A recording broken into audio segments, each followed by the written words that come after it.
The heroes have gathered together to face death itself, the Misty Flower crew and their leader known as the Immortal, a man who cannot die. A berserker player named Yunha lived to destroy monsters. That was the whole point of his existence. He and his team descended into one of the 8 black dungeons of the world, the Abyss. No one had ever gone that far before. Many monsters were destroyed there, but many more remained to be slain. But Yunha knew neither rest nor sleep. All he cared about after defeating each monster was which monster to defeat next. And in the Abyss there was plenty to choose from. It seemed that there were so many possible opponents that it was impossible to remember each one, and not even necessary. The hero fought bravely. He did not yet know that in this dungeon his life of 32 years would come to an end. He crushed one creature with his sword and was already preparing for the next fatal blow, putting all his strength and power into each of them. Behind him were mountains of slain monsters, but Yunha did not look back, moving forward without stopping. And this was a mistake, because the threat was lurking where no one expected it. The monster swung its powerful spiked tail. Yunha felt movement from behind just when it was too late to dodge the blow. After the hero lost his balance, he did not have time to block the next attack. The monster's sharp teeth sank into the hand holding the sword. The confrontation lasted for several minutes. The armor protected the young man well, but the pressure of the monster's jaw became stronger and stronger. At that moment, another blow of the tail followed, and now our hero was unable to stay on his feet. He staggered and began to fall. The stones flew in all directions, but Yunhei managed to free his hand with the weapon and strike back. The monster's head flew high into the air. Another enemy was defeated only to give way to the next one. The new monster was much larger and more terrifying. One of its limbs resembled a huge mace with spikes. When he got a better look at his enemy, Yunha realized that the monster's second arm was no less dangerous. The monster's mouth opened and it let out a terrifying roar. Its teeth were suspiciously similar to human teeth. Could it really be a mutant that once lived among people? Our hero was not prone to sentimentality. He saw a threat, and all he was interested in was how to get rid of it as quickly as possible and move on. But Yunha struck with his sword, but immediately realized why the monster's teeth were not sharp but wide. The enemy simply clamped the blade like a vice. The sword was broken under the pressure of the jaws. The hero cursed and began to think about how best to act in this situation. He jumped up and pushed off the monster's back with his legs to jump further away, increasing the distance. Upon landing, Yunha sent a wave of splashes around him, defeating so many monsters that the entire ground was covered in pools of blood. Even though the weapon was broken, it was still possible to fight for one's life and fight with the remaining part of the blade. But Yunha enveloped it in mana, which made the fragment much stronger, while the monster gained momentum for an attack. Despite its incredible size, the monster was quite fast and agile, and the distance was reduced very quickly. Our hero's broken sword, glowing blue, floated in the air, transformed into a powerful weapon and ready to deliver its final blow. The monster was huge, but Yunha calculated the trajectory of his sword correctly and hit his opponent in the neck, the most vulnerable spot. The blade entered the creature's body up to the hilt. Bloody streams gushed from its mouth, and a monstrous roar almost deafened the hero. With a sharp movement, Yunha pulled his weapon out of the dead carcass and turned around to assess the situation around him. There were no new opponents in sight, and the young man happily inhaled as much air as he could, checking to see if his ribs were intact. Not long ago, he had fallen hard on his back. It was necessary to assess the situation behind him, but Yunha looked back, his eyes lit up with fire. It was a special vision. The hero saw that behind him were not only the defeated monsters, but also the other hunters who had descended into the dungeon with the team. All were dead. Well, if there was no one else to help, Yunha decided to help himself and began looking for a new sword to continue his journey forward. A suitable blade was found quite quickly. With its help, one could try to pass through the stone gates towering in front of the warrior. It didn't matter. But Yunha was determined to overcome the obstacle and defeat the dungeon boss, even if he was alone. What this boss would be like could be guessed from the stone images of monsters on the gates. Our hero headed straight towards them. He pushed his sword into the crack, making it a little wider, and then used his hands to push the gate apart enough to walk through. Then the rocks continued to move on their own, and the hunter resolutely entered where no man had ever entered before. There was nothing there but dense, impenetrable darkness. The light coming through the gate was only enough for a few meters.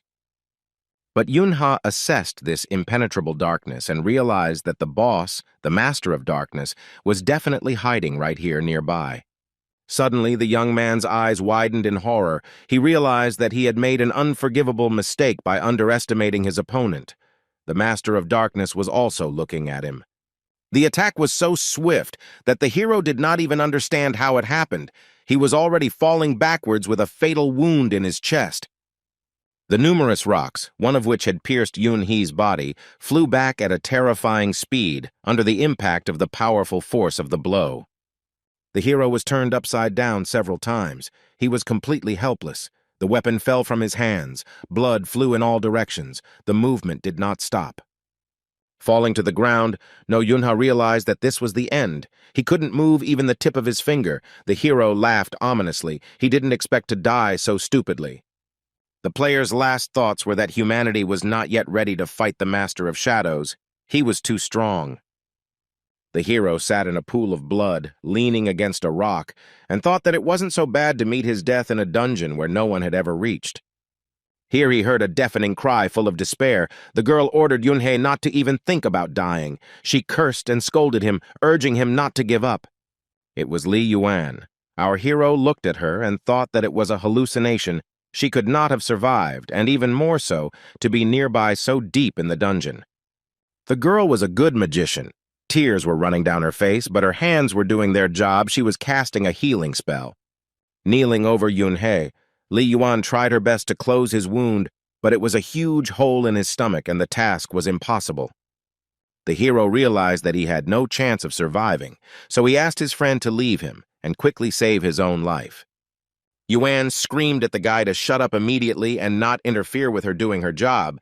She needed to convince him that there was hope. In fact, the wounds were too serious, and no healing would help restore the internal organs in such a situation. It could only be a miracle. At this time, Yunha thought that he had already died and entered the afterlife. He did not yet know that a miracle had happened. The guy regretted leaving his partner alone in the dungeon and asked her for forgiveness. He had dedicated his entire life to destroying monsters, caring little about others. He also remembered Baekryun, a girl who had just entered adulthood, and Yunha mentally thanked her for seeing only the best in him. His partner, Li Yuan, attempted to transport the hunter back in time to save his life.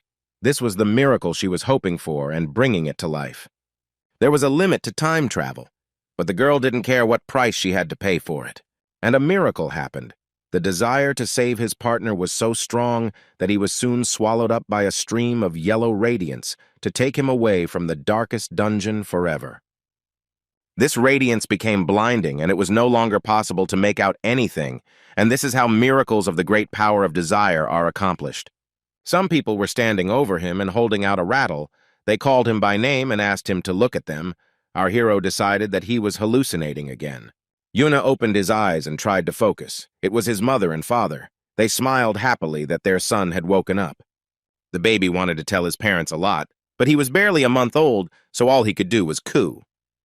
While the mother reproached the father for waking the baby, our hero tried to understand why the afterlife looked like his room as a baby. Mom and Dad looked at the baby again and affectionately asked if he had woken up to look at them. The child reached out and grabbed the woman's little finger tightly, as if he was checking to see if she was real or not. She tenderly asked how long he wanted to hold her hand, while her father plaintively reminded her that he also had hands and as many as 10 fingers, and it seemed he was a little jealous. Our hero realized that this was not the afterlife, but that he was in the body of a child, and he could not yet speak or even move. He didn't die. He went back in time to when he was only a month old. Yunha continued to hold his mother's finger and thought that this was simply impossible. He realized that Yuan had performed a miracle right before his death. The impossible had happened against all laws. The girl was equal in power to the 12 thrones. It was no wonder that she had succeeded. The parents continued to discuss which of them their son looked more like. He had his father's smile and his mother's eyes. The child looked at them sadly with an adult look. Yunha did not think that he would ever see his parents alive again, but it happened. They died when he was 6 years old. They were killed by monsters. Since then, the boy saw the meaning of his existence in the destruction of monsters. But thanks to Yuan, he had a second chance, so No Yunha vowed that this time he would be able to change the future. He was so determined that he even clenched his fist, but it was the fist of a 1-year-old child, whose parents almost cried with emotion and began to take pictures of their son. Even though our hero retained the memory of his life, he still remained a child, and therefore had very limited opportunities, which was unbearable. All his tasks were reduced to eating well and sleeping. Such torture continued day after day. He had to come up with at least some kind of activity for himself. Given a second chance, Yunha started his journey almost from the beginning, and the first task he gave himself was to simply turn over. While he was trying to practice this simple action several times, his older sister Yuna came up and began to encourage the little one. Yuna was 4 years older than our hero and loved him more than anyone in the world, which meant she spent a lot of time with her little brother. Our hero was surprised that his memories of his sister were much weaker than those of his parents, but he remembered one moment from the past in detail. On the day their mom and dad died, Yuna hugged her brother tightly and promised him that she would always be there for him no matter what happened. On the day the monsters killed their parents, the sister hugged Yunhu tightly and promised him that everything would be fine. She repeated this phrase hundreds of times until her voice began to disappear. In his new second life, the boy, to Yuna's joyful cries, finally made a coup and consolidated his success with another attempt. The girl grabbed him in her arms and continued to praise him. Our hero had not received so much tenderness and love for a long time. At the age of 9 months, Yunha was already sitting confidently, and he was able to see and notice more, and he discovered that mana was all around him. As an adult, the hero constantly experienced a mana deficit, so he decided to start saving it now to create a reserve while his body allowed it. From the outside, it looked rather strange, and my sister asked him what interesting thing he was doing. The boy looked at her, not knowing how to explain since he still couldn't talk, and then he noticed something interesting. Yuna was like a sponge, soaked in mana that there was so much of it that sometimes the glow went beyond the boundaries of her body, creating a shining silhouette, like a shadow. While she was lifting the baby into her arms, the hero thought that such an amount of mana for an adult would be dangerous and threatening to health. It could end in pycnosis. While the girl was teaching him to walk, Yunha thought about how he needed to teach her to control her energy before it put her life at risk. At the age of 4, our hero began to fulfill this task, because by this time he had already learned to speak well and move confidently, and also often spent time playing with his sister on the street. She was very sociable and kind to everyone, and although many did not like the gloomy Yunhu, Yuna still continued to take her little brother with her everywhere. The children in the yard always happily invited the girl to join the game. She was cheerful and very inventive. Unlike her brother, the girl got along well not only with children, but also with adults. The neighbors were simply delighted with her. Yunhee's communications with others were completely different, and rarely brought pleasure to both parties. One day, he and his sister went out for a walk, and a slightly older girl with crimson hair called out to the boy. She blocked his path and looked at him defiantly, as if waiting to see if Yunha would rise to the provocation or not. Everyone liked to tease him. The girl asked why he had come there. Without thinking twice, our hero explained that he had been dragged there, but that it did not concern her, Drin Minzy, in any way. The girl got really angry and shouted that she had asked him not to call her that 1,000 times. Kim Minji, that's her name. Yunha pretended that he didn't hear again. The kids on the playground suggested playing Cossacks and robbers because there were quite a lot of kids there, and Minzy continued to be indignant. Yunha was not delighted. He did not understand at all why he needed to spend time in such company at 32 plus 4 years old, but for the sake of his sister, he endured. Yuna was very happy when she managed to drag him to the playground and even play together. This time was no exception. Noticing the displeasure on her brother's face, she decided that the problem was that he was not familiar with the rules of the game, so she cheerfully began to explain. Our hero didn't listen. He was simply pleased to see his sister smile. He had been deprived of this pleasure for many years. The children had a pretty good time together and only went home when the sun began to sink towards the horizon. Yuna was unhappy that he got so dirty during the game. His clothes looked like he had dug a trench. Yuna continued to have fun and said that it was not scary. The main thing was that they had fun. Wasn't that right? She asked. The brother muttered that that was true, but he didn't like walking around the city like that. It would be better to stop and tidy himself up a bit. They would have had to stop in any case. A very angry mutant dog appeared in the middle of the street. It bared its teeth, drooling from its mouth. The girl froze in fear, but still stood a little ahead of her brother in order to protect him with herself in case of an attack. The children froze, not moving, and the dog with flashing red eyes came closer and closer to them, preparing to attack. It was difficult to figure out whether it was just a feral dog or an animal with rabies or a real mutant that had escaped control. Yuna tried to cover her brother with her hand again, but Yunha was completely calm and didn't even take his hands out of his pockets.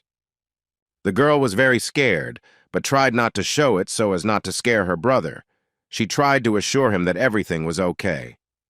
Our hero remembered how on her last day of life she did the same thing, calming him down so he wouldn't be afraid, promising that everything would be fine. Now Yuna's face was just as worried and full of concern for Yunhu as it had been then. He decided that this time he would not allow trouble to happen. The boy looked at the dog with his childish eyes, and the man in his head was considering whether he had the right to use his magical skills. Finally, the decision was made, and Yunha placed his hand on his sister's forearm, covering it with her body so that she would not be afraid. He stepped forward decisively, causing some confusion in Yuna. She did not understand what was happening and why her brother was doing this. Yuna thought that in that life he was weak and just trembled in his sister's arms, but now everything will be completely different. It's time to change his destiny. The boy took another decisive step forward to avoid the mistakes of the past in his new life. He was so confident in his abilities that Yuna did not interfere. She simply stood behind her brother and watched what was happening. The boy cast a defensive spell, using up almost all of his mana, and the dog sensed the threat and stopped. There was so much energy in the air that the animal did not risk attacking. Receiving such a rebuff from a child was something new for her. The mouth opened and closed again, then opened again, but not to bite, but to catch its breath, knocked out by fear. Using the power of suggestion, Yunha commanded the creature to immediately get out of their way, or better yet, to disappear immediately. The animal didn't have to be told twice. The dog quickly turned around and began to run away from this sudden threat. The children watched as the dog ran away into the darkness of the gateway. Yuna didn't understand how her brother managed to do this. Having weakened the protective barrier, Yuna breathed a sigh of relief. In the body of a child, he used magic for the first time and was not at all sure that he would be able to use his skills from his past life successfully. Yuna was shocked. She saw the blue glow of the spell and heard her brother's sigh, so the first thing the girl asked was if he was okay. Yuna answered in the affirmative. He hastened to reassure his little sister, saying that their adventure had turned out to be fun.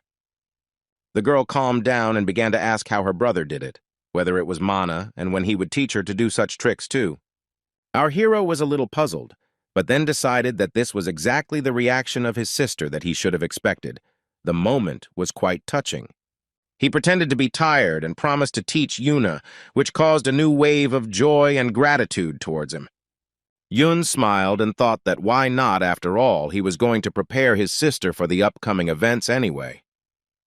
The girl was very inspired. She couldn't wait to learn how to control mana, because not every person is capable of this. But then Yuna remembered that they were already late getting home, and pulled her little brother forward. They needed to get back before their mother started to worry. Yuna thought that he was ready to give his life for this smile. His family was killed when he was 6 years old, so he needed to hurry with the preparations. In order to change the future, he was ready to do anything, but now he just needed to go home, and that was happiness. Nevertheless, thoughts about the tragedy continued to disturb our hero, but now a plan was maturing in his brain on how to prevent it. Yuna started training by bringing a top and asking his little sister to spin it without using her hands, just with her willpower and mana. Yuna had plenty of mana, but directing it in the right direction was not so easy. The top moved chaotically, without spinning. The girl complained that it was very difficult to control the flow of energy, but her brother assured her that after a few training sessions, everything would work out. Yuna thought with regret that his sister had the gift of storing large amounts of mana since birth. but she had absolutely no ability to control it. But he did not say this out loud. Yuna seemed to read his thoughts. She decisively exclaimed that now she would succeed. She would spin the top correctly on the first try. The girl put all her energy into spinning the top, her hands releasing a stream of mana so strong that it would be enough to demolish a wall. Luckily, there was no wall in front of her, but the top spun so fast that it bounced off the floor, hit the corner of the sofa, and flew over Yuna's shoulder.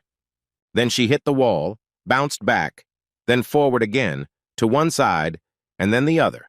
Our hero realized that his sister still had a lot to learn, but the first steps had been taken. After a while, the family gathered in front of the TV. Some beauty received a prestigious Academy Award and showered her with gratitude. The house was warm and cozy. Despite the fact that it was winter outside, the feeling of warmth and comfort did not leave our hero. In a few minutes, the new year was supposed to come. Mom reminded Yoonhee that next year he would be 6 years old, which meant that, as promised, he had to go to kindergarten. The boy frowned and muttered that he absolutely didn't need a garden. His mother agreed, but added that she could use some more free time, and besides, she had to keep her word. Our hero thought that this would be fair, since he had already avoided the garden for quite a long time, terrorizing his parents with constant whining. He really didn't want to spend time around noisy children who cried for any reason. Just thinking about it gave Yoonhee a headache.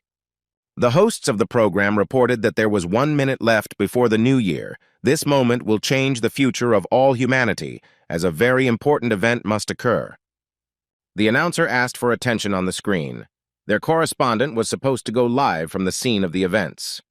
A girl appeared with headphones and a microphone, who said that she was at the Jongmyo Temple, where their ancestors, members of the Joseon dynasty, were buried, and where a new page in Korean history would begin.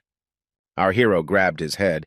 He already knew what kind of new chapter this would be, but he still wanted to refresh his memories and hoped that this time everything would be different. After humanity discovered mana and learned how to use it, everyone seemed to go crazy about it and used skills uncontrollably. But they didn't take into account that this would lead to the appearance of monsters, and on the very day that the 21st century began, an incident called the End of the Century occurred. The monsters destroyed approximately 30% of the planet's population, and the remaining survivors literally trembled with fear. Monsters appeared literally out of nowhere, and it took a long time before the cause was found. The government and laws were no longer in force. The only force that now had weight was mana, which caused a new hierarchy to emerge on Earth, with the rich and the hunters who controlled mana coming to power. Before the situation could be stabilized, the cities lost contact with each other, and humanity was on the brink of survival, in constant horror and chaos. But in Korea, full of despair, a small light of salvation lit up, giving hope to millions of people. It was at the Cheonmyo Temple that the beautiful Lim Ga-il appeared, and in the moonlight she came out to people for the first time. Both her face and her clothes were so beautiful that millions of viewers could not take their eyes off their television screens. Yuna also gasped in admiration and even clasped her hands, whispering that she had never seen anyone more beautiful in the world. Lim Ga-il used to be a popular actress, but now she became the first protector goddess of Korea, who needed to give people hope for the future. The woman had the gift of white grace, or more precisely, the ability to stop the action of mana and disperse it. All the players who defended the temple altar became the sword protectors of Korea and were called the 12 Thrones. All the players were controlled by mana control forces, but the strongest of them created their own clans, a thought that haunted Yoonhee. As a person with the rarest gift that could stop monsters, Lim Ga-il was chosen to become one of the 12 thrones that protected Korea. She was already a very influential person before, but after becoming the throne, this woman's power increased indescribably. After all, players in this position received help from the clan and help from the Mana Control Committee. This made it possible to monitor the activities of all other players and subordinate them to one's will. One could not even dream of greater power. Lim Ga-il raised both her hands and addressed the 12 thrones with a speech, the gist of which was that their activities should bear good fruit. The woman approached the glowing magic ball and laid her hands on it. The ritual began with the words of prayer. The goddess turned to all the other gods of the earth and heaven with a request to grant her the strength to protect her country at all costs. The glow from the ball became larger and larger, and mana shot out from Lim Ga-il's hands towards the sky in a column of blue radiance. Within minutes, the dome of blue energy began to cover houses, trees, and fields, as if it was trying to cover the entire territory of Korea. The glow was so bright that there was no longer any need to look at the TV screen. The blue light penetrated into the houses of the cities straight from the street, from the sky. The correspondent happily informed the viewers that right now they were watching a protective hemisphere open up, a barrier that would help control the mana and prevent it from raging. Hearing that the barrier could be seen throughout the country, Yuna ran to the balcony to see the miracle with her own eyes. The girl's eyes were shining. She believed that the dome would protect them all. Yunha, who had joined his sister, did not share her delight, but remained silent. The sight was truly stunning. The girl even opened her mouth from the excess of emotion. She had never seen such beauty before. Everything around was filled with diffused blue light. People went outside to look at the dome and feel the sense of security they had long dreamed of. The parents joined Yuna and Yunha, smiling as they listened to the girl's excited cries about how the sky was now incredibly beautiful. The father folded his hands in a prayer of gratitude and said that now they could finally live in peace and quiet. The mother also thanked the goddess and began to pray. Her face glowed with joy and happiness. One could look at it endlessly. All the people around did the same. On the balcony opposite, another family froze in a happy prayer of gratitude, and another one a little lower. The people thanked Lim Ga-il with all their hearts. They believed that now the monsters would leave their country alone and everyone would be safe. Yuna and Yunhee's parents continued to pray, now silently, but it was not difficult to guess what words they were saying in their thoughts. The girl decided that she wanted to pray too. She folded her hands and invited her brother to join them. The boy looked at her with distrust. He was not naive, and besides, he knew what awaited their family and the whole country in the future. Yuna sadly bowed his head and thought that he really had no one to pray to. There would soon be no gods in this world. When the end came, all the gods died too, as did hundreds of millions of the planet's population, as did those who now came out onto the balconies with hope and gratitude. He looked at the windows of the surrounding houses and saw only shadows, only dark silhouettes of the people who lived in them. But it was a memory. Now the windows were shining with a bright and warm light, and people were really alive and celebrating the arrival of the new year, praying and thanking Lim Ga-il for the protective dome. The skies are turning black again, our hero thought, pushing away the vision that had washed over him a minute earlier. Now was not the right moment for this. He heard his sister asking the gods to grant their family a happy and prosperous life, to protect them from all evil. Yunha looked at the girl who seemed like a real angel to him. Hope was awakening in his heart. He wanted everything to turn out exactly as Yuna asked. The boy firmly decided that in this life he would truly be happy with his family. Because that was why he was given a second chance, he joined his family in prayer. But in reality, Yunhee was turning 6, which meant that the incident that took the lives of his family was getting closer. The Master of Darkness was not sleeping. The kraken that killed Yunhee's mom and dad didn't sleep either. Our hero tried not to think about it, but subconsciously felt what was in store for them all. Well, while the boy was waiting for a new stage in his childhood life, the announced kindergarten, by the way, looked quite attractive and was called Duan, Evergreen Pines. Teacher Tayo greeted Yunhu and informed the children that a new friend would be joining them from now on. He asked the boy if he would like to introduce himself and tell the other children a little about himself so that they could make friends. Our hero was a man of few words. He gave his name and age, after which he again fell silent with a sullen look. After thinking, he looked at the children sitting on the rug and added that he was very glad to meet everyone. This was not true, but it was polite. Teacher Tayo praised the boy, but noted that the welcoming speech was short. Maybe he should tell something more about himself to make friends. Yunha thought that he was not interested in children friends.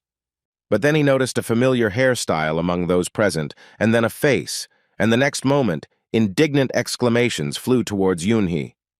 It was Kim Minji who asked in a displeased tone what he had forgotten in their group. why he had come here, and so on. Our hero was unpleasantly surprised and asked why Drin Minzy was bothering him again, since he was simply busy with his own affairs. The girl was really angry. She didn't want the other children to find out about the unpleasant nickname that Yunha had given her. Teacher Tayo asked the children to calm down. They had enough free time before lunch to make friends, but certainly not to get into conflict.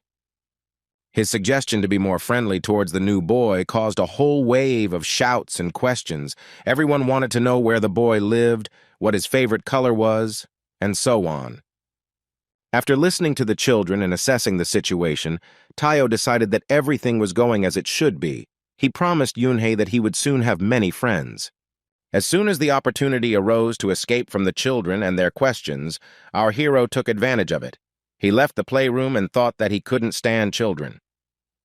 Here he saw a sign indicating a children's book corner, something like a small reading room. This was more interesting. The books were mostly children's, but killing time reading in silence was much more pleasant than fighting off persistent questions. Our hero chose a comfortable stool and began to look for a well-lit place to sit down with a book. He sat down at the table, but his attention was constantly drawn to the pink bow in the hair of the girl who was reading on the other side of the table, which prevented him from concentrating. Slowly turning page after page, Yunha felt that the girl was looking at him carefully, but with his peripheral vision he saw that she wasn't even looking at the book. Yunha also stopped reading and stared blankly into the space in front of him. He didn't know how to ask the girl not to look so as not to offend her. The baby was quite beautiful. She had huge eyes and dark hair, but the pink bow was incredibly annoying. Apparently, it wasn't just Yunhu. Some boy approached the girl from behind and called out to her in a loud voice. It was Cho Yonghook and his friends Ma Banjin and Yong Sinjin, who cheekily asked what the point of sitting around reading was. Yonghook asked the girl, whose name was Yang Haya Yang, why she was always with a book and whether she didn't have a single friend. The little girl turned to him and simply asked him to leave her alone, but this only made the boy even more angry. The guy screamed that he was terribly irritated by her vulgar pink ribbon and literally tore the bow out of her hair. The girl tried to take the ribbon back, almost crying. Yan Haiyan explained that her dad gave it to her, to which the boy replied that he would not give the bow back simply because he did not want it. Yonhuk began throwing the ribbon to his comrades, inviting the girl to take her bow from her opponents, like a basketball. Yan Haiyan did not do this. She folded her hands and with tears in her voice asked for the commemorative ribbon to be returned to her. The bully didn't listen. He continued to tease the girl and stick his tongue out at her. It was very childish and not at all gentlemanly. Yunha continued reading, not paying attention to what was happening, but then he again felt the girl's pleading gaze on his back and, without turning his head, ordered her to give him the bow. Yonhuk looked angrily at the hero. The provocation had succeeded. He was lucky enough to run into resistance, which was what the boy was trying to achieve by starting a fight. Yuna slowly rose from his stool and considered whether it was acceptable to swing his fists on his first day of kindergarten. He approached the offender and said that he was behaving like a baby and that the game the boys were playing was not fun at all. Yonhuk called Yunhu a moron and swung his arm to hit him. Apparently, the bully solved all his problems with force and was used to bullying children. He couldn't know that the boy in front of him had 32 years of life experience behind him. Yunha skillfully dodged the blow. The next moment, the offender was already flying back, turning upside down in the air. Everything happened very quickly. Our hero caught the pink bow on the fly and quickly walked forward as if nothing had happened at all. Yonhuk hadn't even had time to land on the ground yet, and his opponent was already handing over a commemorative ribbon to Yang Hai Yang. The girl was confused and surprised. Looking at her grateful eyes, Yunha asked Haiyang not to let anyone take her things away from her anymore. Surrounded by his friends, Yonghuk promised that he would not leave this incident unpunished, to which our hero thought that it was not so scary to hear threats from a 6-year-old. Here he felt some movement of the aura and looked back at the enemy. It felt like there really was danger in the air. The bully promised that next time Yunhei would really get into trouble if he got in his way. Our hero did not pay attention to him, but at that moment he felt that someone was pulling him by the sleeve of his sweater. It was Yang Hyun, thus calling Yunhoo to thank him for helping her return the memorable pink bow. The girl clutched the ribbon to her chest and was clearly embarrassed. But she still managed to overcome her indecision, looked up at Yunhoo and said with a smile, "Thank you for what he did." Just at that moment, Yunha was thinking that among all the children in the garden, Minji and Yeonhuk had a lot of mana, while the rest didn't stand out. But then he looked at Yan Haiyan with a special vision and was simply stunned by what he saw.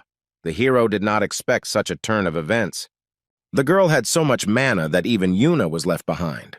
Our hero had never seen such an amount of energy. He was so surprised that he even stepped back a little. Yan Haiyan had the power to destroy half a city, but she didn't even know about her own strength. Yunha noticed that the girl skillfully controlled her mana. Such a child had every chance of becoming one of the 12 thrones or their protege at the very least. He leaned over to get a better look at her face. Before the regression, the hero had never heard the name Yan Haiyan, and it was strange, even without becoming a player, she should have become famous already because of the amount of mana. Yunha extended his hand for a handshake and invited the little girl to become friends, adding that he didn't know why, but he really wanted to. Haiyan blushed, embarrassed again, but extended her hand in response and nodded hesitantly. She really didn't have any friends. The girl did not suspect that this time they paid attention to her rather out of mercantile interests, because our hero knew that mana was the greatest force in their world. Haiyan thanked him for the offer and shook his outstretched hand. Now Yunhee had the opportunity to stay closer to her.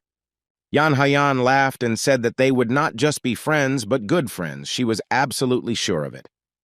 A little more time passed, and the holiday of gratitude to parents arrived. Everything went on as usual in Yunhee's house. Mom pinned on the red carnations that were given to her, a symbol of celebration. She was very pleased and thanked her son for such a wonderful gift. Our hero was a little surprised. He made this carnation in kindergarten, but did not take it out of his backpack. His mother found it herself and pinned it to his sweater. The sister also received a portion of praise.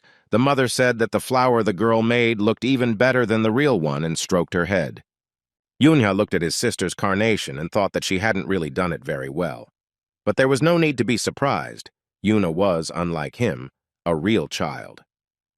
Then Mom remembered that Yunhee had another craft in her backpack. She asked who this carnation was for. Maybe for Yuna. The girl was happy. The woman added that it was very gallant of him and asked who the third flower was for then. The boy didn't know what to answer. The question had driven him into a corner because in fact he had made the third carnation more out of habit. In the end, Yuna replied that he had prepared gifts for his mother, for Yuna, and for his grandmother, which surprised everyone very much. The fact is that having become an orphan, before the regression, our hero every year on this day made a carnation for his grandmother, who was raising him at the time. But he never gave his gift. He just left it in his backpack. The woman always found it herself and decorated their modest room. On none of the holidays did the boy give carnations directly. He suffered greatly from the fact that on Parents' Day, his only relative was his grandmother. To mark the holiday, the government decided to open the closed roads so that families could see their relatives who live far away. This was announced on television. A large number of player hunters were hired to protect the population that decided to travel in the event of monsters appearing. Our hero already knew that on that day, the 4th of May, many people died, including his family, who were destroyed by a giant kraken on the way to the city where his grandmother lived. Just when Yunha was thinking about this, his father came to him and said that the holidays were starting. The roads were open, which meant they could go on a trip. Yuna said that she wanted to go to her grandmother. Her parents happily supported this idea. Besides, they really hadn't seen each other for a long time. Yuna became determined to change the future and therefore realized that he had to cancel this trip at any cost. But it had to be done correctly. There was only one grandmother, and the father was an orphan, which meant that it would not be possible to suggest going to other relatives. The boy loved his maternal grandmother very much, so he didn't want to upset her or upset his relatives by refusing. His grandmother raised him after the death of his parents, doing everything possible to ensure that Yunha grew up to be a worthy person, always supporting him, even in the face of failure. As a result, he became a player. But then she died. The father interrupted the hero's thoughts, reminding him that the roads were open, but they would most likely be closed again after the holiday. and that he needed to decide quickly. Yuna plucked up his courage and suggested to his parents that they go to visit his grandmother another time. He heard what his father said, but decided to take a risk. The parents looked at their son with bewilderment. Firstly, he rarely contradicted them, and secondly, he loved his grandmother very much, so much so that he even made a carnation for her. The mother leaned over to the boy and reminded him about the carnation. She asked if her son wanted to see his grandmother and why she was suggesting going another time. Yuna replied that he wanted to, but not on that day. He again asked to postpone the trip, which caused concern to his mother. Our hero realized that he is just a child. His word means nothing, therefore, in order to achieve success, he needs to behave accordingly, like a child. The boy exclaimed that soon it would be Children's Day, that there was an amusement park near their house, which they had never been to, and that there were rides there that he dreamed of riding. Hearing what her brother was talking about, Yuna also shouted that she really wanted to go to the amusement park. She had completely forgotten about it and had long dreamed of going on a ride. The parents didn't mind. They thought that the children really deserved a trip to the amusement park. It was very close, but because of the monsters, neither Yuna nor Yunha had ever been there. The father smiled and said that they would definitely correct this unfortunate misunderstanding and go ride the rides tomorrow. Mom, smiling, added that this was a good reason to cook something tasty and asked what kind of treat the children would like. Yuna screamed that she wanted nuggets and sandwiches. Yunha almost jumped with joy. It seems his plan worked. Our hero was inspired. If you can't stand in the way of the Kraken, you can stand in the way of your parents, and then everything will be fine. Then the phone rang. It was quite unexpected because the work calls had already ended. Yunha felt that something was wrong. It was as if the universe did not give him a chance to interfere with the events of the future. His mother was talking on the phone, and her voice was becoming more and more anxious. At this point, sweat began to run down the woman's forehead. She asked several times how her mother was feeling now, her voice trembling. At the end of the conversation, my mother asked me to take care of my grandmother and call her whenever necessary. They would pay for everything. After hanging up the phone, the woman's face darkened. She was very worried. Her husband and daughter rushed to ask what had happened and if the grandmother was okay. Mom explained that no one knows the details yet, and there is no diagnosis either, but Grandma fainted and is currently undergoing examination. Yuna was scared. Nothing like this had happened before his regression. His grandmother had absolutely no health problems until he entered the Players' Academy. Mom tried to calm herself and her family down by saying that it was probably nothing serious, but she wanted to see her grandmother to make sure. Dad supported this idea, saying that he was also worried so he would go with her. But what about the children? He added. Father told Yuna and Yunha that they couldn't go to the park because they would be going to Grandma's tomorrow once the road security was ready. Mom looked at Yunhu. He was very scared and tense.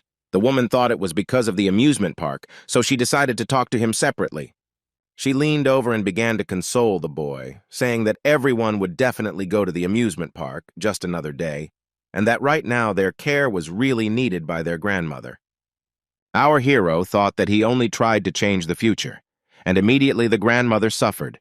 Who knows what might happen if he does not stop these attempts?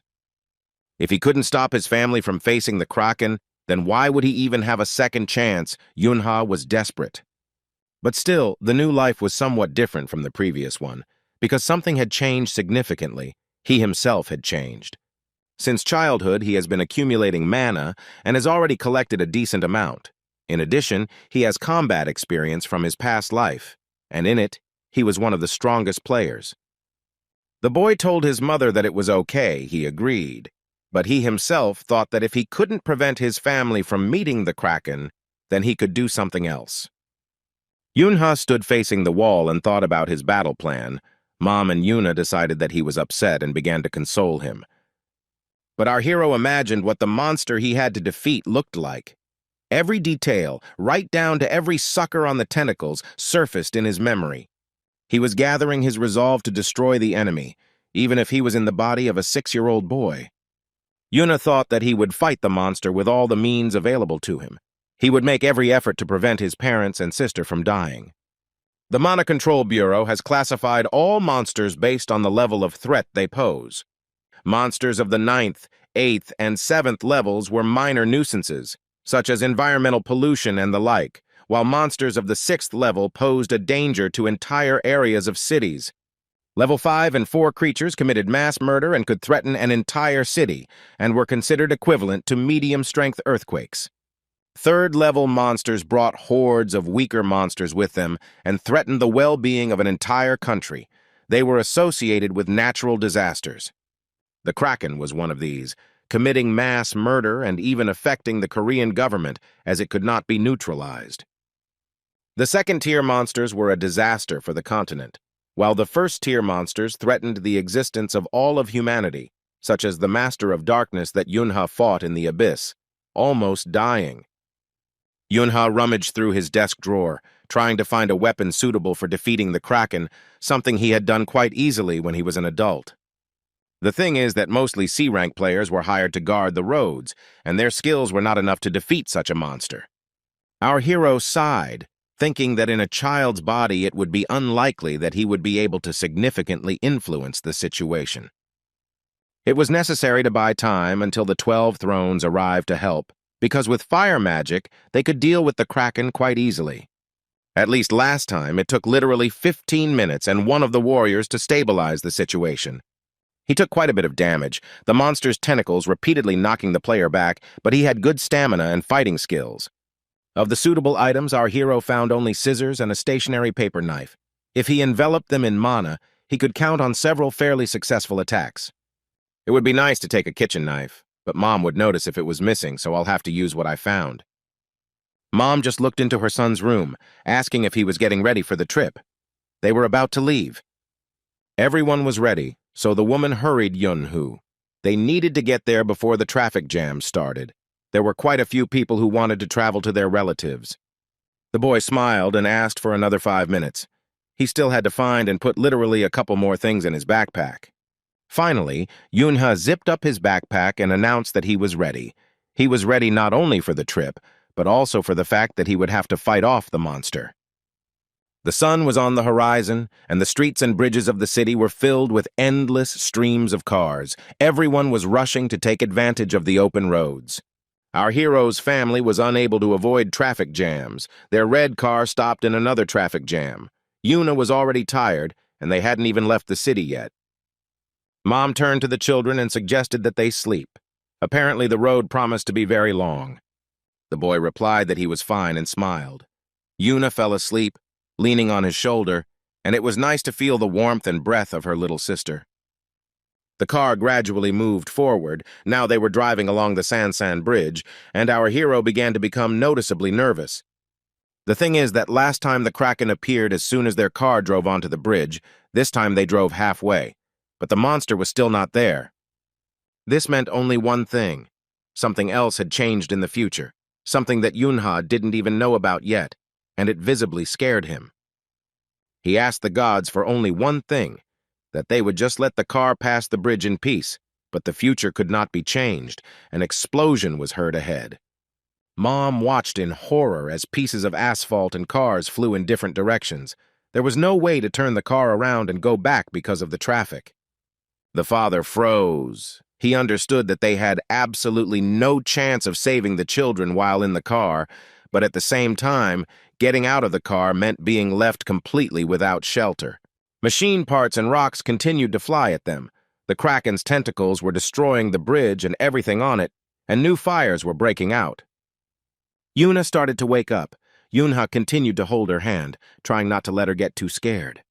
It seemed to him that the monster was simply mocking his desperate desire to change the future, which is why it was in no hurry to show itself. And then he saw it. It was that same Kraken, a monster equated to a natural disaster within the city. With its tentacles, it scattered cars with passengers like children's toys, demolished houses and bridge supports with one blow, and it was no longer possible to stay in place. His parents realized it too. The father attempted to back up, still hesitating to get out of the car, but the road was blocked by an accident. Someone had already tried to do this before and failed. People ran out onto the bridge and tried to escape by moving in the opposite direction. Everyone was wondering where the players hired for security were. Finally, the player hunters appeared and headed straight for the Kraken's tentacles. the situation could become more favorable. The guards were well armed and prepared to save as many people as possible, but someone had to disarm the Kraken. But then one of them noticed an additional threat that he had not expected at all. The man froze, unable to move. The Kraken's tentacle was rapidly descending straight towards him, and now there was no longer a player, nor a couple of cars near which he was. It was only a miracle that Yunhee's parents' car was not hit. The other guards, and we remember that their rank was quite low, looked with horror at what was left of their colleague. Everyone reacted differently. Some of the players tried to inflict at least some damage on the monster, while others simply ran away. People got out from under the rubble on their own. Yunhee and Yun's parents continued to sit in a daze, not daring to get out of the car, but sooner or later it still had to be done. Finally, the father voiced what everyone was afraid of. We needed to get out, but with extreme caution, because there was complete chaos outside. In a trembling voice, the man tried to convince the family that if they moved slowly, everything would end well. Yunha looked at his dad as if for the last time he knew something that was still unknown to his father. Mom turned to the children and said that she loved them, and they needed to do as Dad said. That way they would be saved. The players would protect them. They opened the door and took their first steps across the bridge. Yunha was the last to get out of the car. She was the most scared of all. When getting out of the car, the little girl tripped and twisted her ankle. Yunha did not have time to give her a hand in time, and something irreparable happened. Now the girl was sitting on the ground and trying to stand up on her foot in fear, but she was unable to do so, and she declared that she could not walk on her own. Yunha began to cry, realizing that she needed to get up and save herself, but she couldn't do it. She was afraid of dying herself, but even more afraid of putting her loved ones at risk. Then the father said that there was no point in shedding tears. He could easily carry his daughter in his arms. That way they would walk slower, but would still be able to move forward. He approached the baby and began to carefully lift her up. Mom and Yunha did not interfere so as not to create unnecessary trouble. The boy was scared, but not for himself, but for his family. His father asked if he could go and received an affirmative answer. Then one of the players ran up to them and ordered them to follow him in order to get to the evacuation point in the safest way. Yunha thought that while the regular players were in a panic, the veterans quickly adapted to the situation and began evacuating people. The boy remembered how it was last time. The Kraken was not the only problem. He needed to cross the bridge before other monsters attacked. But they didn't have time. The next moment, the player who had agreed to accompany them was pierced through and through with a spear. He fell down dead, and Yunhee's father stopped. He didn't know what to do now, continued to make his way to the shelter, or return to the car. The man watched in horror as whole hordes of new, terrifying monsters rose from the water across the bridge. Here, one of them grabbed the railing with his clawed paws and was ready to appear right in front of our heroes. Yunha realized that what he feared most had happened. The creatures had appeared before his family had managed to get off the bridge. They were Class 7 monsters, divers, but there were so many of them that the number of human casualties increased with every minute. Half-fish with terrible predatory teeth used spears as weapons, although they were quite capable of simply biting off anyone's head. The female player, who specialized in healing, narrowly escaped the attack, but who knows how long she can hold out.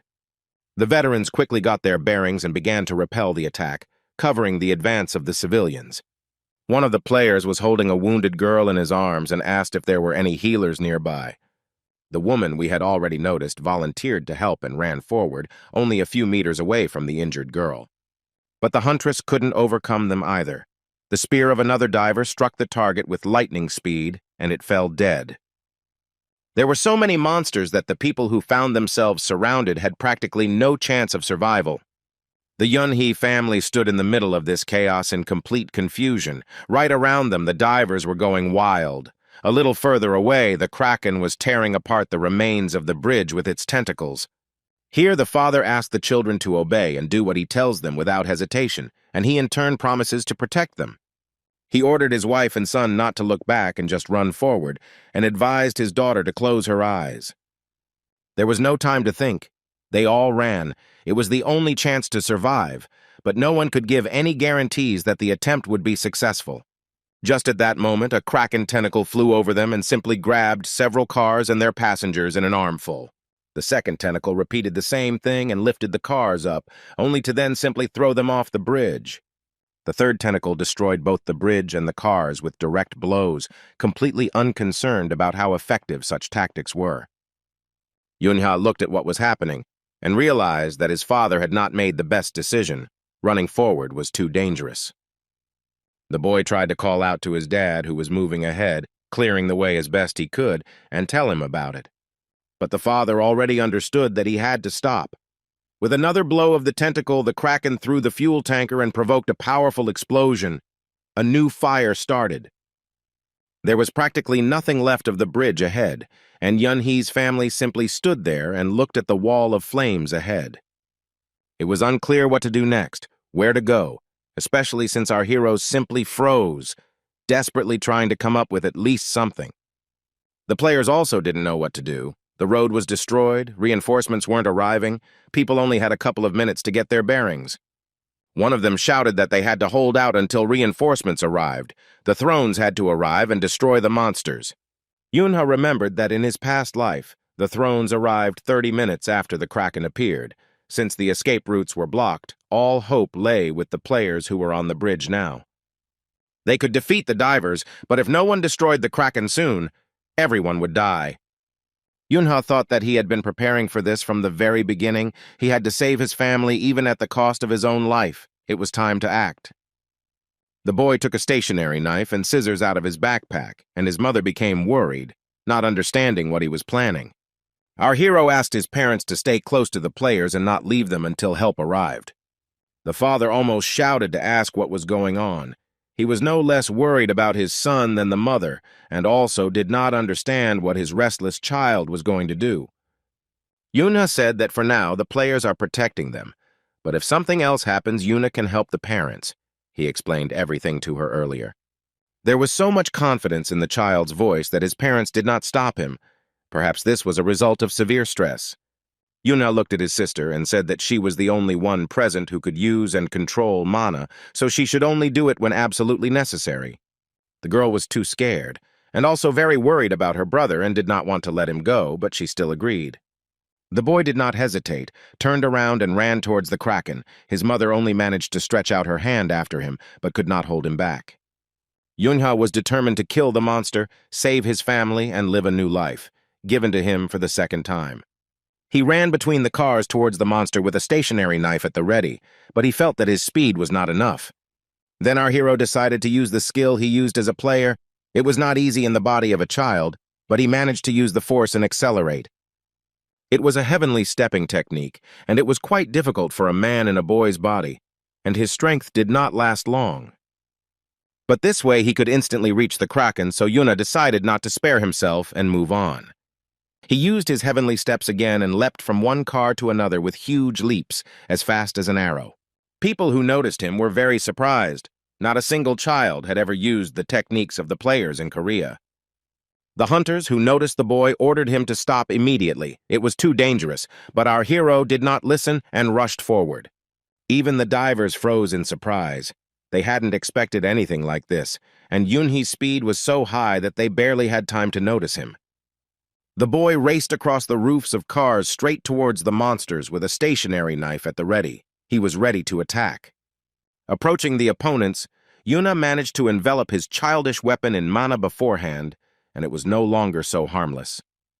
He took out the first diver with one blow, but the rest of the monsters rushed to help, to take revenge on the reckless child. The knife in our hero's hand worked perfectly, despite his short, childish arms and weak muscles, and his combat skills from his past life were beginning to be restored. One blow was followed by another, and soon the number of defeated divers exceeded 10. The boy moved along the roofs of cars, leaving behind the corpses of monsters. When his path was blocked, a couple of movements of the knife solved the problem, but the battle undoubtedly took a lot of strength from the child. Yuna then decided not to kill the divers, but simply move forward, jumping over them when it was possible to avoid a fight. If this was impossible, the boy would use a knife. Now he had more strength to strike, and the monsters' heads would fly off with one movement of the knife. To move faster, our hero began to dodge attacks. Avoiding opponents, he jumped over monsters from above and rolled under them from below. In the same way, Yuna covered the distance between the cars, sometimes jumping, sometimes rolling. His goal was to get to the Kraken as quickly as possible.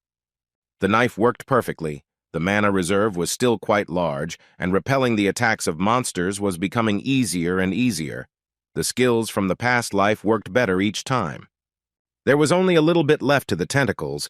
The road was blocked only by a couple of divers, and Yuna realized that he had almost reached his goal. He swung his knife at another monster and practically cut it in half, just like the adult Yuna destroyed monsters. It was nice to realize that even in a child's body he managed to fully restore his fighting skills. The boy was rapidly moving forward.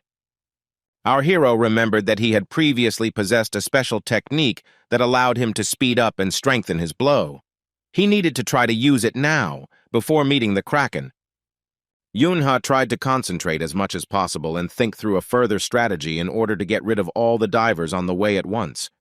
He gathered all his mana into his fingertips and his knife, spun around and began to act like a whirlwind of blue light.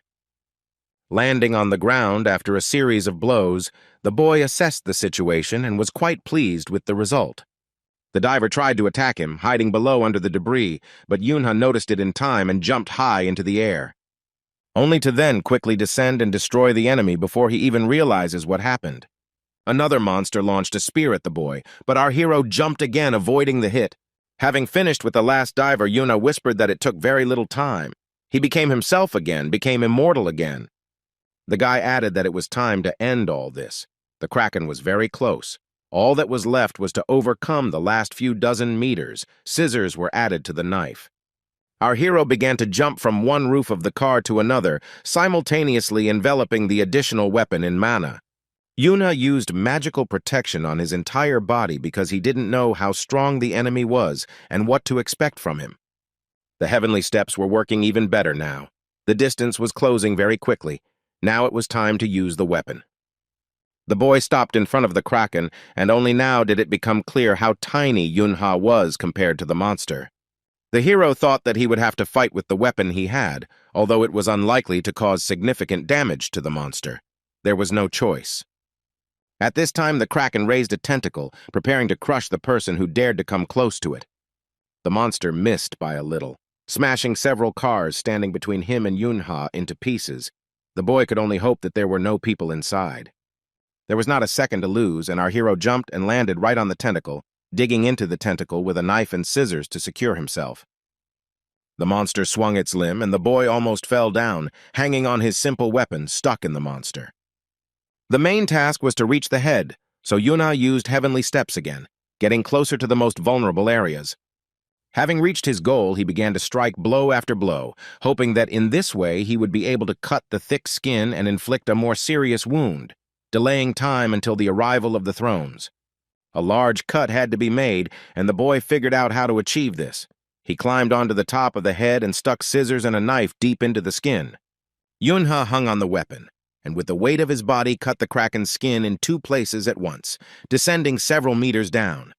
It was quite an effective solution. Our hero was glad that he managed to carry out his plan. He wanted to rip the monster open to the very bottom, but he saw in time that a Kraken tentacle was flying straight at him. The boy jumped back to avoid the blow, but that didn't mean the next attack would take a long time to come. Having landed on the ground, Yunha had already begun to think about the tactics of his actions. It was pleasant for him to feel strong and powerful again. True, one of the blades of the scissors remained in the monster's body, but this in no way shook our hero's confidence. Since the weapon resembled a dagger, Yunha again enveloped it in mana and was satisfied with the result. It was possible to attack again. At this time, blows rained down on the hero, but he managed to react quite quickly and did not receive serious damage. Bouncing off another tentacle that fell right on the spot where the boy had just been standing, he began to climb up the Kraken's body again. But another tentacle prevented the hero from carrying out his plan, throwing the boy down like a bug. Yunha was not used to giving up. He climbed onto the Kraken's head again and began to inflict wounds on the monster, putting all his strength and mana into them. In fact, blows of such force did not pass without a trace for the boy. He completely exhausted his body. But in the heat of battle, he did not notice this, driven by excitement.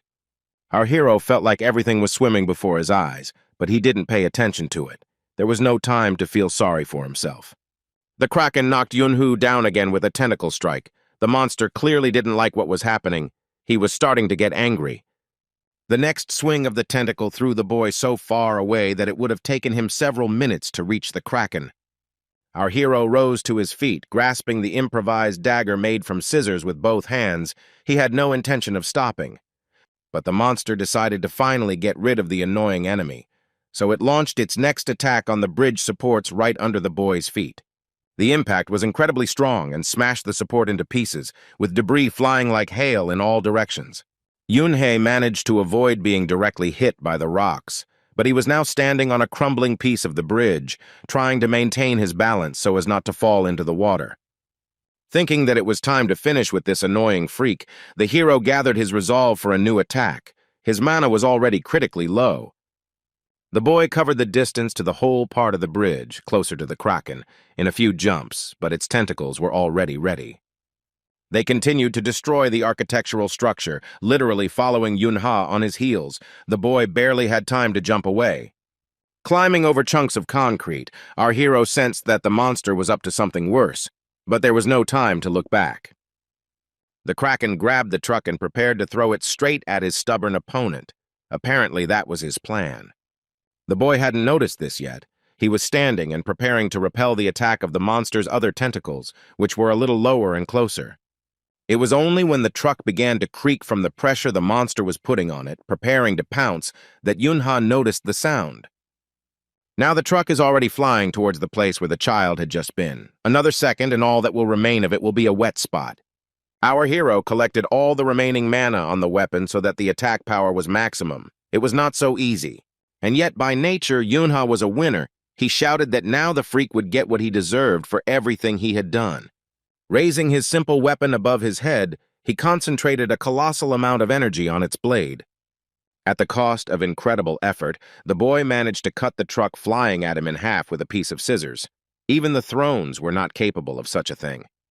The blow was so strong that Yunha himself almost fell off his feet. Until the very end, he did not believe that he could do something like that as a child. There were only a few meters left until the Kraken's eye, and our hero prepared to strike again, but then everything started swimming before his eyes again. The next moment, the boy realized that he was lying on his side. His eyes were open, but he couldn't even blink. The scissors lay in front of Yunha. A fire was blazing behind him, and he tried with his last effort to at least close his eyes, but he didn't have the strength for that either. His mana was completely exhausted. Thoughts were spinning in my head that I needed to try to move. It couldn't be that the mana would run out so suddenly. The hero thought that if he couldn't get up now and finish what he had started, then everything he had already done was completely in vain.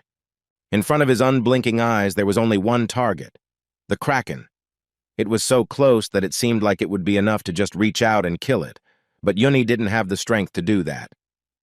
All he managed to do was lift his body a little, using his fist as support, but that only lasted for a second. Our hero tried to get up again. He decided that it was not time to give up yet. It was very difficult, but the boy literally moved forward centimeter by centimeter. The boy, like a mantra, repeated to himself that he needed to go to the end and tried to crawl at least to the piece of scissors that fell nearby. He had a great incentive.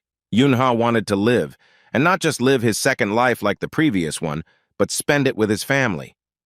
The Kraken's huge tentacles shot into the air. The monster had no intention of stopping halfway. It hovered right above Yunha, only to fall down a moment later and crush the child like an ant. The hero realized that he could die now. He did not have the strength to dodge the blow, but he did not want to die like this. He didn't want to die and prayed to the universe for a miracle to happen, and then he felt that a miracle was really happening. Yuna's arms wrapped around him, and the boy found himself in his sister's arms so quickly that he didn't think about how she had ended up there and that she was also in danger. He simply felt a huge sense of relief. The girl screamed for the Kraken not to dare touch her brother. Her desire to save Yunhu was so strong that a protective glow of mana began to shine around the children. The Kraken's tentacle completed its movement, striking right at the spot where the children were, the glow becoming brighter. Even the divers stopped their attacks and froze in amazement. They had never seen anything like it. Sparks and fragments of the Kraken's tentacle reached all the way to the monsters. Even those who called themselves thrones did not have such a powerful defensive force, at least among those living in those times. The Kraken's blow did not damage the bridge, although it should have broken a huge piece of it, crushing the boy and girl who were hit. But only half of the tentacle remained. Yuna realized that he had survived despite all the predictions. It really was a miracle created by Yuna. A miracle was a gift that allowed one to change the world and its physical laws. In a past life, our hero knew 4 people who were capable of this, including Li Yuan, his faithful partner. When Yunha first saw the mana reserves his sister had, he thought that it would be enough to perform a miracle. But until the last moment, he was not sure of his guesses. Now the miracle happened. The girl hugged her brother, calming him down and repeating that everything would be fine. She saved them both, but she didn't even understand it. The glow of mana did not weaken, and the boy realized that Yuna's magic continued to work. His wounds were healing literally before his eyes. But that was not all. The girl managed to close them with a protective dome, protecting them from new attacks of the Kraken, while all she was interested in was her brother's well-being. Yuna was also worried not for himself, but for his sister. He asked if everything was okay. The creation of a miracle does not pass without a trace. Usually, the price for using the gift is very high. Yuna smiled and replied that she felt great. Complaining was completely out of character for her. She was a cheerful and optimistic child. But then the girl felt that not everything was as good as it had first seemed to her. She was very tired. The baby's eyes began to close and she almost fell asleep in her worried brother's arms. The glow began to fade. Looking at Yuna's calm face and the small glow in the area of her heart, our hero realized that she had just enough mana left to sustain life. That was very good. If the price for using the gift of miracle was just mana, then little sister would be fine.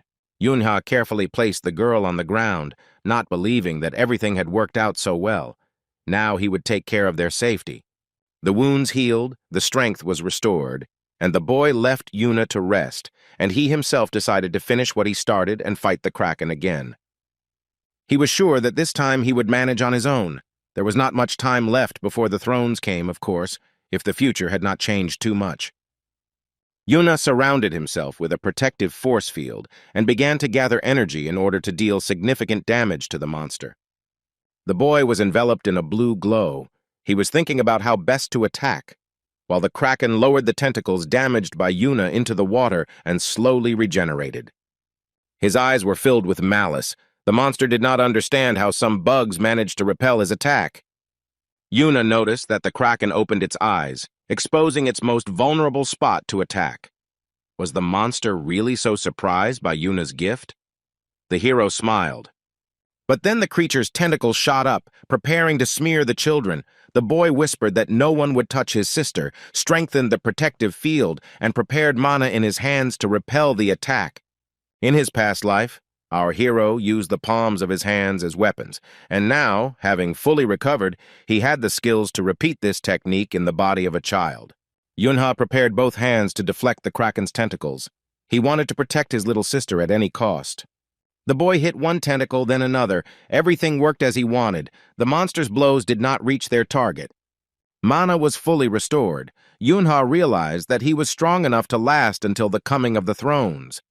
The future had changed. His family had managed to survive, which meant that now there was no need to defeat the Kraken. It would be enough to simply prevent it from killing himself and Yuna. And with this task, in the state that his sister's magic gave him, Yunha would have easily coped, even without a weapon. About half an hour before this, a traffic jam had formed on the neighboring bridge due to an incident. The leader of one of the clans was riding in one of the cars. The man was angry. He didn't know about the incident yet, so he was simply angry because the flow of cars wasn't moving forward at all. He was yawning out of boredom. He muttered under his breath that long waits were incredibly tiring, and this city with its traffic jams was completely unbearable. The red-haired player accused the driver of choosing this path and accused him of only steering but not pressing the pedals at all. The man leaned back in his seat and said he regretted joining the throne instead of enjoying his vacation. Now he was stuck in traffic, called in to guard the city. He wanted to fight monsters, not mess around with civilians. Perhaps he should resign from the position, hearing this. The driver laughed nervously. Here they both felt something strange. The driver was also a player, and a pretty good one at that, with an excellent sense of smell, not to mention one of the thrones. "There's a lot of mana here," the driver whispered in amazement. The red-haired man replied that he had noticed it himself. At that moment, his mobile phone rang with an incredibly annoying sound. At first, the hero wanted to smash it, but he held back. Looking at the screen, he realized that he had not held back in vain. It was a message about an attack by a third-level monster, an urgent call to the position. At first, the clan leader was suspicious of the information. He understood that it was almost impossible to get out of the traffic jam and go to the battle. According to the information received, it was necessary to fight with a kraken, a third-level monster. It was quite interesting. The throne's eyes lit up with fire. Now all he cared about was where the monster was and how to get there as quickly as possible. The driver looked back at his boss and thought that there was a monster raging nearby, and he was happy about it. What would people think when they saw such a reaction? The voice on the phone said that the incident happened on Seongsan Bridge, but there are currently quite a few players there busy with the evacuation. It is unknown whether they were able to cause any damage to the Kraken, because they are mainly busy with divers. The throne is tasked with neutralizing the main monster. After the voice said that he would soon pick up the red-haired man nearby, he turned off the phone. The next moment, the throne opened the car door and got out of it. He intended to get his weapon out of the trunk as quickly as possible. The driver stopped the Lord of the Blade clan with his shout. It was at least 2 hours' walk to the scene of the tragedy. The man stretched his legs and said that with such traffic jams, the only way to get to the Kraken was on foot. After that, he opened the trunk and took out his famous sword. With such a weapon, he had every chance of defeating the monster. The driver reminded him once again that he simply wouldn't make it on foot in time. It would be simply madness to leave the car in such a situation. The throne looked at him with excitement and said that 30 minutes would be enough for him to cover such a distance. After a few seconds, the throne enveloped itself in such a flow of power that it became completely obvious that his words were true. The man's eyes began to glow. His muscles became stronger. All that was left was to apply acceleration and go to the call. And so he did, rushing between the cars, stuck in traffic like a shining comet with a long tail of light behind him. The drivers of the cars only had time to notice a flash of blue light that flashed past them. The driver of the throne sat behind the wheel and thought that the boss was in his element. All that interested him was the opportunity to defeat the most powerful monster. That's what he was. The Lord of the Blade clan, the fire demon Kang Hyun-chul, fast as lightning and strong as a hurricane. Half an hour later, he had already scattered the divers around him, burning them with a deadly fire, approaching the site of the disaster. Hyun-chul's speed was very high. The sword, shrouded in flames, cut off the heads of opponents left and right, but the man did not waste time on trifles, making his way to the Kraken. He was almost there when he noticed something very strange ahead, something that surprised him greatly. Right in the middle of the bridge, a powerful pillar of magic rose up. Nothing like this should have happened in this place. The throne continued to rush forward, thinking that there should be no one here and now who was capable of something like this. This meant that someone new had appeared in the city, someone equal in power to one of the thrones, but not yet one. Yes, it was Yuna and Yunha. The boy continued to reflect more and more blows of the Kraken with the help of his hands. He was already noticeably tired, but he didn't stop, expecting help to arrive any minute. He still had quite a lot of mana left.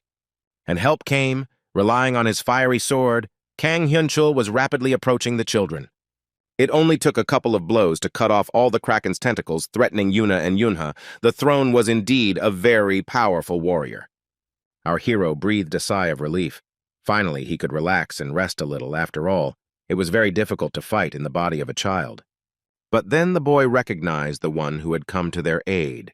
In his past life, he had been well acquainted with the fire demon. The Kraken received several blows to the head and eyes. The wound site began to burn with fire. The demon was practically defeated. But the key word here is practically. The monster jumped off the bridge into the water to put out the flames and get a chance to recover. The throne with the flaming sword stood and looked at the huge circles on the water. The children behind him also did not understand whether it was all over or there would be a continuation.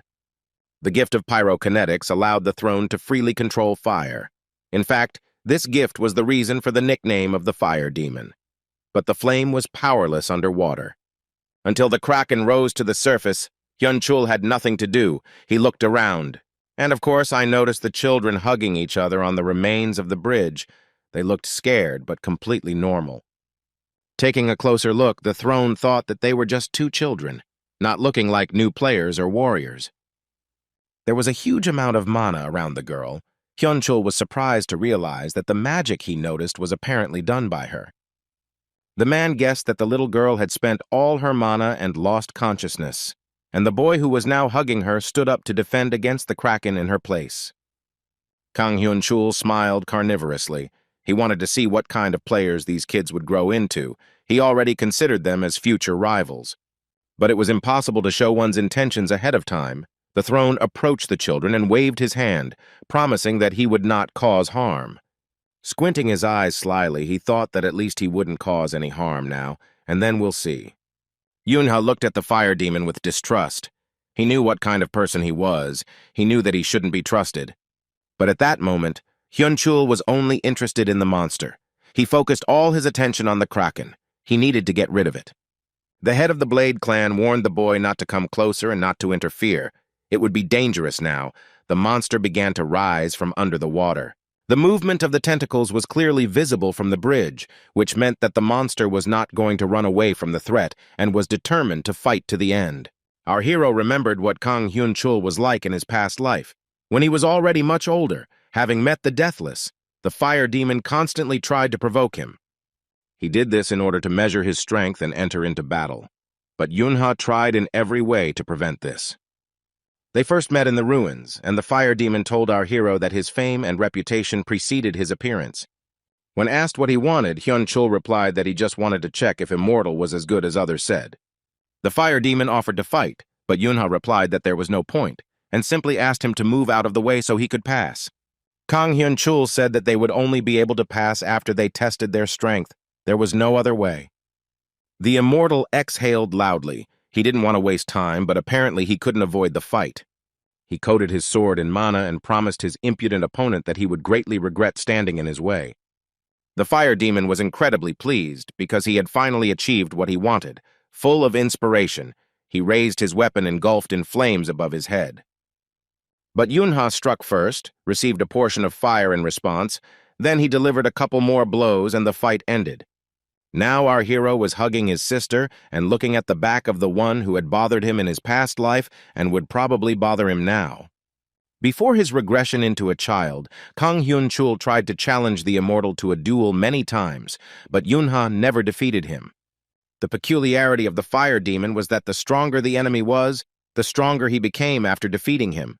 And this continued over and over again. He was simply born for battle. Now Hyun-chul peered into the depths and lamented that the kraken had taken a suspiciously long time to appear. Was it really afraid of the little fire? He did not suspect that the monster had its own insidious plan, and it consisted of destroying the bridge supports. Feeling that the columns had stopped holding the road, the throne realized what had happened, but until the bridge collapsed, he continued to stand on his feet. The man shouted at the children not to move, as the creature had destroyed the column and they could all fall down at any moment. Yunha picked up his little sister in his arms so that if anything happened, he could jump away with her to a safe place. And the Blade Lord thought that the presence of children was preventing him from fighting at full strength. He was irritated. However, the bridge did not collapse. Instead of broken columns, it was now supported by two blue pillars of mana. Someone else joined the battle. Kang Hyun-chul looked up and thought that help had arrived just in time to prevent his shoes from getting wet. A helicopter hovered over the bridge, and the throne shouted words of gratitude at the top of its lungs, addressing it. The girl, whom he for some reason called Holy Mother, stood in the doorway and was indignant that she was not yet old enough to be called by such a name. It was one of the 12, Park Hyo-rim. She shouted to her partner that they had offered to take him to the crash site in a helicopter, so why run to the bridge on his own? The man cheerfully raised his finger and said that he urgently needed to get to Seoul. He had a specific sense of humor. The girl asked him to just focus on the Kraken now. Reinforcements were supposed to arrive soon, and then they would deal with the civilians. She cast a protective field on Hyun-chul and also buffed him quite strongly. The man clearly didn't like it. Kang yelled that he didn't need her buffs, but Park Hyo-rim retorted that he was in no position to show off. Following the helicopter as it flew away, the fire demon shouted that these children were now outside his area of responsibility. Yuna hugged his sister closer to him. He was glad that he wouldn't have to deal with his old enemy again. Park Hyo-rim replied to Hyun-chul that she knew and would take care of it. The girl carefully looked at the boy with the girl in his arms. At this time, huge diverging circles appeared on the water surface again. The Kraken slowly rose to the surface. Now his eyes, glowing with red fire, became visible. Another second and the tentacles would again begin to destroy everything around. On the bridge in front of the giant monster stood several tiny figures, a boy holding his sister in his arms, and a man who intended to defeat the monster in the next couple of minutes. Joyfully exclaiming that his target was finally accessible again, Kang Hyung-chul rushed forward. He pushed off from the edge of the bridge debris with all his might and jumped straight onto the Kraken's head to deal with it quickly. In the process, the throne became completely engulfed in flames and now looked like a small flame in comparison to the size of the monster. It seemed that the fire demon was now entirely made of flame. There was absolutely nothing human left in his image. He advanced on the Kraken with such determination that the monster did not even risk attacking, but simply froze and watched the enemy. Somehow, Hyun-chul was able to simply walk on the surface of the water without sinking into it. Perhaps the only thing that got wet near the throne was the boots. There were only a few meters left to the Kraken. Finally, the monster came out of its stupor and began to move, raising its giant tentacles for a crushing blow. At that very moment, the throne's sword simply cut off several tentacles at once, saving the owner from having to dodge. A whole ball of flame formed around the fire demon, which also protected him from any attempts by the Kraken to attack. Hyun-chul was pleased with himself and the result of his actions. He understood that victory was almost in his pocket. Calling the monster a weakling, the throne turned into a fiery comet and dealt its first blow to the Kraken's head. He then jumped and cut off a few more of the monster's tentacles, making it difficult to see what exactly was happening because of the fire. Everything was burning. Hyun-chul himself, his clothes, his sword, his footprint. His opponent was also burning, and the latter was actually receiving significant damage from the flames. The Kraken was dying. Its eyes were still open, but instead of an angry red glow, they now showed despair and suffering. The fire demon reduced the amount of flame and placed the sword on his shoulder. He needed to evaluate the result of his actions. The children also looked at the Kraken. Behind the figure of the throne, they could only see that the monster was blazing with fire, and that it was seriously wounded.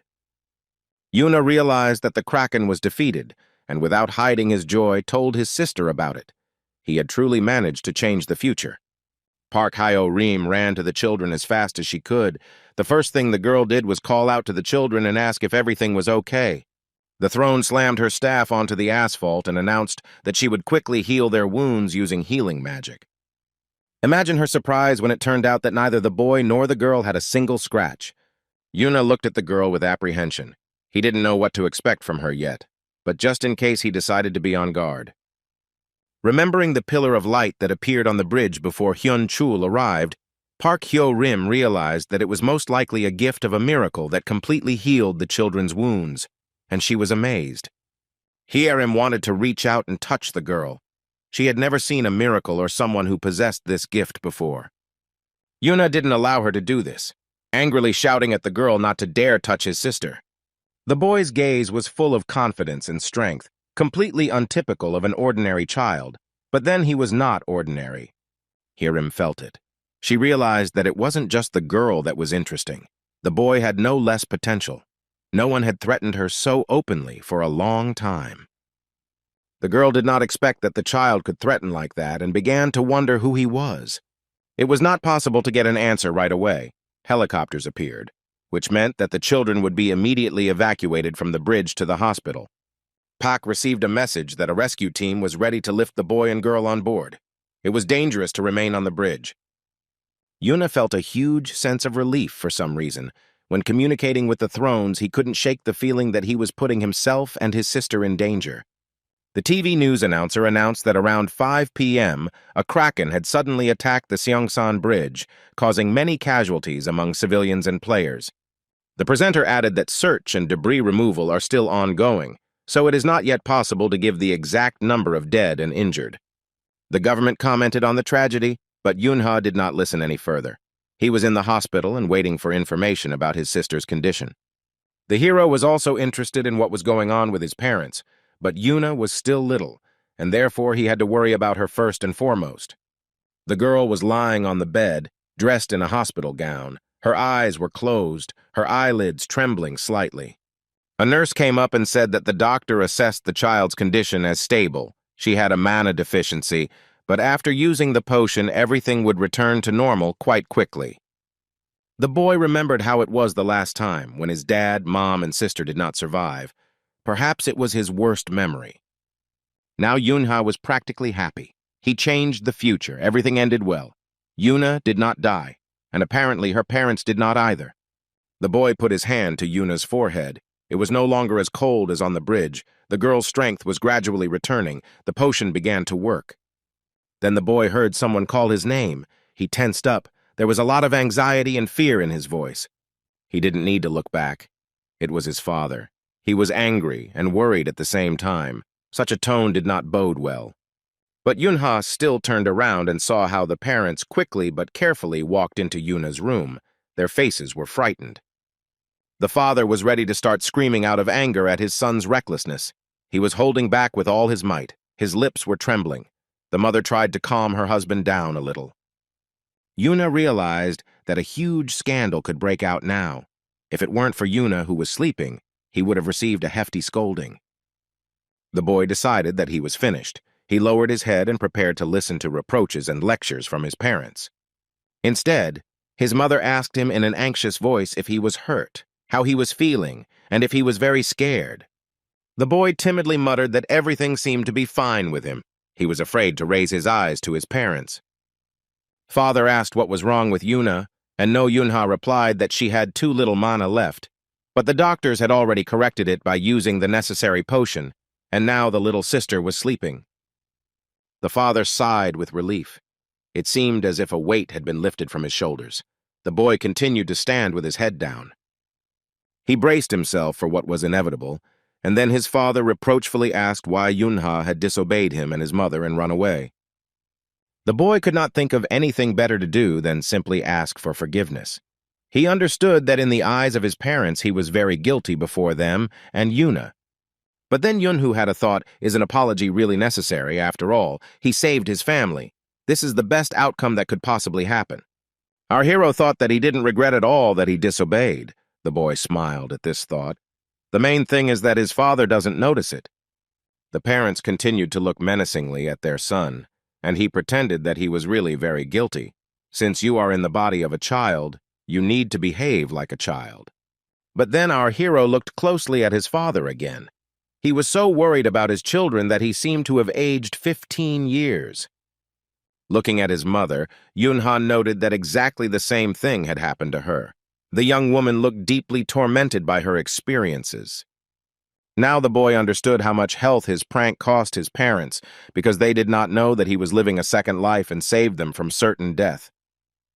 The hero realized that the only thing his parents cared about was that their son had disobeyed and run towards the kraken, putting himself in danger. He knew exactly what it was like to lose his family, so he didn't hesitate for a second and didn't ask their opinion. Now he had to become a child again, so Yunha looked at his father, cried and asked for forgiveness. The boy added that he was wrong, fully aware of it and promising never to do anything like that again. No one yelled or scolded him. The mother stretched out her arms to her son and invited him into her gentle and affectionate embrace. Yuna threw himself on her neck and was happier than he had ever been in his life, both in this life and in the previous one. Could the future really be happy this time? The hero couldn't believe his happiness. The father also hugged him and his wife. He quickly calmed down because he loved Yunhu very much, so he simply asked her never to do that again. Yuna started to cry for real. He didn't have to fight monsters anymore. He could be an ordinary child. The next morning, Yunhee's family returned to the hospital to take Yuna home. The girl had already completely recovered. The father asked the boy in a stern voice to sit in the room and not go anywhere while he and his mother filled out all the necessary paperwork. Yunya raised his hand happily and promised that he would wait for them by Yuna's bed without moving from the spot. Our hero thought that after the events on the bridge, his parents had completely stopped trusting him, and he wished it would end soon. Yuna continued to sleep. Her eyes were still closed, but a blush had already appeared on her cheeks. Yunya sat next to his sister's bed and ate cookies. These were the simple childhood joys that he had previously lacked so much. Having finished the last piece, the boy even wanted to lick his finger. It was very tasty, but the treat was too small. Looking around, our hero was convinced that there was nothing else tasty in the ward. He desperately wanted something sweet, probably because he had spent a lot of energy the previous day. Then someone handed him another chocolate chip cookie, and Yunha was delighted. He thanked them with all his heart for the treat. But then the hero looked at who was holding out the cookies. It was Kang Hyun-chul. For some reason, the boy suddenly lost his desire for sweets. Raising his hands in a questioning gesture, Yunha seemed to be asking what the throne had forgotten in his sister's chamber and why he was treating him. The man began to remove the wrapper. He did not understand why the child did not take the sweet and asked if he liked chocolate cookies. The next moment, the head of the Blade clan simply shoved the treat straight into Yunhe's mouth. He rarely dealt with children at all, so he simply didn't know how to behave. Our hero held the cookie in his teeth and thought that his enemy from his past life was probably dying, or maybe he had gone crazy. No, he had always been crazy, but how to explain such behavior? Here, the man decided to break the silence once again and asked how old Yunhe was. He spoke to him in a serious tone, as if he were an adult. The boy finally took the cookie in his hand and began to eat it. After chewing a piece, he replied that he had recently turned 6. The throne exhaled that the child turned out to be really, really small and asked how old his sister was. Yunha answered that it was 10. Hyun-chul asked about his name, and our hero was indignant that he was not obliged to tell him his sister's name. The man laughed and said that he was not interested in the girl's name, but in the name of the boy with whom he now had the honor of speaking. But Yunha introduced himself. He did not understand what all these questions were for and what the fire demon wanted, but soon everything became clear. The Blade Lord asked if no Yunha wanted to join the Player Academy in the future. If so, he could confidently count on his recommendation. Yunha was horrified. This guy wanted to put him in the academy to make him a player and then measure his strength. Did he decide to grow his own opponents? The hero thought. The man put his hand on the boy's shoulder and said that he still had plenty of time to think. Hyun-chul smiled and said that he would definitely remember the hero, No Yunha. He was almost sure that they would meet again. The throne turned around and left the chamber. Park Hyo-rim was waiting for him at the door. She realized that they had failed to agree on admission to the academy. The girl pounced on her colleague with questions about how he could just turn around and leave. She was almost certain that one of the children had the gift of miracles, a gift no one had had for many years. Hyun-chul replied that he didn't care much about that. It only mattered whether the children were strong or not. Heir called him an idiot who was obsessed with fighting, but the man pretended not to hear. He turned and reminded her that she must not forget that firstly, he was older, and secondly, she had become the throne, and now she must think very carefully about her words and actions. Hyun-chul added that if the child really does have the gift of a miracle, the girl's life will turn into a living hell when the general public finds out about it, so there is no point in ruining her life at such a young age. The man looked closely into Park Hyo-rim's eyes and asked if she wanted this. The girl realized that she had spoken too quickly and remained silent. Continuing to walk down the corridor, the throne summed up that if she understood him, then she should forget about all this, after which he suggested going to a cafe and ordering dessert. The beauty instantly imagined a carousel of ice cream, burgers, and candies. She herself wanted to have some refreshment, but the moment was not particularly suitable. Heir again called her friend crazy. Hyun-chul ordered once again to forget about the girl, at least for a few years. It was much better to go and eat than to say anything. Before leaving the hospital, the man muttered under his breath that he really wanted something sweet. He had spent a lot of energy yesterday. The next day after being discharged from the hospital, Yun-hee's family finally went to visit her grandmother, who lived in a small village a few hours' drive from the city. The old woman met them at the door of the house, which raised alarming questions about whether she could go out after fainting. The grandmother smiled and said that she came out only to meet them. She was very impatient to see her grandchildren. She looked at her daughter, her husband, and children and was upset to see that they looked worn out and tired. Yunha and Yuna were sleeping in the back seat and didn't even wake up. The woman suggested that they continue to rest, but in the house. But Yunha opened his eyes and realized that he was no longer sleeping in the car, but under the blanket. Yuna pressed tightly against him, hugging her little brother in her sleep. Our hero was so tightly squeezed by loving embraces that he was afraid to even move, so as not to wake the girl. But the boy still couldn't sleep in that position. He carefully rolled his sister a little to the side and sat down, wondering how she could even sleep in such an uncomfortable position. Then he looked at how his mother hugged his father just as tightly in her sleep, and realized who Yuna took after. Yuna stood up carefully and covered Yuna with a blanket so that she wouldn't freeze. He was wide awake. The boy quietly tiptoed out of the room, trying not to wake anyone, and then closed the door. He went out into the yard. The nature in this area was extremely beautiful and peaceful, giving a feeling of peace.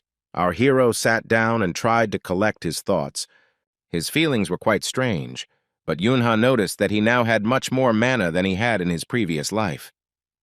He wondered if it was related to his gift, because as a player he was very strong and, one might say, unique. It is rare for someone to have the gift of a berserker, but Yunha has mastered it to perfection.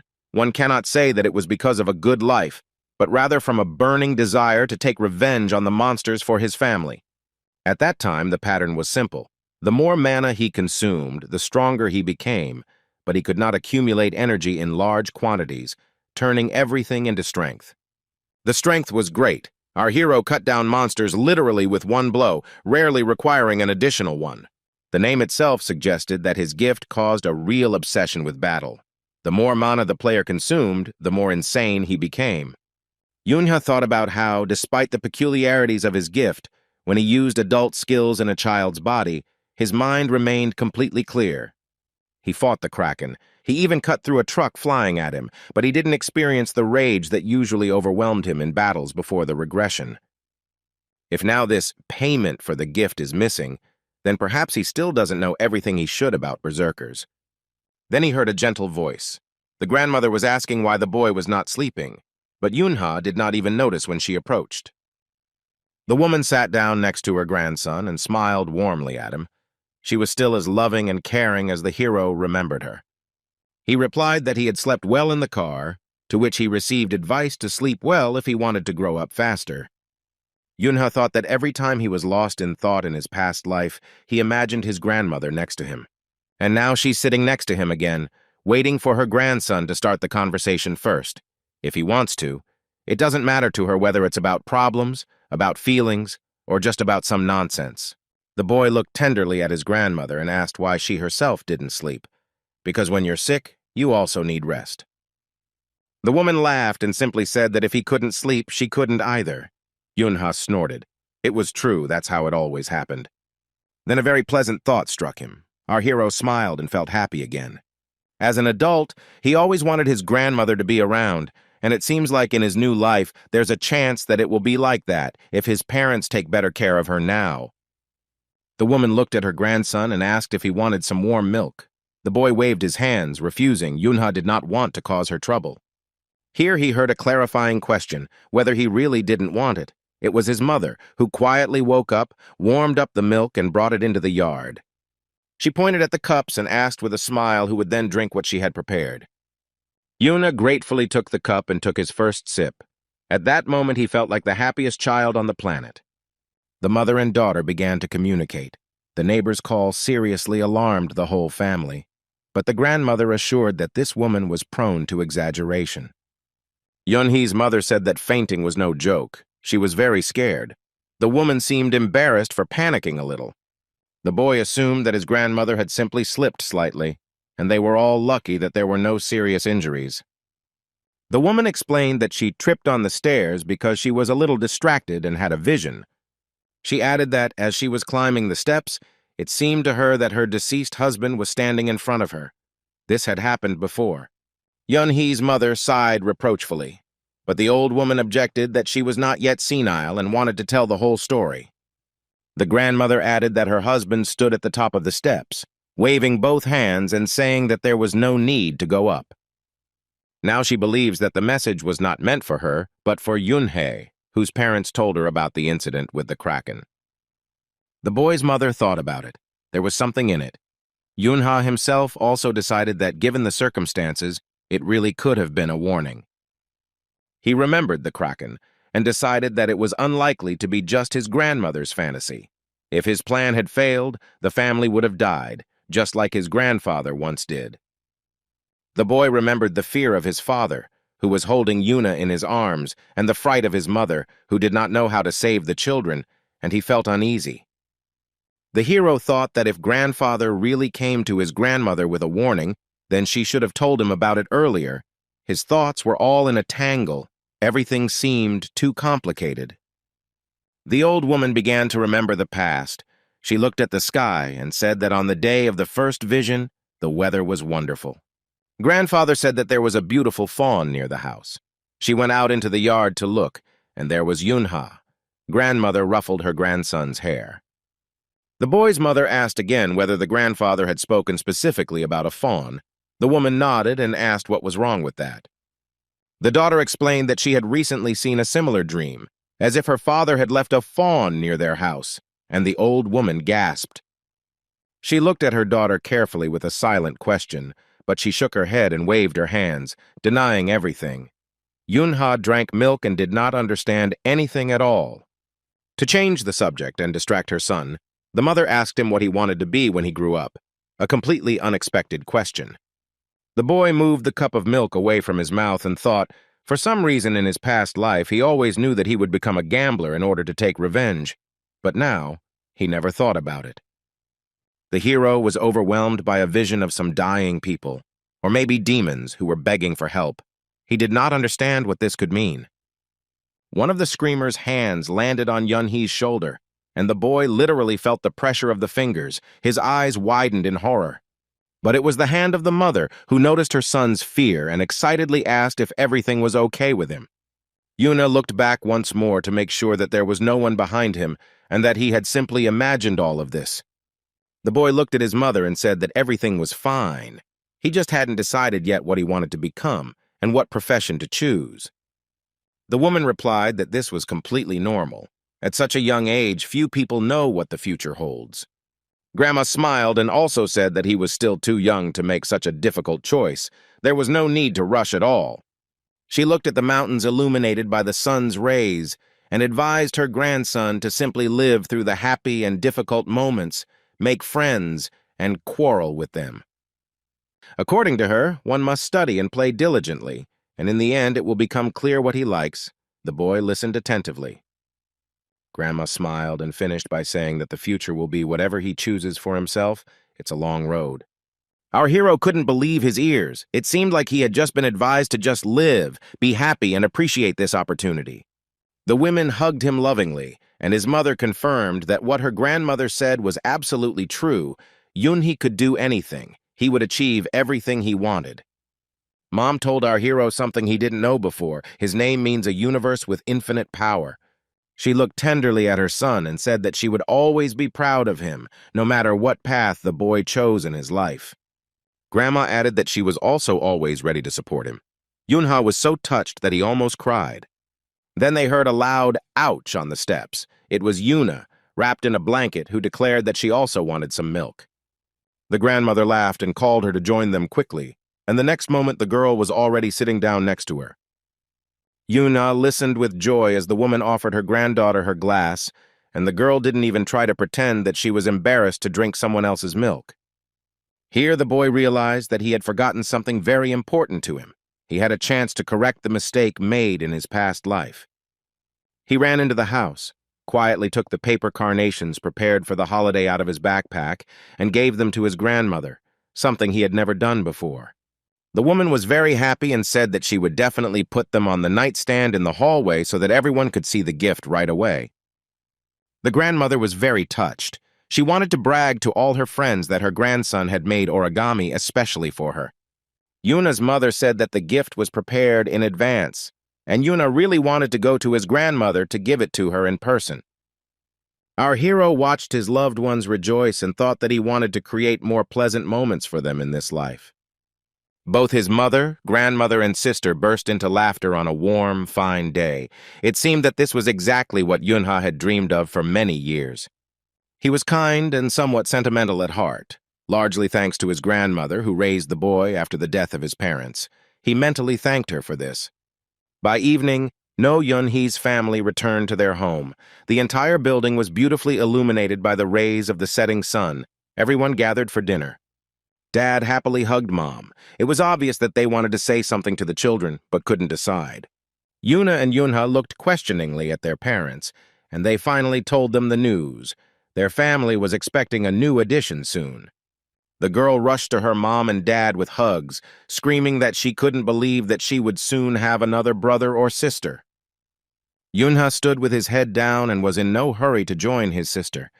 His mother was afraid that the news did not please him at all. It seemed like the boy was about to cry and the rice in the plate would become even saltier, but the mother walked up to her son and hugged him tenderly. Yuna looked up at her with tear-filled eyes and repeated thank you several times. He was just happy that his mother loved him and that they would have another child. The boy kept hugging his family and, as if repeating a mantra, thanked them. This was the best thing that had happened to him in his life, the happiest day. Dad smiled, a little embarrassed, joking that Yunhee's reaction was so strong that people would think he was the father. Everyone laughed, and the boy too. He quickly wiped away his tears so as not to upset anyone. They still needed to have dinner. Sometime after the holidays, our hero returned to his kindergarten doan, and the usual boring everyday life began. However, they were not always boring. One day the children played a family in which a pet appeared, a dog. The girls called him Pochi and invited him to eat from a bowl. It's hard to believe, but the teacher assigned the role of the puppy to Yunhei, who, out of desperation, even barked to match the image, and he had furry ears on his head. The girls surrounded the dog and began to pet him, feel sorry for him, and say that now he has a home and an owner. The puppy will be warm and fed. Our hero almost cried from anger, but he endured it. After all, in kindergarten one had to behave appropriately and obey the teacher. Then the Drin Minji approached the children with a cup in her hand and said that she didn't understand at all why the girls thought this Pochi was cute, some kind of mangy dog. She sat down at the table and declared that the best solution would be to simply throw out this mongrel. Yunha was so angry that he was ready to bite the offender. Minji said that there was no point in barking at her, otherwise everything would be reported to the teacher. Our hero pretended to be very afraid and pitifully raised his paw. The idea to make Yunhu a dog came to the teacher when he caught the boy sleeping under the table. It was a kind of joke. He carried the sleeping child into a pet bag and invited the girls to play with their new pet. While Minji was finishing her tea, a boy who pretended to be a father who had returned from the store approached the children. Yunha took advantage of the fact that everyone was distracted and decided to run away to another room. While the girls were trying to find out if all the purchases were good, our hero quietly crept up to the door, and no one noticed him. Finally able to take off the stupid ears and do something of his own choosing, Yunha was extremely angry at the teacher. He walked into the reading room, and as expected, he saw Yang Hayan there. It was a pleasant meeting. The girl was again with her pink ribbon, but this time tied differently. She did not smile, but was also glad to see Yunhu. The boy came closer and asked her what she was reading. Her friend replied that she was reading Sherlock Holmes. She had been literally obsessed with it lately. Yuna tried to remember the book. He had read it too, so he muttered that it was the story where Sherlock and Moriarty fell off the waterfall at the end and died. The girl didn't expect him to know the plot, and even more so, she didn't count on such a big spoiler. Her eyes widened. Our hero realized that he had made a mistake. Now Jan would not get any pleasure from the book. Well, how annoying it turned out.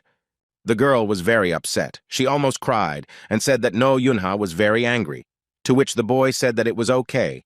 Her favorite character would appear again in The Return of Sherlock Holmes. This was the last straw. Yan Haiyan blushed with anger and resentment. It seems that the children still couldn't become good friends. The little girl, once again, with tears in her voice, accused our hero of being very evil. The guy was ashamed. He apologized, but never received forgiveness. Yunhei had to go back to the playroom again. The children had already forgotten about playing house. Without the teacher's supervision, they had a more fun pastime. The boys had a sword fight. One had just defeated the other and was proudly announcing that the blood had not been shed in vain, but in the name of the crown. The winner was Yonghuk. He noticed Yunhu approaching the audience and said that he came just in time. The children decided to find out who was the strongest boy in their group, but so far no one had managed to defeat Yonghuk. The guys around started chanting the names of the next participants in the fight. Our hero thought that they had been watching too many TV shows. Yunha was not eager to fight, because he knew that he was much stronger than the boy, but the crowd continued to demand that he raise his sword. Yonghuk just then joyfully pulled his plastic blade out of its sheath, making a characteristic sound. The boy pointed his sword towards his enemy and said in a pompous tone that this city was too small for the two of them. After a moment of silence, Yonghuk added that Yunhee's fate would end right here and now, and he must take up the sword and die with honor. Friends began to egg Yonghuk on to win with one blow and prove that he alone here is worthy of the title of warrior. Our hero thought that he was already starting to get tired of all this. The boys shouted that no Yuna should get what he deserved, that the girls loved him too much, and that no one needed such a rival. But the last straw for his patience was the appearance of Minji, who screamed no Yunhee's name louder than anyone else. And then she gestured that he should remain headless and die on the spot. This was too much. Our hero got angry, but he was sad. No one, absolutely none of the children were rooting for him. It was strange to be left completely without support. The boy looked around the crowd of children with hope and saw Yang Haiyan. He smiled, expecting the girl to be on his side. But she, with tears in her voice, clutching the book to her chest, screamed that she hated him. But Yunhu, well, he should have thought about what he was saying. Our hero realized that he had to go through life alone, raised his sword and whispered that the offenders were finished. They would get what they deserved. The boys felt like gladiators in the arena or something like that, the spectators chanting their names and stamping their feet. With his eyes shining, Yonghuk gave the command to begin. He was eager to start a fight with Yunha. The boy ran up and raised his plastic sword to strike from the side. The opponent stood still and did not move. The next moment their swords crossed. If they had been made of metal, sparks would have flown in clusters. After repelling the attack, Yunha began an offensive. His opponent became frightened, took a step back, lost his balance, and began to fall. At the last moment, Yonghuk regained his balance and straightened up, but Yunha took advantage of the hesitation and knocked the sword out of his hands. Then Yunha slipped behind his opponent, pushing him. He was so fast that few were able to appreciate this unexpected maneuver. Our hero threw his sword over Yonghuk. It was quite impressive. The weapon seemed to cross in the air. The boy landed on his knees but said that he was not giving up yet and intended to continue the fight. Yunha pretended to sheathe his sword as if to indicate that there would be no continuation. Yonghuk groaned that he wanted to fight some more, now that he had released his hidden secret powers, but then added that it was probably forbidden in the garden. He fell theatrically to the floor, coughing as if he was dying, and holding the place where he had been hit with his hand. If he was going to lose, he might as well lose in style. Yunha stood and listened to the applause. The children shouted his name in different voices. Being a winner in childhood was much more pleasant than in adulthood, and there was less bloodshed. Our hero looked back at the cheering crowd and thought that it was a good fight, the best fight, because no one was hurt. The children continued to praise the boy. They remembered how well he plays for the family, and how skillfully he handles the ball, and how good he is at handicrafts.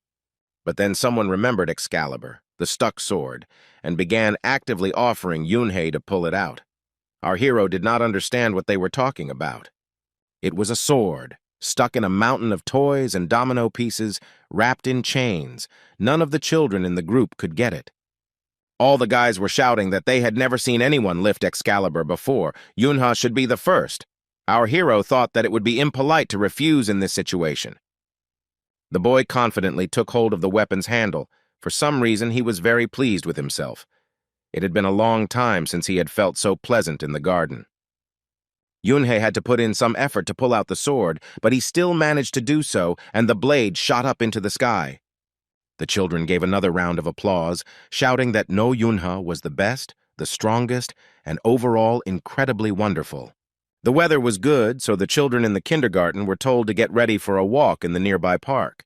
The park was beautiful, lots of greenery and neat alleys. Not far from the lamppost under a bench there was someone's phone. It was a little strange. If you looked closely, you could see drops of blood and cracks on the screen, which was showing a news report about an emergency in the city, and 7th-level goblins were discovered. The children from the kindergarten were playing on the playground. They didn't yet know that the players had neutralized all the monsters except for 2, who had managed to blend into the crowd. Minji and her friend were playing Freeze and Dead. They were having fun. Nothing reminded them of a possible threat. Yunha did not take part in the game. He was already quite tired after the first half hour, and now he was trying to rest a little and watched what was happening. Our hero did not understand at all where the children got so much energy from. He remembered himself at their age and did not remember having to run and jump so much. He folded his hands in a pose that helped accumulate mana. He needed to quickly restore his strength. After returning, No Yunha tried to use every opportunity to accumulate as much mana as possible. In his past life, he often suffered from a mana deficiency. During the incident on the bridge, he noticed that he could now accumulate more and already knew that in a few years, people would begin to see mana as having great power and value. He didn't manage to do his job for long. The guys came running and invited him to take part in the game. Yunha thought again that their endurance was simply incredible. Then the teacher came. He went to the nearest supermarket and now brought a whole bag of ice cream for the children. The boys and girls rushed towards him as fast as they could, each wanting to have time to choose the treat that they liked the most. But Yunha looked at them and thought that after all, they were children, and so they behaved accordingly. There was nothing surprising about it. The teacher noticed that the boy was in no hurry to take the treat, so he loudly said that everyone who had not yet had time to come up. There was still quite a lot of ice cream. Our hero put his hand in the bag and chose the most attractive pack. Someone grabbed it from the other side. It's not hard to guess that it was Drin Minji. She always provoked Yunhu in order to then accuse and stir up a scandal. Our hero asked the girl to give him the ice cream. He took it first, but she said that this was not so, and he should give in. Minji accused the boy of being greedy and petty, and he didn't understand why he had to give up the ice cream he chose. The teacher listened, but didn't intervene yet. Finally, his nerves gave out, and the teacher simply took the treats away from both children and reminded them that they should be friends and share. The wisest decision was to split the treat in half, which is what the teacher did, but it can't be said that this made Yunhu and Minji happy. The children each took their half, but they had no intention of putting up with this situation. They decided to do it their own way. To determine the winner who would get all the ice cream, Minji and Yunha started playing rock, paper, scissors. Teacher Teo didn't like this idea because he asked the children to share, so he had to abandon this idea. Then Yan Haiyan came up and asked if the teacher knew where Yanhuk was. He still hadn't gotten any ice cream. Teo replied that he hadn't seen him for a long time. Most likely the mischievous fellow, as usual, was waving his sword somewhere in the garden. Minji nodded in agreement. At this point, they all looked at Yunhu and began to discuss why both boys liked to play alone so much. Yunha ate his ice cream and thought about how special training should be done in secret. In the background, he could hear the girls talking. Yang Haye Yeon wanted to take the treat to Yonghuk. Minji told her friend that if he wanted, the boy would come himself, to which the little girl replied that she was sad that he was somewhere alone and left without sweets. Drain Minji laughed and said that Yang Haiyan only had one flaw. She was too cute. Teacher Tayo heard their conversation and was happy. He gave the girl some ice cream to take to Yanhuk. Her friend offered to keep her company, but Haiyan smiled and replied that she could handle the task on her own. Yunho watched her happily run into the garden and thought that Yang was a very good girl, while Tayo was collecting wrappers from those who had already finished eating. Our hero couldn't shake off the feeling that some kind of danger was approaching them, but for now it was too vague. The children started playing Freeze and Dead again, and one of them persistently called for Yunhu to join them as soon as possible. Minji ran to her friends, and on the way she also called the boy to play. He replied that he was tired and in general, he had enough running around for today. The girl took a pose and replied that in that case no one would want to play with him anymore, but Yunha assured her that she didn't have to worry about that. Despite the fact that the boy refused and suggested that Minji join the children herself, she insisted, citing the fact that Yuna had asked her about it in the morning. The hero remembered his family, and his mood changed. It was very pleasant to think that his sister was caring even from a distance. Minji dragged him to the children, and Yunha did not resist. The children played rock, paper, scissors to decide who would drive. This was a proven and quick method, and besides, no one was offended. Yunha predictably lost, and everyone ran in different directions to avoid being caught by the driver in the first seconds of the game. Our hero didn't like children's entertainment, and besides, he had already run around a lot, so he was in no hurry to catch up with the others.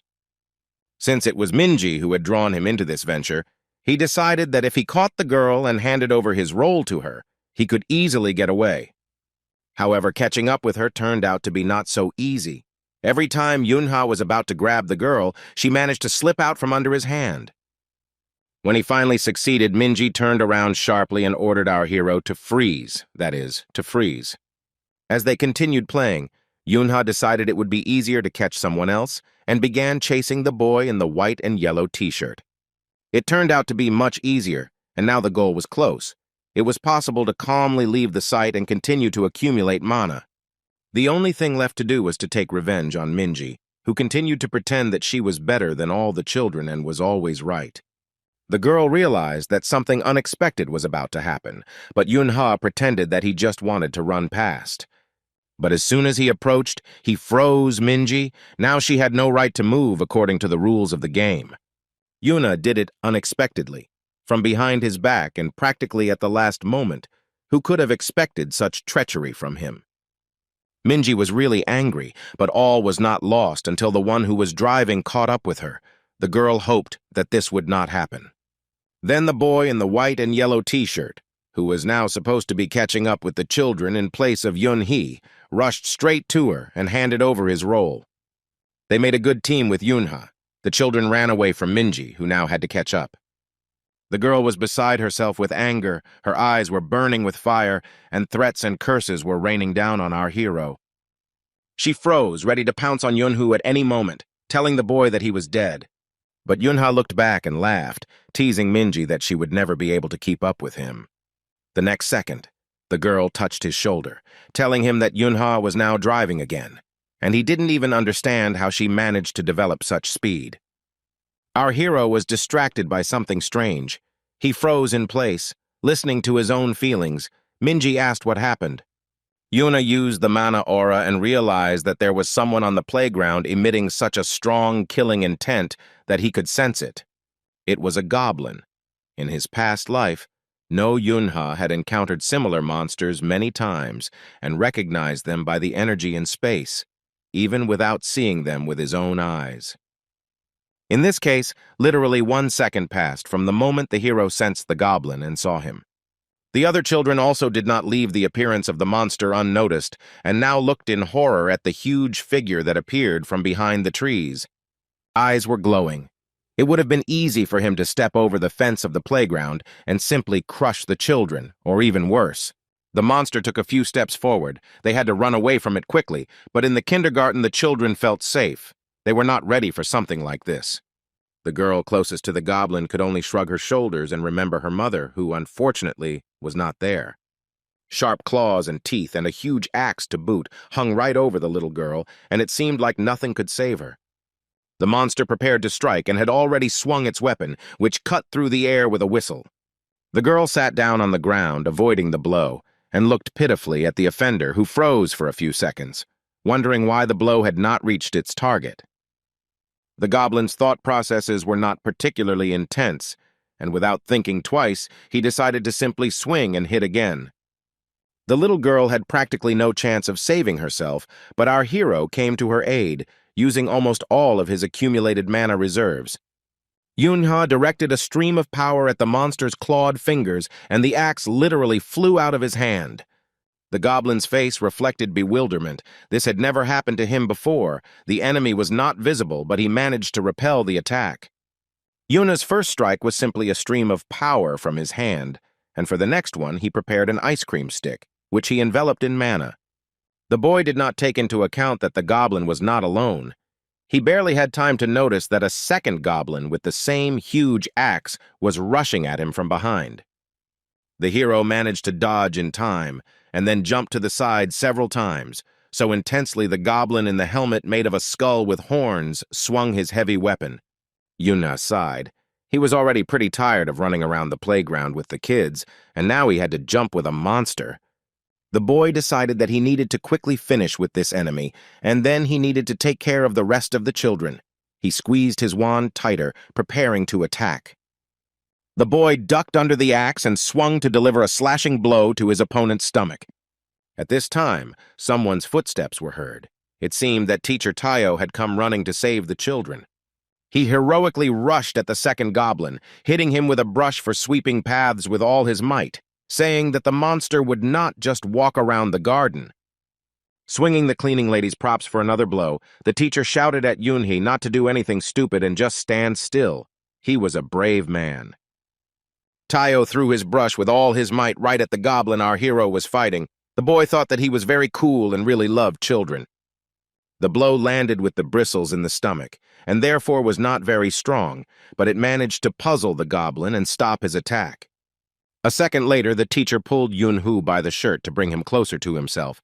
He had to act very quickly. Grabbing the girl and our hero in his arms, Tayo ran as fast as he could towards the kindergarten building to take the children to shelter. The goblins tried to run after them, but they were rather clumsy and slow. The teacher turned out to be surprisingly strong and fast, or maybe it was the survival instinct that kicked in. He rushed with 2 children at the ready and even managed to check with them if everything was okay. The helmetless goblin decided that running was not efficient enough and too labor-intensive, so he jumped after Tayo, swinging his axe. Yunha realized that they were all doomed if nothing was done, so he began gathering mana in his hands to attack the monster with a power strike.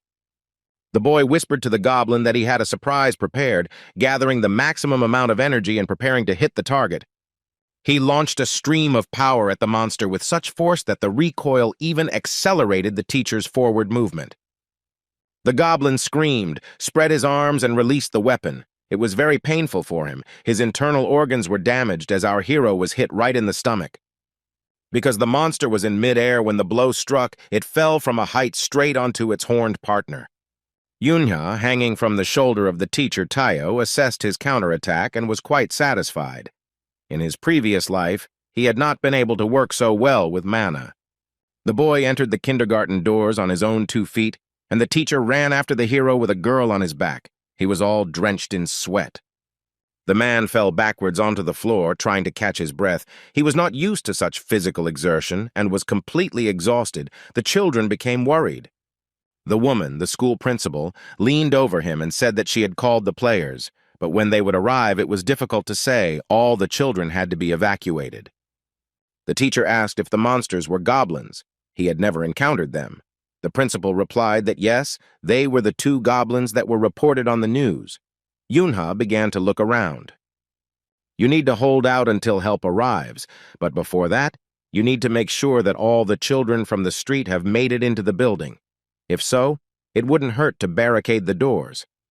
Then Minji, with tears in her voice, screamed that Yang Hyang and Yonghuk were nowhere to be found, and the girl began to panic. The teacher and the principal screamed loudly in horror, and Minji explained that she had just seen them in the garden with ice cream.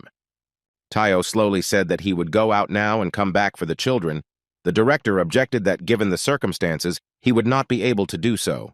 The children and staff of the kindergarten began to cry and begged the teacher not to leave, but to stay with them to protect them if the goblins started to break in. Another group of children begged Tayo to save Haiyan and Songhuk, bursting into tears as they imagined their inevitable death in the garden. The man really wanted to swear, but it was impossible in front of the children. He had absolutely no idea how to act in this situation and what would be right. At this time, the windows of the houses next to the garden shook from a piercing scream. It was so sharp and loud that even the window panes shook. It was Yan Haiyan who discovered in horror that John Huck had been attacked by a goblin. The boy was practically in his hands. The sharpest teeth were right next to the child's face. An axe was at his chest. Yan Huck also screamed deafeningly. He realized that in a moment the monster's axe would fall on his head. Yan Haiyan couldn't allow this. The girl decided to use mania and intuitively directed a powerful blow at the goblin, shouting that he should stop immediately. The blow was wide-ranging. It was more like a forceful protective shield with which Haiyan pushed the monster away from her friend.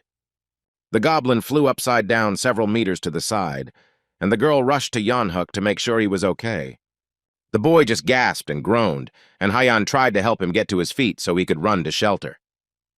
The goblin raised his axe and growled. Feeling the threat, he literally fell into a rage and prepared a new attack on the children. John Hook's leg was injured. It seemed he had twisted it, and now he couldn't move on his own, but only by leaning on Yang Hyang. They walked very slowly. With every step, the boy winced in pain, but still continued to move forward little by little. But when he looked back and saw another monster, Yang Hook forgot about everything, grabbed his friend by the wrist, and ran away. The troll with the mohawk grinned, his eyes glowing red and drool streaming from his mouth. It was a disgusting sight. The girl asked what they should do. Yan Hook answered that adults would definitely come to help, but to wait for them they needed to hide somewhere. Ahead, the children saw a climbing frame that looked somewhat like a cage. They could climb onto it from above or jump between the bars in the hope that the goblins wouldn't get to them there. Yan Haiyan climbed up first. The boy helped her up and protected her from attack. Fortunately, the goblins were slow. When it was Yan Hook's turn to go up, he heard a strange sound behind him and guessed that the enemy was already close. The goblin with an axe stood literally a few meters away and carefully watched the children's actions. They seemed funny to him. The boy shouted at Haiyan to climb further. Yan was indignant. She was worried about her friend because he also needed to be saved.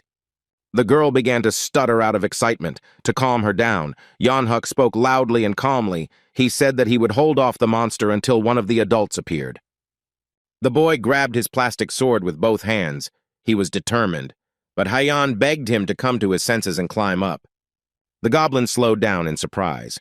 Due to his stupidity, it was difficult for him to distinguish a toy weapon from a real one, so before attacking, he needed to assess the enemy. Yang Huck's eyes flared with anger. Perhaps he possessed the same gift of flame as the fire demon, the throne that saved Yonghu and Yuna. At least the child would really like this. He saw a story from the bridge on TV and was very inspired. Right during the news broadcast, Yang Hook decided who would be his idol now. He shouted so loudly that not only the neighbors but also the residents of the entire area heard it. The boy dreamed that in the future he would become a hero. And maybe even the throne itself. He has every chance of this because he is agile and strong. Standing in front of the goblin, Yang Hook gripped his sword very tightly and repeated that he would become a famous hero like the fire demon. He even goaded the monster into attacking, calling him a weakling and peppering his speech with choice curses. And where did a 6-year-old boy pick them up? The goblin began to get furious. He clenched his teeth tightly and began to prepare for an attack, fingering the handle of the axe. Finally, a disgusting battle cry burst from his throat. The monster decided to intimidate the enemy before attacking, just in case. Yan Huck was afraid, but the boy reassured himself that he had trained a lot, and now he just needed to remember how to thrust with a sword. As the goblin approached, the boy closed his eyes and swung his plastic weapon with all his might. Of course, it was not possible to injure the goblin in this way. The sword simply flew to the side, without leaving a single scratch on the enemy, but slowing him down a little. To avoid the axe blow, John Hook crouched down. The boy was indeed quite agile and smart, but he had little chance of standing up to the goblin. The monster swung his axe again. Fortunately, someone appeared behind the monster who knew exactly how to defeat him, and it was not a player or a hunter. It was Yunha, who had quietly crept up from behind and was about to stab the enemy in the back. The axe never landed on John Hook's head. The goblin swung, but completely out of place. Our hero's plan worked perfectly. Yan Huck continued to cover his face and head with his hands, but soon realized that this was not necessary yet and carefully opened his eyes. He looked at the goblin and saw that he was distracted by someone else. This was a chance for salvation, and a good chance at that. Yang Haiyan watched from above. It wasn't like she was very relieved when Yunhee appeared, but 2 boys against 1 monster were better than 1. Our hero jumped forward, armed with a sword, covering his friend with himself. He was full of righteous anger. Yeonhuk sat on the ground and couldn't figure out whether to run away, or climb up to Hyan, or maybe stand next to his former enemy and fight against the goblin shoulder to shoulder. Yunha glanced at the boy and praised him, saying that he had acted like a real man. It was difficult for the child to understand what he meant. Sometimes the hero forgot that he was in the body of a 6-year-old boy and said adult things. But still, Yeonhuk was pleased. Yunha didn't notice how the goblin made an incredible jump to finally end this stupid battle. At the last moment, Yeonhuk noticed the danger and shouted a warning. The axe missed, but Yunhee's sword, shrouded in mana, made a wide swing and hit the target right on target. And not just once, but 3 times. After this series of blows, the goblin was left without the hand in which he held his formidable weapon. She flew off somewhere upwards, and now the boy could strike as many times with the sword as it took to destroy the monster. His eyes were shining, and his blade, shrouded in mana, was shining too, and after each strike the sword left a glowing blue trail in the air. Finally, in front of the astonished Yeonhuk, Yunha simply cut the goblin in half. Fortunately, Yang Hyang did not see this. The girl had already closed her eyes when the first blood was spilled. A blue gem bounced across the ground. It was the monster's core, meaning the boy had managed to defeat it. Yunhee's final sword strike whistled through the air. The enemy disappeared, leaving behind only the artifact. The goblin was destroyed. The boy was pleased. Now he could take a breath and cheer up the children with a smile and suggest that Hyan go down to return to the kindergarten. But Yunha couldn't do this, at least not right away. Yeonhuk rushed to him with hugs, repeating that the guy was a real hero and pouring out gratitude. He was so excited that he knocked our hero to the ground. He began to get angry. He did not expect such a flow of tenderness and was not ready for it. The girl also came down and joined her friend, and now they cried and thanked Yunhoo together. Yang Hyang and Yeonhuk filled the boy with tears and cried out that they were incredibly scared, but he heroically saved them. Our hero tried to get rid of them, gently or not so gently, but he still shouldn't forget that we were talking about 6-year-old children. Sometime earlier, he had put a lot of effort into getting out of the kindergarten and rushing to help them. While Tayo couldn't decide what to do, Yuna came to the door. They didn't pay any attention to him, so the boy carefully crept outside and closed the room so that no strangers could enter. It was easy to get out, but it was necessary to use special vision to assess the situation. Yunha decided to use magic. Using the power lines, he saw where the mana clusters were in the area, which could indicate the location of Hyan, Yeonhuk, and the monsters. The boy felt calmer when he saw that the children were safe and sound and had managed to escape from the goblin. Then from the side, he saw that the second monster had managed to get into the building. It was incredible luck that Yunha had come out and noticed it before it attacked the children and staff. His legs were very powerful. Ironically, the monster was just approaching the gym, as if he was planning to pump up his muscles even more. The goblin had that same horned skull on his head. It limited his view quite a bit. The monster turned his head in all directions, trying to get his bearings. Then the goblin heard a thin, childish voice asking what the hell he was doing there, and began to shake his head even more intensely. Yuna stood before him, his head bowed forward menacingly. In his hand, he held the same stationary knife with which he had fought the divers and the kraken. The boy extended the blade and enveloped it in mana, then gestured to the monster that certain death awaited him now. The goblin did not wait for this moment and rushed into the attack, intending to simply trample the impudent child. But this child, as we know, was far from simple. Yunha crouched down and dealt his first blow to the monster. Then he jumped behind the monster and attacked it from behind to consolidate his success. After all, the wounds from the paper knife were not too serious. More mana was needed. Our hero did just that to test the weapon. He waved it in front of himself a couple of times and was completely satisfied. Now it was necessary to test this amount of energy on the goblin.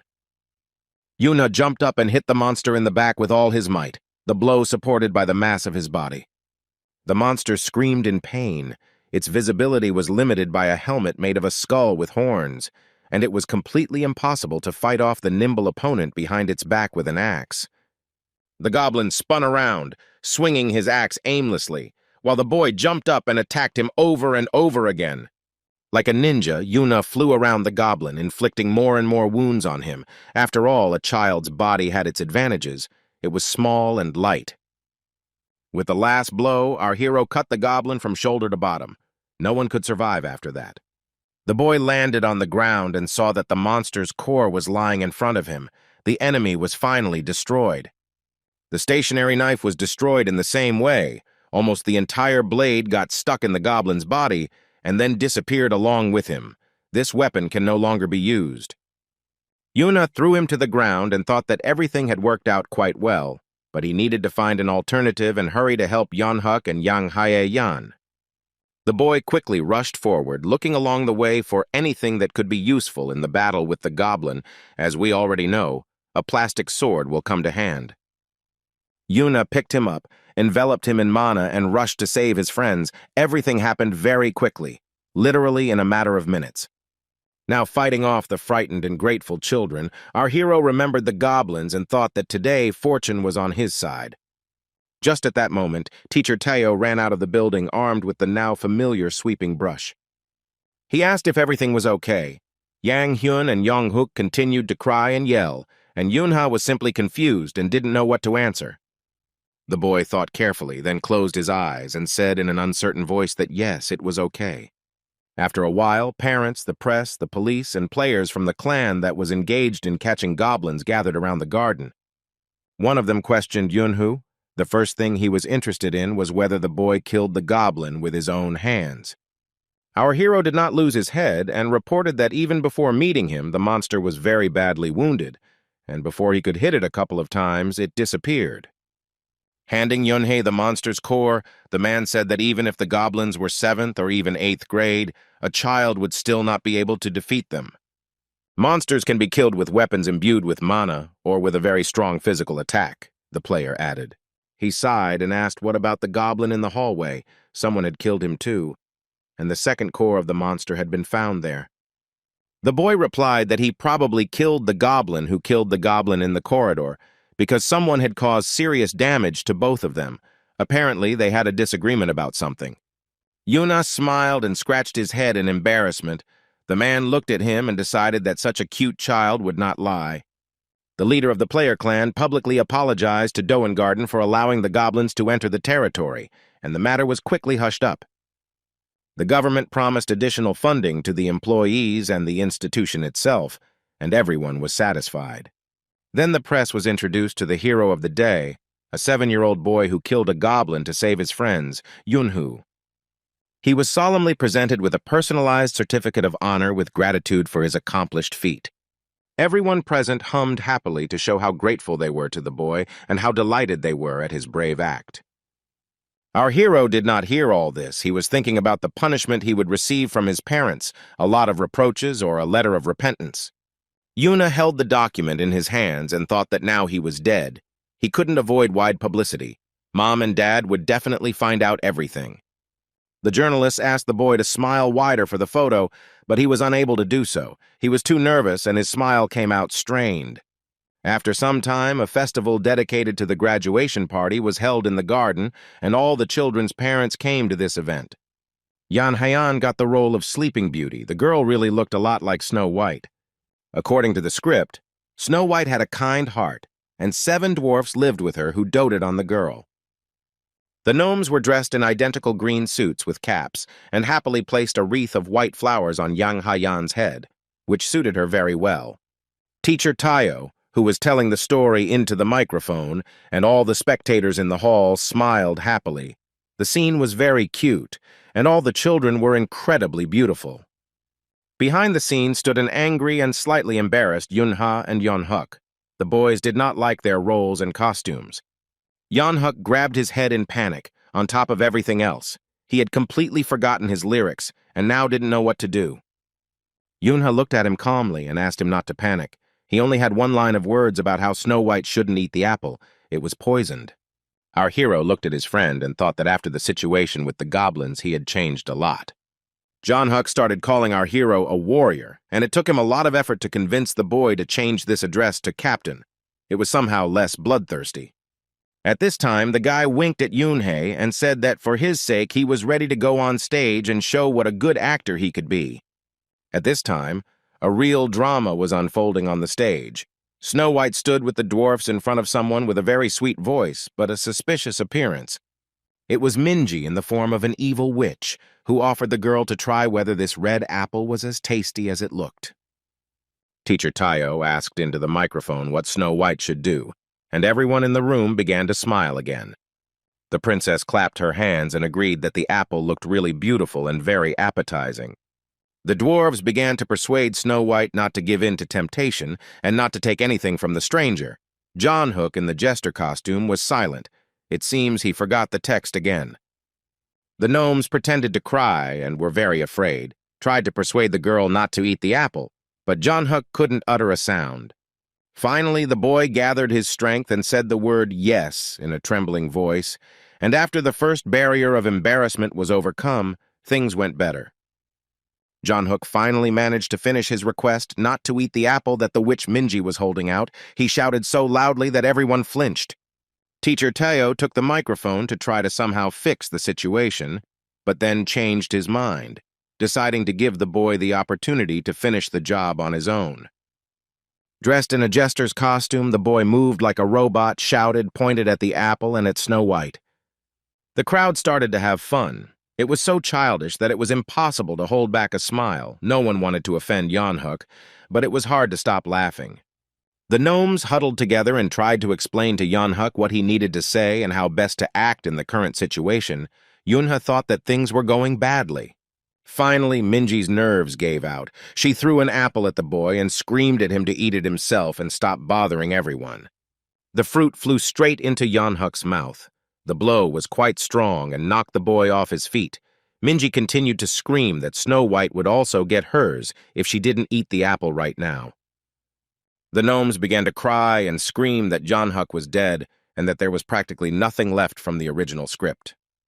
The situation needed to be saved, and Minji loudly announced that the jester had eaten the poisoned apple instead of the princess, after which she laughed ominously.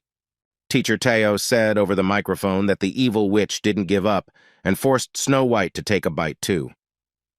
He gestured to Minji to go up to Haiyan and pretend that she was also eating an apple, but the girl didn't immediately understand how best to do it.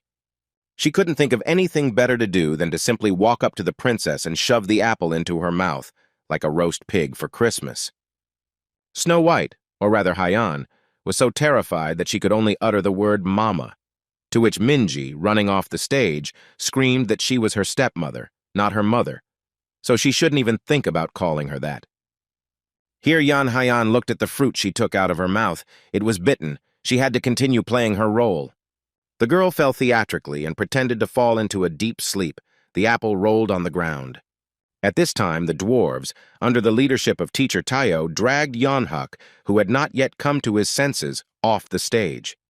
It was Yoonhae's turn to take the stage, and the teacher put his arm around his shoulders to give the boy confidence. It was necessary to save the situation, and Tayo, adjusting his glasses, asked our hero to show his best. All hope was on him. It turns out that the teachers made bets on whose group would perform better, so our hero must save the reputation and wallet of his mentor. Snow White lay in a makeshift coffin surrounded on all sides by beautiful white flowers as Yoonha took the first few steps onto the stage. He was very serious and tense but tried not to show it, so as not to completely ruin the performance. Yang Haiyan tightly closed her eyes and tried not to move, and besides, she couldn't change her expression while Yoonha was walking towards her. Whispers began to sound in the hall. Everyone was talking about whether this was the child who managed to put the goblin down. How ugly of them. Yoonha slowly walked towards the beautiful Yang Hai-yeon, trying to act like an excited lover. Someone from the audience said that the boy's face scared him. This creepy child is capable of killing. Since he destroyed the monster, who knows what kind of victim will be next? Someone's mother cried. Our hero thought that in his past life he had destroyed so many monsters that they would have covered half the city. What would this woman have said then? But he was a player, an immortal. Then he heard the nasty whisper interrupting the joyful and loving voice that was shouting that the most beautiful, beloved No Yoonha was on stage. It was his little sister. Everything became normal again. The boy remembered that now he had a new life, and he could be happy and choose any profession for himself. Yuna and her parents continued to support him from the audience, which was incredibly nice. The family did not leave any step of Yoon-hee unnoticed. They loved him very much. Even his tiny brother smiled and waved his tiny hand in greeting. They shouted that he was the best, the most handsome, and that his family loved him very much. The boy was embarrassed for a few seconds. But he also laughed joyfully and answered his relatives that he also loved them very much, albeit mentally, so as not to spoil the performance. Yunha walked up to the place where Yang Hayan was lying and stopped. It was necessary to do everything beautifully so that the girl would be pleased to look at the photos later. The boy exhaled loudly several times from excitement. He had never taken part in a performance before, and this would be the first time he would kiss his girlfriend in his new life. Our hero loudly and expressively said his line that there is no one in this world more beautiful than Snow White. He adjusted Hayan's hair. And finally the kiss took place. Yuna pressed his lips to his friend's forehead. It looked very touching. The girl opened her eyes and sat up, holding out her white hand to him. It seemed the performance had ended quite effectively. The hall exploded with applause, but the ones who were happiest were our hero's mom, dad, Yuna, and little sister. The actors who played the main roles bowed beautifully to the audience, and the curtain began to slowly descend. Then he stood up again to give all the other children a chance to come out and get their share of applause. After this, the dwarves and the jester picked up Yunhu in their arms and threw him up in the air several times. This was their way of saying thank you to the hero. The boy screamed in fear. It was dangerous. One of the children might simply not cope, and then he would fall from a height right onto the scaffolding. Fortunately, everything ended well. Yunhu was caught in the strong and caring hands of his father, who decided to insure the boy. He laughed joyfully and told his son that he was very good, just a natural actor. The boy replied that it was not his merit, but the good genes that were passed on from his parents, and everyone started smiling. Mom and Yuna also came up to congratulate Yunhu. They were incredibly happy about his success and that his kindergarten days were coming to an end. Mom asked if her son had already decided what he wanted to be, since a lot of time had passed since his visit to his grandmother. The boy sat on his father's neck and thought that he just wanted to live a happy life, so that it would be radically different from the one he already had. He remembered his mother asking the same thing last year when he was drinking milk, and he had to answer in a way that wouldn't disappoint her. He didn't really know what answer would meet his mother's expectations, but Yoon-hee was in a very good mood right now. All the children were happy and celebrating the end of kindergarten, and our hero also succumbed to the general joy. He just wanted to continue to be as happy as he was now, and for no one to dare to interfere with that. And to do this, he needed to be able to stand up for himself, so Yunha answered his mother that he probably wanted to become a warrior. He asked his father to put him down on the ground, and his father played along with his son a little, saying that he was ready to carry out any order from such a brave warrior. Mom looked at her family with a smile. It seemed that both of them did not disappoint her, and the answer was correct. Yunha ran to the children, and she looked at her son and thought that in any case, he had the right to do exactly as he saw fit. And he can count on the full support of his family, judging by what the woman saw not only his family but also his friends. Young-huk hugged the boy tightly. Soon Yuna went to school for the first time. It was a very important day for him, because he was starting a completely new, more adult stage of life. After her welcoming speech, the director congratulated all the newcomers on their admission. Even she was a little worried, let alone the children. Yoon-hee was 8 and really didn't like formal events, so he just stood there and yawned. Then, out of nowhere, Minji appeared and asked why he was acting like that when the director was giving a speech. The boy replied that she was quite strange herself. The girl made sounds similar to growling, to which Yan Hayan asked them both to speak a little more quietly, since it was simply indecent. Young-huk was there too. He turned to Yunha and asked when the boss would show the others who the strongest boy was. Our hero replied that he was not going to do this. Then the boy replied that he would not miss his chance, and would also loudly declare himself. The children were looking forward to school life and were quite excited, but Yunha was only thinking about not attracting unnecessary attention to himself. After the ceremonial assembly, the first graders went to get to know their class through a bright and spacious corridor. Everyone was asked to say a few words about themselves, and Kim Minji was the first to do so, saying that she lives in the Manhwa area. The girl added that she went to Doan kindergarten and loves to socialize, make friends, watch melodramas, and listen to music. The class teacher, Eugenia, smiled and reminded the girl that they had little time today, and they could continue another time. Minji sighed theatrically and said that if that was the case, then nothing could be done.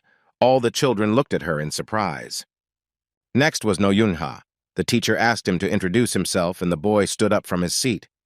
He was brief, saying that he also went to Doan kindergarten and hoped to make good friends at school.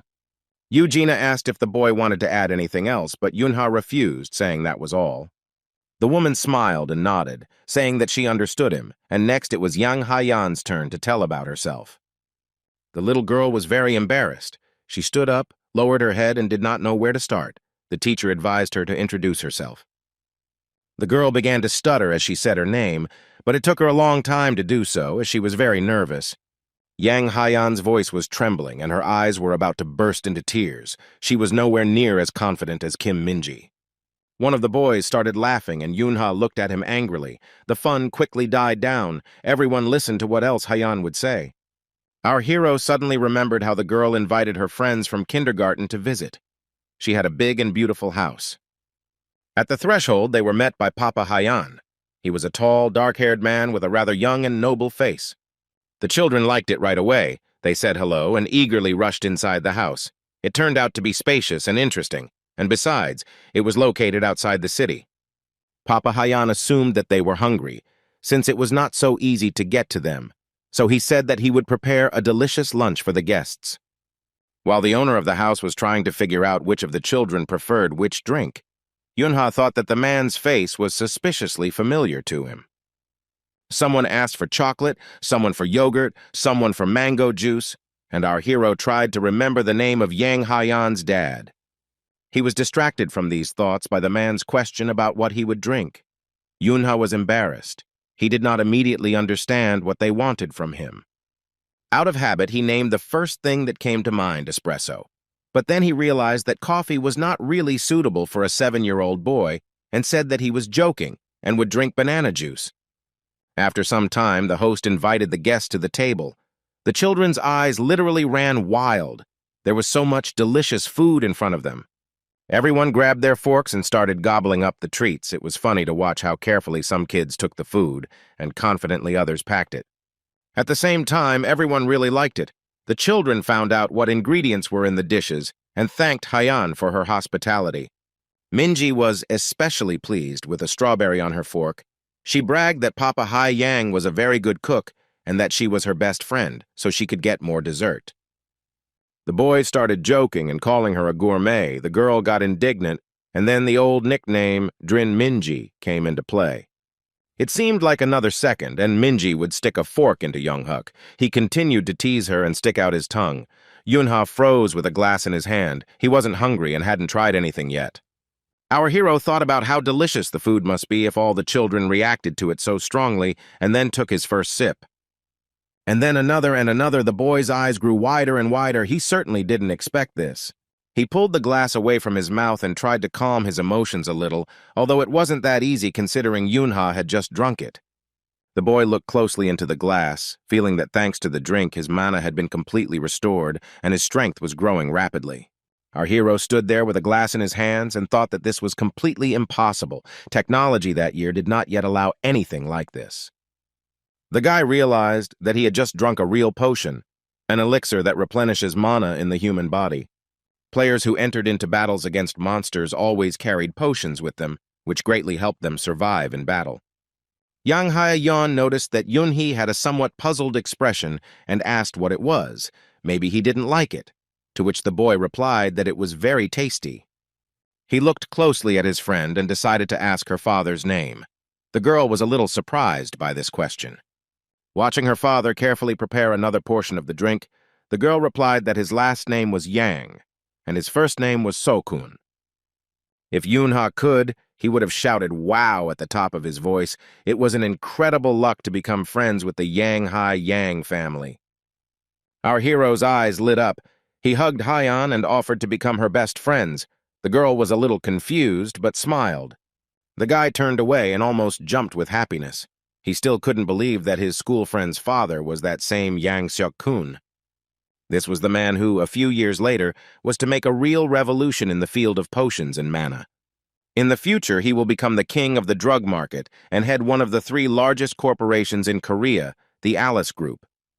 Here, Yunha remembered something else. In his past life, he had never heard of Yang Seok-kun having a daughter. And then it dawned on him, our hero realized that the girl was alive only because he saved her from the goblin in the kindergarten. The guy carefully touched his girlfriend's shoulder and called her by name. Such behavior was completely unusual for him. Heian was alarmed. With a menacing look, Yunha said that if she suddenly had any problems at school, he would undertake to solve them without a shadow of a doubt. The girl continued to smile in confusion and nodded, continuing to hold her almost full glass of drink. On the first day of school, she also remembered that her friend had promised support, so she bowed her head and began to talk about herself. Heian said that she also went to Doan Garden like Yunha and Minji, and she also likes to drink tea and read books. Then the girl smiled radiantly and added that she was very shy when talking to new people, but that did not mean that she avoided communication and did not want to make friends. Sitting down in her seat, Yang Haya-yang tried to catch her breath. Speaking in front of the class was not easy for her. Yunha tried with all his might to encourage her friend and show that she did a great job. The teacher was also pleased. She praised Yang Hayan and said that she was a great girl for overcoming her fear. Next, Eugenia invited Jin Sun to introduce herself. The girl stood up from her seat, and all the children in the class froze.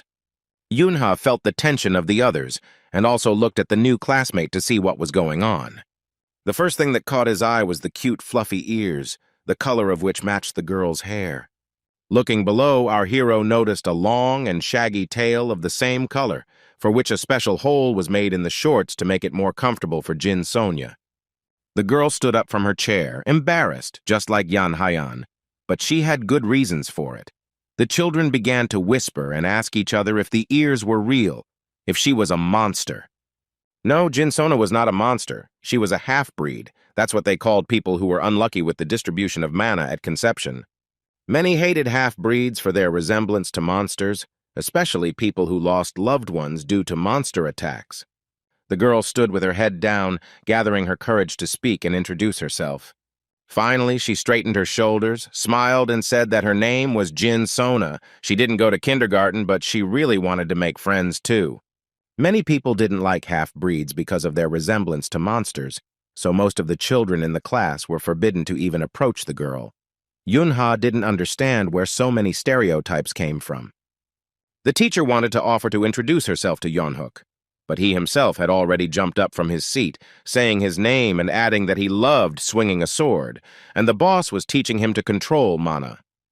One of the boys asked him what he meant by boss, to which Yeonhook proudly replied that they would soon understand who was in charge.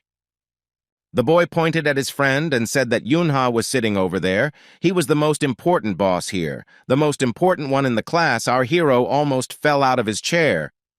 Showing his biceps, the boy added that the boss was very strong, so no one should even try to act against his will. Yeonhook got really excited. He started shouting that the boss needed to be greeted with 3 cheers, and the teacher barely managed to calm the boy down. She became serious and looked at Yunhu intently. Eugenia didn't like it at all that someone in the class was called boss. The woman asked our hero to stay after school and also added that she wanted to talk to his parents. The boy was annoyed because he hadn't done anything like that at all. After school, Yunhu was left to sit at his desk while he waited for the staff room to discuss the incident. From the yard, Yeonhook's shouts could be heard about how the boss was the best, and that he supported him, and that he shouldn't be punished simply for being respected. After the mana tests that were mandatory for all first graders were over, Yunha went to lunch with the other kids. The school had a good cafeteria with many different dishes. Yeonhook and Sona showed above-average results, and Haiyang had so much mana that it could not be measured at all. But the girl was recorded as having average results, citing a glitch in the system. Before our hero had time to consider the results, he heard Yeonhook calling him to join their company at the common table. It was possible to eat in peace and look out the window at children from another class playing on the sports ground. Young-huk ate everything on his tray in lightning speed and said that he would go and get more food. The girls laughed that the cook would soon remember him and stop letting him near the kitchen, to which the boy replied that he had already come 3 times today, and the woman even remembered his name. Minji was also hungry. She asked Yunhoo if he was full, because the portions were somehow small and she would have to go for more. Our hero joined the conversation to joke, calling his girlfriend a glutton. He himself barely ate, lost in thought. Yunha and Minji crossed teaspoons like swords, but both were distracted by something else, forgetting about each other. It was Jin Sona standing in the middle of the dining room, waving her tail from side to side, not knowing where to sit. Our heroes were alarmed not by the girl herself, but by the reaction of those around her. Everyone began to whisper quite loudly and discuss the tail and ears. There was also a lot of discussion about the presence of a half-breed at school. The children believed that there was no place for people like her here. Jin Sona couldn't find a place to sit down to eat in peace without listening to the constant discussions. When the girl saw a free chair and was about to sit on it to have lunch, the girls at the table made such faces that her appetite instantly disappeared. This didn't stop Sonu from trying to eat, and she asked if she could take the seat, but there was no answer. After a few seconds, one of the girls finally decided to answer, but the answer was negative. Could children really be that mean? Yunha thought. Yeonhook and Hayan also didn't like this attitude towards their classmate at all. Fortunately, their parents were normal and raised their children adequately. The girl who had refused to let Jin Sona into her table added that she must have some problems with her head if she decided to eat with the other normal children. Her friends started to chime in that they should know their place and eat on the floor, and they wouldn't even mention clothes. Even floor rags looked better. Sona couldn't believe that she had to listen to so much nastiness about her appearance, and that she should not come to school, but stay in her church. She became gloomy, but did not become aggressive, but only politely changed for disturbing the children. Minji and Hayan stood up for the girl, reminding her offender that money doesn't decide everything, and that the fact that she comes from a rich family doesn't give her the right to insult her classmate. Yuna also became very angry. He clenched his fists, and even Younghook asked what was wrong with the captain. While half the children in the cafeteria were laughing and inviting everyone to watch the monster cry, our hero stood up from his chair. He remembered himself in his past life, and remembered how someone told him that not all half-breeds are kind and good. Oddly enough, his friend, who was also a half-breed, told him about this. He explained that not all poor people and outcasts have a good heart. And there are, of course, exceptions, but basically those who are very different from others become embittered and vengeful. The friend then looked at Yunhoo and said that there was no need to protect all half-breeds just because he, his best friend, was one. The guy's name was Jin Paran, and he and Yunha were inseparable. Our hero asked his friend why he was kind then. The half-breed replied that he was not talking about that. Then Yunha pulled his sword out of its sheath. It was unclear what he had in mind and what he was getting at, but the gesture looked quite threatening. Yunha looked into his friend's eyes and asked if Jin Paran thought he was kind because he was weak. The guy got scared and tried to defend himself with a stool. For a half-breed who was used to seeing a threat in everything, his reaction was quite justified. Yunha sternly declared that there was no need to come to his tent in the middle of the night and pester him with conversations. Jin Paran deserved punishment. He should go on patrol. The command was carried out immediately. The action took place in the Dungeon of the Abyss, the very one where our hero ended his first life, so the monster appeared almost immediately and attacked Paran. The half-breed was a skilled player, so he dealt with him in a couple of blows, but he knew well that this was far from the last monster for today. Before he could catch his breath, he was attacked by a spiky tail or the paw of some huge reptile or even a mantis monster. He failed to dodge in time. Now Paran had a rather impressive torn wound from the thorns on his stomach, and he got angry.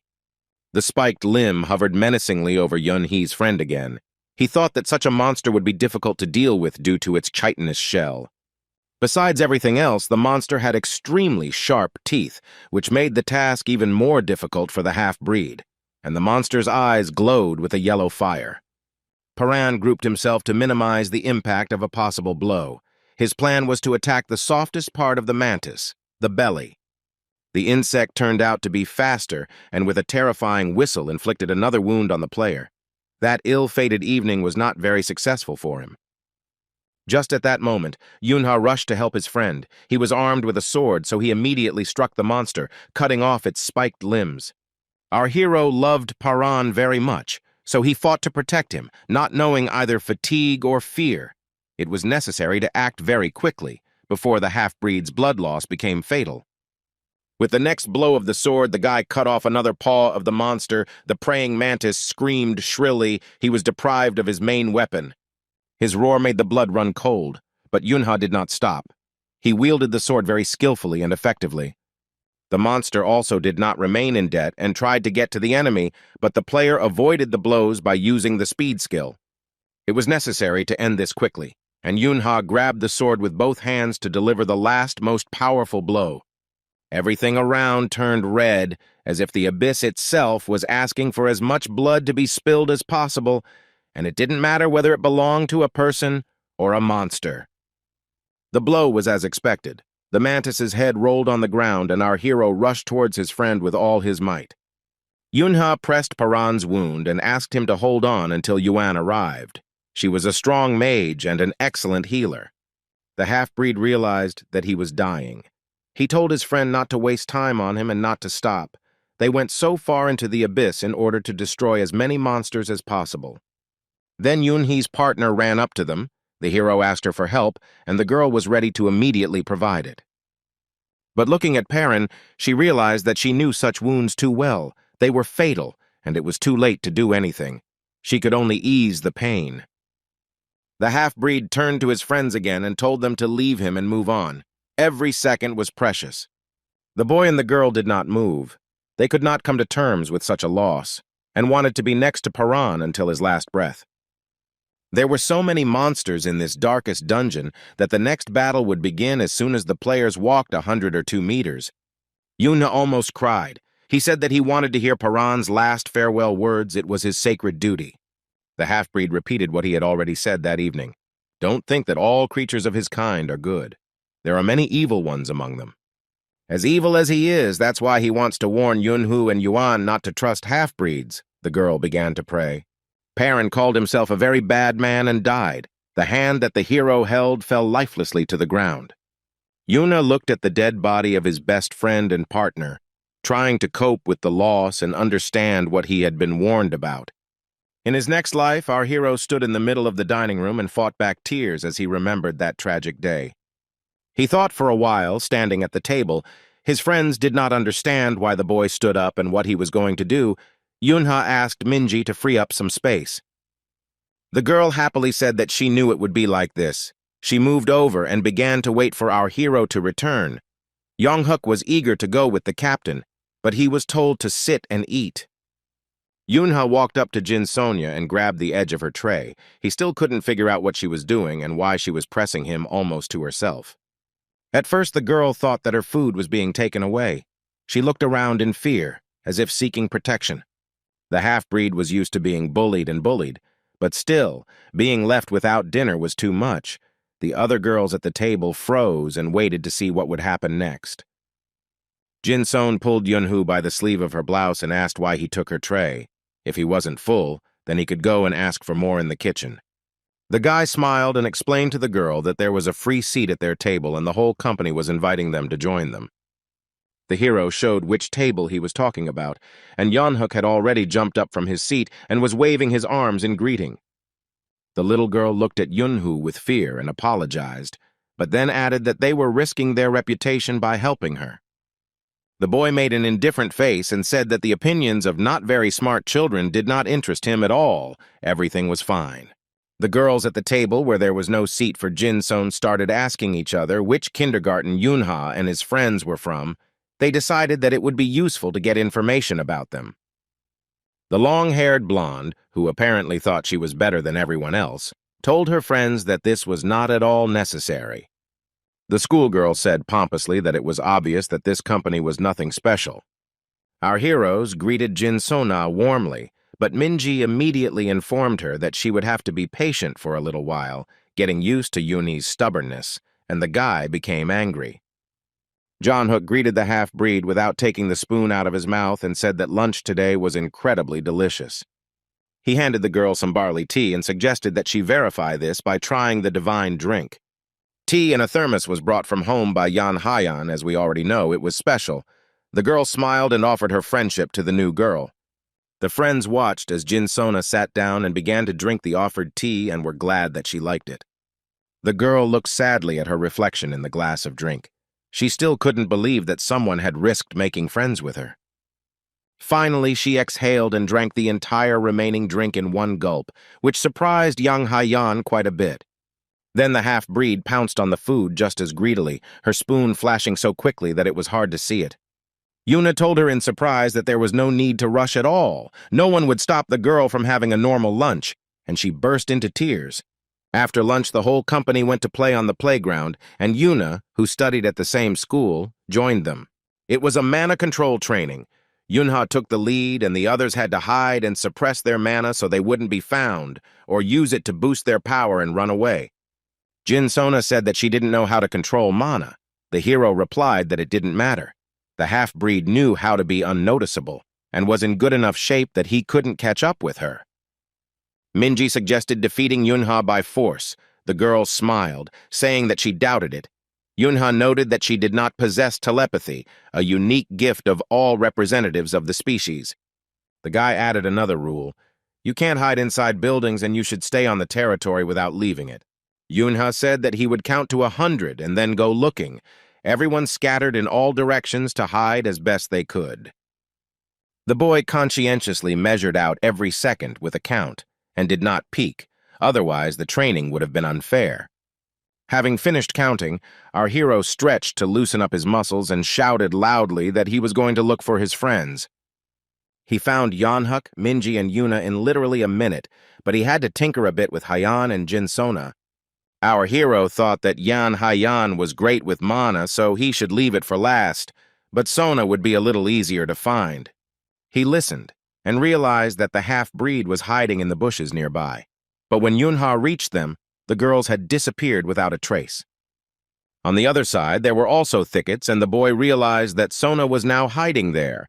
But pushing the branches aside, the hero realized that he was late again. Only the girl's tail flashed behind the fence. It seems that someone had to run around quite a bit today, Yunha thought. The boy tried to catch up with his friend, but it turned out to be beyond his strength. Jin Sonoy rushed on like a comet, not responding to his request to stop. Yuna pressed and almost managed to stop him, but the key word was almost. The half-breed deftly twisted out from under his fingers. Moreover, she jumped so high that our hero did not even understand where the fugitive had gone. Pushing off from the roof of the canopy, Sona decided to jump out right in front of Yunha when he least expected it. She stood in the boy's way and firmly declared that she was not going to stop. She had not lost until he finally caught up with her. Yuna kept yelling that she should stop, or at least come down, but Sona jumped on rooftops, fences, and trees, saying that she wouldn't do that. The other children thought that the girl was right. They were also found but not caught. Yanhuk rolled up his sleeves and got ready to run. Minji also gathered her resolve and rolled up her sleeves. She didn't like being deceived, and now she had a chance to fix everything. Yuna was encouraged by the fact that the game wasn't over. She thought that with the help of mana, she could run even faster. A minute later, Yunha found himself in the middle of the court. Confused, he didn't know which of his friends to catch up with first, and was very angry and exhausted.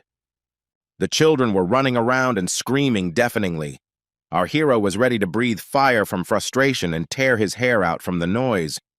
But since things had taken such a turn, he turned on the speed, also using mana, and promised that he would now catch up with everyone. Jin Sona stood among the treetops and watched what was happening with a smile. She didn't plan to go down yet. A few minutes before, Yang Haiyan was walking along the stairs and thinking about where to find a secluded place to hide from Yun-hee. She heard the boy finish counting and announced that he was going to search. He needed to suppress his mana. The girl concentrated and coped with this task quite easily. Her father taught her to control her energy well. It was forbidden to enter the premises, but here Haiyan saw a lot of books through the open door.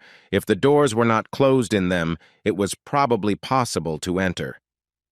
There were several stacks of books on the landing itself, Some of them were children's books, so the little girl was literally burning with curiosity. She loved to read. Some of the stacks of books were as tall as Hyeon herself, and she began to wonder who had put an entire library here and for what purpose. The inside of the apartment was clean and spacious. The books were stacked neatly and lovingly. Curiosity overcame fear and anxiety about breaking the rules. The girl could not resist and picked up a rare edition of Exupery's The Little Prince.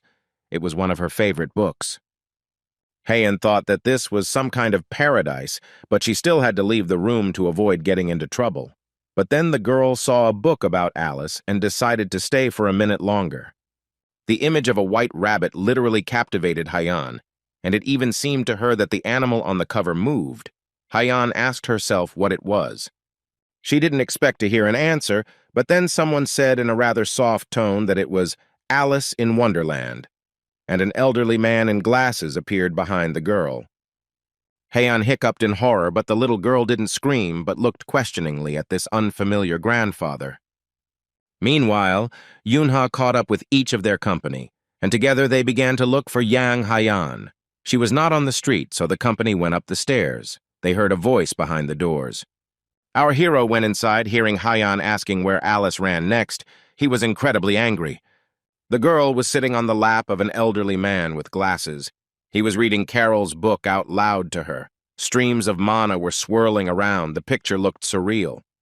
Yoonha greeted him and said that they were playing, but his friend had disappeared and he found her here.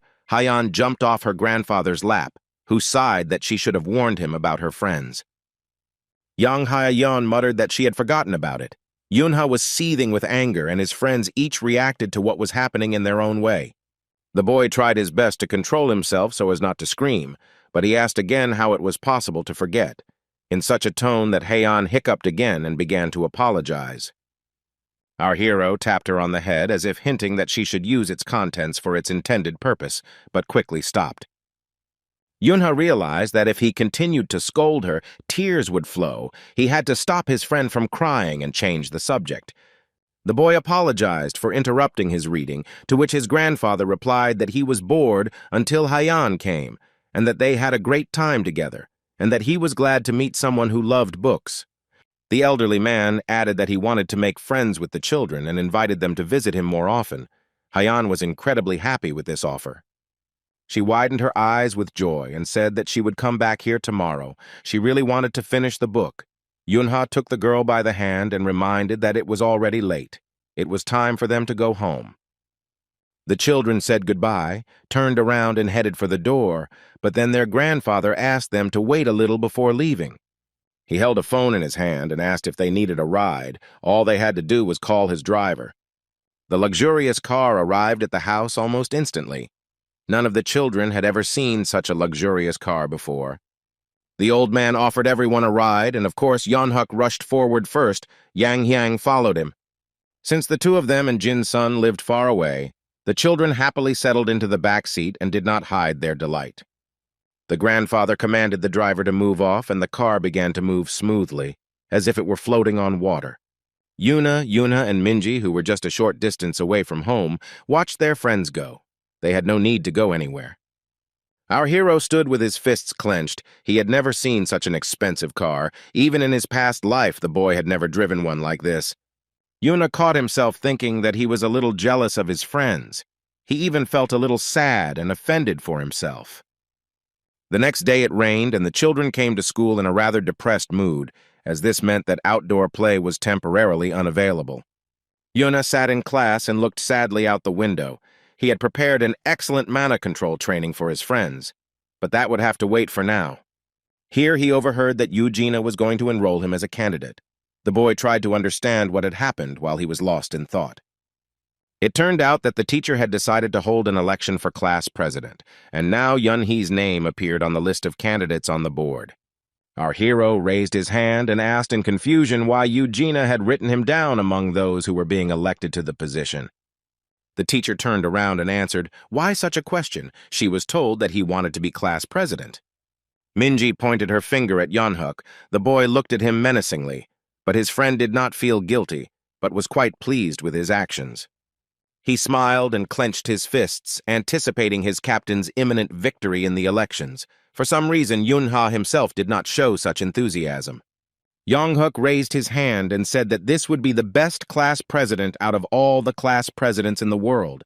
Yunha sat with his hands clasped together and thought that now Cho Yong-yuk could not count on his help, but his friend continued to shout that the guy should take this position. Thinking that this arrangement was no good, our hero raised his hand and informed Eugenia that he was rejecting his candidacy. The teacher replied that since Yonghuk had chosen him, it would simply be impolite to refuse. The trust shown in him was priceless. When she heard that Yunha thought he was not fit to be president, she said that this couldn't be true. All children have unlimited potential. The boy continued to get angry and asked Minji why she didn't tell him about Yonghuk's actions, to which the girl replied that she told him everything, but he just didn't listen. Eugenia happily reported that Yunha was the only candidate for now. Maybe one of the kids would also like to try out for the role of class president. A blonde woman from a wealthy family raised her hand, whom we knew from the situation with Jin Sona in the school cafeteria. Her name was Sena. She said that she always dreamed of a leadership position like her father's. The girl even feigned embarrassment, apparently especially for the teacher. Looking back at Yunhu, Sena gave him a haughty look, as if to let him know that the post of president was already in her pocket. Yunha had mixed feelings. He didn't want to be the class president himself, but he absolutely didn't want to see Sen in that role either. The next day, closer to lunch, a whole box of burgers from one of the large fast food chains, which was very popular, appeared in the classroom. The driver held the treat, modestly looking down, and Sena invited everyone to take one burger each, which her father had bought. The children were delighted and started shouting at the top of their voices that today there were burgers for lunch and Sena was the best. The girl was happy. Everyone started talking about electing Sena as class president, and she promised that in that case, she would hand out burgers once a month. Yuna and his friends stood a little to the side and watched what was happening. It was still too early to draw conclusions. Then Sena came up to him and handed him a burger. It smelled very appetizing, apparently, and tasted no worse. The girl held the food right in front of Yunha, gesturing for him to take the burger, and when the boy extended his hand, a clarification followed. Sena handed the burger to Yunha, saying it was her thanks for his precious vote in the presidential election. This was too much. Our hero thanked him, but said that he was not hungry, and in general he was not a fan of fast food. The boy turned around and walked away from the sly woman who had decided to bribe voters with a free treat. Sena once again loudly voiced her election campaign in short. For every vote she promised one burger a month, Yunha sighed. She was still a child. Here the hero's attention was drawn to his friends, who gestured to him to look in the other direction. Yonghuk stood there holding the burger in his hand. It was obvious that the boy was struggling with the huge temptation to eat it. And yet he didn't do it. Putting the food behind his back so he wouldn't see it, the rest of the friends from Yunhee's group also refused, and Minji even said that she wasn't homeless enough to eat such a thing. Our hero wanted to say that if you are hungry, there is no point in refusing burgers. He still does not want to be president, but still decided to respect everyone's personal choice. The boy realized how devoted and loved his friends were to him, and he decided to let things go as usual. Half a year passed, and on the weekend, the children from Doan Elementary School were supposed to go on a traditional spring excursion to the mountains. The first graders were given identical field uniforms. Parents prepared food to take with them, and the teacher explained the rules, the main one being that everyone should be attentive. The children were excitedly discussing the upcoming event, and the teacher had to shout over them to take the roll call. Eugenia asked the class president and vice president for help. One was to read out the names, the other was to mark those present. The president was Jin Senya. She casually adjusted her hair and said that she would be happy to carry out this task if the vice president did not interfere. It was Yunha. Our hero was seething with rage but did not start a scandal, simply agreeing to do what the class teacher asked. Then the teacher decided to double-check everything. Yunhu asked to count the children and gave Sene a sign with the class number to hold. Finally, everyone was ready and the ascent began. Yan Hayan almost immediately found an incredibly beautiful flower and gave it to Eugenia. Everyone was in a great mood. The teacher talked a lot about traditional Korean wooden architecture. showing the most interesting details. Finally, it was time for a break. The school children spread out their mats and looked forward to lunch. Yuna opened the box of food that was packed for him at home. There was a message from Yuna. His sister wrote in ketchup that she loved him. The guy became embarrassed and started to rack his brains when Yuna managed to write this. Everyone else smiled, saying that his food looked delicious. Minji came up and noticed that she was a loving sister. It was very sweet. The boy asked his friend to speak more quietly and asked what kind of lunch she had. The girl opened the container. Inside were beautifully decorated sushi, grilled sausages, something else cute, and sauce. Then the friends heard excited cries that the most beautiful dinner was at Yan Haiyan's, and they both turned around to look. The girl's container contained a cutlet in the shape of a teddy bear lying in a crib under a blanket of cheese, lots of fresh vegetables, and a side dish. Remembering her father, Yunha thought that it was predictable. Then they heard Yonghuk shouting that the best food for a hike was noodles. The boy was very pleased and literally glowed with happiness. Minji asked why he didn't prepare food for the road. Instant noodles are not the best option for a first grader. Yonghuk laughed and said that he didn't need any other food. Since his mother said that cup noodles were the best, then that's how it was. Minji and Yunya looked at his satisfied face and decided that there was no need to voice their thoughts on this matter. They felt sorry for each other because Mom didn't even bother to pack Yonghuk lunch, but they both decided to just pretend that noodles were a fine choice. The previous night, something sinister had happened in this part. A young man had run as fast as he could, weaving through the trees. He looked back and cursed foully. Apparently something much more threatening was running after him. While wondering where a monster could have come from in this area, the guy didn't notice a root and caught his foot on it. As he fell to the ground, he heard a menacing growl behind him and thought that this was the end. There was no chance of salvation. But it was still possible to at least try to get up. The young man tried to lean on his hands, but apparently his shoulder was dislocated during the fall. Right in front of his face stood a clawed black paw. The monster whose appearance the guy had been waiting for from behind decided to show itself from the other side. Or maybe it was a second monster, it was hard to say. Hounds, Class 7 monsters, never moved alone. They hunted in packs, chasing down their prey and then killing and eating it. The man jumped back, shouting for help, but there was someone behind him too, and the hero's back collided with even more powerful paws. He looked there in horror and saw a hellhound, a monster that was already classified as level 6. The guy didn't expect such a turn of events. The last thing he said was that it wasn't fair. A few seconds later, in the place where the man had recently been, only blood-stained shreds remained. The hounds tore the prey to pieces and then greedily ate everything they could bite off. There were too many of them to get their fill of everything. So the hellhound commanded the others to stop immediately so that she could get the best piece. The two simple hounds wanted to object, but retreated, feeling the power and strength that emanated from this larger monster.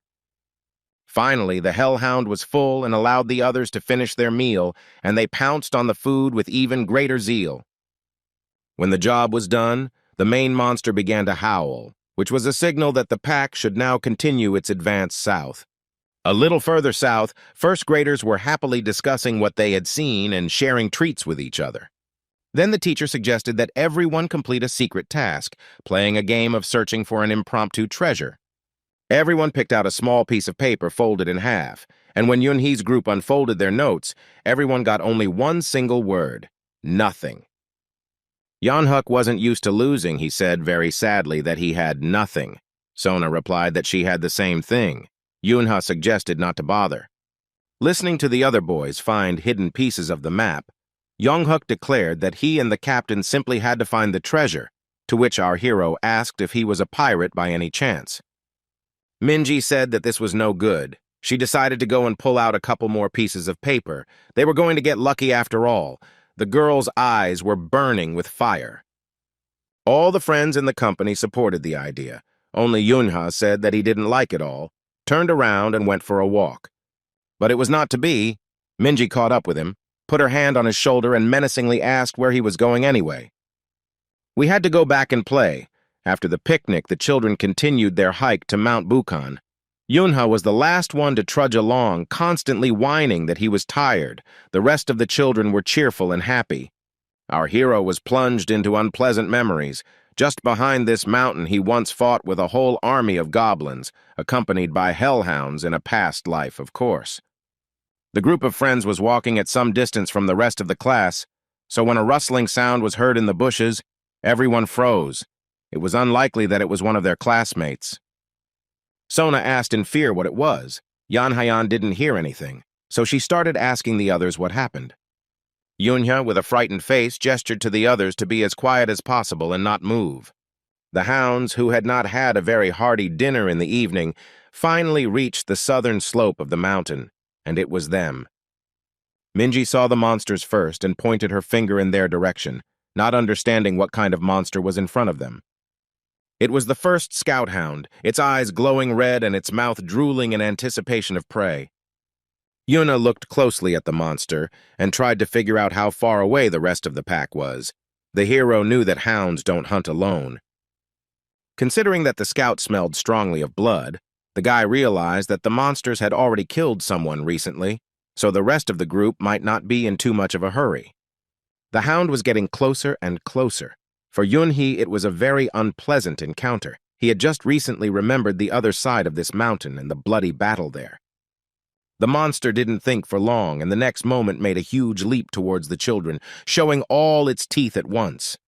Everyone stepped back, but Minji stumbled and fell to the ground. The girl was terrified and believed that these were the last seconds of her life.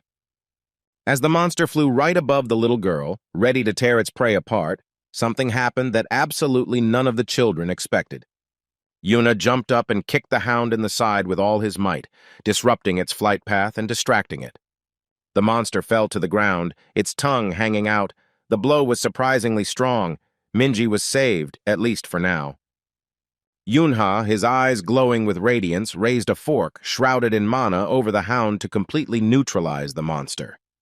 Time after time he struck. The monster's blood sprayed in all directions, but the boy did not stop, knowing that as soon as he destroyed the core, the creature would disappear.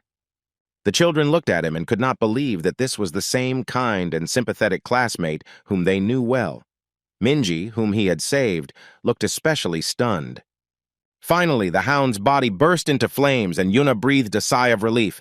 At least for the next few minutes, the threat was over. A trembling voice came from behind our hero, asking if he was okay. The boy nodded. Turning around, he asked the same thing to Minji. The girl answered affirmatively, but it was obvious that Yunha scared her terribly, maybe even more than the monster. John Hook asked the captain to ask a question. Our hero allowed it, but the boy said that he could not formulate what he wanted to say.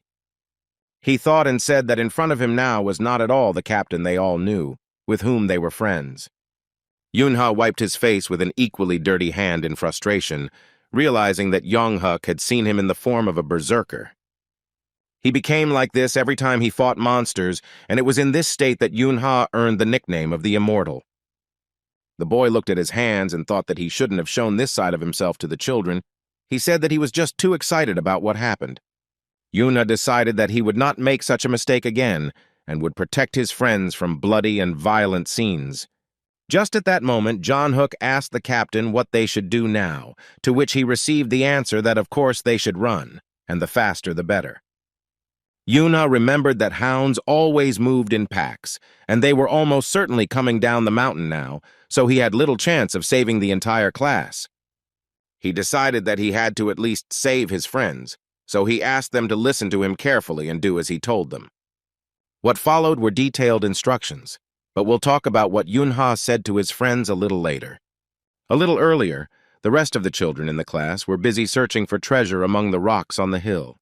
Sena laid a handkerchief on one of the large boulders and decided to sit down to rest.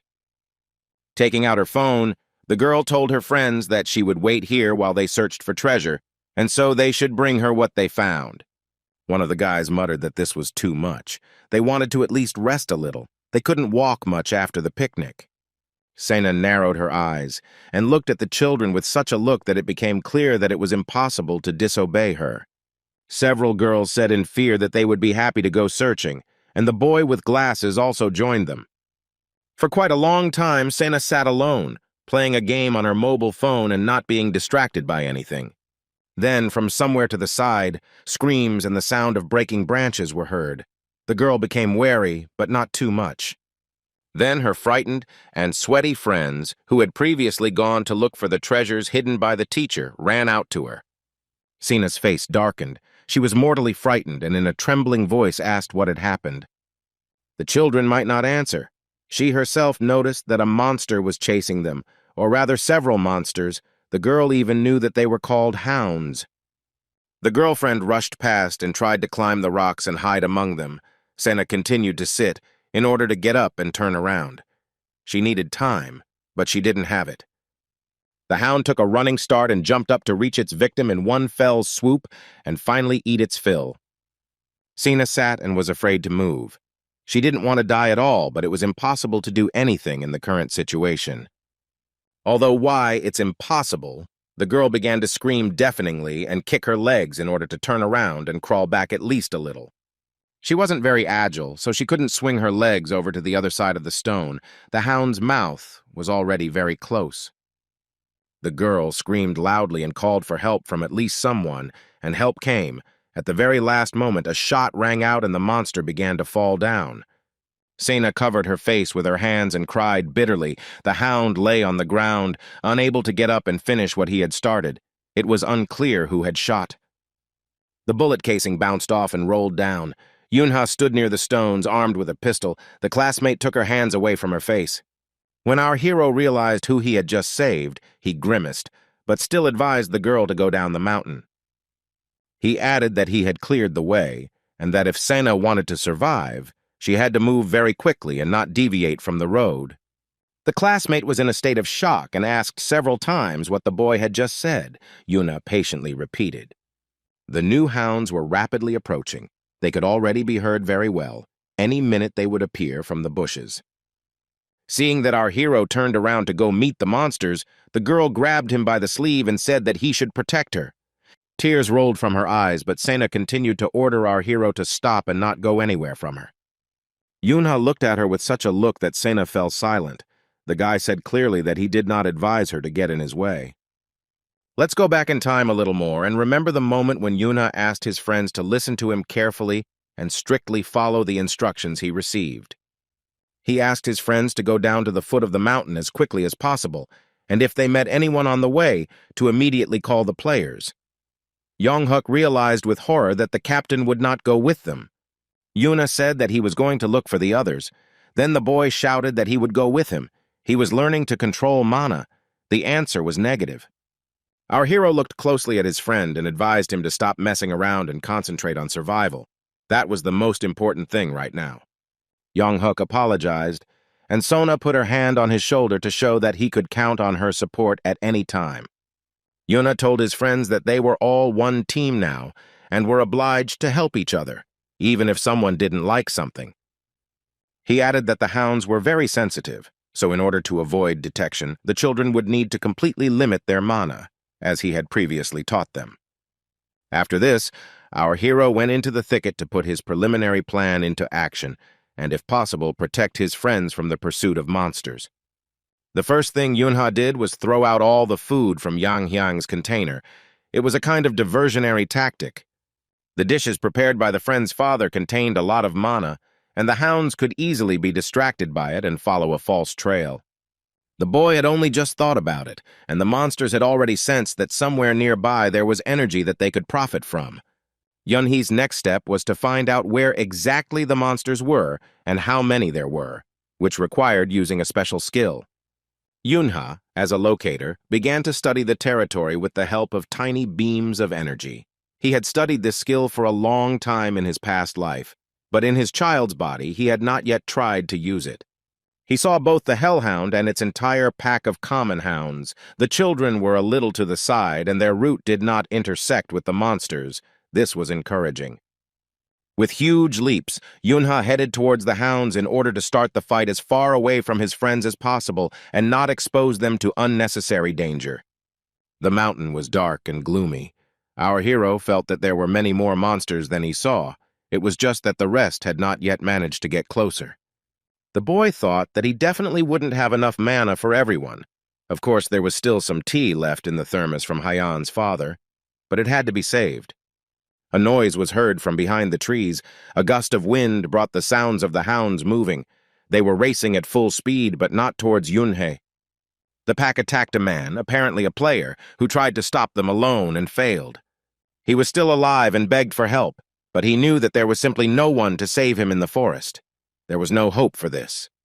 Several hounds immediately began to tear pieces off the man's back and eat them without leaving the body. They were strong and muscular individuals who needed a lot of meat to keep themselves in such shape.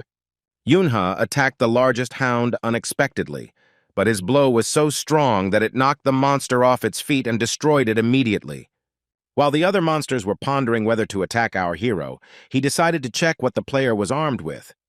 Apparently, the man didn't even have time to take out his weapon, which surprised not only No Yunhu, but also the hounds.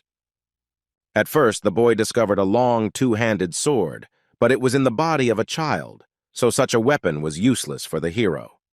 Luckily, the player also had a short saber that was converted from a dagger, which was just what suited Yunhee perfectly.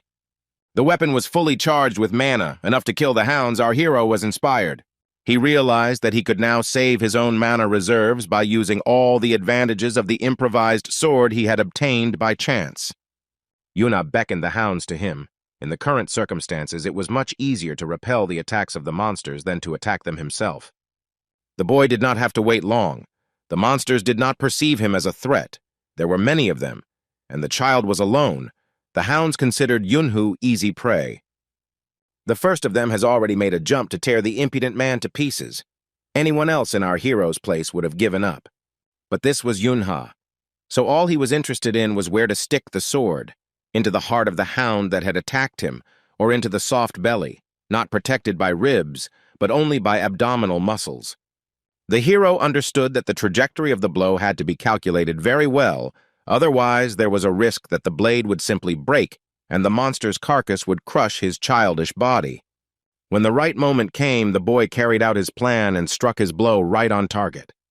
The hound died instantly and began to burn, disappearing, but after it the others rushed to attack our hero. Yunhee's eyes glowed red as he began to enter the form of the immortal, using his berserker gift. A few jumps and sword strikes, and here he was, as if in a past life, moving through the dungeon, destroying the hounds with one blow. The enemies, just like then, did not end. In place of one killed monster, another one, no less dangerous, instantly appeared. Yuna masterfully dodged attacks and made his own. It seemed that there was no force that could stop him now.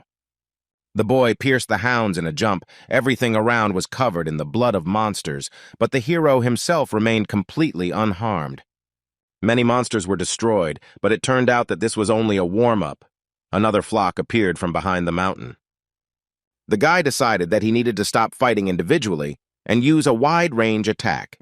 He leaned his hand on the ground and began to accumulate energy for the jump. Having gathered enough strength, the hero pushed off the ground with all his might and flew rapidly upward. The hounds raised their heads, not understanding what the child was planning. They had not expected anything like this from their future victim. Yuna decided to use a skill he used often when he was a player, which required turning the sword blade into many mana needles.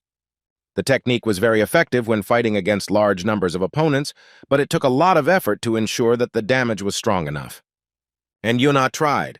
A whole rain of small but incredibly sharp mana needles fell on the hounds. When our hero landed on the ground, many monsters were already blazing with deadly fire, but there were also those who did not receive enough damage.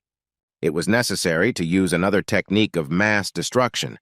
There was still enough mana left in the player's weapon to carry out the plan.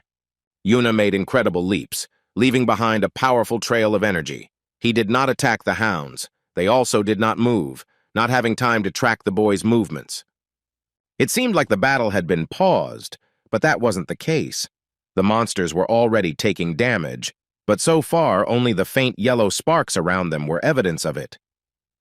Yunha drew a pentagram over the pack with lines of force, and the spell's effect spread to all the hounds at once. Another second, and all the monsters instantly flew into pieces, leaving no one alive. The birds rose into the sky in fear. Alarmed by the latest attack, our hero needed to move on. He heard someone screeching deafeningly nearby. And now we return to the moment when our hero protected Sen. The hound at her feet began to burn. Disappearing, the girl was saved. As we already remember, she forced Yunhoo not to leave her alone, to protect her and not to go anywhere, but this request was not fulfilled. A classmate had to let go of the boy's sleeve after he said that standing in his way was life-threatening. Yuna remembered seeing the hounds attack Sena's driver and told her to hurry. The man needed help. He had destroyed the monsters, but his arm was injured. Saying that it was time for him to go, the hero set off at great leaps. He also needed to hurry. The girl stood there, lost in thought. It was an evil desire to take possession of something unattainable. Yunha should belong to her, fulfilling all commands unconditionally, like a faithful slave. Our hero rushed quickly, like the wind, towards the top of the mountain. He knew that the main threat was waiting there. Looking closely into the thicket of trees, the boy realized that he was almost at his destination. Black clouds of dust were rising from under the paws of the monsters. Yunha jumped high into the air to get a better look and make sure his guess was correct. Yes, the Hellhound and his subjects were here. The hero crossed his weapons, anticipating an incredible battle. He decided to attack the monsters from above so that the attack would catch them completely off guard. The plan was brilliant but dangerous. The Hellhound bared its teeth and assumed a defensive stance. Even it would not have been able to jump high enough to attack Yunhoo first. Yunha prepared his blade to repeat his previous successful experience of destroying many hounds at once. A blue glow of mana appeared in the sky, which the hero applied to his sword to use the small needle skill. This time, the boy put even more energy into the spell, because the Hellhound belonged to the 6th-level monsters. The hounds sensed the threat and bristled. They had already gathered their resolve to attack, but they were a little too late. Small needles of mana poured down on them from the sky like a downpour, but this time they could only be considered small conditionally. Yuna was very pleased when he landed on the ground. He was sure that he had defeated everyone, but looking ahead he realized that this was not entirely true. Many of the hounds were destroyed and their bodies burst into flames, but some managed to hide behind a huge rock. The Hellhound also survived and was preparing to attack. But the monster was in no hurry to enter the battle himself. First, he gave the command to his subordinates to deal with the boy. Several hounds immediately began to carry out the order and jumped in Yunhee's direction, but the boy remained calm. The monster's claws did not reach their target. Our hero dodged the attack using super speed. He was so fast that from the side it was not even visible that Yunha was moving at all.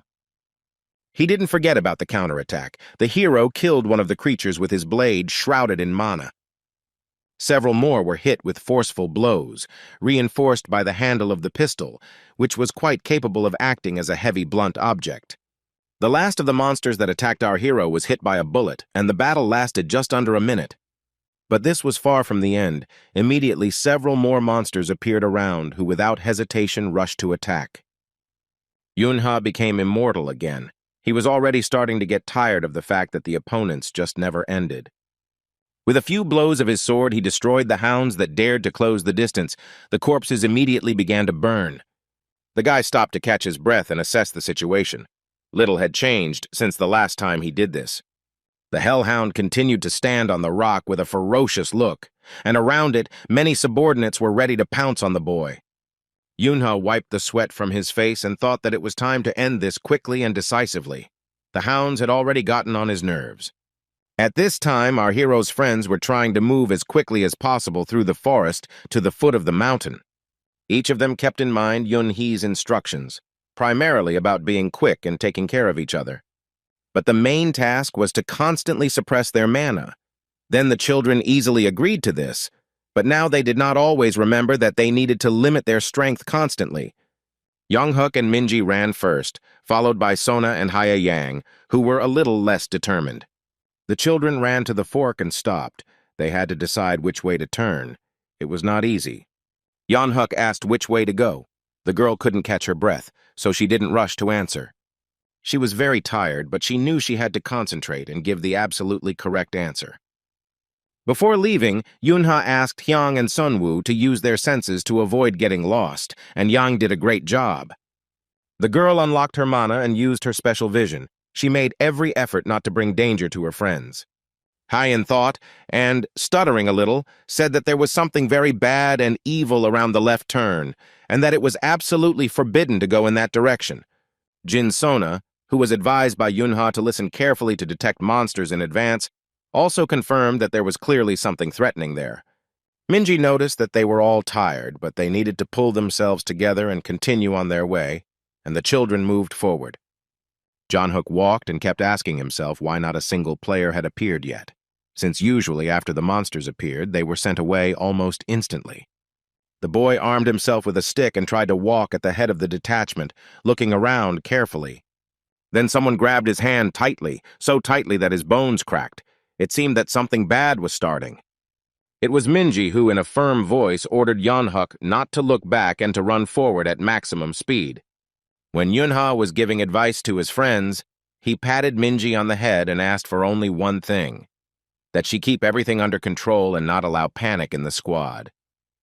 The girl was so upset at the time that she asked to be petted a few more times to calm down, but later she remained the calmest of all the children. Now, Kim Minji's eyes were glowing pink. She was determined to complete the task. But there was something completely incomprehensible ahead. The children froze, trying to see what was lurking in the thickets and why they felt threatened. Heian screamed that everyone had to stop. They couldn't go any further. She sensed monsters, and a large number of monsters. The children froze. They not only felt but also heard something huge and ominous approaching them. Huge clawed paws walked with heavy steps. The monster that came out to meet the guys was not only very dangerous, but also quite rare. It was a hound, but not a simple one, and not a hellish one. This monster had huge turquoise spikes all over its body, as sharp as claws, and its size was amazing. Minji gasped in horror, and Yunha gripped the stick he was armed with tighter, but the weapon was completely useless against such an opponent. It was the hound N. Such creatures had never appeared on Earth before, so the children had absolutely no idea what to expect from her. One thing was clear. Nothing good should be expected. The monster threw its head back to the sky and howled deafeningly. Yunha asked in surprise what it was doing. Minji already had an answer to his question, the girl suggested, looking around. On the right, a huge pack of ordinary, but no less dangerous due to their number, hounds was approaching the children. On the left, there was exactly the same picture. The monsters moved in a semicircle, trying to completely surround and tear apart these stupid children who had gone into the mountains. Yunha realized that it was now his turn to follow Yunhee's instructions and do what his friend had entrusted him with. Before leaving, our hero told the boy that in their group, he is the only one who can and knows how to fight, so he is assigned the role of damage dealer if they encounter a monster. Yunha extended his fist and thought that if it had to be done, then it had to be done. He loved to fight, so he would try. The boys bumped fists, a sign that they had reached an agreement, a kind of military ritual of honor. Cho Young-yuk took the tree branch with both hands and exhaled loudly. He needed to envelop the weapon in mana to strengthen it. He mentally turned to the captain for support. Yunha was able to inspire and motivate his friend during all training sessions. The very thought of his captain filled John-hook's heart with confidence and determination to defeat his enemies. Letting out his signature battle cry, the young warrior swung the branch with all his might and hit the nearest hound on the head.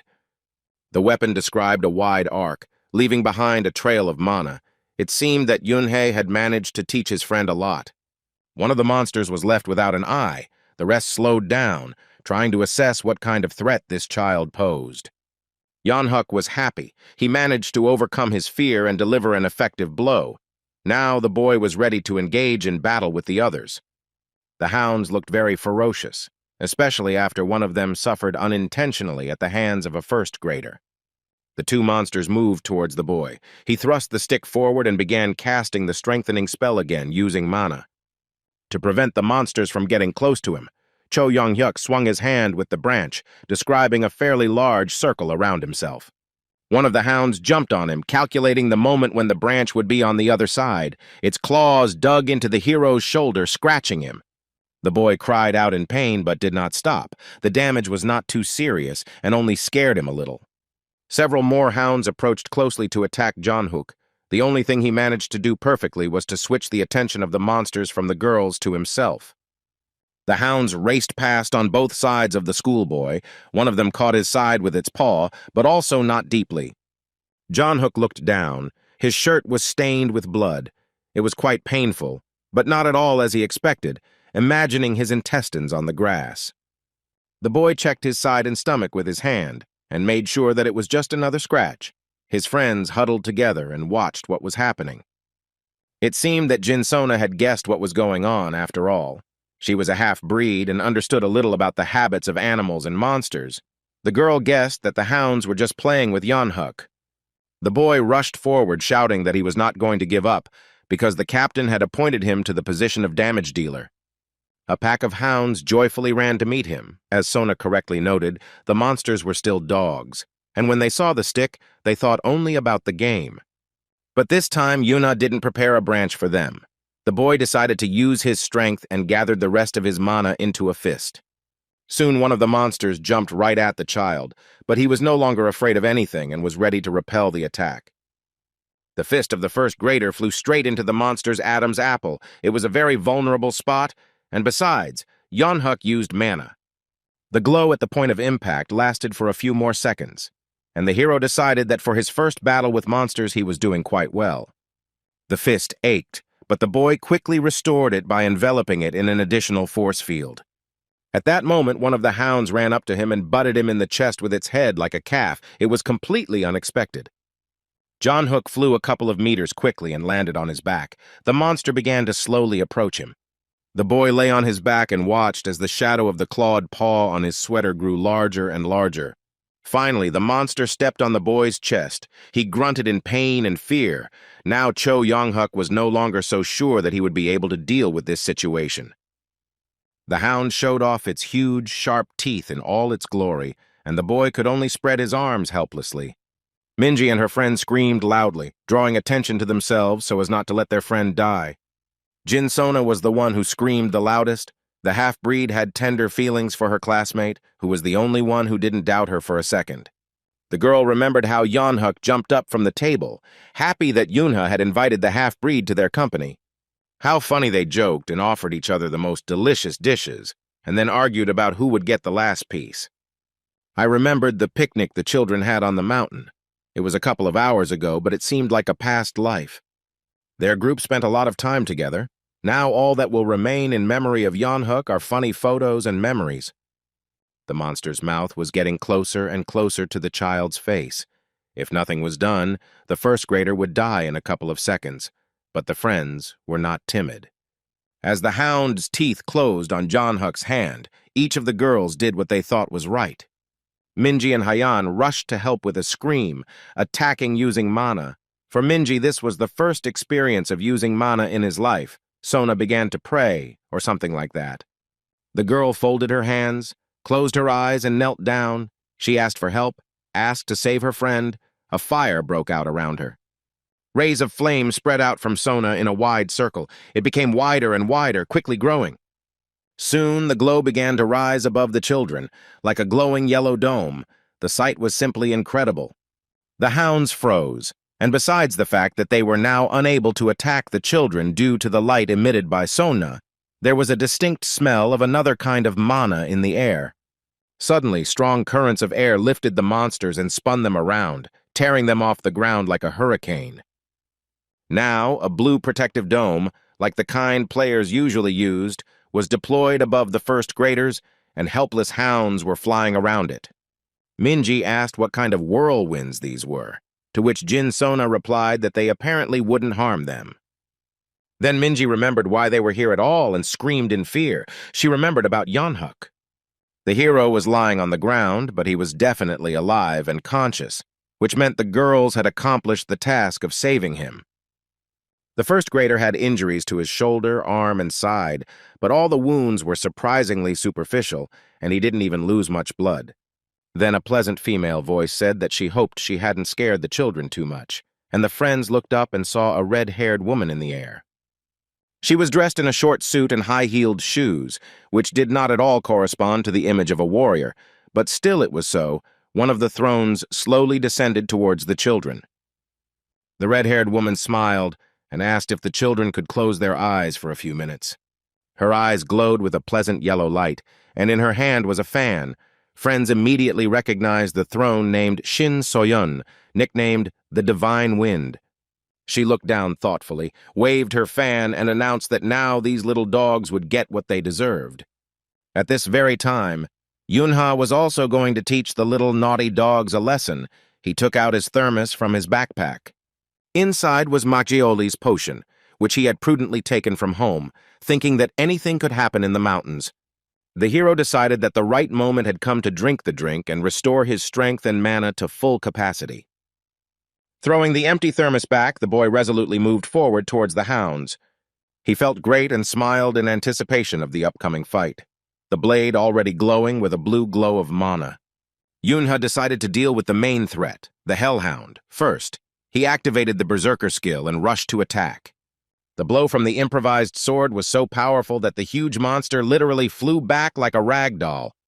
Everything would have been fine, but while the main hound was coming to its senses, subordinate monsters came out to replace it. Our hero began to attack them one by one, delivering his powerful kicks. Weapons were not very appropriate here. The opponents flew in different directions, not having time to inflict any damage on the boy, but his main problem was fatigue. He landed on the ground to catch his breath, the pistol he had taken from the player working best in such conditions. There was no time to rest properly. The hounds attacked with renewed vigor as soon as they realized that the hero had landed on his feet and was in the attack zone. Well then, Yunha decided to use his remaining mana this time to perform an all-out attack with his mana-wrapped sword. With a few flying strikes, the hero took out several monsters at once, cutting them up like vegetables for soup. But Yunha moved forward with incredible speed, with pieces of the hounds' bodies flying behind him. When the entire pack was destroyed, it was time to fight their leader again, but first he needed to catch his breath. Standing amidst the burning corpses of the monsters, Yunha thought about the most appropriate way to attack the hellhound. The best solution seemed to be to use the heavenly step technique to reach maximum speed. The boy rushed forward, using the rest of his accumulated mana, which was just enough to deliver a series of good blows. Yunha rushed towards the enemy and thought about how he needed to conserve his strength, but at the same time be as effective as possible in battle. He jumped up to attack the hellhound with his sword, and if necessary, to stun it with the butt of his pistol. The monster was ready to attack and bared its terrifying teeth. It tried to put its clawed paw under the damage to resist the blow of the sword. But our hero was quicker and foresaw such a move. He jumped up from the other side and managed to hit the creature on the head with his sword. Immediately after this, firearms came into play. The double blow slowed down the monster's regeneration, preventing it from quickly recovering. The hellhound's eyes flashed red and flames appeared from its mouth. Yunha had not counted on a fire attack. The boy was extremely surprised, and now wondered whether this was ordinary fire or whether it had additional functions like poisoning. The first thing that came to Yunhei's mind was to place a sword under the fireball and thus find out what its properties were. The blade didn't melt, it just heated up, but for a while you'll have to forget about close combat. The pistol will come into play again.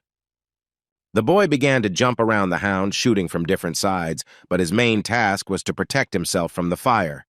Each shot hit the target, causing the monster to whine pitifully. The guy did not stop for a second. Soon the hellhound looked like a sieve, purple blood spurting out of the bullet holes. Yunha remembered how he drank the potion and recklessly threw away the thermos. Every extra drop would come in handy now. He ran out of ammunition, so the only weapon left was an improvised sword. Having assessed the situation, the boy realized that not only his own mana was running out, but also that of his opponent, so not everything was as bad as it might seem. Yunha grabbed his blade with both hands, trying to envelop it in mana, at least a little, enough for a couple of blows. The hellhound quickly regenerated and was ready to attack, although the monster also no longer had much strength. But it didn't matter. The monster had another plan. It summoned some black balls. The hero knew nothing about their action. Yunha tried to figure out what it was: fog bombs, future partners, or maybe poison, but nothing came to mind. It turned out that this was a way to thicken the fog before the attack. The black shells turned into clouds of smoke, which the hound used as cover for the attack. The monster's body was not visible. It seemed that it had completely turned into a black core with teeth and a red mane. Our hero had only one way to survive, to fight, so that's what he did, trying to spot the enemy in the black smoke. Yunha wanted to use the gift of Berserker. He always entered this state in critical situations, but while it was too early, the sword flashed even faster. The black cloud began to thicken and approach the boy even more closely. He stood and wondered if the smoke would be poisonous this time. Just in case, the hero held his breath at first, but when he realized that the black cloud was not harming him, he decided it was time to act. He wrapped the blade in the remaining mana and prepared to attack the enemy first, even though he decided to use camouflage. Yunha began to make his way through the thick black smoke, but at that moment the hellhound fired a volley of fire at him. The boy had to spend the rest of his mother's energy on a protective spell so as not to simply burn alive. He had practically no strength left to strike. Nevertheless, the hero decided to get to the monster and try to attack it at least once. He understood that the energy of the hellhound was also not unlimited. The boy made his way through the wall of fire, cutting it with his sword like a cake with a knife. But then he felt that his mana had finally run out. It was necessary to save his life, and Yunha jumped out of the smoke and fire with several huge leaps, falling onto the grass. He pressed his head against the ground and thought that he no longer had the strength to fight, and no particular desire either would he really have to die here in the mountains. Our hero was exhausted to the extreme degree. This had happened to him before in a past life, but never in a child's body, except for the episode on the bridge. Yunha leaned on his sword. It seemed like this was the end, but one should not forget that in the past life the end did not come. Then the immortal relied on his weapon in the same way. Having used up all his strength in battle, the other players whispered behind his back that they had taken him into the team in vain. The monsters were advancing, and someone told his half-breed friend that they would not survive. But he knew Yunhu well, and reminded him of what the gift of the Berserker meant. It was activated when there was no hope left, and then any opponent would begin to regret having met the immortal. The current Yunha was not much different from his adult self. He was also immortal and thought that the end was not for him, but for the Hellhound, the gift was activated.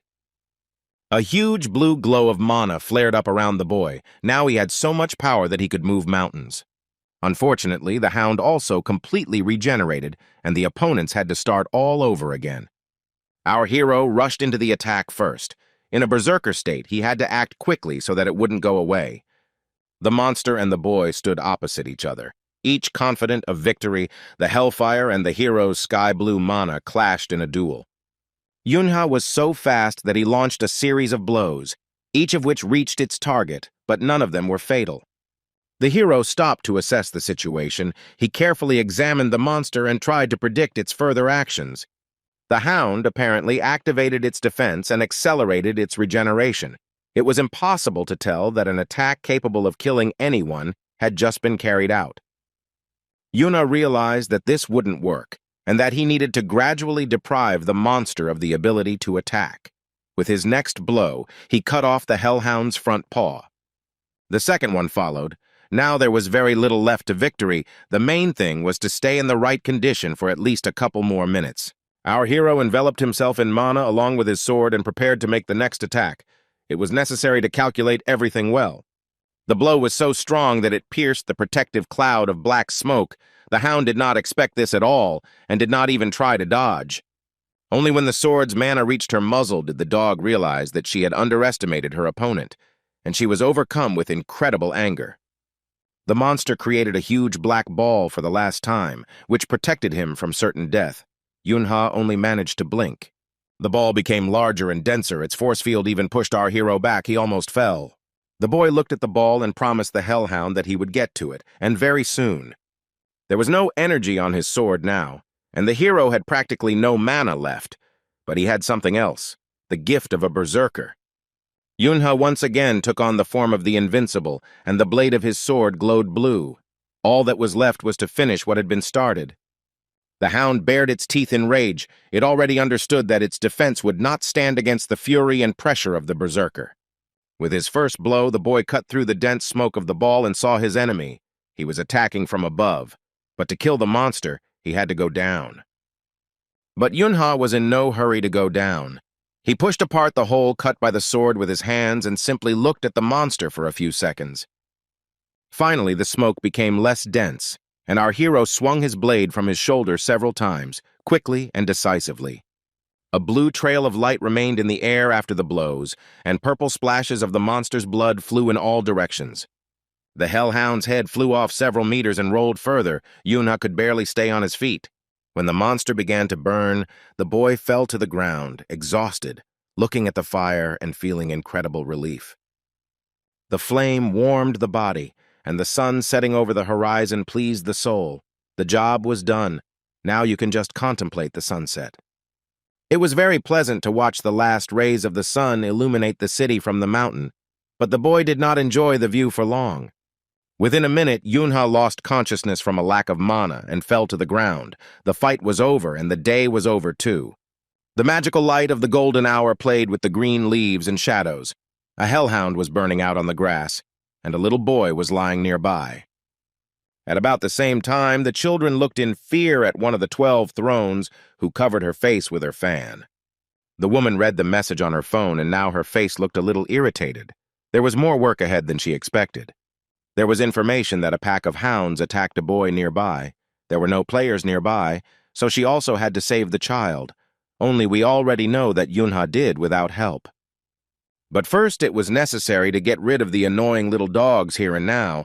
The fan began to move, spreading the streams of mana further and further. Shin So-yun rose above the ground. The air around her began to swirl into several hurricanes, not too big yet. But with every movement of the divine wind fan, the power of the air currents rapidly increased. Finally, the right moment came. With the words that the monsters did not have long to live, the woman made a characteristic gesture with her hand. Then she clenched her fingers into a fist, and it flared up with a particularly bright light, and on the face of the throne was a smile of victory.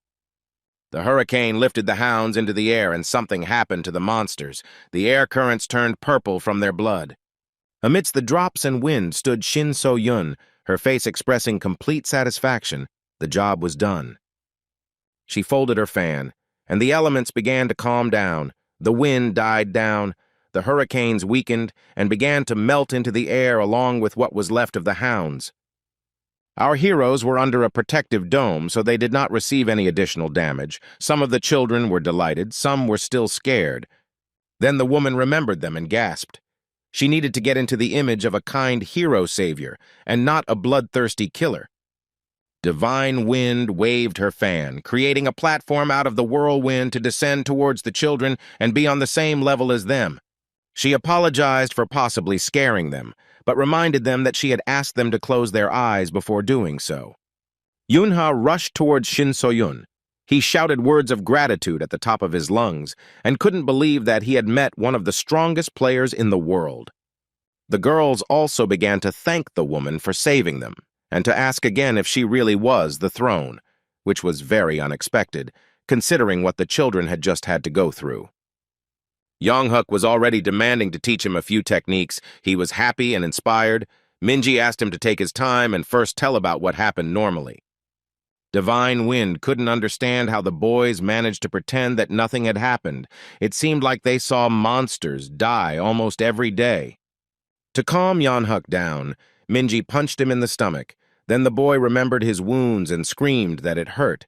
The situation began to look a little more believable. The boy screamed that his girlfriend had broken his ribs, and Minji insisted that he would not have been able to stand on his feet if that had really been the case. Divine Wind decided that the children were simply going crazy with fear and should be checked for internal wounds and damage. What she saw was not quite normal. The guys didn't have any serious wounds. Minji, Sona, and Yonghuk had their mana activated, but there was a whole halo of mana shining around Haiyan. This girl had incredible potential, as Yunha once noted. In the future, she could very well lay claim to the throne. Shin So-yun was so shocked that she rushed to hug the girl with a cry of delight, but she did not understand what was happening. The other children were also surprised, and everyone was even more surprised when the woman asked if the little girl wanted to become a player. Yonghuk pushed his classmate away, shouting that if anyone here should be a player, it should be him. Divine Wind thought, if you think about it, before her arrival, the boy was quite successful in holding off the attack of the hounds. She was amazed and thought again that today was an incredibly lucky day. They managed to find several good candidates in one fell swoop. Minji and Sona were also talented. Shin So-yun began to hug the other children, too. The woman also praised Sona, saying that she had managed to send a telepathic message to the throne, which allowed the divine wind to discover them. The girl was extremely embarrassed. She hadn't done anything outstanding, but it turned out she had played a major role in saving their company. The half-breed was not used to hearing praise from someone adult and powerful, so she threw herself on Shin So-yun's neck. But it was time to stop hugging. The woman needed to neutralize the remaining monsters, so she ordered the boys to carefully descend the mountain and look for adults. The children were worried that she wasn't coming with them, but Divine Wind had another plan, and there was another player. She said that she would now find excellent company for them and looked into the thicket of the forest, smiling. A huge shadow and two glowing red eyes appeared there, and the first graders began to get even more nervous. A huge man was making his way into the clearing, breaking off branches. He moved slowly and moaned that he shouldn't have been left in the thicket. The children looked at the man with a bewildered look. He gave the impression of being a mountain of muscles with a fierce face. It was a player from the Azure Ocean clan, Ken Chul, nicknamed Bulldozer, who came out from behind the trees, saying that it had not been easy for him to get here. Shin So-yun ordered the children to go down with the man, but Yong-hook shouted that they were not going anywhere until the captain returned. The players were stunned. They couldn't figure out what they were talking about, what the boy meant, what kind of captain he was. It was about No Yun-hae, who at that very moment was one step away from death but did not know it. The boy heard the distant voice of his partner once on the other side of that very mountain. The girl had already saved his life. When the hero came to his senses, she asked why the hero never thought about himself, spending all his energy to the last drop. Li Yuan scolded Yunhu for the fact that she had already had to heal the immortal's body many times, and he himself did not care about his condition at all. The guy sighed and asked for forgiveness, to which he received the reproach that words alone were not enough, but a trip to a restaurant as moral compensation was quite suitable. Yunha asked why she needed it, to which she replied that it was necessary so that the connection between them would strengthen and it would be easier for her to work with the immortal. Yunha, who was 8 years old, regained consciousness. He was sleeping and dreaming about his past, and now he was trying to figure out how it happened that he was still alive. The boy sat up and began to look around. He was in a hospital room. There was no one around. The hero looked at his completely intact hands. The skin was smooth and soft as befits a child. Yunha looked at the rest of the body and was surprised to find that there was not a single scratch on him. All the wounds were healed. Divine Wind was watching from behind the door. The woman entered the room and said hello. The first grader looked at her with bewilderment. They were not familiar. Realizing who was in front of him, the boy decided that he should be polite and at least greet the guest. He asked if she really was Divine Wind Shin So-yun. Any child would have done the same. The girl raised her fan and nodded happily. She asked if the hero was okay and if he was in any pain. Yunha replied that he was completely fine and asked if she had saved him. Shin So-yun confirmed his guess and said that she immediately took him to the hospital. Then the woman asked the guy's name, and he began to feverishly think that he should be careful. He couldn't let the Thrones know that he had single-handedly destroyed so many monsters, so Yunha asked if the woman had a second name. She laughed that he could call her Nuna. Here our hero remembered his friends left behind on the mountain, and his heart began to beat wildly in his chest from excitement. The boy asked how long he spent in the hospital and whether the other children were saved. Divine Wind replied that he had been in the hospital for 6 hours and that his friends were safe. She added with a smile that Sona and Hayan were terribly worried about Yunhu, and his parents had already been informed. At first, the hero was glad that the first graders were okay, but the thought about his parents horrified the boy. Shin So-yun decided not to waste time and got straight to the point. She asked Yunhu to answer her questions honestly. When she flew to the clearing, she saw the burning remains of the monsters and a boy lying among them completely exhausted. The woman asked to answer who destroyed all the hounds and how Yunha got his wounds. It became obvious that she guessed what exactly happened. Our hero scratched the back of his head and laughed, saying that he didn't remember when he ran into the clearing in search of help. The battle was already over. He added that he lost consciousness, and apparently someone saved him. The throne behaved in such a way that it became obvious that she did not believe a single word. Divine Wind stood up and began to walk closer to the boy. He caught a subtle sense of threat coming from the player. Shin Seo-yoon placed the fan, which was her main weapon, on the edge of the bed and said that she was sure that Yunha was the one who killed the hounds. She leaned closer and asked if this was true. Our hero turned away and began to think about how best to respond in the current situation. At first, the boy played the fool and waved his arms, explaining that he was just a schoolboy and that he couldn't kill monsters. Divine Wind stood her ground, claiming that she had seen his mana and also knew about the Fearless Child Award he had received for the Kraken incident. Yunha tried to lie that it was just a coincidence, but Shin So-yeon laughed and said that she didn't believe in coincidences. She was very persistent. The boy once again stated that it was not him, to which the woman asked what to do about his fingerprints on the weapon that was used to kill the hounds. The throne folded her arms across her chest and looked the hero straight in the eyes, waiting for what he would say next. Yunha lowered his head and thought that coming up with any other explanation or justification would be stupid. Apparently, Divine Wind knew for sure that it was he who had defeated the monsters. There was no point in denying it, so the hero suddenly blurted out that he wanted to negotiate. The woman was surprised and asked what and for what purpose he wanted to negotiate, to which Yunha said that he had interesting information for her. Shin So-yeon asked in surprise what kind of information this was, to which the first grader replied that he could only tell her if she agreed. Divine Wind thought about it. She realized that the boy had decided to change tactics and was no longer going to make excuses and pretend not to be involved in the murder of the hounds. She sat down, crossed her legs, wondering what valuable information he could tell her, and finally asked what Yunha wanted from her. The boy smiled and replied that he didn't want anything at all, and the woman's face reflected surprise, and she was puzzled. Our hero threw up his hands. He had a plan, but first he needed to force the Divine Wind to play by his rules. He replied that he just wanted to live a normal life, and their further conversation was kept confidential. Soon, Shin So-yeon left the room and walked confidently down the hospital corridor. She had a lot to think about. The woman left the building and headed towards the car. The driver greeted her with a bow. They could leave. As Divine Wind prepared to sit in the back seat, she commanded her subordinate to take a closer look at the heirs of Dangun's company.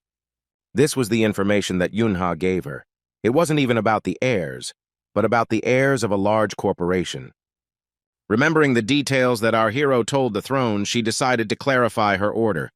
Divine Wind asked to check all the connections of the said heirs with the leader of the Azure Ocean clan, to which the driver belonged.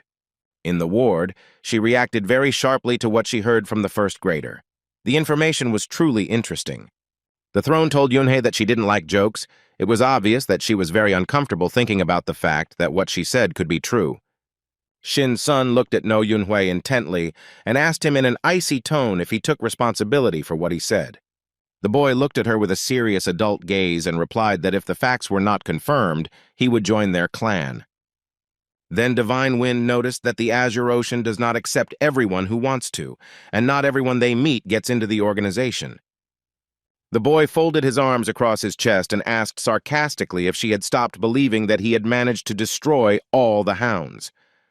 The woman retorted that no matter what angle you look at it, the proposed agreement was only beneficial to Yunhei. Our hero shook his head and said that first of all it was to her advantage. Either Shin So-yeon would be convinced of her husband's fidelity, or she would get a valuable asset, a future great player. The woman slammed the car door loudly and sat cross-legged, apparently a position she adopted when she became nervous. She once again repeated the order to check the heirs of the Dangun company, paying special attention to the young girls. She also asked to update the report on the monster classes in the Gangnam area. The driver nodded. He didn't understand what the connection was between the tasks. This was also part of the information received from Yunhei, who knew that the Azure Ocean clan was in charge of these territories. The boy warned that the area in question needed to be guarded especially closely, as if the class of monsters that appeared there were underestimated, serious disasters could not be avoided. The woman asked how the hero knew about this. He did not answer, but added another wish. Everyone should think that all the hounds were destroyed by the divine wind. Shin So-yoon told the driver that she would prepare a report on what happened on Mount Bukan herself and close the case. He wanted to say that it wasn't her job, but then he looked in the rearview mirror and realized he should have kept quiet. The throne remembered the boy's face in the hospital room, and his smile when he remarked that this would also be beneficial for her. And the hero said about himself that he just wants to be an ordinary student in elementary school. That's all he needs. The car turned the corner sharply, and Shin So-yoon laughed, amused by Yun-hee's self-confidence. Just at that moment, the boy's parents burst into the hospital room with angry and alarmed cries, and he muttered that he was in deep trouble. The news reported that at around 2 o'clock in the afternoon, hundreds of hounds attacked people in the area of Mount Bukan, and a 6th-class hellhound monster was among them. Player Shin So-yoon, one of the 12 thrones, went to the scene and destroyed all the monsters in a matter of minutes. People walked along the streets, staring at their phones. Information about the incident was constantly being updated, and information appeared that the Divine Wind was investigating this case. The total number of victims is 34 people, including a boy who went on a school excursion. Player Sil Sang-hoon, leader of the Azure Ocean, expresses his condolences to the relatives of the victims. Vice Lord Kim Kunwan of the clan announced his resignation and was found dead in his home a few days later, with suicide being considered. A few months later, at Doan Elementary School, there was no longer any reminder of the incident on the mountain. It was Jin Sona's birthday. Everyone congratulated the girl. She had so many gifts as never before in this life. The girl was a little embarrassed and asked her friends how they found out about her holiday. Everyone was happy and having fun. Minji continued to be angry at No Yunhoo, who did not stop trying to tease her once again and call her Drin Minji. He did it completely without malice. Han Hai-yeon brought her friend some chocolate made by her father. Sona was very touched by the gift. Yeonhuk decided to take advantage of the fact that no one was paying attention to him and slip away to do his own thing. The boy was preparing a secret gift for his classmate and was already anticipating that this party would be simply amazing. Yunha whispered to ask if everything was going according to plan and if Haeyeon's dad had given permission. The boys were very worried that the surprise would be a success. Then one of her classmates whispered that they were getting caught and that they couldn't discuss such things right next to Sona. The girl became wary and asked what they were doing. They immediately pretended to talk about their own business. Yonghuk ran off to check what was being served in the cafeteria, and Minji announced that she was rushing to get ready. She explained that this was a special training camp for those who had problems with excess weight. It was not for nothing that Yunha gave her that offensive nickname. Sona stood, clutching the gift to her chest, and completely not understanding why her friends were behaving so strangely on this day. That same evening, everyone gathered at Haeyeon's house. The birthday girl was invited there under the pretext of doing homework together. When the girl entered, firecrackers went off, confetti showered her, and her friends shouted congratulations in unison. This was the very surprise. Each member of the company tried their best to ensure that Sona would remember this birthday for the rest of her life. The little girl could barely hold back her tears. She suspected that her friends were planning something similar, but she couldn't even imagine such a scale.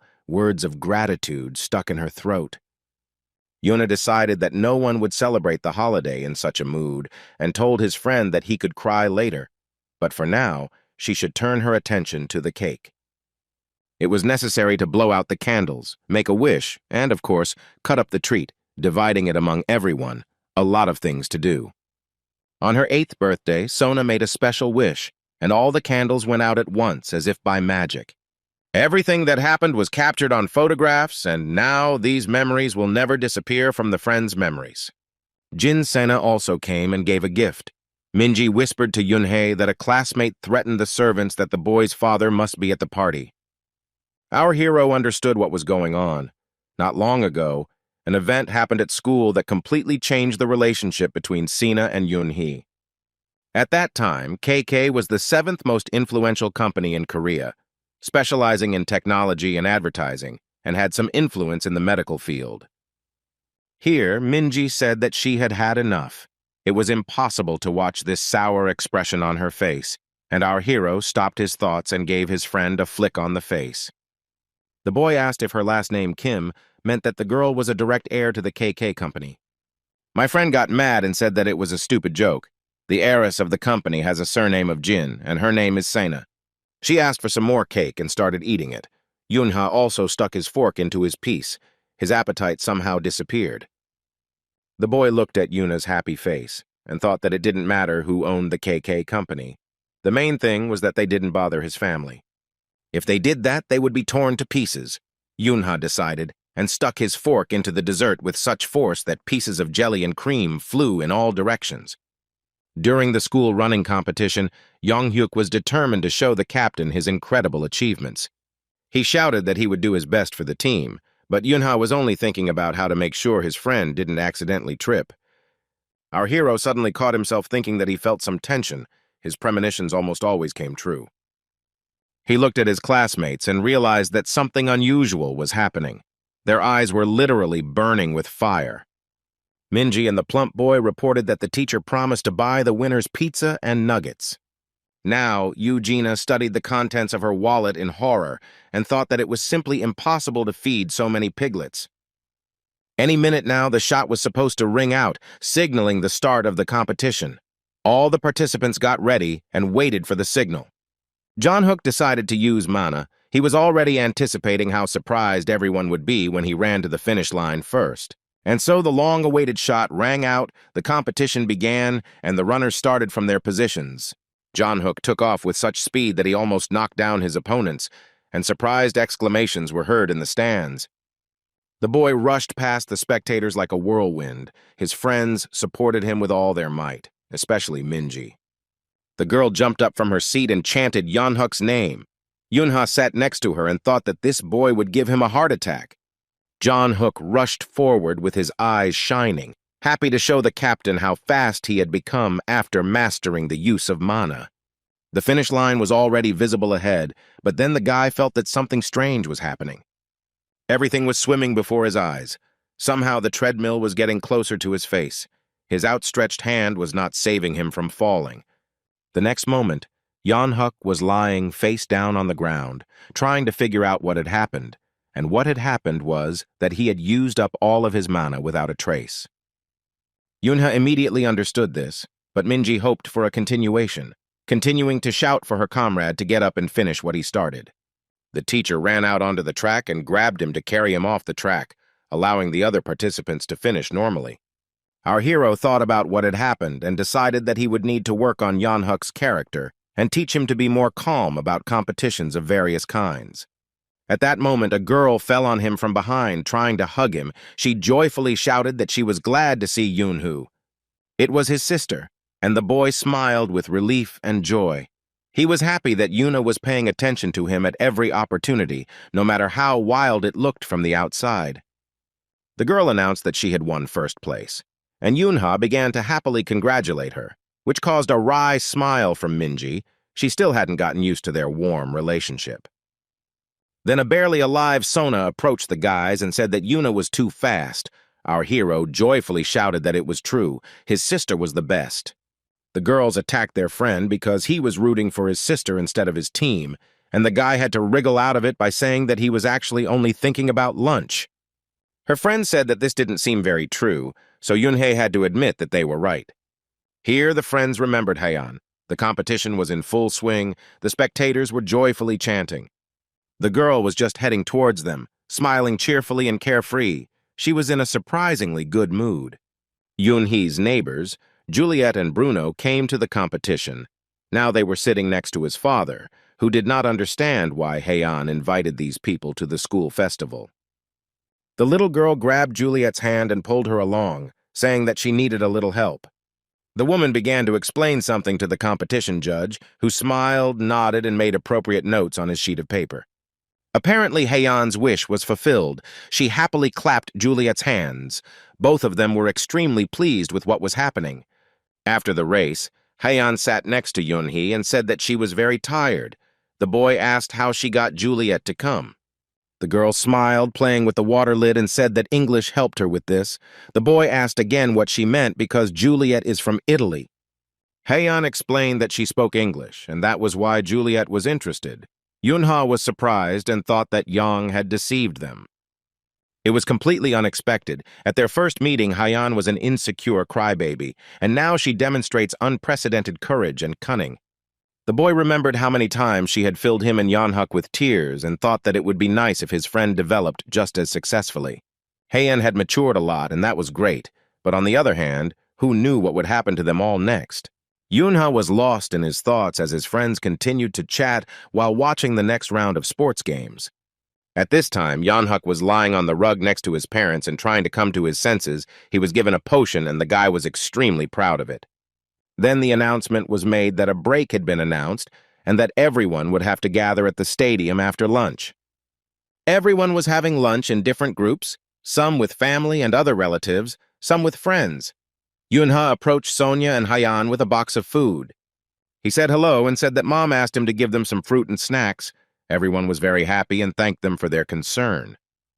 The boy quietly asked who the woman was with them, and Hyan replied that it was Aunt Sujin, who had recently become a regular customer of her father's company. Yoonha looked at his new acquaintance again. He had obviously seen her somewhere before, but he couldn't remember under what circumstances. The boy said goodbye and went on.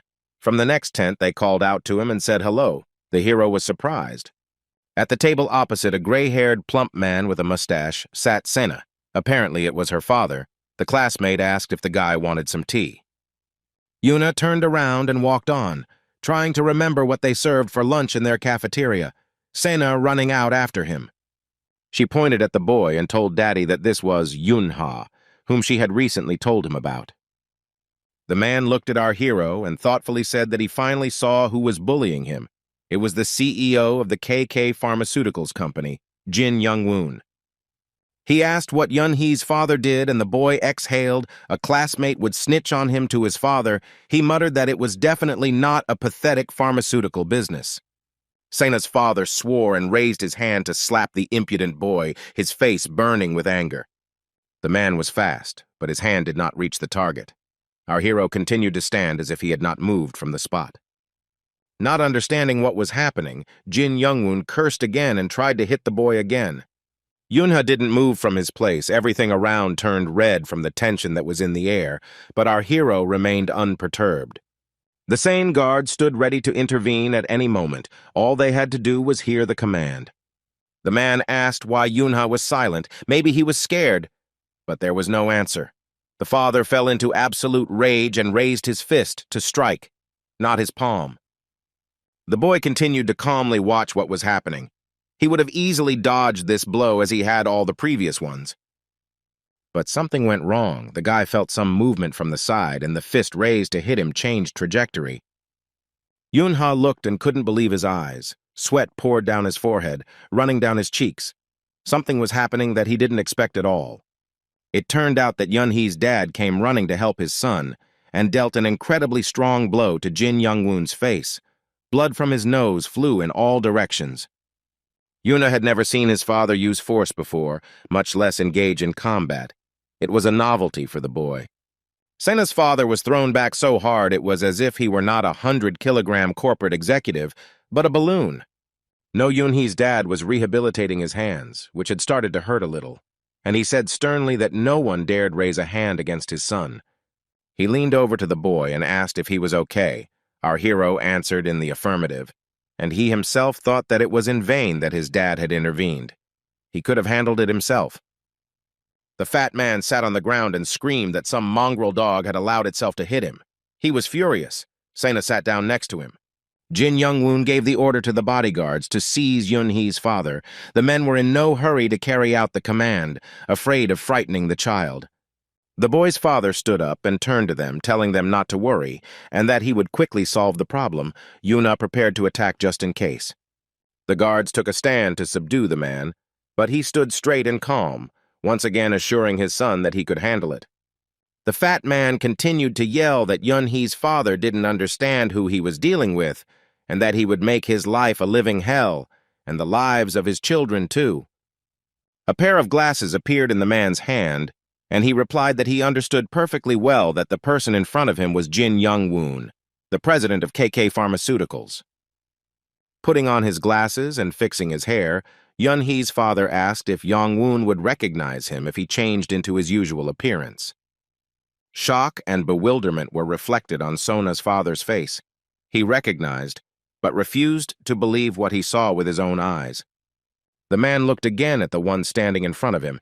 It was the head of one of the departments of Sirius, the corporation that dominated the CC. The fat man began to break out in a sticky sweat, trying to understand what the boss was doing here and how to get out of the current situation.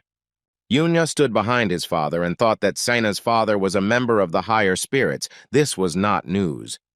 But the fact that his own father is a big boss in Sirius put our hero into a state of shock. Sirius was the second most influential company in South Korea, supplying cars, gadgets, and some weapons to players. But the elder noticed with a satisfied face that now Jin Yong-woon recognized him, to which he received a question about what he was doing here. For some reason, the fat man addressed him informally. Our hero's father didn't like this at all, and he asked what the reason for such familiarity was. The fat man began to fawn and ask for forgiveness, trying in every way to make amends for his guilt.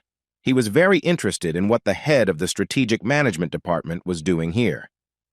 To this, he received the answer that he came to the school competition to support his children, but it seemed that Jin had some problems with his son. Yuna understood that the KK company did not even dream of competing with Sirius, being under their control, and his father also headed the field engaged in the development of devices for players. Sena's father bowed low before the boy and said that he very much hoped that his apology would be accepted. The girl was in a state of deep shock. Thinking that Yunha was also one of the company's heirs, Jin Young-woon forced his daughter to apologize as well. The girl wanted to resist, but the man gritted his teeth and told her to immediately do what he said.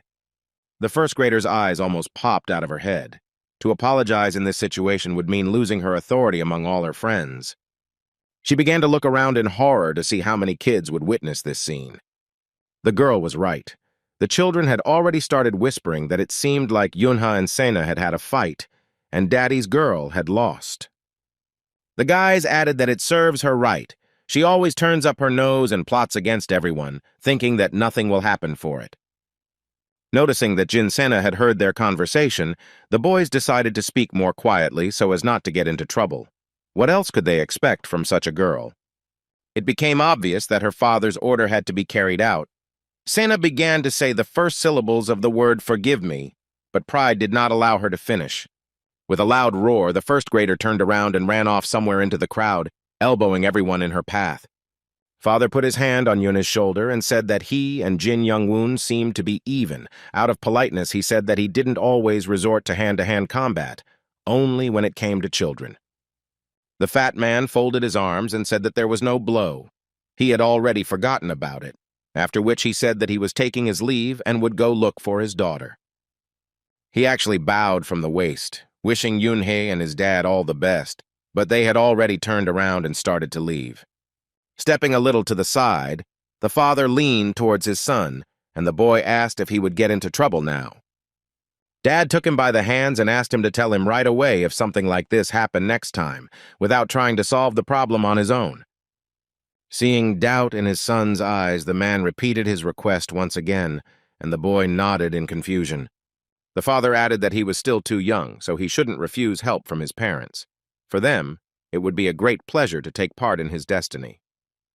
The loudspeaker turned on and a loud voice announced that lunch was over and the competition would now continue, and it was necessary to hurry back to the stadium. Yunha looked at his father and felt great love and gratitude.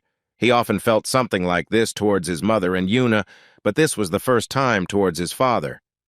It was a warmth that I wanted to keep in my heart for the rest of my life. The moment was truly very cinematic. And in order not to disrupt the flow of the script, the boy had no choice but to say thank you to his father. According to the director's idea, our hero said this as an adult. A few weeks after these events, something interesting happened in the city. On a dark night, in the middle of the ruins of a skyscraper, a man stood and smoked. He looked down thoughtfully, thinking that this place would be depressing to anyone. You would have to be a real madman to live here. He looked back. Behind him on a low sofa sat a guy in a hood, his feet resting on a table covered with empty bottles of alcohol. The young man in the hood did not look up from his phone. His guest asked if it was really necessary to meet here. There was no answer, and he added that there was business. It is necessary to eliminate several undesirable people by any means. Upon hearing this, the guy uttered only one word, money. The man nodded and snapped his fingers, and a guard appeared with a briefcase which apparently contained what he wanted. It was an advance payment, $1.5 million. If the task was completed, the young man would receive exactly the same amount. It seemed like this deal was destined to happen. A dazzling smile lit up the stranger's face, and he even looked up from his phone for a second. A second later, a blue glow of mana appeared in his outstretched hand. The guy in the hood again said only one word, understood. The glow enveloped the contents of the briefcase, and it became almost completely empty. It seems that someone had mastered teleportation magic. The chair in which the hooded man had sat was also empty. All that was left of him, like the money, was a small spot of mana glow. The guard looked around in confusion. The man in the suit laughed and said something about the Lord Gods. It seemed like he was starting to have a fit. He lit another cigarette and walked over to where the windows had once been. All he could do was hope that the hooded guy would keep his end of the deal.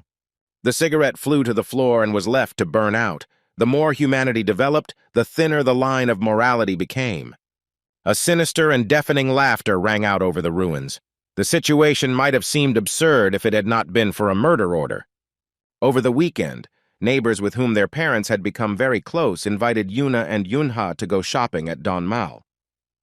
Yuna walked into the mall and her eyes lit up with delight. Yunha followed behind his sister and simply stared at the shop windows. There were a lot of people. All 5 floors of the gallery looked like a huge anthill. It's still better to visit such places on weekdays. Our hero thought that he had not been to shopping malls for a long time, and this activity was tiring him out just as much as before. Juliet put her hands on the boy's shoulders. She sensed his irritation and asked when her dear neighbor had managed to get tired. They had only just arrived. Bruno, Juliet's husband, apologized to Yun-hee for not being able to get away from shopping and offered to buy him something tasty. The boy agreed, but caught himself thinking that he felt some kind of ominous aura from his neighbor. The guy was uneasy about the fact that an ordinary office worker could hide his mana so skillfully. There was clearly something wrong here. As soon as Yuna tried to use special vision, Bruno felt it and asked what was going on. The hero immediately wanted to go back to Yuna and Juliet. He felt uneasy next to his neighbor. He wanted to see his sister as soon as possible. The boy muttered that they said they would go to the 5th floor. It would be very difficult to find them. Mentally, he added that Yuna had learned to block mana, and that also did not increase the chances. Here, Bruno showed him some device in his hand. One might think that it was a smartphone, but everything was a little different.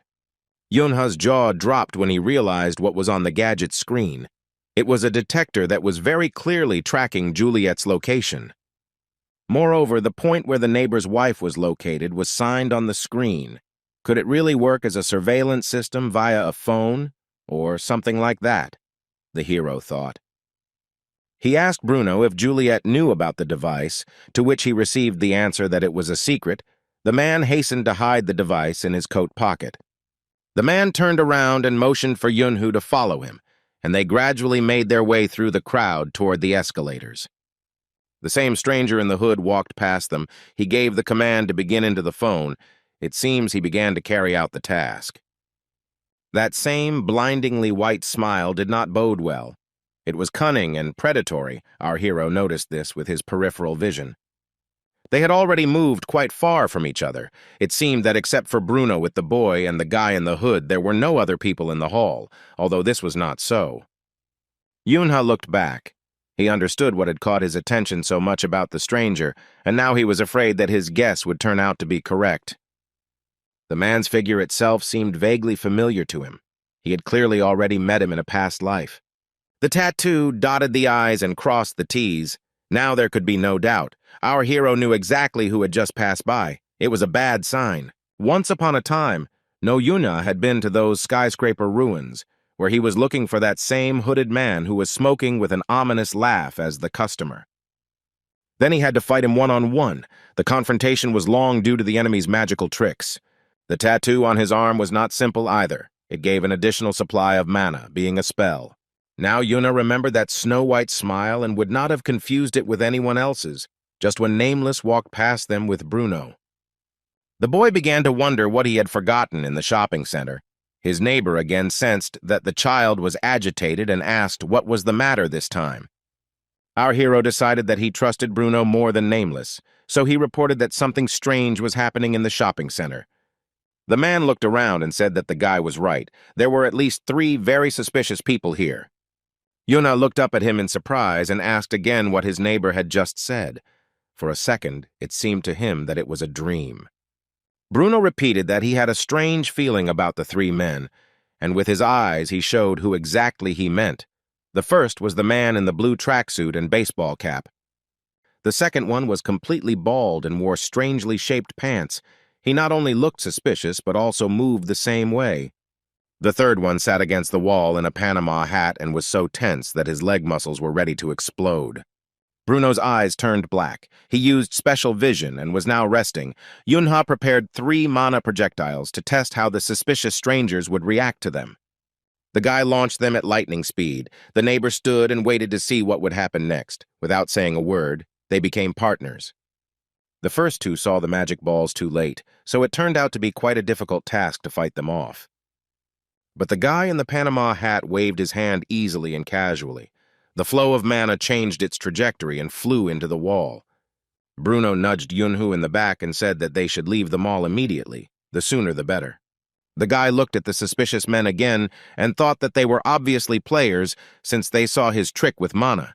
It wasn't dangerous, more like a childish prank, but all 3 noticed. And all 3 were very well trained because they were able to completely hide the fact that they possessed mana, disguising themselves as ordinary people.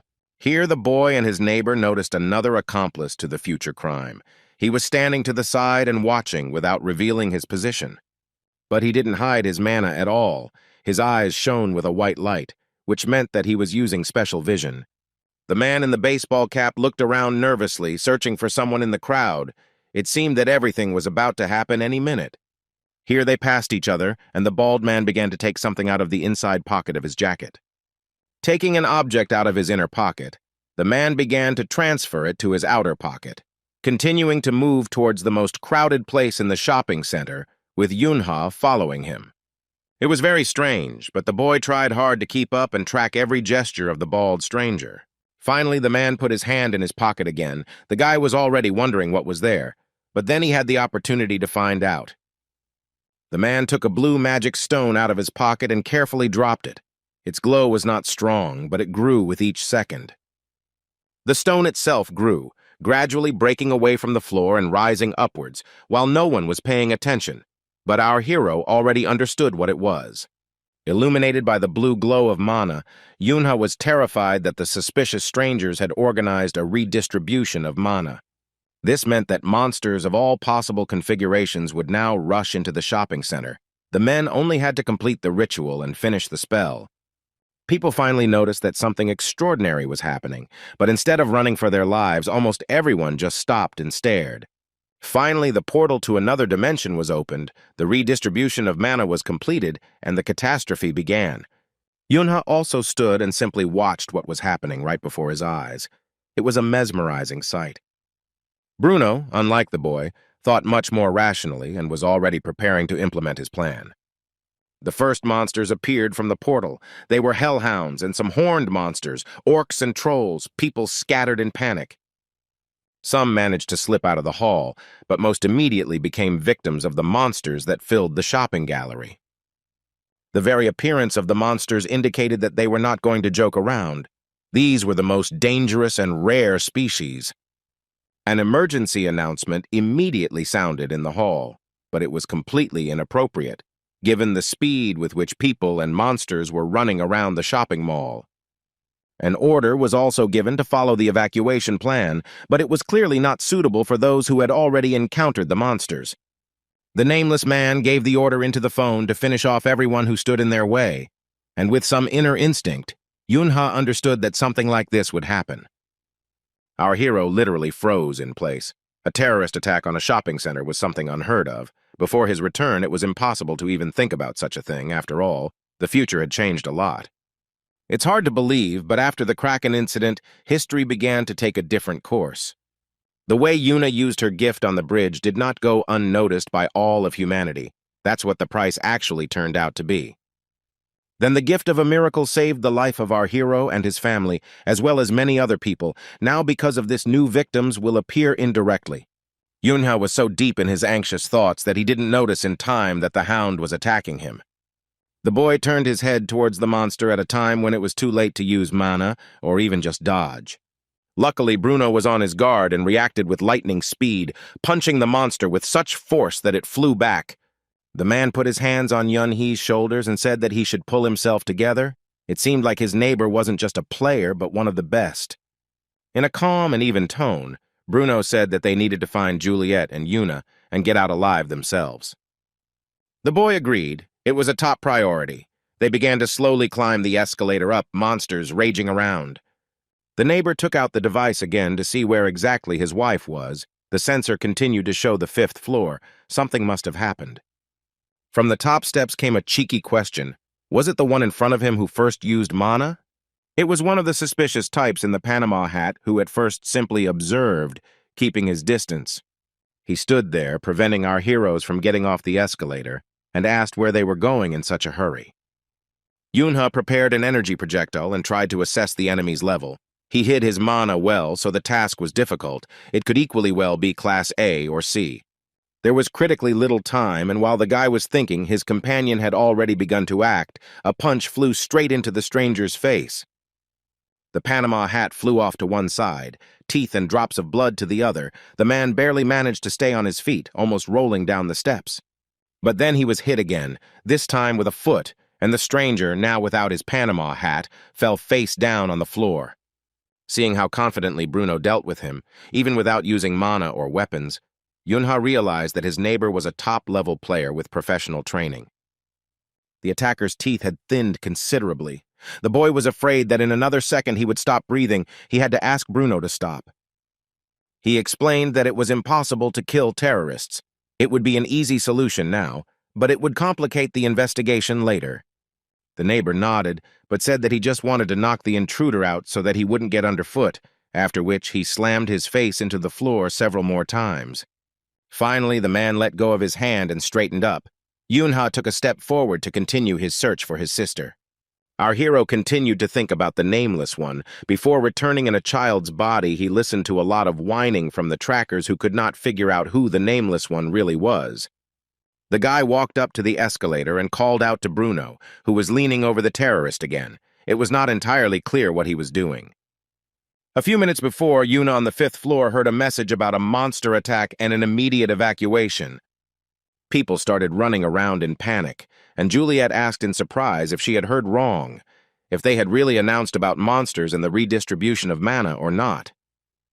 Yuna quickly pulled herself together and decided to assess the situation and see how many monsters there were and where they were. Her brother taught her this. The girl used her special vision. With her mana reserves, it was a matter of seconds. The 3 hounds were behind the wall to the left of where Yuna and Juliet were and could be easily avoided. 2 monsters were on the other side of the escalators on this floor, and another one stood in the center of the hall and could move in any direction. Yuna was glad that there were only 6 monsters nearby, and she could run without running into them. She shouted to Juliet that everything was fine, and she would lead them out. Instead of joy on the neighbor's face, the girl saw excitement. She loudly shouted to the girl that the hound was attacking her right from behind. The little girl was so happy with her new skills that she didn't even understand what happened. Fortunately, Juliet understood. The woman grabbed her companion by the hand and at the last moment pulled it aside, right from under the monster's claws. Then Juliet enveloped her hand in mana and prepared to strike back at the hound that had nearly torn the girl to pieces. Yuna looked back, worried about her neighbor, but what she saw quickly calmed our heroine down. Juliet planted her feet on the floor so hard that sparks almost flew from under the soles of her moccasins, and she entered into a fight with the monster. The woman had a coat hanger from the fitting room, covered in mana as a weapon, but she wielded it so skillfully that the hound was destroyed in a couple of seconds. The woman covered the girl. All her actions were so precise, as if they had been honed over years of daily training. The final blow sent the monster flying back several meters, purple blood streaming down the walls and doors of the shopping arcade.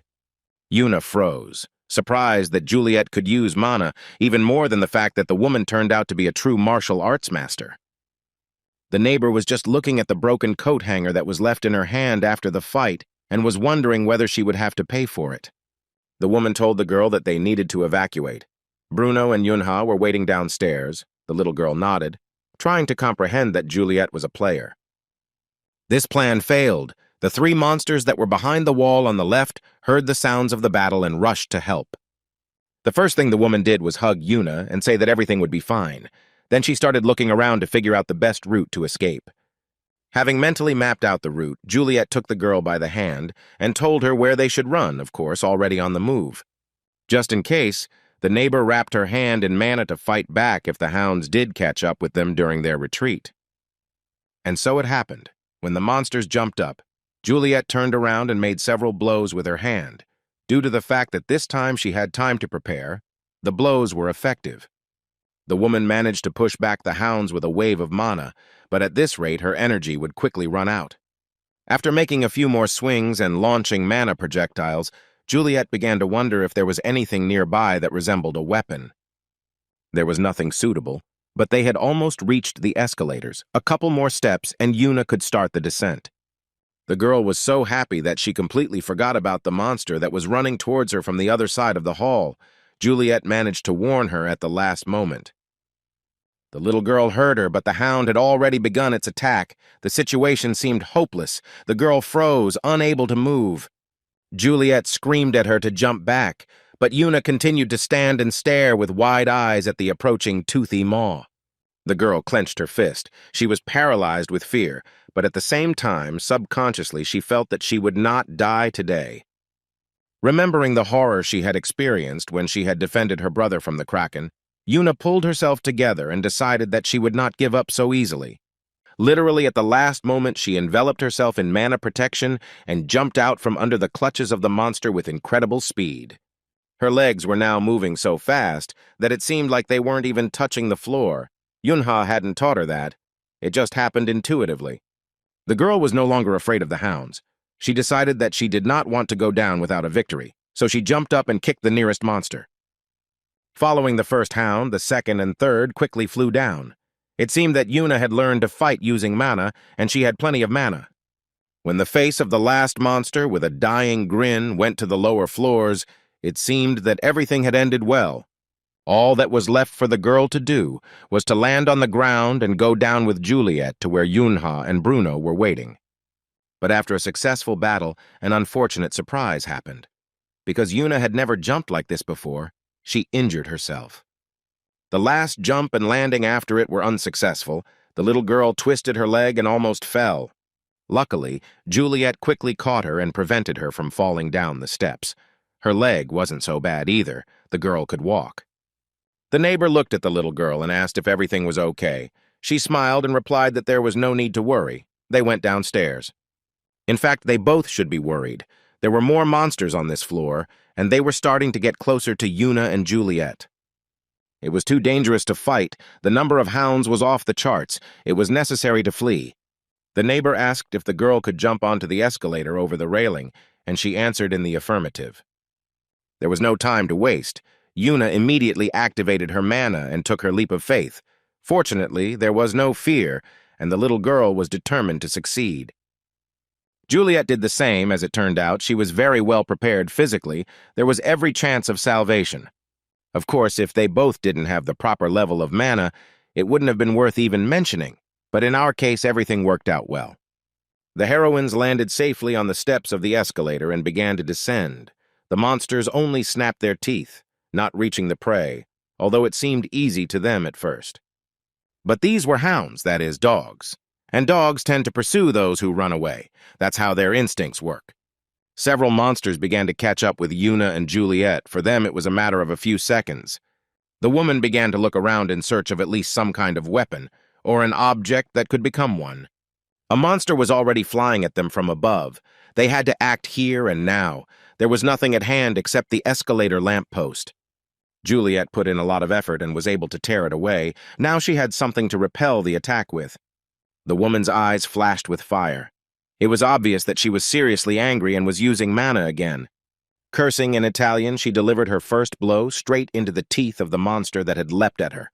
The first hound tumbled over the railing, and it looked like the next one would follow just as quickly. The third monster didn't even have time to figure out what had happened before he, too, received a decisive blow from the lantern. They all went on a free flight through 4 floors of the shopping center to the very bottom. Juliet turned out to be incredibly strong. At this time, Yunha was also looking for anything that could become a weapon, but all that was lying around were cosmetics and other contents of a woman's purse. The guy armed himself with lipstick and a bottle of perfume, and by enveloping them in mana, he could deliver some kind of blow. Since he was not fighting monsters, but a man, there was a chance of success, but this man was more dangerous than the monster. He had a police baton in his hand. The fight promised to be very interesting, and it turned out to be so. Yuna, clutching the spirits in his fist, decided to close the distance and delivered his first blow. The enemy staggered but did not fall. Then the boy hit again and slammed the hooded stranger's face into the railing. His smile would never be the same again either. Bruno had just dealt with another terrorist and asked how things were going with his neighbor. Yunha said that he had just finished. They got on the escalator to go up to his wife and sister, but then the boy happily announced that he could already see them. But the joy was short-lived. The hero noticed what Yuna and Juliet were doing. The first hound flew past him, which was defeated by the neighbor. 2 more followed after her. Yunha did not expect such a turn of events at all. He suspected that Bruno was a player, but he did not even think that Juliet was either. It was obvious that the neighbor was worried about his wife. Both of them froze on the landing, holding their breath, hoping only for chance. And fate was kind to the heroines. Soon a smiling neighbor appeared, elegantly adjusting her hair. Cheerful Yuna was next to her.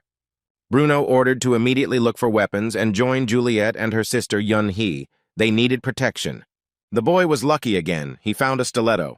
Now our hero was sure that everything would end well. Here Yunha felt someone's strong mana and called out to his neighbor, who did not immediately understand what was going on and why the boy's voice was so tense. Bruno began to look around to see if there was any additional threat nearby and to assess the situation. Monsters were killing people. People were fighting monsters. The mall was swallowed by the house. On one of the floors there was a man in a hood, shrouded in a thick layer of mana.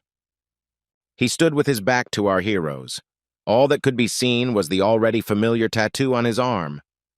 Bruno asked if Yunha really thought that this was the main terrorist. The boy replied that it looked like it and asked the neighbor to go help his wife and sister. He promised that he would personally make sure that the bastard did not leave the shopping arcade alive, or at least did not leave. At this time, 2 more criminals were enjoying their deeds on the floor where Yuna and Juliet had gone down. They noticed 2 beauties and decided that they shouldn't miss the opportunity to have an even better time since they had already done their main task perfectly. The man in the suit suggested that his partner leave before the hunters from Sinra responsible for the area showed up. The terrorist in the red cap replied that they should have some fun first. He began making obscene gestures towards Juliet, as if hinting that he intended to devote some time to her, and the woman called him a dirty Italian curse word. The neighbor asked Yuna to immediately hide somewhere, but the girl did not understand what was going on and began to refuse to leave. The girl asked permission to stay several times and even said that she could fight too, and even very successfully.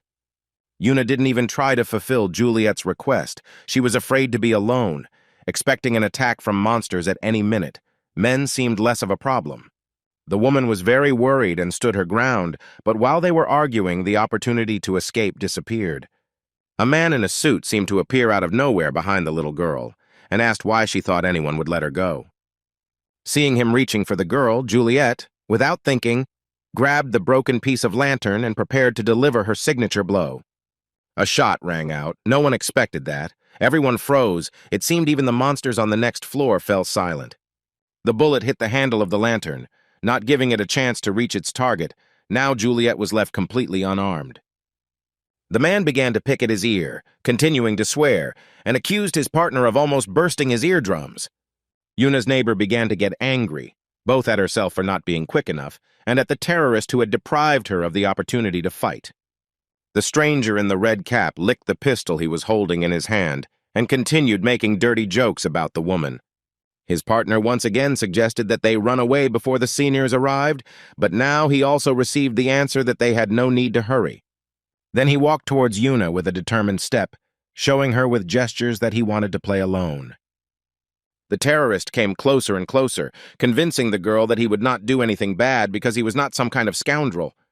With these words, he directed his hand towards the baby's face, apparently intending to cover her mouth so that she would not scream.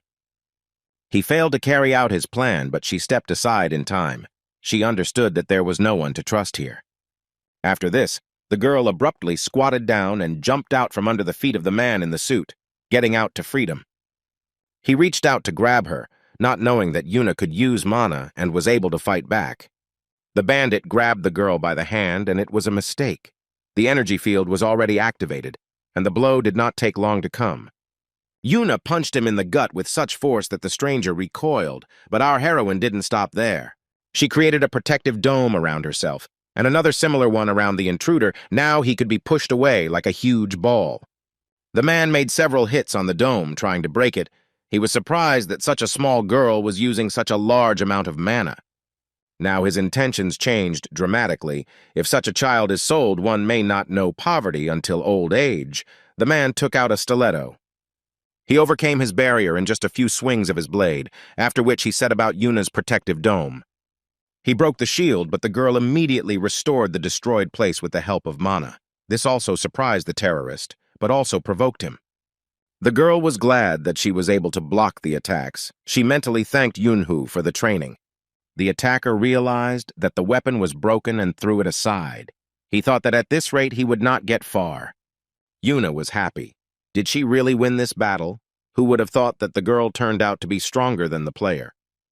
But the main problem was that the man was a player. He used mana and overcame the protective barrier with his bare hand.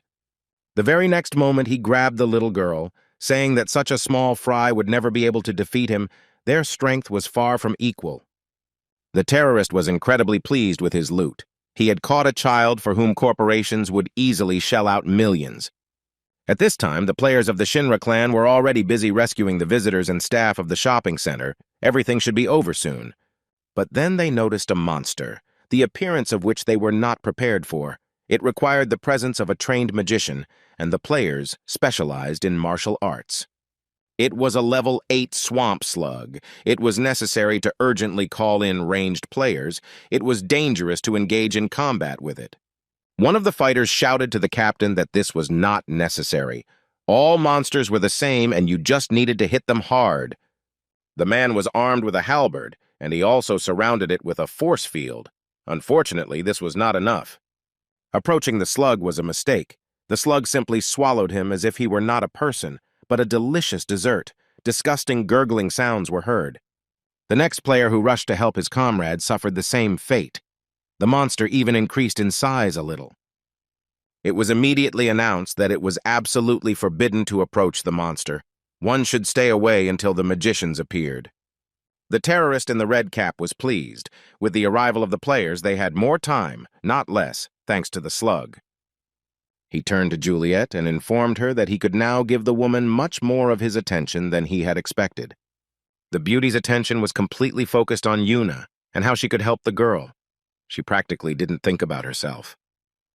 The man continued to pull the little girl by the hand. She continued to resist. This went on for quite a long time. The stranger said that he would stop respecting himself as a player if he did not find a way to deliver the girl to the right address. Just after these words, a powerful stream of flame flew into his back. The terrorist let go of Yuna. She fell to the ground, fortunately without being hurt. The hands of the man who launched the fire projectile began to cast a new spell. The attack had to be repeated. It was Juliet who used flames again and shouted at the girl to run as fast as she could. There wasn't much mana left. The man in the suit used a protective dome to avoid damage, and he didn't have the strength to pursue the girl. At this point, slow and deliberately dull applause was heard from behind Juliet's shoulder. It sounded like mockery. This terrorist in a red cap decided to express his opinion about what was happening. He even whistled and said that he did not expect such talents. Realizing that he himself would now receive a fiery volley, the man prudently cast a shield, and Julieta jumped back a little. She still attempted to attack. But in vain, the scoundrel's protective spell worked perfectly. The bandit began to approach the woman, continuing to make indecent proposals to her. Yuna wanted to intervene, but remembered that she needed to think about herself. Juliet felt cornered. It was impossible to escape, to attack either. Would the scoundrel really be able to carry out his plan? The girl took off her shoes to stand more confidently on her feet, tore the hem of her cloak to be able to kick, and again attacked the enemy with flames. The man gloated that she had used the same technique twice. He felt like he was in complete control of the situation. He shrugged and said that it didn't work with them. It was very nice that she had mastered magic. It was even funny, but... The terrorist didn't have time to finish speaking. A fiery arrow pierced his shield, severely damaging the attacker's shoulder and causing blood to gush out. Heavy drops fell on the floor and on his boots, the latter especially enraging the man in the red hat. It was his favorite pair, and besides, suede. He couldn't understand how Juliet managed to increase her strength and attack power so abruptly. The woman didn't stop. She had a special secret, which was simply called the strengthening spell. It was all quite banal, but effective. At this time, strange sounds were heard from the toy store. They were groans and sighs, as if from fatigue. The man in the suit walked between the shelves and tried to find Yuna. He was completely exhausted from the search. It seemed like it would never end. As soon as he noticed the little girl, he asked why she was running away, but it was completely useless. The girl immediately disappeared from sight. The terrorist moved further down the corridor, but his victim immediately ran in the opposite direction, deftly slipping under the shelves with goods. When a dead end appeared ahead, Yuna wrapped her shoes in mana and jumped high into the air to clear the cabinet. The bandit was stunned. He didn't understand how this girl at such a young age managed to control mana so well. A box of Lego appeared in the little girl's hands. It seems like a toy shower awaits someone, nothing less. Yuna swung hard, first coating the box in mana to increase its weight and the force of the blow. At the last moment, the man managed to put up a protective shield. If he hadn't, it's very likely that the brains would have already been spreading across the floor. The terrorist cursed, hissing through his teeth that this little thing had finally worn out his nerves. Just at that moment, he stepped on a piece of construction set and slipped. Having barely regained his balance, the stranger in the suit realized that Yuna had not wasted any time and was already flying towards him in a jump. It was not for nothing that she had told Juliet that she knew how to fight. The player prepared to use mana. He intended to incinerate the child's legs with a fire spell. His plan failed miserably when it became obvious that the girl had managed to attack with magic before her opponent. Yuna put so much energy into the blow that even the terrorist's protective shield began to bend under its impact. Barely holding back the flow of mana, the man muttered that he had planned to be more gentle with the baby, but she had become too brazen, so it was her own fault. The girl began to count to 3. Without stopping the attack, sweat began to flow down the forehead of the stranger in the suit. On the count of 2, the force of the blow became even greater. It seemed that the girl's hands had an inexhaustible supply of energy. On the count of 3, she cast a shield on herself as well to avoid the attack after the blow finally reached the enemy. After that, Yuna jumped high into the air, pushing off the terrorist's protective dome, only to then fall back down on him. The stranger barely held back the blow. He was no longer just angry, but was beginning to fall into a real rage. The duel unexpectedly dragged on. The man tried to grab the girl again, breaking through her defense with his hand, but she decided that this time it wouldn't work so easily. Yuna remembered how Juliet launched her fire projectile and decided to try to repeat the move herself. First, it was necessary to form a core of mana, give it the shape of a ball for good aerodynamics, and then create a flame and launch it at the enemy. It seemed to be quite simple. The main task was to launch the projectile accurately at the target.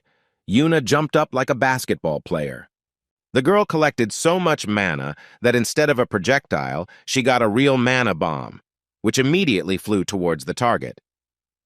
The last thing the man in the suit managed to do was swear. Who would have thought that an ordinary schoolgirl was capable of something like that?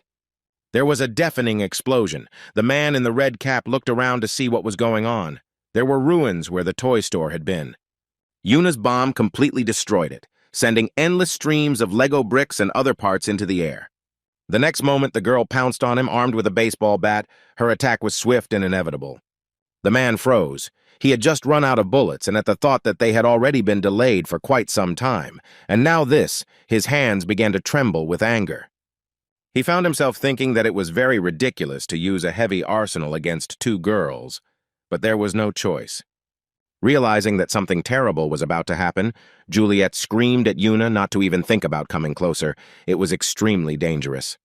While the woman was distracted by the baby, her legs were entangled in heavy shackles, completely depriving her of the ability to move.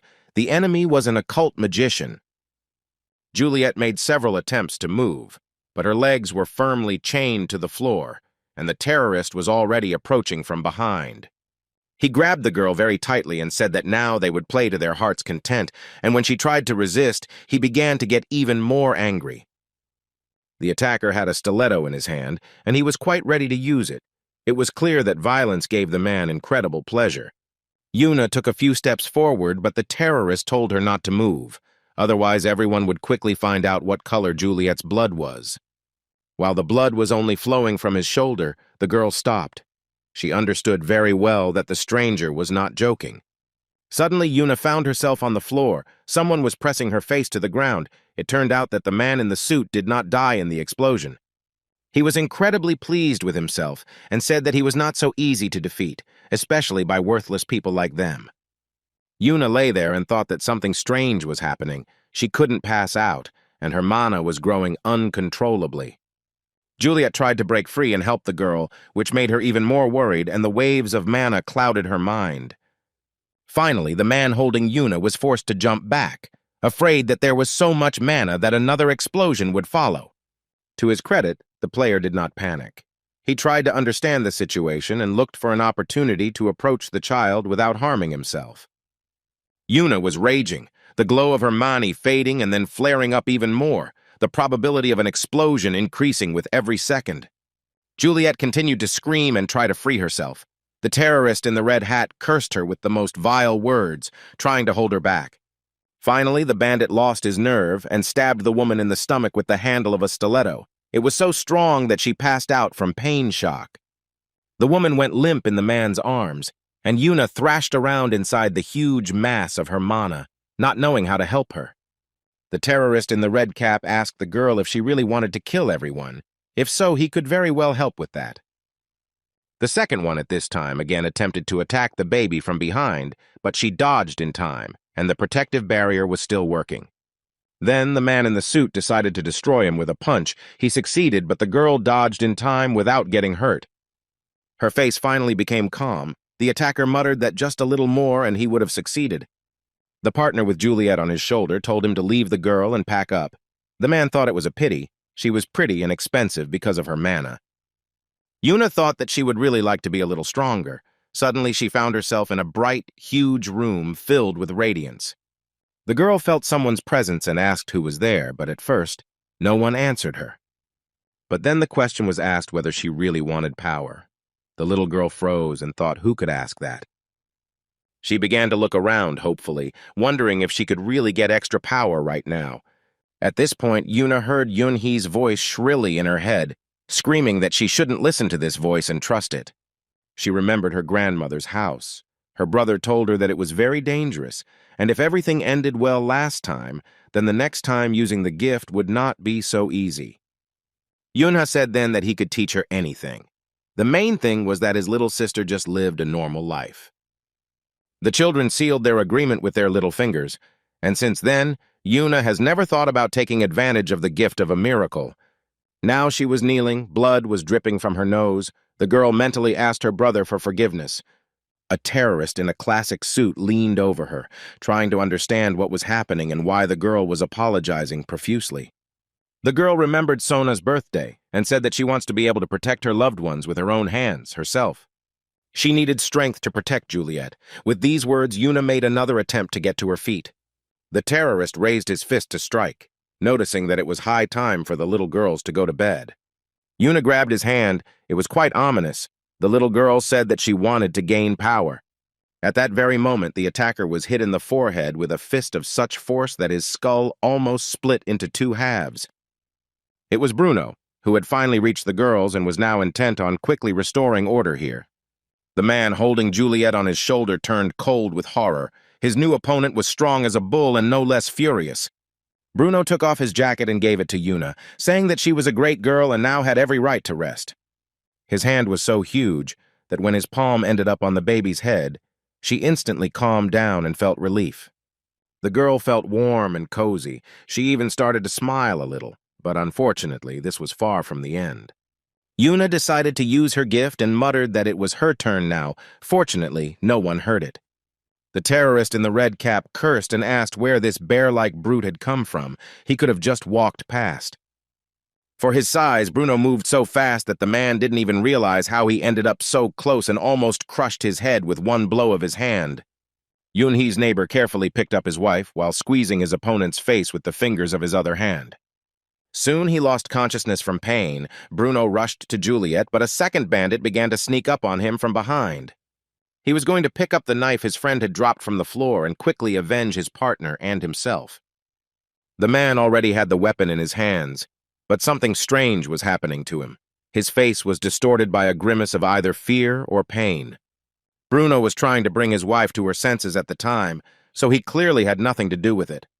The terrorist raised his stiletto to strike and ran as fast as he could towards the man, intending to kill him with a vile blow to the back. The weapon missed its target, but Bruno's fist did its job and flew straight into the bandit's face. One blow was followed by another. Yunhee's neighbor didn't even have to turn his body to finish off the enemy like a cutlet. But this did not satisfy him. Looking at his beautiful wife, Bruno decided that the price for what he had done to her would be high. The man stood up, enveloped himself in mana and headed towards his opponent, who, like a pathetic worm, tried to crawl away.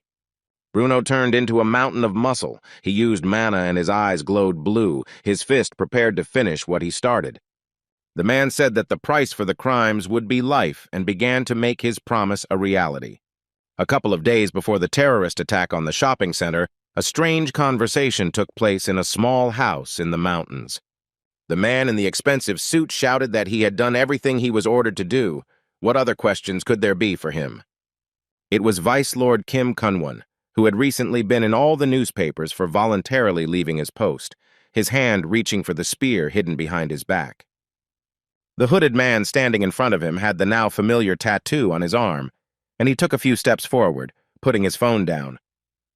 Kim Kunwon decided to suddenly attack by lunging with his spear, but the opponent simply grabbed the weapon with his hand and stopped him. The former Vice Lord's face took on a blank expression. Apparently his problems were much more serious than the failed attack. He was practically dead, as evidenced by the point of the sword, which pierced his chest at the level of the heart, but still life flickered in his body. The Nameless One had a gift that distorted the perception of his image. All this time he was not in front of the man, but behind his back, and even prepared a rope to add drama to the picture. Saying that he and Sang-hoon shouldn't have been threatened, Nameless threw a noose around the neck of Kunwon, whom he had practically killed. The man's hands reached for the rope, but he already had no strength due to blood loss and the wound, and then there was the oxygen deficiency. Throwing the rope over the beam, the assassin said that he had another message from the lord of the Kunwon clan. He asked to convey that he would look after the family, paying special attention to his wife. With these words, the Nameless One pulled the rope, and the Vice Lord's life was finally cut short. In the news, as we already remember, they wrote that an investigation had been launched, and the main version of death was considered suicide. It is interesting how the stab wound to the heart correlated with this. Fast forward to the day of the events in the mall, a large number of players had gathered in the warehouse. When the captain appeared, a man with a phone reported that the Shiva clan had already entered. The manager said that they had managed to arrive faster than he had expected. They needed to leave. They couldn't cross paths. Then the man with the phone asked what kind of child had come with him, and the man in the hood looked back with a displeased look. Right behind him stood Yunha, his reflection flashing in the glasses of the captain of the team of players present in the warehouse. Our hero smiled and said that he was noticed just in time and could have been noticed 15 minutes earlier. He was following them the whole time. The man in the hood began to look at the boy and try to remember where he had seen him and what kind of boy he was. One of the hunters was surprised that the captain did not know the child. Then why was he looking at him with such fear he needed to kill the boy and be done with it? He reached for his katana and said that he shouldn't follow just anyone around like that. The consequences could be quite painful. Otherwise, you see, something bad might happen, the man continued, his eyes widening, the blade glowing with mana. The player didn't have time to carry out his threat. Yunha made only one movement with his hand and his head rolled across the floor with a loud thud. Everyone present silently watched what had happened. None of them had seen anything like this before, even though they had enough crimes and murders in their arsenal. Yuna thought that he had gone a bit too far. He shouldn't have killed him so quickly. There were too many opponents here ready to rush into battle. They had already started preparing for an attack, calling the boy all sorts of names and threatening him. But then the man in the hood gave the order to stop. This was not just a child, he explained. The players' faces reflected fear. Even those of them who wore masks could not hide the fact that they were incredibly frightened by the boss's words. Yunha smiled and asked why they weren't afraid of the child who cut off their colleague's head with one swing of a small knife, but were afraid of him after the boss's warning. He pursed his lips like a duck and, in a lisping voice, began to ask in every possible way what had caused their fear, and perhaps he should call the nanny. The desired effect was achieved. Players began to approach him again with the clear intention of finishing off the impudent boy. Our hero smiled. Yuna used the Heavenly Steps technique and in a matter of seconds inflicted so many wounds on the enemies that they should have simply bled out. Having rushed through like a whirlwind and leaving behind many corpses, our hero stopped in front of the gang leader, asking why he did not come closer.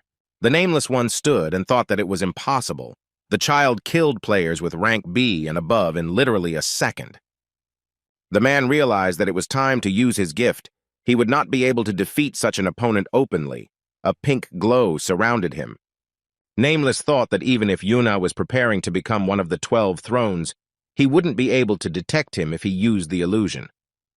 But our hero was far from being as simple as he might seem, and he knew all the tricks of his enemy very well, because he was familiar with them in his past life. The man made a wide slash with his sword at the place where Yunha had just stood, and the boy had already closed the distance and attacked him with his short blade. The Nameless One once again enveloped himself in mana to create an energy double and move himself to a more advantageous position. Yuna also used mana, knowing that he would be able to detect and attack this invisible person, and that is what happened. The boy and the man stood opposite each other, each thinking that the other was surprisingly strong, and each had the clear intention of killing the other. Yuna said that the only reason people still remembered Nameless was because he had always been an outcast, which made his enemy truly furious. The man tried to attack the boy several times, but he dodged the blows as if he knew about them in advance. Our hero was a very skilled warrior, and this did not give his opponent any peace. He did not understand how a child could do this. As Yuna watched the hooded man raise his hand to strike at the empty space once again, he thought that he was very familiar with this feeling of confusion. The Nameless One's mana was running out, and now he was no longer a threat at all. The guy said that without his gift, he was a nobody. At that very moment, he pounced on him and knocked him to the ground. Apparently, this was the end of their fight. Yunha won. He sat on the Nameless One's chest, holding a stiletto to his neck. He needed to think carefully, give in to desires and kill the enemy, or use him for other purposes. Soon, special services arrived at the scene. An ambulance, police, even firefighters, and they all acted in a well-coordinated manner. Yunya stood next to Divine Wind and asked Nunu to cover him by taking over the clearing of the monsters. The woman said that this debt would have to be repaid someday, and the boy nodded. Then he remembered the Nameless One and said that he too was being given over to the power of the throne. Yuna still didn't kill the player, deciding to hand him over to the authorities. But he was very interested in what was hidden under his glasses. The villain never took them off. The boy reached out to take them off, his interested and focused face reflected in the lenses. When our hero grabbed the glasses with his fingers and pulled them towards himself, he couldn't hold back a scream when he saw what was hidden underneath them. Shin So-yun even covered her face with a fan in disgust, and the child also grimaced as if he had never seen anything more disgusting in his life. Yuna hurried to put his glasses back in place. He felt sick. The woman also barely held back her urge to vomit, declaring that the flounder in human form would look nicer. Here, the hero heard someone calling his name. It was Juliet and Bruno with Yuna in his arms. Fortunately, everyone was alive. The faces of the neighbors were calm and even a little joyful, and the little sister was literally jubilant. Not only did she see her brother, but he was also talking to one of the thrones. Yunha also smiled. What a blessing that on this day, despite the attack of monsters and villains, Yuna remained alive. The boy ran as fast as he could towards his little sister to hug her lovingly, like a big soft toy. In the evening, the news reported that a group of players, led by the Nameless One, with the support of monsters, committed a terrorist attack on the Don Mall shopping center. The man with the earring listened to the report that 23 people had died, but Shin So-yun and the Shinra clan had neutralized the terrorists and monsters, avoiding further casualties, but he was interested in something else. The screen showed the events after the police and paramedics arrived, and the stranger noticed something that made him reach into his phone and look for other photos from the scene. Quite a few photos have already been posted online, many of them featuring Divine Wind and Bruno and Juliet. But the man was much more interested in Yuna, who was standing near the neighbors, and Yuna, who was being held in Bruno's arms. The stranger began to smile carnivorously. It turned out that he had an earring not only in his ear, but also in his lower lip. He whispered that he had finally found the one he was looking for. On the first floor of his house, Papa Yan Hayan made a small cafe, as they say, just for his own people. It was there that he made an appointment with Shin So-yun. The woman protected the room from prying ears with an invisible barrier. Yun-hee's classmate's father returned to the bar, and Korea's greatest mage, Divine Wind, thanked the boy for the invitation and for his help in the mall. Shin So-yun said that she also had news. Our hero looked closely at the throne and asked what was the matter.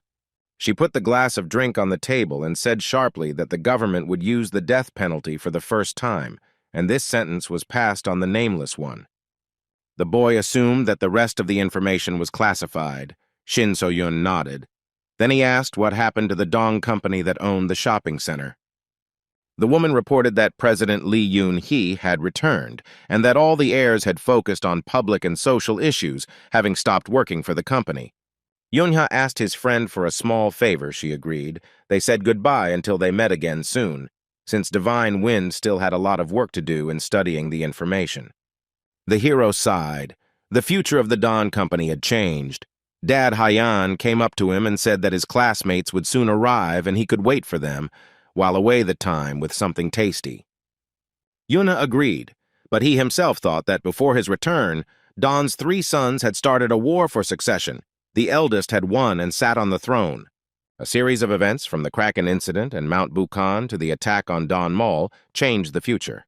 This meant that there was now a chance that the fate of his half-breed friend would be completely different. This meant that his partner could now live a much happier and more enjoyable life. This meant that the course of history took a completely new direction, so it was completely impossible to predict what would happen next. Yuna smiled and drank the drink in one gulp. Leaving only ice cubes in the glass, our hero realized that his whole life was now in his hands. In the evening, he returned home in a good mood. It is such happiness to have a home and relatives to gather together for dinner. The family began to eat when Yuna suddenly turned to her parents, saying that she wanted to tell them something.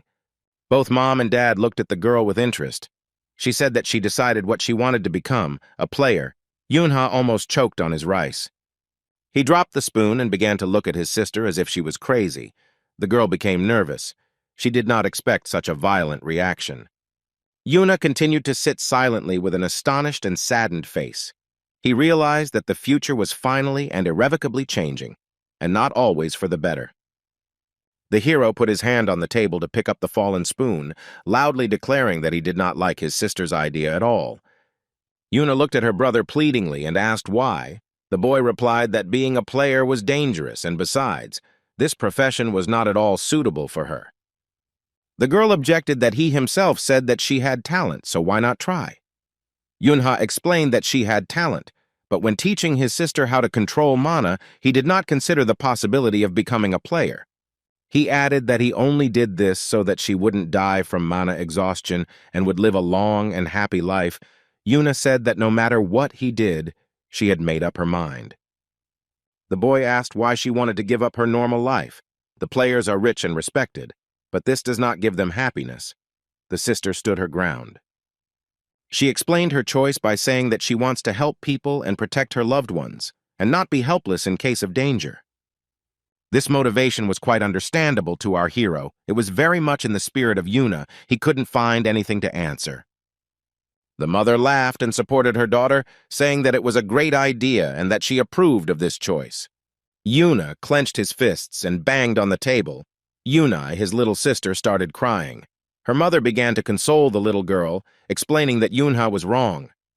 The boy made another attempt by asking if his parents really didn't mind. His mother replied that she understood how dangerous the profession was, but everyone had the right to choose. She added that if her daughter wanted it so much she should try. Dad laughed and confirmed that Yuna could handle it. He was sure. Yuna threw herself on her mother's neck. Her father became jealous and asked for a hug for him too. The picture could have been idyllic if not for Yunha's face. Our hero sat at the table with a gloomy and absent look. He was again thinking about how he had changed the future and was to blame for what was happening. At the same time, a secret meeting of influential people was taking place behind closed doors in the conference room. The young blonde man sitting at the head of the table asked his subordinate, Seo Yang Hong, to provide them with an information summary. A man in glasses turned on the screen with a remote control and announced that the terrorist attack on Don Mall was provoked from within the company. Currently, the Dong Company is divided between the President Lee Yun-hee and his 3 sons. The main suspects are the middle and eldest. The youngest does not have enough influence. The eldest son, Lee Bu-jing, is most likely to inherit the company after his father's death. He is a cruel and treacherous man. The middle one, Lee Yong-jing, is an excellent manager and would be a more suitable candidate.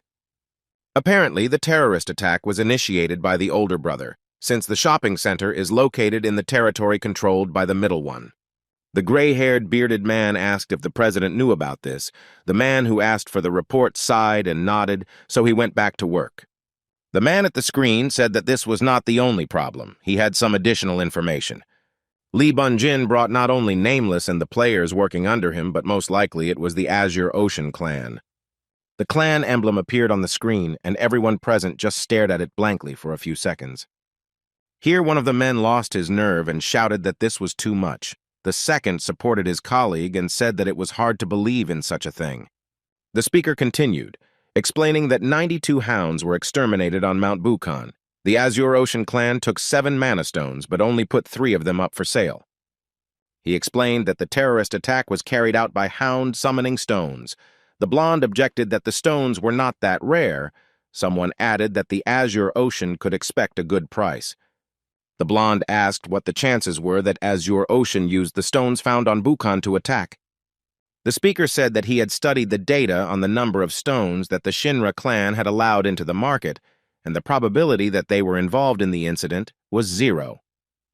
The gray-bearded man noted that this was just speculation. There was no evidence.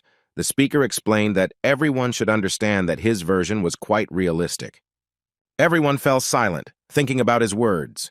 The theory was quite logical and fit well into the plot, but there were nuances. For a few more minutes there was complete silence in the room. Everyone was thinking about what evidence there might be to confirm this.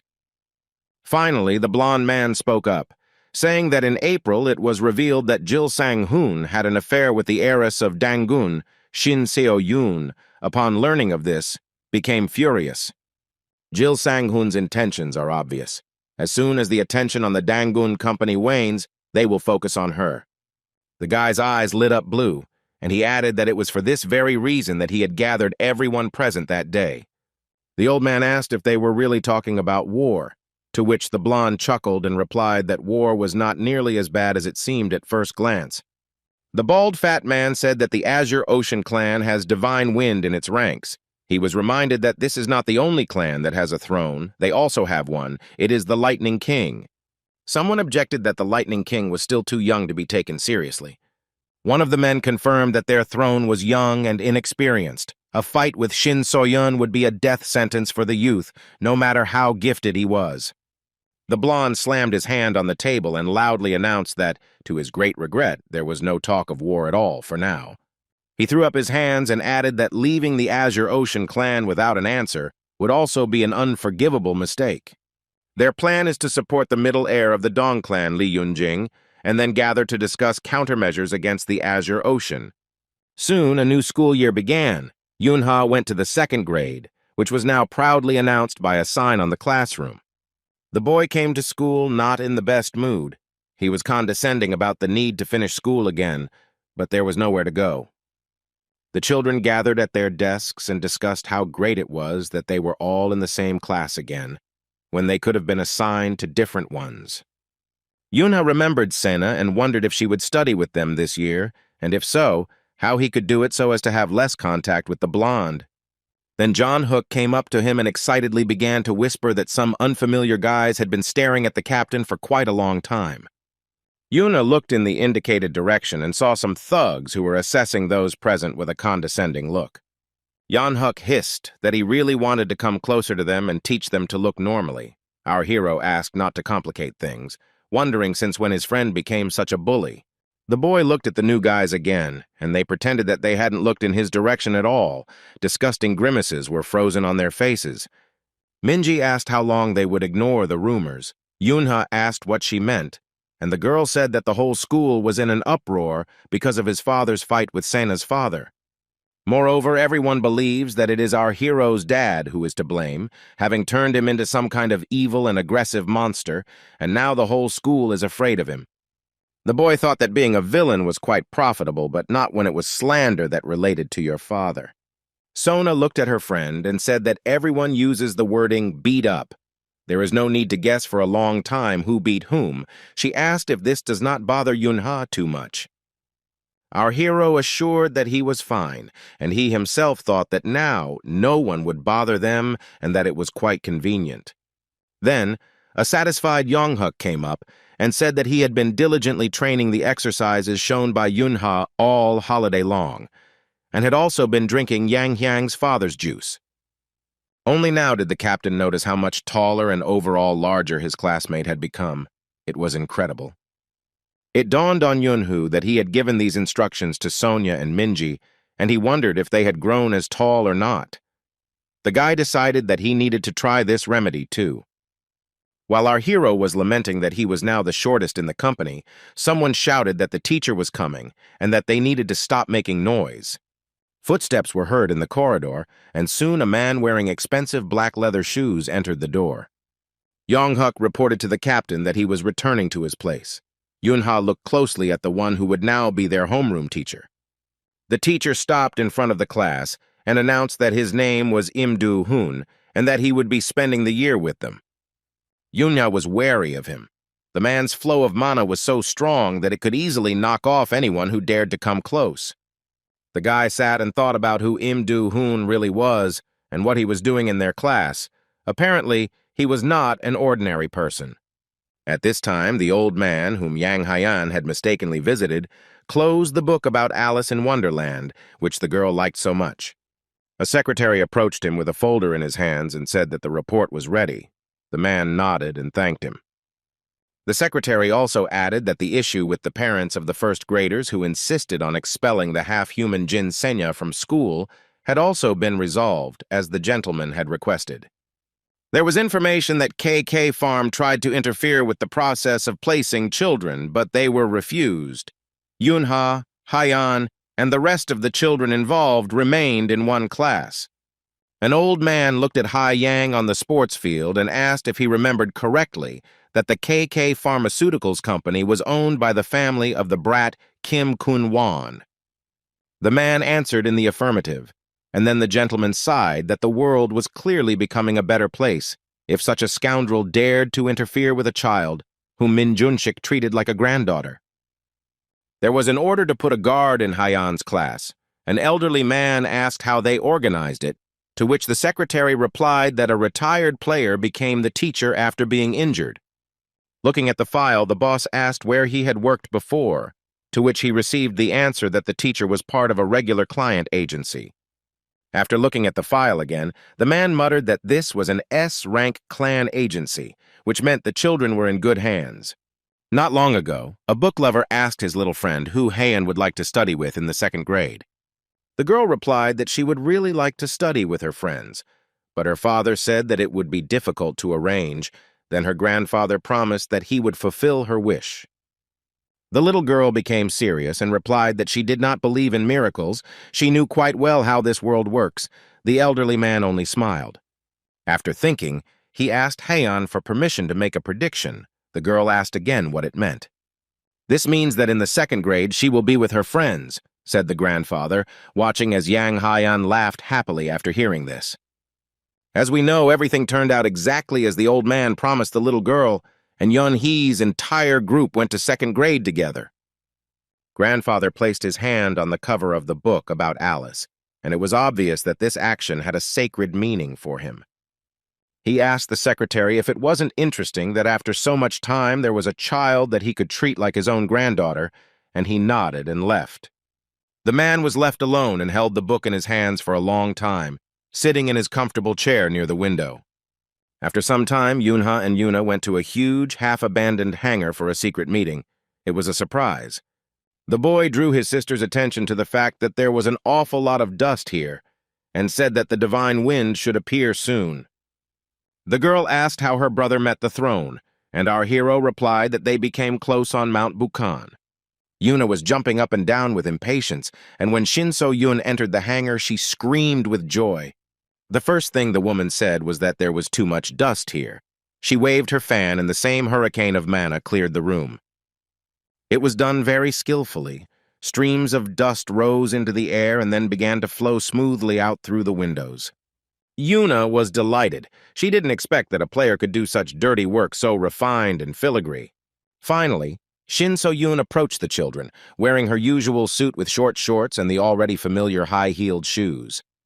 The woman apologized for being late and asked if they had been too bored while waiting for her to appear. Yuna greeted him and said that it wasn't that long, but they had been waiting for her. And Tron replied that if it wasn't long, then that was fine, thinking that many people didn't even dream of meeting her. Yuna remembered that it would be nice for her to say hello, too. The girl bowed and heard that Shin So-yun was glad to meet her, but there was no need to get hung up on formalities. Apparently, the red-haired woman really liked Yun Hee's sister. There was hope that the words about friends had not become just a routine phrase. True, the player liked the little girl mainly because of the incredible amount of mana she possessed. The hero suggested that they stop with the pleasantries and asked if she had brought what she had promised. Shin So-yun replied that she had, and that this would also be added to his debt. The woman showed both a special device and a magic stone that was needed to train Yuna. The boy took the stone and began to examine it closely against the light. Once upon a time, the hero had a good understanding of all the intricacies of this matter. Then he felt the edges of the crystal. They were as they should be. Yunha reported with satisfaction that the stone was good and in excellent condition. He asked Yuna again if she was ready and how confident she was in her abilities. The girl replied that she was ready and couldn't wait to start. Yunha took out a sword from the hidden subspace artifact and said that if that was the case, then he would also stop resisting it.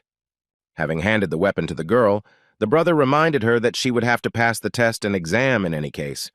The little girl smiled happily and said that she had everything under control.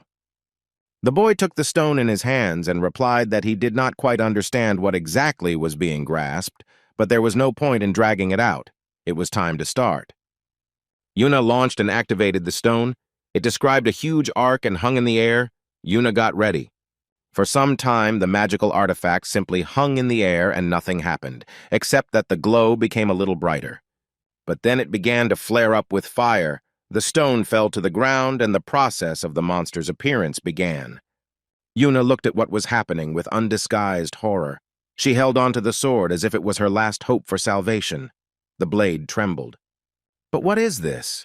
A cute pink Pokemon waved its paw at our heroes in a friendly manner. The girl immediately thought that a hound or a troll was hiding behind it. But this was not so. The little girl stood and looked at her opponent with bewilderment. He seemed plush and very cute. Everything that was happening looked like a mockery. Yuna turned to her brother cheerfully and asked with a laugh if this was the same monster. Yunha replied that yes, it was a rank 8 Porori, and now she should kill it. This prospect did not please the hero's sister at all. She did not understand how one could kill such a sweet and harmless creature. Yunha stood there and thought about the day his sister decided to become a player, and he had failed to convince her that it was a terrible job, so he should have chosen a more cunning way. While Yuna was thinking that Parori was cute and not at all dangerous, the boy rushed to help. He made it literally at the last moment. The girl was still standing in place and looking at her brother, noticing his movement, and the monster had already begun to transform. He was very dangerous. The huge, disgusting mouth was ready to devour her, guts and all, right here and now, but she still didn't notice the threat. Yunha knocked the Parori off course with a strong kick, for which he had to run up well to jump, which distracted his sister. Parori tried to take on the form of a pink cutie and spun in a spiral, using his tail to help himself like a baseball. When he fell to the ground, it became clear that the place where our hero had hit had not changed. Half of the Pokemon's face remained with disgusting teeth and mouth. Yuna explained to his sister that if you hesitate or judge a monster only by its appearance, you won't be able to stay alive for long. Yuna gasped and gripped the blade tighter in her hands. Her brother asked if she could continue. The girl thought about it. The girl remembered how he fearlessly ran towards the Kraken to save her and their entire family from the monster. She remembered how Juliet launched fireballs, trying to fight off the terrorist who had grabbed her in the shopping mall. She said in a firm voice that she no longer wanted others to protect her, but wanted to protect those dear to her herself, her hands confidently taking hold of the sword. Yuna thought that she didn't want to leave this burden on Yunhu alone, so she replied that yes, she would continue. When the deed was done, the magic stone appeared again in the pool of purple blood, but now its glow was quite dim and weak. Yuna looked at the blood and artifact in horror, her hand still holding the sword that had just destroyed the Parori. But then the fingers loosened powerlessly, and the weapon fell to the ground with a loud clang. The blade bounced off the girl's sneakers and remained lying there. A second later, Yuna lay down next to him. Her legs could not hold her up at all. The girl was close to a nervous breakdown. Divine Wind was not delighted. She only thought that after 15 attempts, Sister Yunhee finally succeeded, not the best result. Yuna looked at her bloody hands with a dull gaze, then dropped them helplessly. She was ready to cry. Yuna approached his sister and hugged her. He said that she was a great girl and did what she had to do. Shinseo Yun looked at the children and thought that it was also difficult for her to become who she is. It was quite a touching moment. The woman didn't expect that Yunha would still force her sister to kill the monster. Players must be strong. But now, looking at the girl crying, she felt sorry for her. Divine Wind raised her deadly weapon to her face and, speaking into nowhere, said that no Yunha was a scary child. A few days later, both our hero and his sister went to school, and there was chaos in Yunhee's class again. The children were brought a whole box of milk, which had to be distributed, and it was also necessary to ensure that everyone drank their portion. The teacher gave instructions that the group leader should go to the box and take milk for everyone. When the container is empty, he should collect it and bring it back. For Yunhu, this forced milk drinking brought back memories of a friend from a past life who hated milk so much that she was willing to die rather than drink it. Our hero was also in no hurry to open the pack, but then Yonhuk came up to him and quickly handed him something, saying that it tasted better this way. It was a special magical item that turned regular milk into chocolate milk. Wow, what technology has come to. Yuna asked where his friend got this thing. Yonghuk proudly told him that he secretly bought it today at a stationery store. It's a secret. The guy asked if he would get into trouble with the teacher because of this. His friend stared at the captain and asked, since when he worried about such things. Our hero thought that his comrade was right and grabbed the artifact to use it before Yonhuk. They laughed merrily. At this point, Yonhuk raised the milk carton to his eyes and asked if his friend knew what was written on it. Yunha also looked and chuckled. It was a standard inscription for this time of year about heroes in Italy who dedicated themselves to the Holy War and had to return to Korea. During recess, Yunha decided to look for his sister. He climbed the steps and tried to remember if she was in the 4th grade of the 6th year or in the 1st. He did it for her sake, but he still couldn't forget Yuna's cries after she killed the monster. This picture deeply hurt his heart. The guy scratched the back of his head, thoughtfully trying to find the right office. Here, a tall guy, several years older, seemed to appear out of nowhere in his path. He walked in such a way that it was impossible to get around him. He deliberately pushed Yunhoo and let out a loud yelp. Our hero thought that some idiot was again preventing him from living peacefully. The guy and his two friends attacked our hero with claims that he was not a sixth grader and therefore had no right to be on this floor. Among other things, they demanded an apology for the fact that Yunha allegedly pushed the tall boy, although everything was exactly the opposite. The boy didn't listen. He was thinking that this idiot's face looked very familiar. He had definitely met him in a past life. And then it dawned on him. In front of him was Lee Kang-hyuk, though before he became who he was when he met our hero last time. Lee Kang-hyuk led the clan in charge of the back streets of Seongbuk-gu and was a fairly strong player, although not one of the best. But he was a good manipulator and managed to organize things so that all information about business in the city passed through his hands. Just as Yunha was thinking that the guy had become the information broker of this area simply because he lived here, Lee Kang-hyuk yelled at him to stop staring at him. Our hero didn't even notice how the guy grabbed him by the collar of his shirt and almost lifted him into the air. From behind, shouts were heard that it was time to teach the little one some manners. Not only had he come to someone else's territory, but he was also looking at everyone as if he was the boss here. While Yunha was thinking about what to do with these guys, whether to deal with them in a good way, Lee Kang-hyuk raised his fist to strike, and he had to activate the protective mana field. Saying that the boy shouldn't even think about complaining to the teacher, his opponent swung and was about to strike. Yuna dodged expertly, and just as the fist whistled past where his face had just been, his sister's voice rang out. The fist raised again stopped right in front of the hero's nose. He didn't expect that Yuna would have such a magical effect on Lee Kang-hyuk. The girl stopped in the middle of the corridor with a determined look. All the boys turned to her, waiting to see what would happen next. The bully blushed and became very embarrassed when the beauty shouted his name. The guy's lips trembled. He let go of the collar of his t-shirt. Yuna stood there, looking as beautiful as ever, and in a stern voice, she asked if she hadn't told Lee Kang-hyuk not to bully the others. The bully, with a plaintive face, tried to explain that this was not at all what she thought. Apparently, the young man was in love. He blushed and even began to stutter, making excuses to the girl, but she remained angrily silent. Yuna started to boil. He was terribly angry that such a freak dared to fall for his sister. The guy was ready to kill him with his bare hands. The friend stood up for Lee Kang-hyuk, explaining that the kid had simply bumped into their friend. They had no intention of attacking him, but it wouldn't hurt to teach him a lesson. Yuna got really angry and asked again if they really were going to teach her brother a lesson. Lee Kang-hyuk almost lost consciousness. Then he widened his eyes in surprise and asked why the girl didn't tell him that she had a brother. Then he wouldn't have laid a finger on him.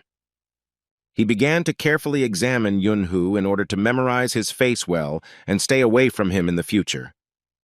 Immediately, all the bully's friends began to say in one voice that the brother and sister were completely different, and it was no wonder that they didn't recognize him. Yuna led Yunhoo away from these sycophants, who began to apologize and promise the boy all kinds of help and gifts. At parting, Lee Kang-hyuk called him brother and asked him to contact him if someone offended him or with any problem in general. Our hero was beside himself with anger and thought that the next time they met, the first thing he would do would be to kill the villain. The brother and sister went outside, and Yuna asked the girl if she liked the guy. She laughed and said that he was actually a little older. Then the children talked about something else.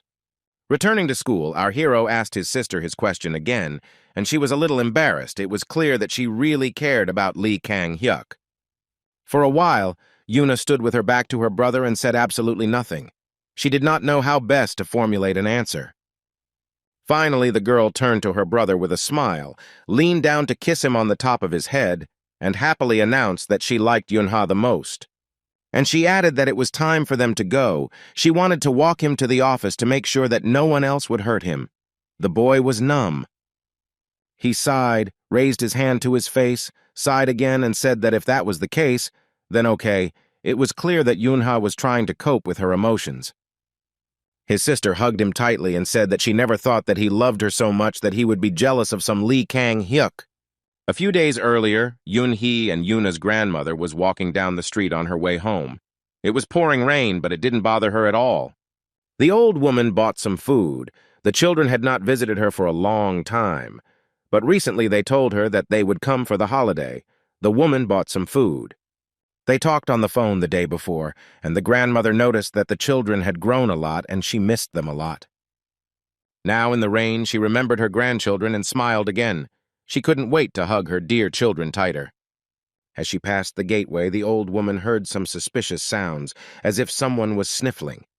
She looked around carefully, but there was no one around. The elderly woman decided that she had just imagined it.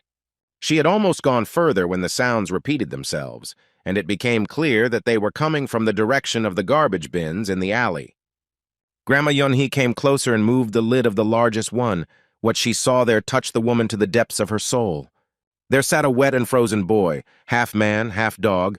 He turned away so as not to talk. The grandmother sighed. She realized that this was a half-breed and wanted to help the homeless child in some way. She thought that he was still so small and had experienced a lot of grief, and reaching out to the boy, she asked if he was okay. The woman called him child and spoke tenderly. She put her hands to the boy's cheeks and noticed that they were cold like ice. The half-breed was very frozen. The old lady was very kind, but she was human, and that triggered the child sitting in the container. He remembered how some men had recently decided to capture him to sell him, but when that failed, they had beaten him, used him as a punching bag, and thrown him away like trash. The half-man threw the old woman's hand away in horror. He knew for certain that no one in the world would care if he died. The boy rushed out of the trash can, almost knocking Grandma Yunhee off her feet like some kind of huge, frightened cat. Having landed unsuccessfully on the ground, he tried to sit up and asked in fear who this old woman was and what she wanted, and that she should get away while she was still in one piece. The woman ignored this angry tirade. All she saw was a miserable, hungry, frozen, and seriously injured child, and in the pouring rain. While he was covering himself with his hands and yelling that the old woman shouldn't even dare come near, she calmly came up and said that she was taking him home, at least to warm up and eat. It seemed like it wasn't such a bad option. The half-blood's eyes glowed red. He thought it would be stupid to refuse such an invitation. The old woman was already holding an umbrella over him and telling him that if he had nowhere to spend the night, he could sleep at her place. She would show him the way. A couple of days later, Yunha and his family came to visit his grandmother. The children were so looking forward to the meeting that they jumped out of the car first. The woman, as she had dreamed, hugged her grandchildren and thought that they had grown even more than she had imagined. Mom watched as Yuna tenderly hugged the old woman and thought that her son behaved like a child with his grandmother, unlike with everyone else. Noticing this jealous look, the mother looked at her daughter and laughed that even though she had already given birth to 3 children, she still behaved like a little girl. The grandmother continued to joke and asked her son-in-law if it was hard for him to have such a jealous woman as a wife, and the man also laughed. Yunai, the youngest child in the family, saw her grandmother as if for the first time. At their last meeting, she had not yet understood who she was, being a baby. The girl continued to hug her mother's knee and tasted a new word in her vocabulary. Grandma? The little girl liked it. The old lady was delighted. She asked Yunai how old she was, and to answer that question she would have to use her arms, which meant she would have to stop holding her leg. After thinking for a bit, the girl finally let go of her mother and decided to go closer to her grandmother to have a substantive conversation. The child's fingers formed a certain configuration with some difficulty, and with some effort one could guess that the child was showing the number 3. For those who miscounted the chubby fingers, Yunai repeated the message with her voice, loudly saying the word 3, and everyone laughed. Grandma hugged the clever little girl and said that it was very sweet, and the answer completely satisfied her even on the first try. Yunha watched his relatives and quietly rejoiced. The woman remembered that she had ordered chicken for the guests and, complaining that they were probably hungry from the journey, invited everyone into the house. While the parents were getting things out of the car, Yuna and Yunha were the first to run to the door to race up the stairs. Before he had even crossed the threshold, our hero became wary. He sensed a stranger in the house and tried to understand whether he had imagined it or not. He called out to Yuna and asked her to stop. The girl looked at her brother with some surprise. She didn't feel anything like that. Yunha used special vision, but the main source of mana was his sister. The stranger was much less gifted with energy and was also small in size. It was definitely not a monster. The guy decided that most likely a thief had broken into his grandmother's house, and he showed Yuna with signs that she had to move quietly so as not to scare off the intruder. The boy crouched down in front of the glass door to get a good look at who was there, and if necessary, to neutralize the enemy. The half-breed sat in the room and watched TV. He did not expect the attack at all and was focused on the news.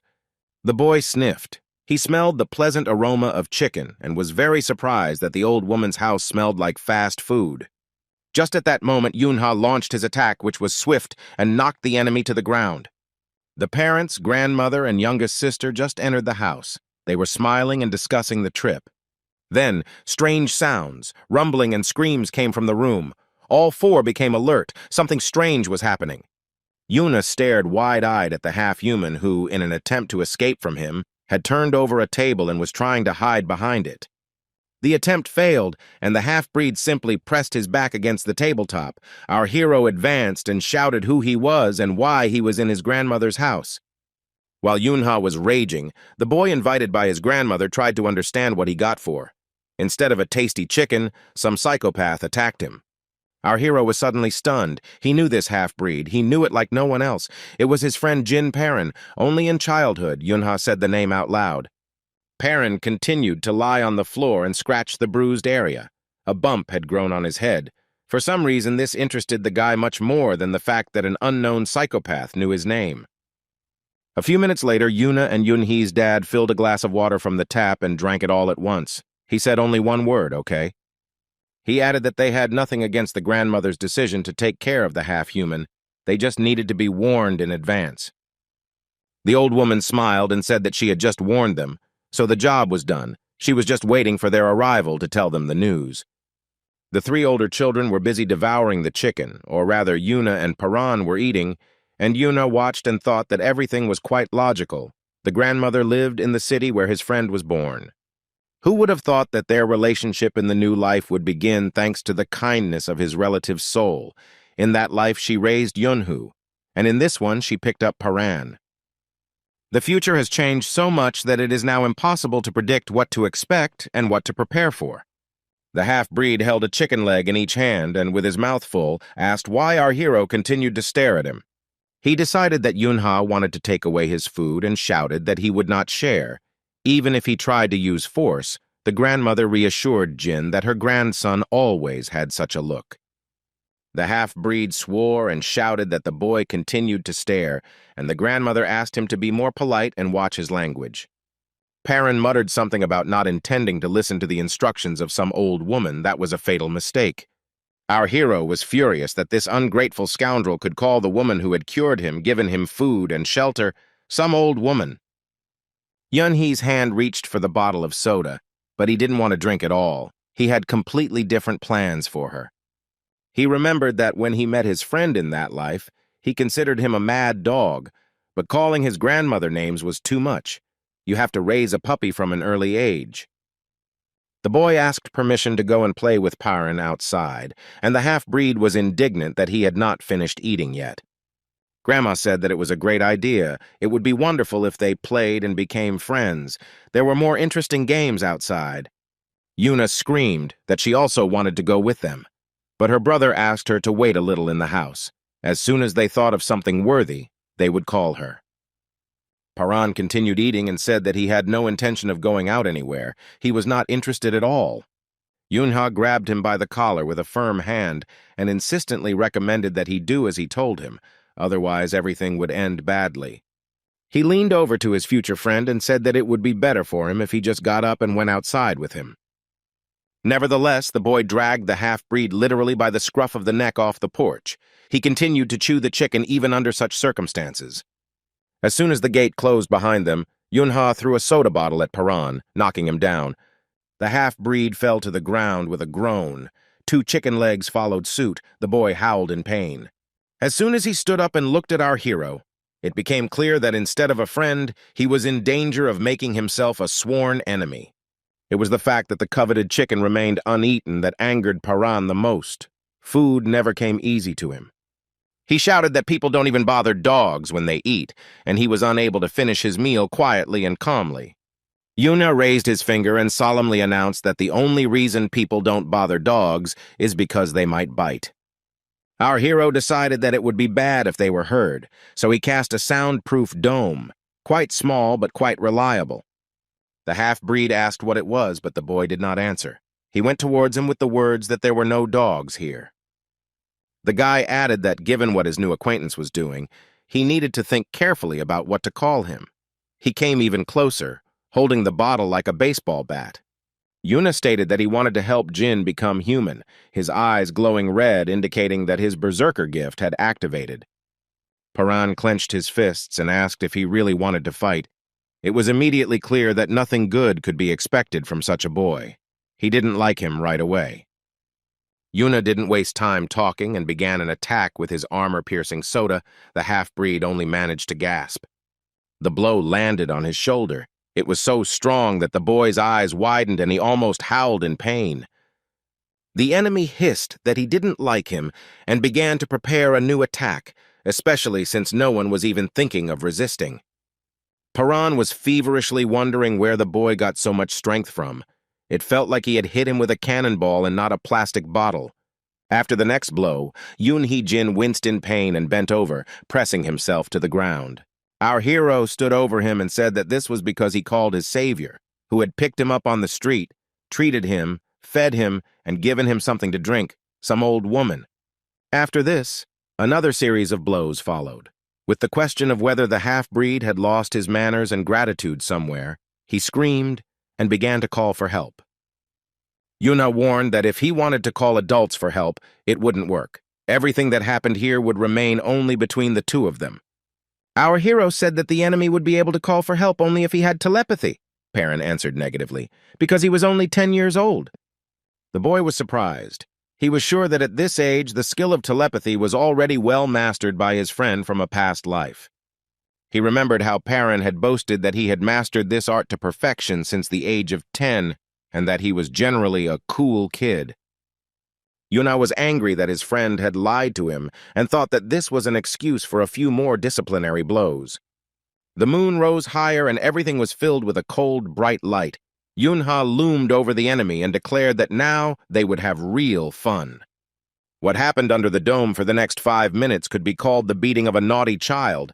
No one heard his screams, although they were loud. The next day, everyone in Grandma's house gathered at the table to have breakfast together. Only Paran did not come. The boy sat in his room and thought about the fact that the 9-year-old grandson of the woman who picked him up was a real psychopath. He beat him so badly that there were practically no marks left. He only joined the others when Yoon-hee's family was about to leave, and he went out and sat on the rug, playing with the hero's little sister. Yoon-hee's father asked his wife how old Paran was. If he was 10, then he should be in the 3rd grade. They began to discuss that since he had not received any education before, he could not go to a 3rd school. The boy frowned and said that he was not going to go to school. Yuna looked at him with a berserker gaze, and the half-breed began to stutter, repeating individual words of this phrase, but without the same determination. The boy continued to look, not looking away, and Jin finally added that if it was necessary, and there was no way around it, then perhaps he would change his mind. Our hero remembered that in his past life, Paran complained that he was often bullied at the Players' Academy, where he got a year before him. He stood up and walked over to his friend, putting his hand on his shoulder as if to reassure him that everything would be fine, and then suggested that they go to school together. Yuna leaned towards the half-human and gently told him that he thought the 2nd class would be perfect for him, and he became indignant. The boy's mother asked Paran what he thought about this, and our hero practically forced him to answer that he agreed. One word at a time, Paran said that he agreed to go to the 2nd grade. Yunha pretended to be overjoyed about this, repeating that he was happy to study with his brother. The adults were pleasantly surprised that the children managed to become friends so quickly. They didn't even suspect what had happened that evening. Perrin was horrified. He wanted to jump up and scream that they were simply blind if they did not see that his grandson was threatening him right now. The adults noticed that when Jin laughed, he immediately looked better, became more like an ordinary child. Yunha called him to play some more, and it was terrible. As the boy dragged him towards the doors, the half-man tried to come up with a million reasons why he didn't want to frolic in the yard today. He understood that as soon as they were left alone, the execution would continue, so he complained of feeling unwell and a lot of things to do. At the same time, important political negotiations were taking place in the beautiful palace, which could influence the future of the entire country. The goddess Lim Ka-yul, who ruled Korea, sat at a table with a cup of coffee and several dessert options in front of her, and 2 bodyguards behind her. Italian Ambassador Albert Valentin and his colleague Janko Mayron announced that they intend to help 4,000 Koreans stranded in Italy return to their homeland. But on one condition: if Lim Ka-yul helps them deal with the monster that attacked Atlantica, it is the strongest monster known at the moment, Leviathan. If it is not destroyed, a global catastrophe could occur, the ambassador added, and the goddess's cup of coffee trembled as if from sea waves. The woman replied that it would be inconvenient to send the Korean players to an unfamiliar place. Perhaps the most powerful potions provided by the Korean side would be enough. The ambassador noted that the effectiveness of the potions he showed was truly amazing, and that they did not require injections and could be taken as a drink. Then he thought and said that they could offer a number of valuable Mediterranean alloys in exchange for the potions. Lim Ka-yul looked at him closely and noted that these alloys were very much needed by Italy itself. At that moment, Janko Mayron enveloped his leg in mana and raised it to strike, but no one noticed yet. It seemed as if the man sitting next to Albert Valentine had simply leaned slightly toward the table to change his awkward position. But the very next second, pieces of wooden furniture flew in all directions with terrible force.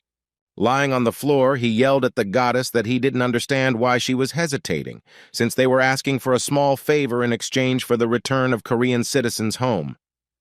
The man said that the Korean players were so weak that they simply could not leave their goddess. The woman asked the security guard for a napkin. She was absolutely calm. Albert Valentine whispered that his colleague was going too far, and he replied that no one had objected, so that was the case. By the way, Janko Mayron is the man with the lip ring we already know. He added that he doesn't like Koreans. They are not interested in anything at all except kimchi. The goddess slowly wiped her lips with a napkin. Finally, Lim Ka-yul whispered that the greenhorn was saying harsh things, and she wished he had thought before he said them. Everything in the room began to shake. The lights began to flicker. The Italian ambassadors jumped up from their chairs, trying to understand what was happening. Janko Mayron was caught in a whirlwind and thrown over his colleague. Then the man collapsed to the floor, clutching his leg. The goddess stood up and said that she was ready to provide Italy with her assistance in exchange for the return of her citizens, but only for the sake of people's lives.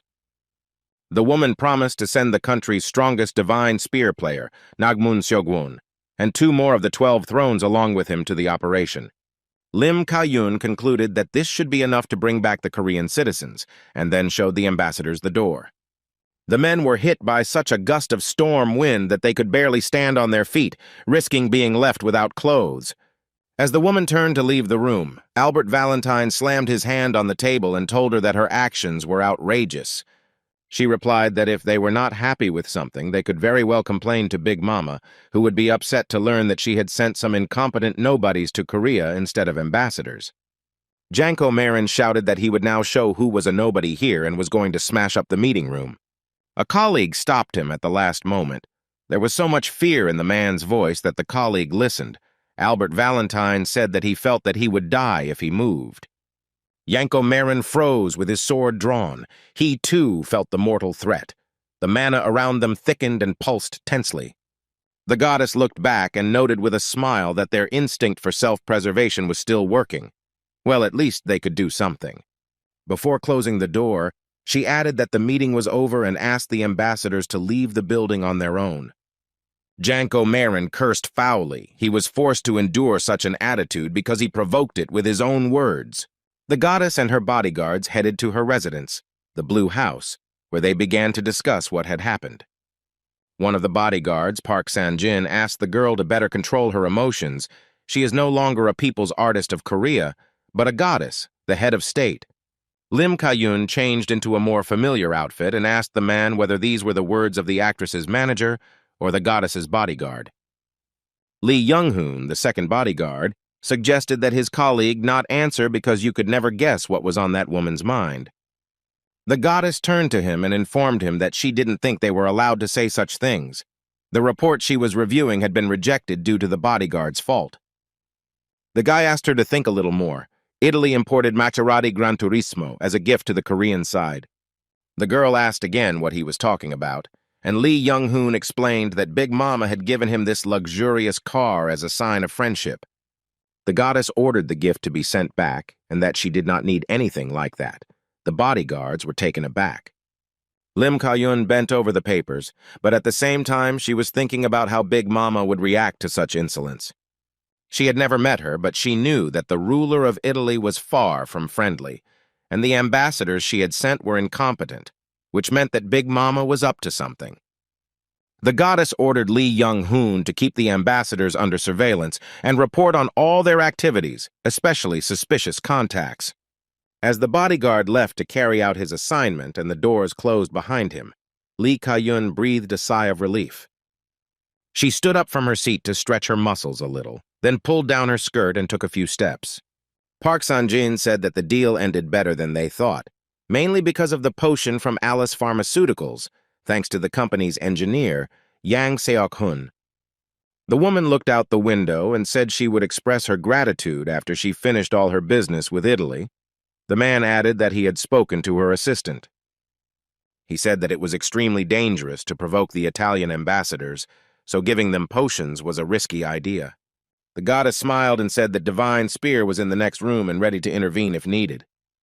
After introducing the players, she added that if there were any problems, they would be with the ambassadors themselves, and she had nothing to fear. Sometime later, Yunhee and Yuna's neighbor, Juliet, was walking down the street in a wonderful mood. She had just visited a medical clinic where the woman was congratulated on the fact that she was expecting a baby, already in her 6th week. Juliet looked cheerfully at the blue sky across which the plane was flying. She wanted to enjoy every little thing around her. She remembered that she hadn't called her husband. She needed to find out how he was doing and tell him about the visit to the clinic, but without details. Bruno was at home, and Juliet was just outside the school that Yunha and Yuna went to, watching the kids cross the road. His wife was eager to tell him the good news, but it was better to talk about such things when they met. She only asked what Bruno had for lunch. They discussed plans for a while, and Juliet asked her husband to try to come home early. She had good news. The man agreed.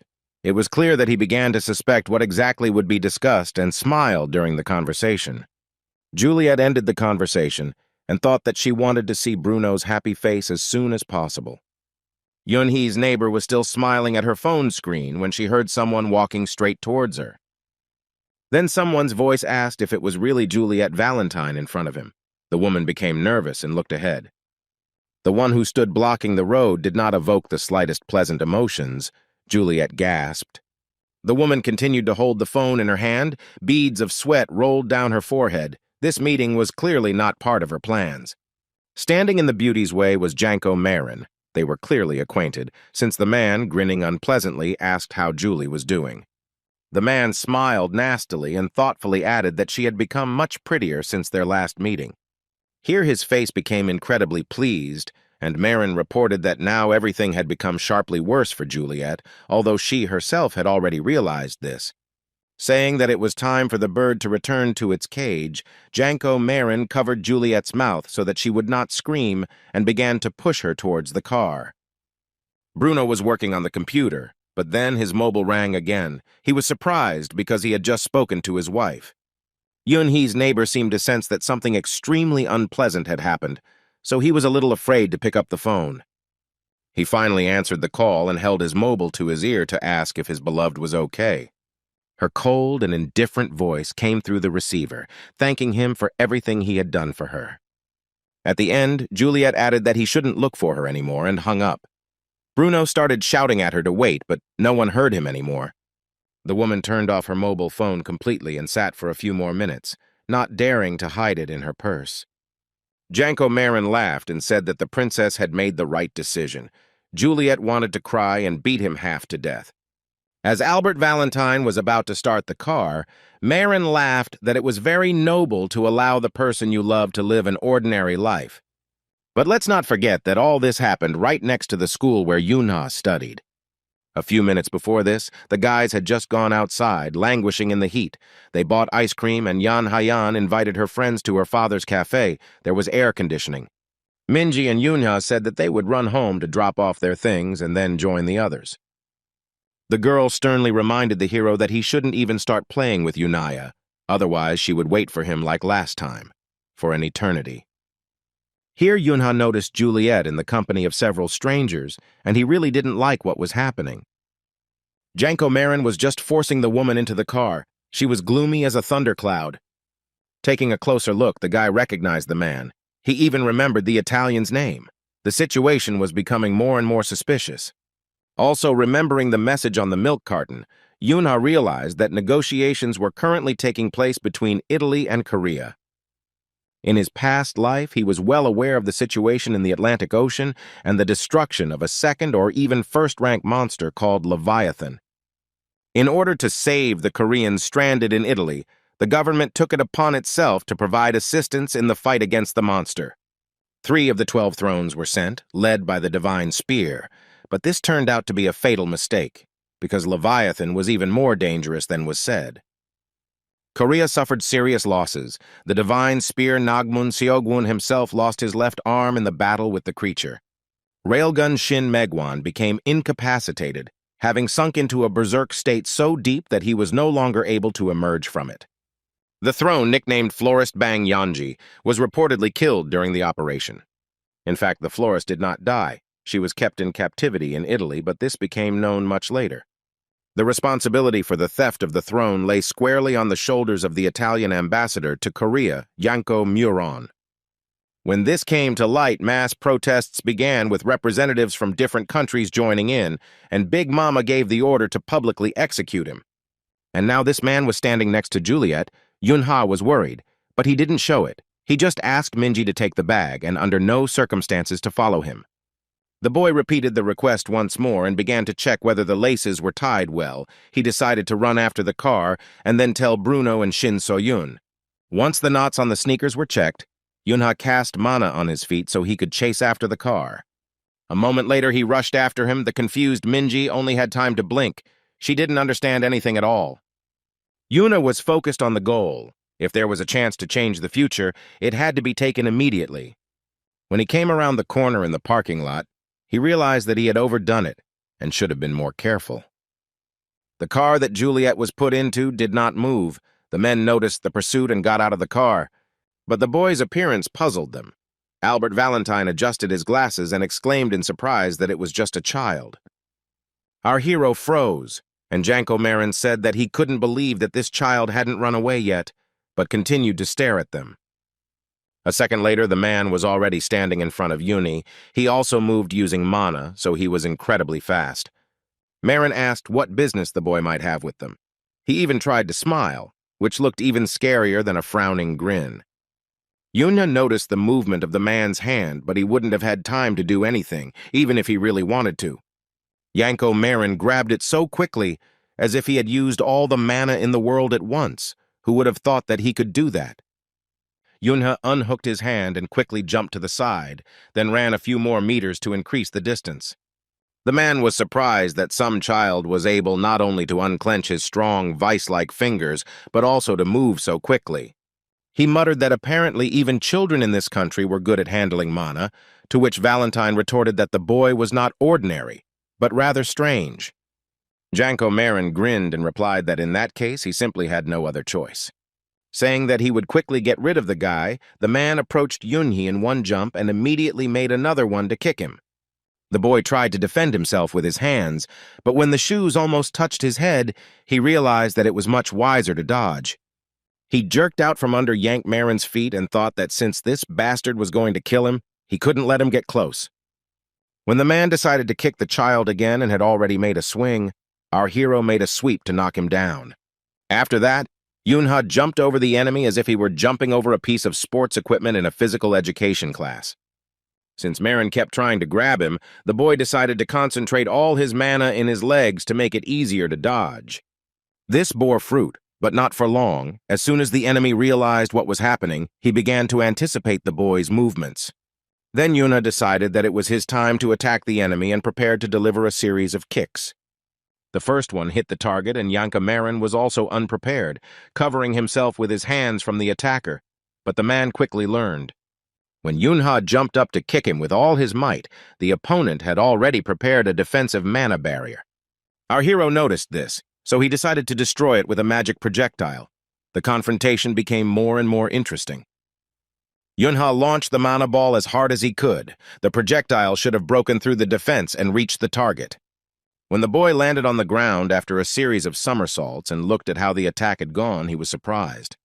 Yanka Marin simply parried it with his hand and now stood and massaged his slightly bruised hand, thinking about the fact that the child's mana distribution was just right. But even in this case, the scoundrel saw no problems at all. It was entirely possible to catch and neutralize the boy. The man once again used his signature skill of instantaneous movement in space, his eyes burning with fire. He said that the child was just a child. Yuna didn't expect the enemy to be so close. There was nowhere to run.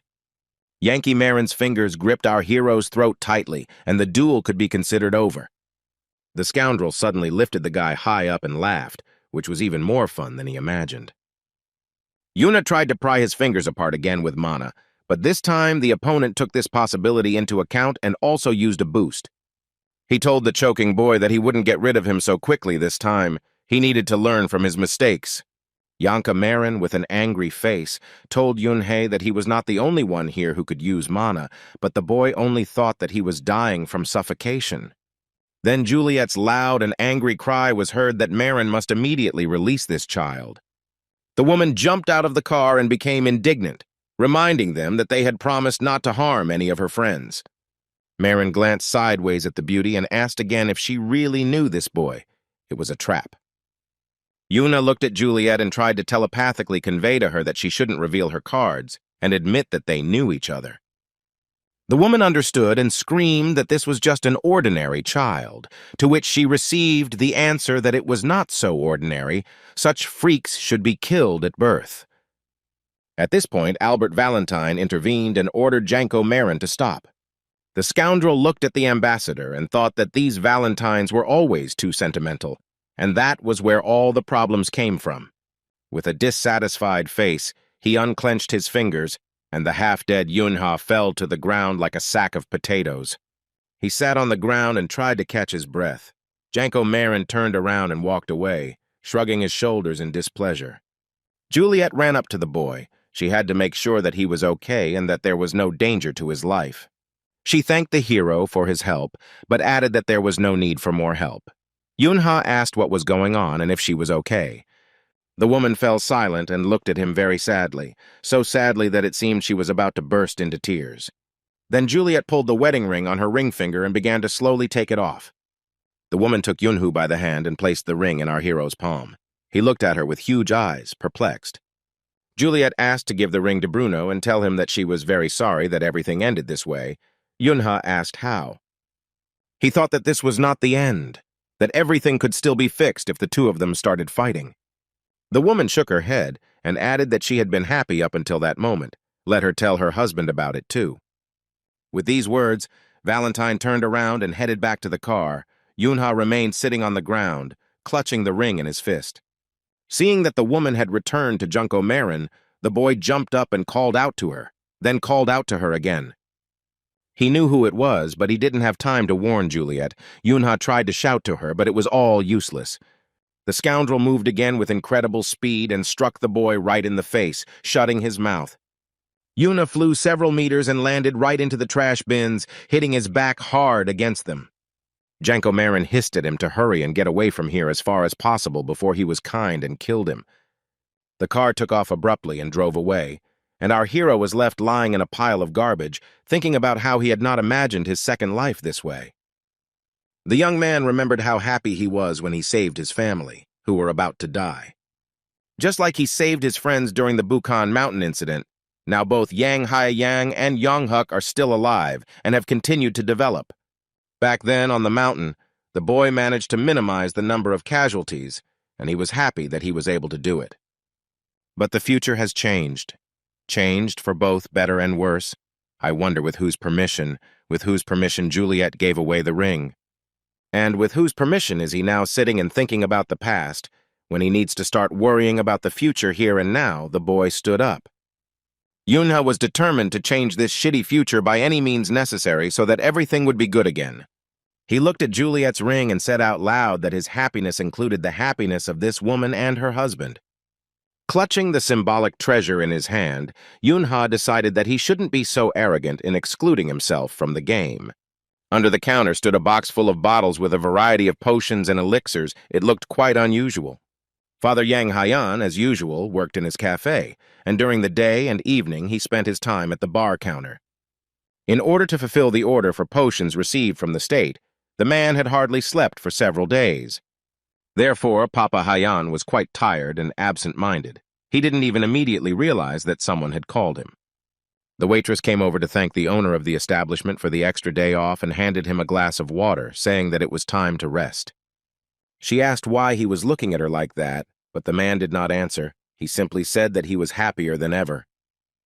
Then the phone rang, and Yang Haiyan's father became alarmed. It was Yunha, his daughter's friend and classmate. He rarely called without a reason.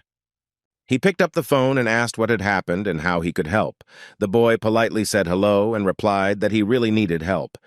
Something happened, and Yunha said that he really wanted to ask Hai Yang's dad for a favor. He knows it's weird and hard, but he has no other option. Looking at the box of freshly prepared potions, the man sighed. It seemed he would have to stay awake for the next few nights. The sun was approaching the horizon, and strange sounds were heard near the familiar hangar where Yuna had undergone her first test.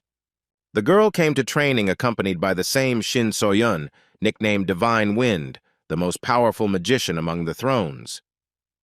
The woman waved her fan, and something strange began to happen to the roots of the trees that grew nearby. They seemed to come to life. Then Shin So-yun made a gesture with her hand, pointing towards the area where Yuna was standing, waiting for her assignment. The roots, like snakes on the attack, rushed towards the girl. Their speed was surprisingly high. The little girl froze in indecision. She still did not understand how best to act in this situation, but she was fully aware that something urgently needed to be done. The girl narrowed her eyes and decided to do as her intuition, which had never let the little girl down, told her. Namely, using mana to attack the roots that came close to her, while trying to avoid close contact with others. The girl jumped so dexterously and high that she managed to achieve success quite quickly. Shin So-yun praised that her reflexes were working just fine. Divine Wind decided to make the task a little more difficult and asked what would happen if she waved her fan a little. The wind picked up and Yuna began to be blown away from her roots, depriving her of support and, accordingly, the ability to jump and attack. But this was not the end yet. The strong wind became more and more threatening and eventually twisted the girl into a real tornado. Watching the girl fly around in circles, Divine Wind folded her fan and thought that she had slightly overestimated the student's reactions. But then her face changed its expression to the exact opposite. It seems that she did not overestimate but underestimated the girl's skills. Yuna created a kind of surfboard out of mana and rode the wind like a huge and unruly wave. She yelled at Shin So-yun that you actually have to warn her if you're going to do something like that, to which the woman replied that no warning was more realistic. The throne thought that Yuna was good, but what if she made the task even more difficult? She took out a fan and waved it. The wind died down. The tornado disappeared. For just a moment, Yuna was still hanging in the air on her board, looking down at the shadow she was leaving on the lawn. After that, her rapid flight downwards began, her hair fluttering so much that it seemed it would simply come off. Yuna intuitively gave out a huge supply of mana and turned it into soft jelly. Now the fall will not be fatal for her. The girl landed softly and bounced upward, while Divine Wind prepared ice bullets for her. Saying that the training was getting even more difficult, the throne launched these cold projectiles at the girl. To protect herself from the volley, Yuna once again used the prepared jelly. Shin So-yun thought that her childish imagination had served her well.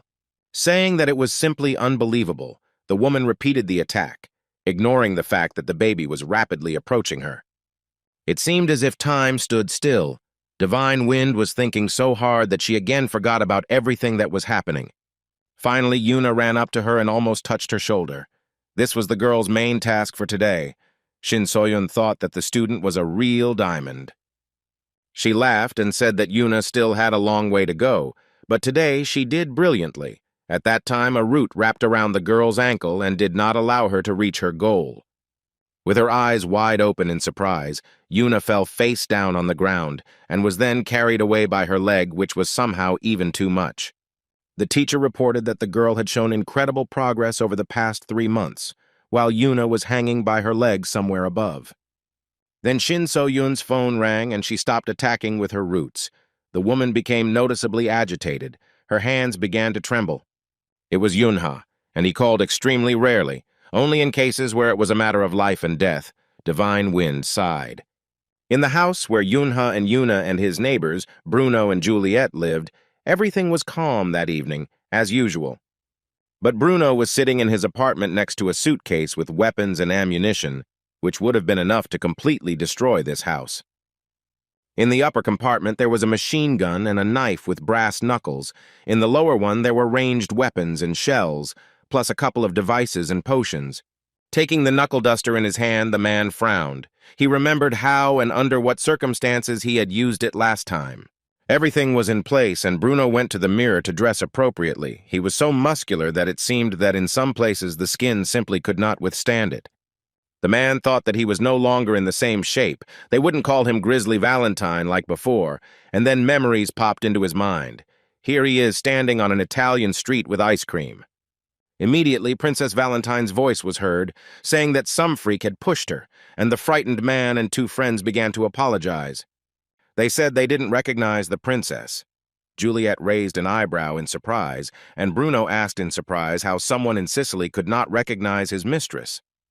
The man babbled that he was a tourist and had come on holiday, to which the bodyguard replied that this was not an excuse.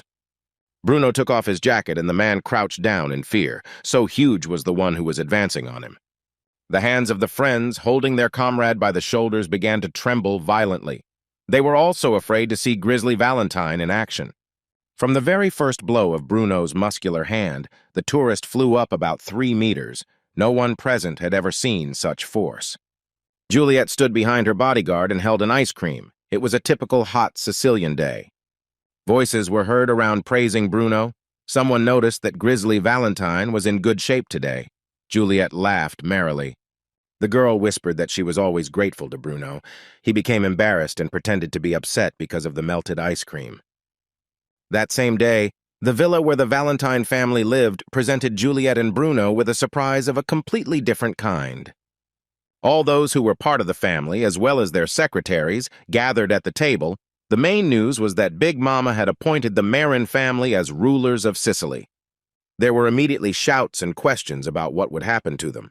They didn't want to go under the command of the insignificant Marins. Someone present said that there were those at the table who had already gone over to their side. Others had to bang on the table to achieve silence. The clan leader was furious. His eyes were burning with fire. He shouted that he did not intend to listen to all this. When the long-awaited silence reigned in the hall, the man announced that the Valentine family would unite with Marin. Juliet pointed out to her father that this was not a union. Someone else chimed in that Marin would bully them. The head of the clan shouted that this was nonsense. They would become their temporary allies, and this would help the clan stay in power. Then the man calmed down and waited until silence reigned again. When everyone fell silent, he added that there was one more piece of news. The father glanced sideways at his daughter and announced that in honor of the deal, Juliet would marry Vincent Marin. The girl looked at him as if he were crazy, but even with that expression on her face, she was incredibly beautiful. At the thought of Vincent Marin, sweat began to stream down Juliet's face. He was so disgusting to her.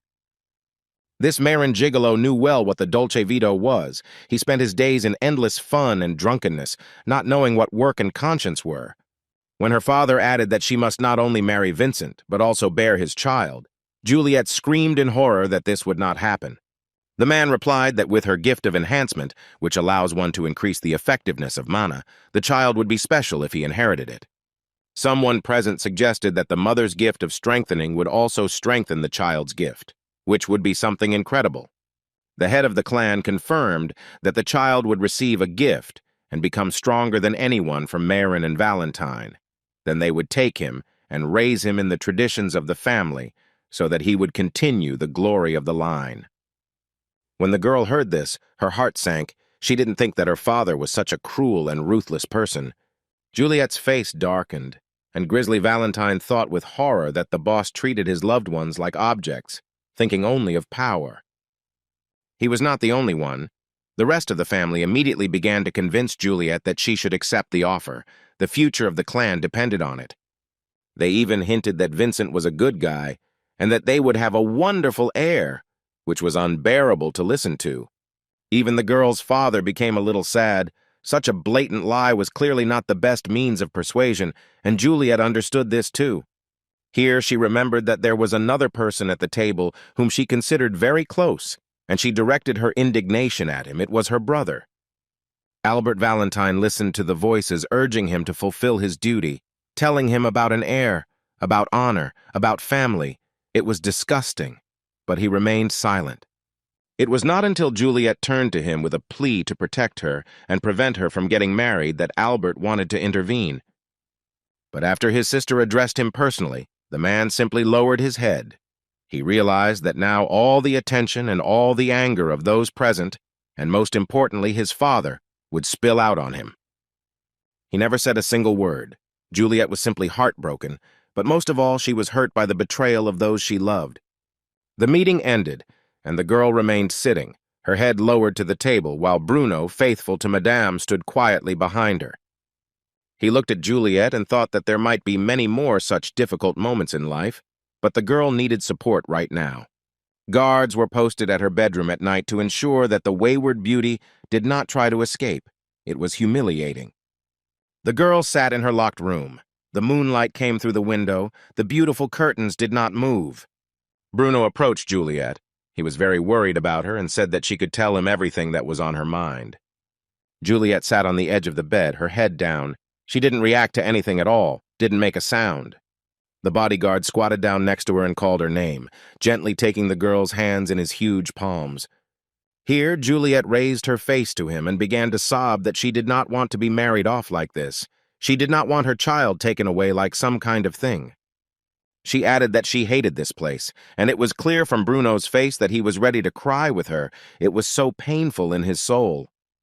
The bodyguard kissed Juliet Valentine's hand and said that he would be by her side even when he had to stand up to the whole world. The guy simply offered her to leave with him. He understood how difficult this decision was and how difficult it would be for them. He was ready. Juliet felt it and cried. However, her sadness was short-lived. A moment later, the girl smiled. In this world, there was a person whom she could trust, who was not indifferent to her. The curtains fluttered in the wind. The window into the princess's bedroom was wide open, and there was no one on the bed. Bruno took out the device in his apartment and looked where they had taken his kidnapped wife. Who would have thought that the device would come in handy under such circumstances? The man went out into the corridor, slamming the door behind him. He began to hide the device, but then he heard footsteps. Bruno, without thinking, left the apartment and saw Yunha standing near the door. The boy called out to him. The neighbor looked at the child and thought that he was dressed as if he was going to go with him and help pull Juliet out. The boy had a sword hanging on his side. Yuna called out his name again and said that he would join. I wonder if the hero also had telepathy, or was he just damn smart? After a short pause, the boy repeated once again that he was going with Bruno. He said it as if stating a fact. No one argued. The car sped through the city, overcoming bridges and road junctions. At night, the streets were practically empty. Seoul was asleep. Bruno drove the car and thought that Yuna, of course, would be stronger than even many players. But their opponent would not be weak either. He didn't want to drag the child into a dangerous situation, so he reminded him again that it was not too late to stop the car and get out. The boy nodded and said that he understood the risks.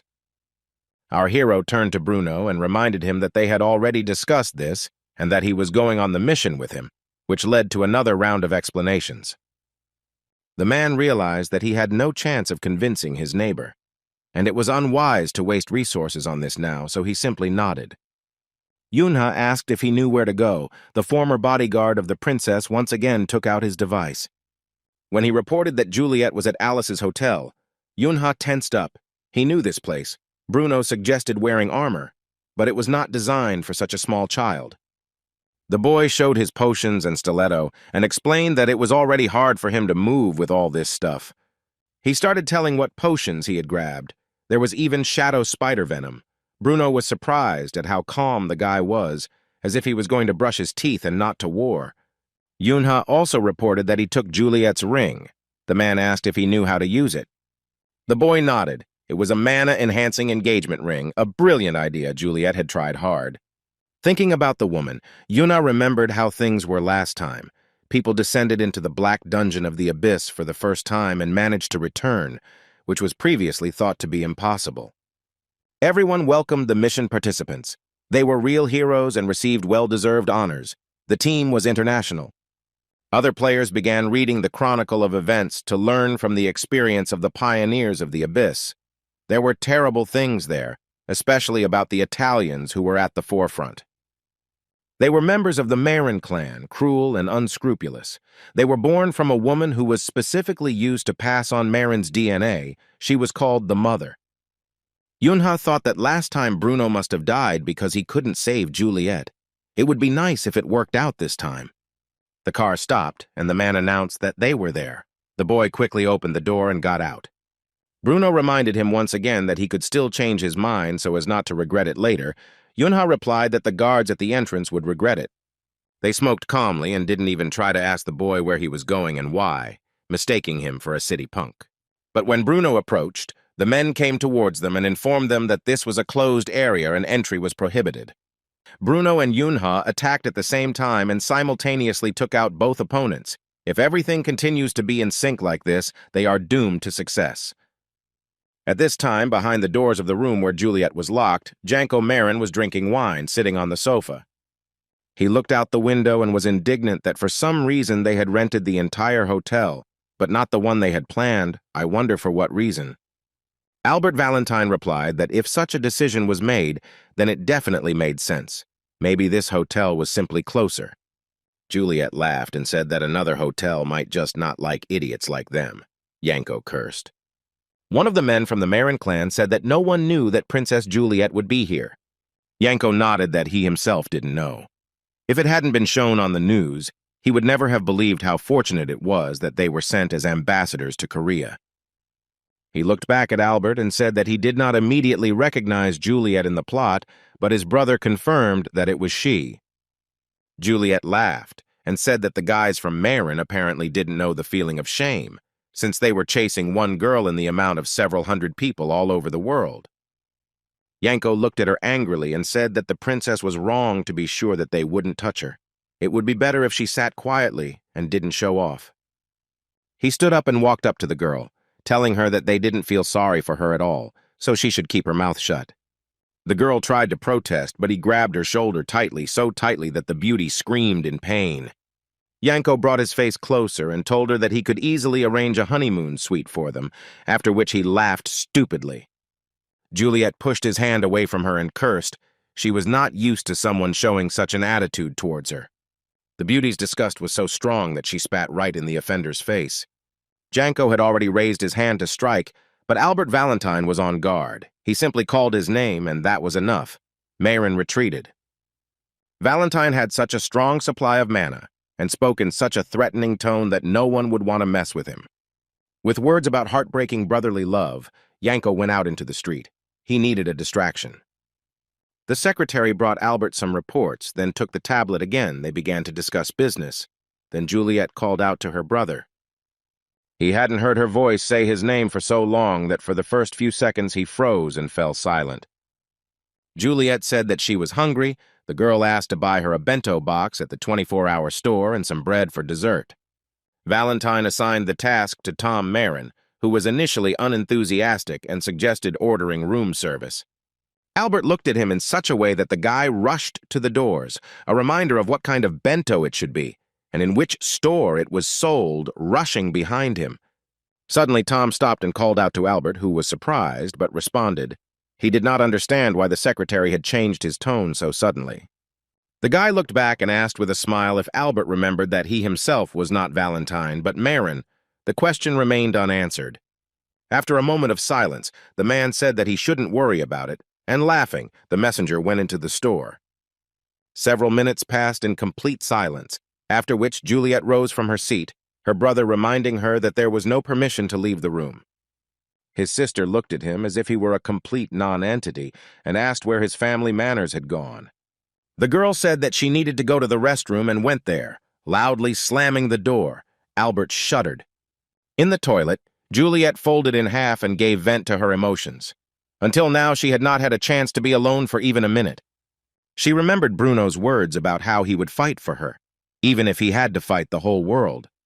Juliet missed her husband unbearably. Although she did not want to admit it to herself, she loved him very much. It was time to cry, and Juliet was glad she had the opportunity, but she absolutely couldn't afford to be sad. At this time, a few floors below, Janko Marin had secluded himself in the men's restroom, where he went before going outside. While relieving himself, the man thought that it would be a good idea to call the maid upon returning to his room. Suddenly, he felt a rather strong killing intent in the air and turned around sharply. The sword raised to strike froze in the air. It was Yunha who attacked the enemy with an incredible jump, but he didn't expect that the enemy would be so sensitive.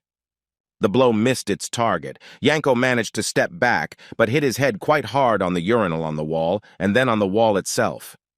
The second blow was even stronger than the first. That's what it means to have a poorly wiped, slippery floor in the toilet. The cleaning lady deserved a severe reprimand. While the enemy was trying to figure out what had happened, Yunha muttered that he was especially lucky today. Marin's eyes bulged out of their sockets. This was the last person he expected to see, and that was this child. Having waved his sword and flexed his arm, our hero asked his opponent to pull up his pants, making a couple more swings. The boy added that he would have a couple of seconds to do this. With these words, No Yunha assumed a fighting stance, holding his weapon at the ready, his eyes showing the determination to finish off Yanka on the spot. An hour before, Shin So-yun cast a haste spell on our hero, which significantly increased his speed. Now he and Marin were on equal terms. Divine Wind also cast a strength spell on Yunhu, which increased her muscles and physical parameters. Other buffs included mana recovery, defense recovery, and magic resistance. Not for nothing was the woman considered the best mage in the country. The boy thanked his friend and asked what to do with the hotel guests. He didn't want anyone to accidentally get caught up in the fight. Shin So-yun replied that she had contacted the administration. The residents had been warned and moved to another branch. Yunha sighed with relief. He was just hanging the potions on his belt. Now, watching Yanko button his trousers, our hero decided that this was his finest hour. There was little space, and the enemy was unarmed. At this time, Marin rushed towards him, shouting that he would kill the idiot on the spot. Even under Yunha's acceleration, he was a little slower. The man's hand almost reached its target, slamming into the boy's Adam's apple so quickly that he didn't even have time to swing his sword. Thanks to the defense, the hero withstood the blow and dodged the next one. The battle will not be as easy as he had imagined. But Yuna was still determined to succeed. He was buffed with spells and drank several potions. He had a few more in reserve. The opponent assumed a close combat stance and said that they could fight as much as they wanted, but he would still emerge victorious. To protect himself from the magic projectile that the boy already had in his hand, Yanko cast a mana shield. Our hero decided to deceive him and did not use the projectile, but transferred all the energy to the blade, so there was a chance to break through the defense. The first two lines of the shield were pierced by the sword. Yunha decided to smash the third one to hell with the weight of his body, and he succeeded. The enemy realized with horror that compared to the last meeting, the boy had become much stronger. It was simply impossible. The guy pounced on him again and asked if that was all his opponent was capable of, a question that infuriated Marin. He tried to attack, but to no avail, at which time the boy jumped as high as he could to kick. He managed to knock his opponent off his feet and make him fly about 3 meters before crashing into the wall with all his might. Moreover, Yunha immediately rushed into a new attack. Yanko barely managed to cast a saving shield. The room was small, and the man simply did not have the opportunity to use all his skills to their full potential. He decided that he needed to get outside at any cost. Yunha was pushing. Finally, Marin managed to turn away and jump back a couple of meters. This maneuver was quite unexpected. But what was even more unexpected was that the Italian ambassador suddenly pulled out 2 pistols from somewhere and pointed them at the boy. Yuna reacted quickly and also cast a mana shield. The bullets hit him and got stuck, not reaching their target, but the threat did not go away. For some reason, the next attack did not follow and no new shots rang out. The boy looked out from under the sword, the hilt of which he held to his face in case the bullets pierced the shield. All he saw was the enemy running out the open door, and Yunha shouted after him that he would catch up with him this very second. The boy followed after him, thinking about how this bastard dared to run away from him. He really had no moral principles. Yanko cast a magic shield at the last moment, just as a mana projectile from our hero flew at him. Having caught his breath, the man began to think about where it would be most convenient for him to fight so as not to limit his abilities. Finally, the choice was made, and Yanko Marin set off running across the hotel grounds. Yunha, with a ferocious expression on his face, continued the pursuit. When the boy was already very close, flying through the corridor, his opponent again pulled out a pistol. The man fired at least 3 shots. The distance was short, and he had practically no chance of missing. But Yunha was under acceleration, so he had a chance. The child masterfully dodged all the bullets fired at him. He continued the chase with his sword at the ready, taking another potion from his belt along the way, something you wouldn't see even in a circus. The boy drank a potion of strengthening and a potion of mana without stopping the pursuit, after which he shouted to Yanko Marin that today was the day of his funeral. It was the same potion that had so surprised Albert when he met the Korean goddess, the potion of the heavenly maiden. Yanko thought angrily that he should have killed the boy at the first meeting, as he wanted. Now there was no time to go to the room on the 18th floor for weapons and potions. It was necessary to find something to fight with on the spot, and the man began to look for something suitable. He noticed kitchen knives on the bar counter. Well, that's good. Yuna didn't notice the knife flying at him. Only when it broke through the window right in front of his nose, the boy realized what had happened. I had to brake sharply to get my bearings as to where the attack was coming from, which turned out to be not so difficult. But then another knife whistled right past his head. The boy knew that his opponent was fast, but he didn't think that he was that fast. Well, you need to be more careful. Yunha blocked the third knife with his sword. He reached maximum concentration. Yanko instantly jumped up to the enemy and attacked him in close combat, not giving him time to recover from the attack from afar. Our hero was ready for an attack, so he easily parried the blow. The man cursed and asked who he was and where he learned to fight. Yuna calmly replied that he was the one who would kill Marin, and that it would happen no later than today. The boy swung his sword, but the man reacted in time and avoided damage by jumping high into the air. Our hero decided to join him and also jumped up, swinging his blade, shrouded in mana, wide. Yanko took advantage of this and, having predicted the trajectory of the blow, grabbed No Yunhu's hand. This was unexpected. The villain took the sword from the child, saying that he also needed a weapon. Marin looked extremely pleased, because now the advantage was on his side. But Yuna didn't lose his head either. He remembered the spell that Divine Wind taught him and cast Vengeful Spirit. It was a skill that ate up mana reserves. The man thought that this kid was starting to just piss him off. He quickly dealt with the waves of magic using his sword, but he didn't stop swearing dirty. Our hero had already figured out how to attack further. Using the skywalking technique, he rushed towards his opponent, intending to strike with the second sword that he had thoughtfully grabbed with the help of the subspace spell. Yanko parried the blow but barely stayed on his feet. It was so strong the blade sparked and scraped. Yuna used a frantic dance tactic and forced his opponent to literally dance on the spot, parrying his blows. As his strength began to run out, the boy finished the attack with a kick and used Marin's sword as a springboard to jump further away and catch his breath. Their battle was incredible. The lobby of the hotel floor was turned into ruins. Even the marble floor tiles were all cracked. Yanko realized that the boy was tired and asked what had happened and where the boy's fighting spirit had gone. Yuna squatted down, leaning on his sword, incredibly angry that he had to constantly use potions. At this time, Albert approached the door of the restroom and tried to talk to Juliet. He said that everything that was happening was intended for the benefit of Valentine. There was no answer. The man waited a little longer and said that he would step away for a while. If he needed anything, he should use Tom or the communicator. He left the room and locked the door. His sister's behavior was quite logical, but it hurt him. Then a question rang out about how long they had not seen each other. Bruno was walking down the corridor. It was he who called out to Albert. Grizzly Valentine looked terrifyingly menacing. Bruno stopped in front of his old friend and former boss and asked where Juliet was, his voice sounding as if it was a death sentence. Valentine looked at him quite calmly and said that the man must understand that the price for kidnapping the princess must be death. He began to walk around the former bodyguard and said that he had a chance to avoid execution. If Bruno returns to the family and follows the orders of the clan leader, he will remain alive, and they also hope for his help in destroying Leviathan. He didn't have time to finish speaking. He only managed to dodge the blow from the fist, which was so strong that it left a dent in the wall. The enemy replied that he had nothing to talk about with Albert and prepared to attack again. Albert took something out of his inside jacket pocket and asked if he was sure of his decision, but there was no answer. Valentine was a hunter-type player and Bruno was a guardian. No one would risk betting on a duel, but their previous fight ended in Bruno's defeat. At this time, Janka continued to mock the fact that the boy's attacks were becoming weaker and weaker.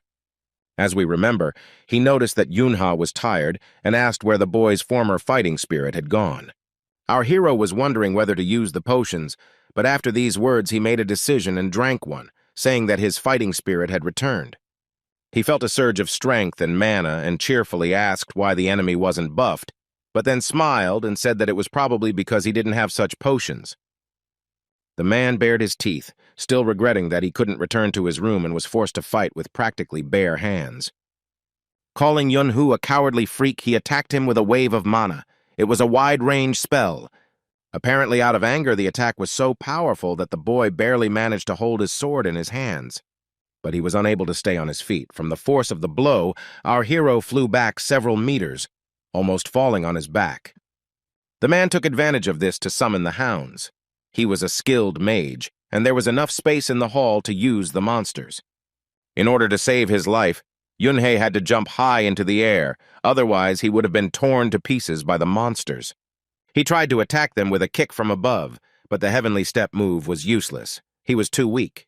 The hounds pounced on him again, and the boy jumped up again, trying to figure out how best to deal with the situation. Of course, it was not the monsters that needed to be attacked, but the summoner, Yunha, swirled mana around the sword to make a pinpoint breakthrough strike on the target. This would have allowed him to deal with Yanka, bypassing the protection of the hounds he had summoned. The enemy continued to shout that it was time to frolic with the puppies. But the next moment, the puppies disappeared as if they had never been there, and the man barely managed to dodge a series of blows from our hero.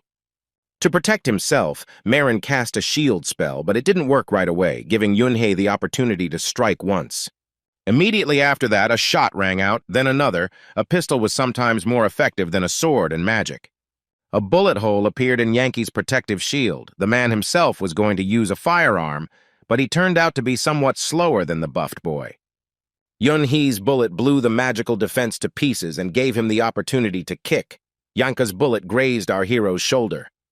The boy crouched down, leaning on his knee and clutching his wound. His opponent joyfully exclaimed that he could now breathe deeply. He stood and smiled, pointing his sword and pistol in different directions, as if to say that this was his territory. The more space, the more opportunities. Janko Marin was a ranger specialization player. He knew a lot of clever tricks and was now extremely pleased with himself. His next attack was also primarily effective in open areas and was called Scattershot.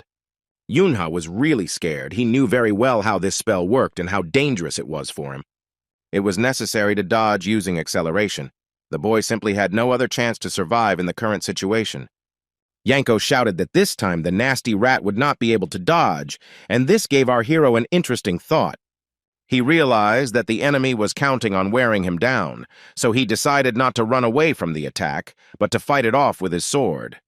The very first blow proved the correctness of this decision. Yunha connected the gift of the berserker so that the rest would be no less effective. He swung his sword, shrouded in mana like a madman. There was nothing faster than this sword here and now. The boy repelled one shot of mana after another. It seemed that his energy was simply inexhaustible, and this could last forever. But the enemy's mana supply was not eternal. After a few minutes, Marin stopped. The floor slabs around Yunhei were mutilated, but he himself remained intact. The man raised his pistol and said that he would now take great pleasure in killing the boy. At that very moment, Yuna realized that both his legs were grabbed by the hounds, preventing him from escaping. The boy noticed a vortex of another spell above his head and realized that he could neither dodge nor fight back. The only way out was to use a pinpoint breakthrough strike on Maren so that he would lose control of the hounds and they would disappear.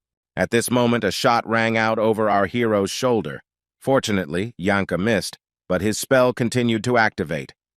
Yuna hit with all his might. He was determined to beat the bastard, and besides, the boy still had quite a lot of mana left. Having knocked the enemy down, the boy pulled out his pistol to finish him off with a shot to the head, securing the success of the attack. The hound's teeth unclenched. Maren realized that he needed to take care of his own protection first. He couldn't cast a shield and summon monsters at the same time.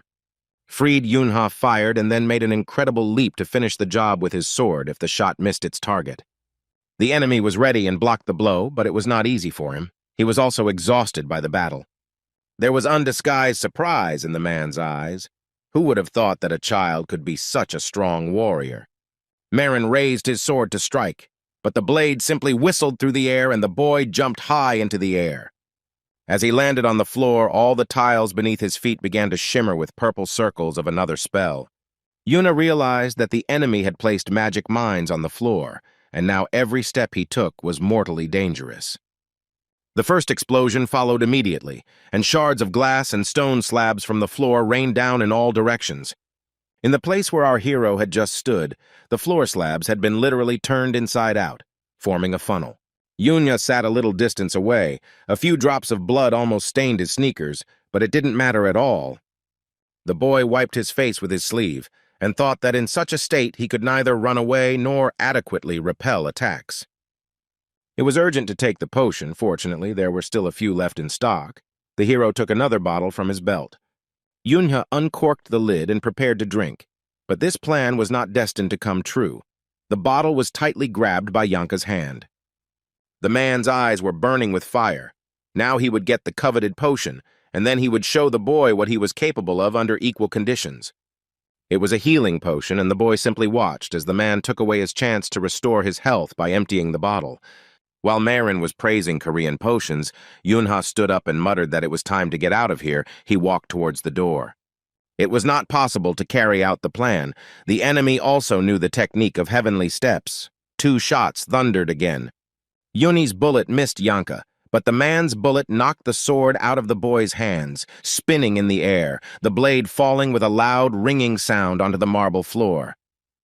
Maren hissed that he didn't want his opponent to die an easy death, so he kicked the boy with all his might, sending him flying far back. Already in flight, Yunha grouped himself. He had already figured out what he would do next. The main thing was that the villain would not suspect anything. As he fell, the boy bounced off the floor several times, hitting the magical mines cast on it with his body. A series of explosions thundered, making it impossible to see what was happening behind the wall of mana and debris. From the ceiling, Yunha watched as Yanka Maren looked around in confusion, unable to understand where the enemy had gone. The man thought that the boy could have died, but he had avoided any harm for so long. Could it really have been so trivial? Putting the pistol to his forehead, Yanka continued to peer into the settling streams of dust to confirm or refute his guess. With each passing second, he became more and more focused and anxious. Yunhee was nowhere to be found. Our hero, taking advantage of the favorable circumstances, drank another potion.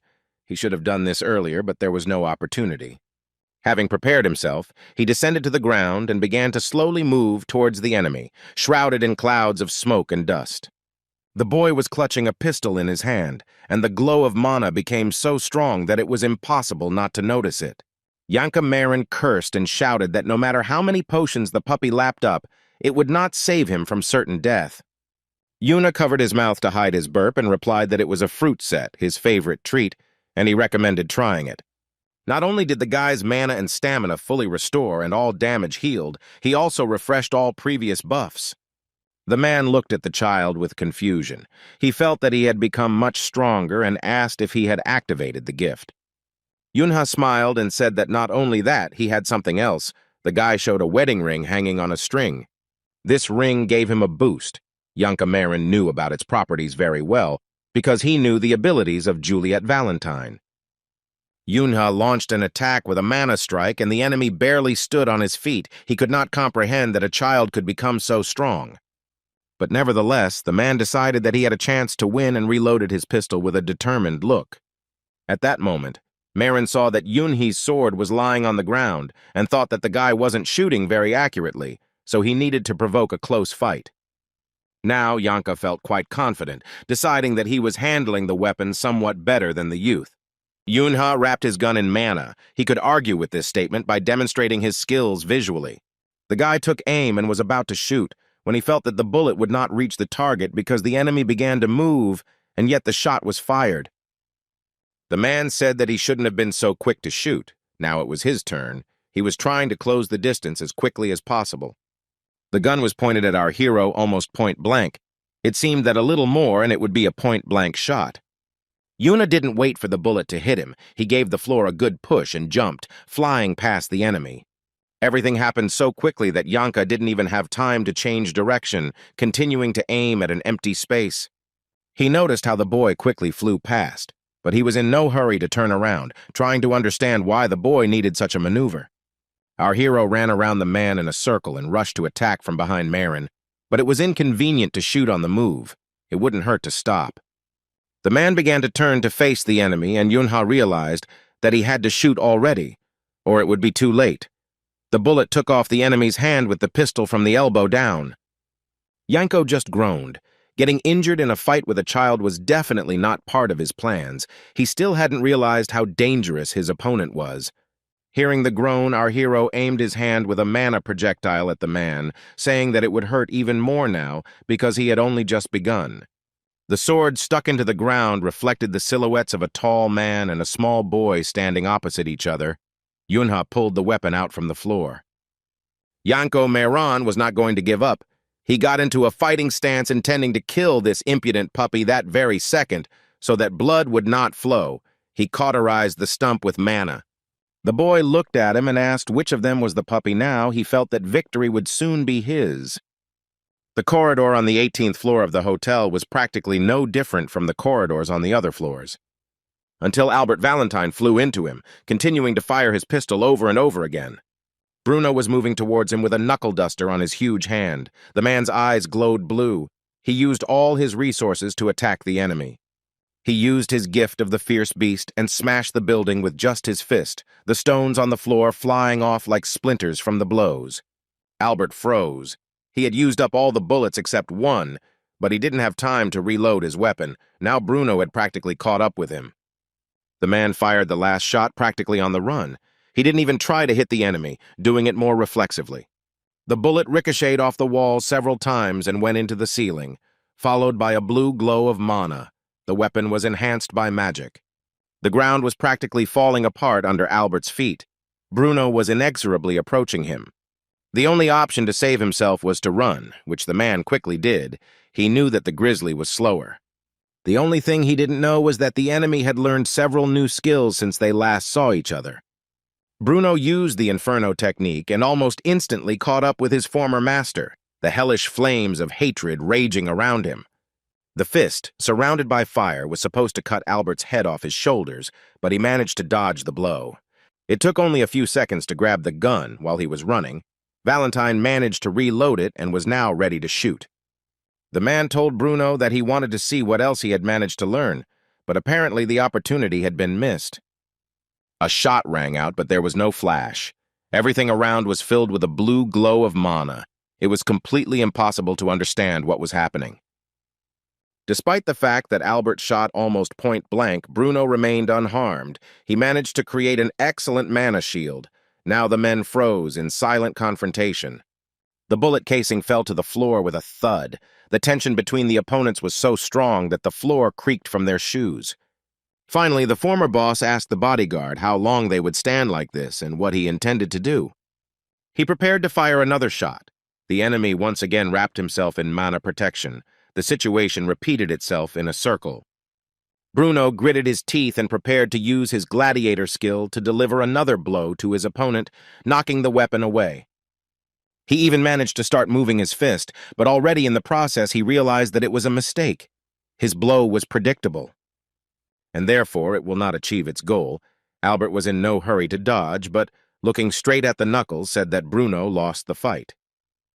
Now 2 pistols were looking at him at once, and the enemy, with an arrogant face, told the man that there was no need to use the old techniques. He had learned them all like the back of his hand.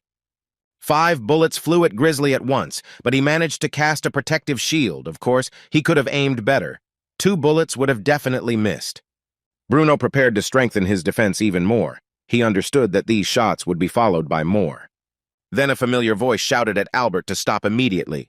Juliet was running towards them, the girl's voice trembling with anger. She angrily yelled at her brother that he had promised not to touch people around her and not to harm her loved ones. The man pointed one of the pistols at her and asked if she had come there just to remind him of this. The brother remained completely calm and told Juliet that it would all be over soon and that she should stand still for a couple of minutes. The barrel of the gun was pressed right into her sister's forehead. She didn't expect that he would allow himself to do something like that. Juliet put her hand on top and said that Albert could shoot if he could. She was surprisingly cool. Now her brother was looking straight at her, and it was clear from his eyes that he could, but Albert still loved his sister. The woman turned to her husband and said that he should leave here as soon as possible. Let him use this chance. She added that Janko and Tom Marin were also here, so there was no point in even trying to do anything. She just wanted him to live his life. Bruno didn't let her finish and said that he promised to protect her. Juliet's face changed beyond recognition. A spark of joy and hope flashed in it. The man added that one word would be enough. Albert shouted at him not to even dare move, otherwise he would shoot. The grizzly didn't listen. His huge boots didn't move at first, but then the man took a step towards his opponent. A shot rang out and Juliet screamed piercingly. It seemed as if her voice would collapse the ceiling. The cartridge case flew to the side. Bruno's hand shot up into the air to meet the bullet flying towards our hero, still wearing the knuckle duster. The hand clenched into a fist. Tongues of flame danced around it. The bullet was caught. Bruno repeated that the whole word spoken by Julie was enough for him. The fingers unclenched. The mangled bullet fell down. Grizzly continued to look straight into the eyes of his beautiful wife. He continued to look, and with each second, the determination in his gaze became more and more. The woman literally became prettier before our eyes when she heard that Bruno didn't need the world, didn't need a life without Juliet in it. Valentine tried to explain something else, but Bruno asked her to simply answer him, and it would be as she said. The flame flared up stronger. It began to separate from the hand and move rapidly towards Albert. The flow of energy was very powerful. Juliet's brother was surprised. His sister's bodyguard had never been able to do anything like this before. Well, what progress. The man hesitated a little from this surprise and managed to jump back and put up protection only at the last moment. Almost burning alive, Juliet used the mana dome. The flames raged so strongly that Albert could no longer see his sister or his opponent behind them. This was something new. Bruno and Juliet found themselves hidden behind a wall of fire, and the man asked his wife to answer right now. She didn't lie and said exactly what her beloved husband was waiting for. The woman asked him to protect her. Without finishing what she was going to say, Juliet extended her hand, enveloped in a pleasant yellow glow. Bruno knew very well what it was. Valentine asked her husband to save her, and, to make it easier for him to organize this, she used her gift of strengthening. At this time, Yunha and Janko Marin continued their duel. Our hero sadly noted that without an arm, the opponent did not look as brilliant. Adding that it would be nice to restore it with magic, the boy raised his leg over the limb torn off by the bullet. The man was seriously scared and ordered him to stop in a trembling voice, his face showing genuine horror. The request was heard but not fulfilled. Yunha finished what he started and trampled what until recently looked like a human hand. Janko Marin screamed in a voice that wasn't his own. The Quiet Soul Hotel had never heard such curses before.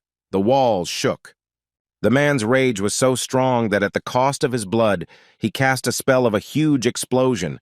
These were the emotions that overwhelmed him. Yuna realized that this was magic for detonating a large area and thought that he might as well run away while he had the chance. The boy wrapped himself in protective magic and applied acceleration. He tried to move as quickly as possible. The explosion was so powerful that he was thrown up and over several times. Even when the flames died down and the dust began to settle, Yunha was still falling. He landed and stuck his sword into the floor slabs. The second explosion was much stronger than the previous one, and the child could have simply been blown away and slammed into the wall. Here, Yunha realized that the enemy was again casting the already familiar scatter shot spell. It was necessary to urgently think of a defense plan. The shells were approaching from several sides at once. The guy huddled up. He decided to do the same as last time. The boy gathered as much mana as he could around himself for protection and began preparing to perform a pinpoint shot. With his sword, he deflected the enemy's mana projectiles flying at him and moved closer and closer to him to finish what he had started. Yuna fought his way through the streams of magic with the last of his strength. Just a little more, and he would reach his goal. Another step, then another. Janko Marin gestured to the boy that he was rushing towards his certain death, but the hero did not think so. He concentrated on the fact that he had to move faster. Finally, Yunha stood right in front of the enemy. He swung his sword a couple of times, but did not reach the target, so the pistol had to be used. Marin realized that he didn't have much of a chance of parrying the pool with his sword, and he didn't have enough of an arm to parry the stiletto's blow at the same time. The boy happily thought that he had been caught, and for a moment he even felt sorry that this epic battle was ending. But then he felt something was wrong. His strength began to leave his childish body. It seemed that all his mana had suddenly run out. Yanka noticed Yunhee's confusion and thought that he didn't know the reason for the delay in delivering the killing blow, but this was his chance. A cage with blood-red bars appeared out of nowhere. It took a lot of effort to use the mana materialization spell so quickly. Our hero realized that the enemy had taken advantage of his weakness and cast the shackle spell, a very rare and complex one. For the first few seconds, Yunha just stood there and fought with his anger, regretting that he hadn't drunk the potion in time. It was necessary to get out of confinement as quickly as possible. While he still had the strength to do so, the boy began to smash the bars of the cage with a sword covered in mana and shoot at them with a pistol. Fortunately, it was possible to destroy them in this way, but it took a lot of time. I wonder what Janko was doing during this time. Yuna got free and was ready to rush at the enemy with a sword, when suddenly his blade broke. It cracked in the fight with the cage, and now the first blow of Marin finished what had started. Well, that means we'll have to fight hand-to-hand, or rather use kicks. Our hero jumped forward. Yanko parried the attack and Yunha landed on the ground, preparing a mana projectile. He was so weak that he was leaning on his pistol. The hero prepared the mana that had accumulated in his hand for the spell Vindictive Soul. The enemy had never seen anything like it. The man looked at the child and tried to figure out what he was doing. His face showed bewilderment and slight disgust. Streams of mana directed by Yunha had already begun to swirl around, and several energy strikes fell on Yanko from different sides at once. One of them hit the handle of his pistol. The man screamed in fear. He was very afraid of losing his other hand. The last blow of the spell drew a circle between the opponents, and they flew apart in different directions, and that was the end of its effect. The boy wanted to use the pistol and shoot, when suddenly he felt that the bones in his fingers were completely unresponsive. It was Marin who used a second freeze to perform a sword attack. His strike almost reached its target, but the boy dodged it. He was still trying to get the shot off, but his fingers were still motionless, and the guy had to bounce off the blows and solve the problem at the same time. Eventually, the numbness passed, and Yunha realized that he could now release the croc. He dodged another blow and prepared to shoot. The first two bullets were fired at the enemy. They were not charged with mana, because our hero had catastrophically little of it. One of the projectiles wounded Marin in the right shoulder. He deflected the second with his sword. After all, the man was an unrivaled player and a powerful magician. Blood was pouring onto his clothes, but Yanko didn't pay attention to it. He cast another spell. Blood-red tails of mana rushed towards the boy. The man directed them with his sword, although he himself could barely stand on his feet. He had already lost a lot of blood and was at risk of passing out. The first tail wrapped around the boy's leg, immobilizing him. The hero would have to try hard to free himself. But Marin's goal was different. Making a characteristic movement with his sword, he pulled the tail towards himself and simply knocked the child to the ground. When he fell, Yuna dropped his pistol. Now he was completely unarmed and also practically without mana. The man struck him in the stomach first, and the boy screamed, not so much from pain or fear, but from his own helplessness. Completely enraged, Marin raised his fist for another blow, but he himself could barely stand on his feet, staggering considerably. The blow hit the guy in the face, but he managed to soften it by intercepting his opponent's hand. He even managed to hold it, but literally for a second. Yanko screamed that he was finished. Now he would kill the impudent puppy with his bare hands, his fist prepared to strike again. Yunha tried to raise his hand to protect himself this time too, but it was no use. His strength was finally leaving him. Finally, the fingers moved a few times, but were able to lift off the ground by literally a couple of millimeters. The enemy stood triumphantly over the exhausted child and prepared his sword to take his life. Yuna tried to crawl away, but his legs only kicked comically, completely unable to cope with the task of moving his body even a little bit back. Marin looked at these convulsions and ordered the guy to say goodbye to life. Arrows of mana had already appeared around. Finally, the man stamped his foot and sent them all crashing down, straight into Yunhu, sending columns of rock and dust into the air. Everything became quiet. Yunha didn't make a sound. His opponent stood for a while, listening. Nothing disturbed the silence. Janko couldn't help but laugh. He felt like a practically happy man. He never thought he would get such pleasure from the death of some child.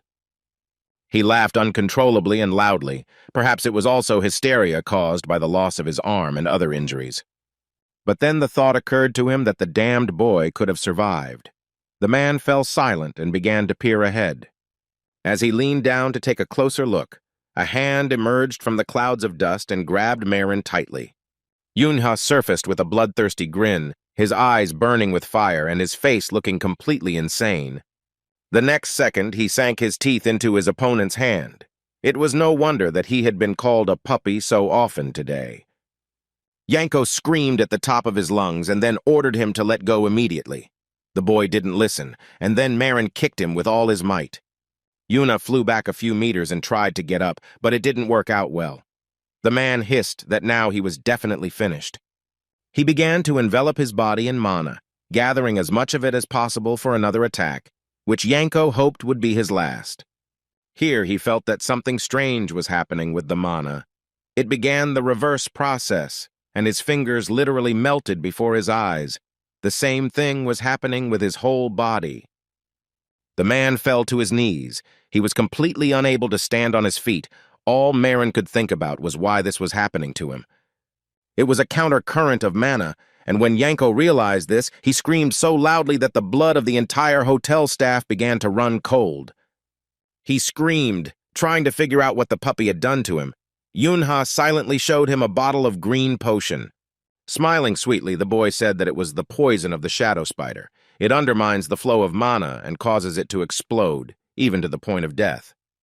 Marin called him an idiot who stupidly decided to die with him, but Yunha said that there was only one idiot here. The man remembered standing and staring into the dust, hoping that his opponent was dead, but in reality he did not want him to die. Saying that no one carries poison without an antidote, the boy took out another bottle of potion, this time blue. He drank it in one gulp and threw the bottle on the ground with an indifferent look. Now he was definitely not in danger of dying from the counterflow of mana.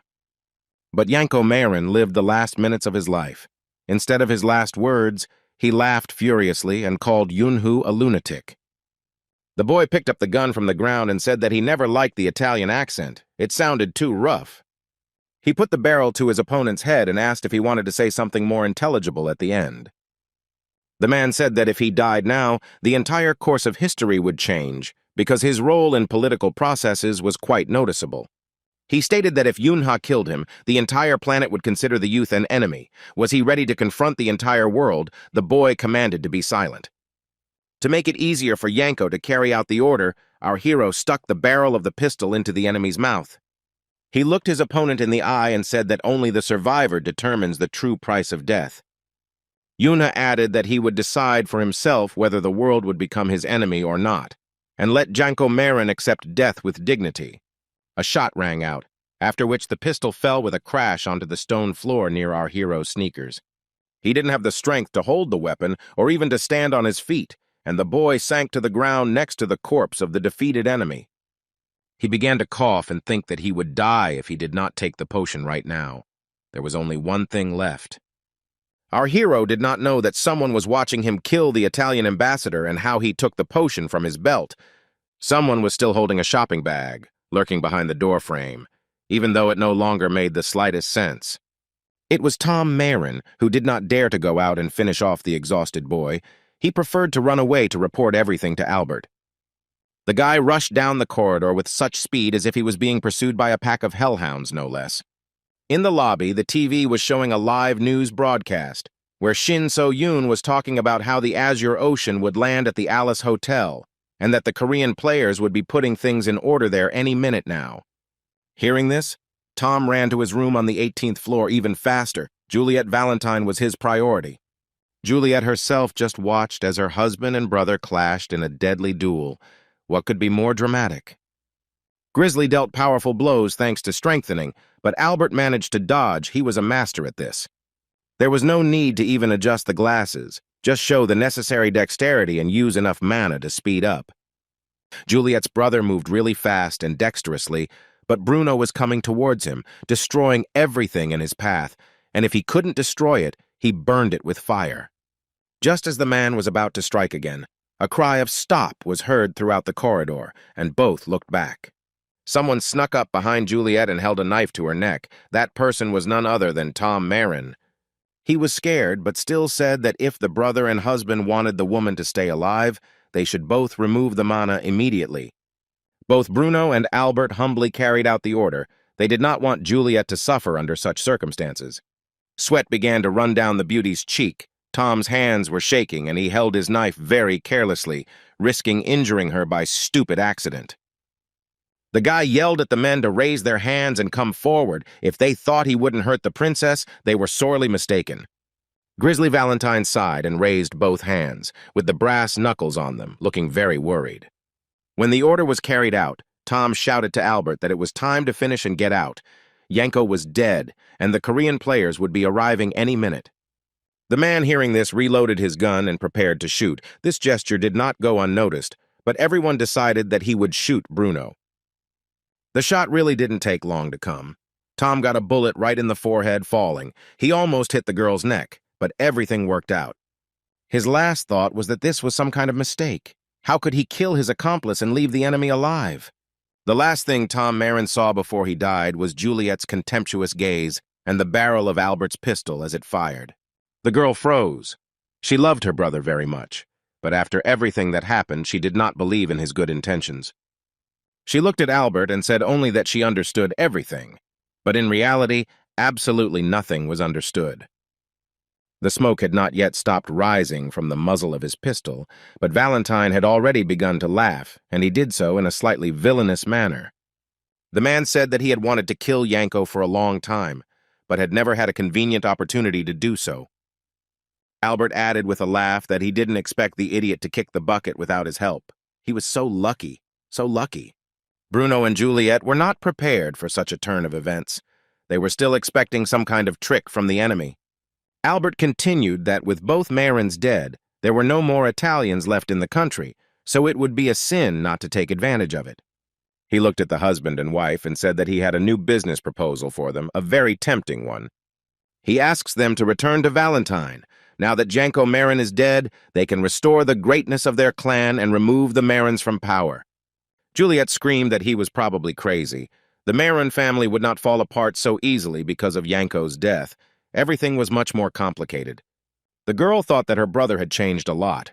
During his time as an ambassador, he had become an exact copy of their cruel father.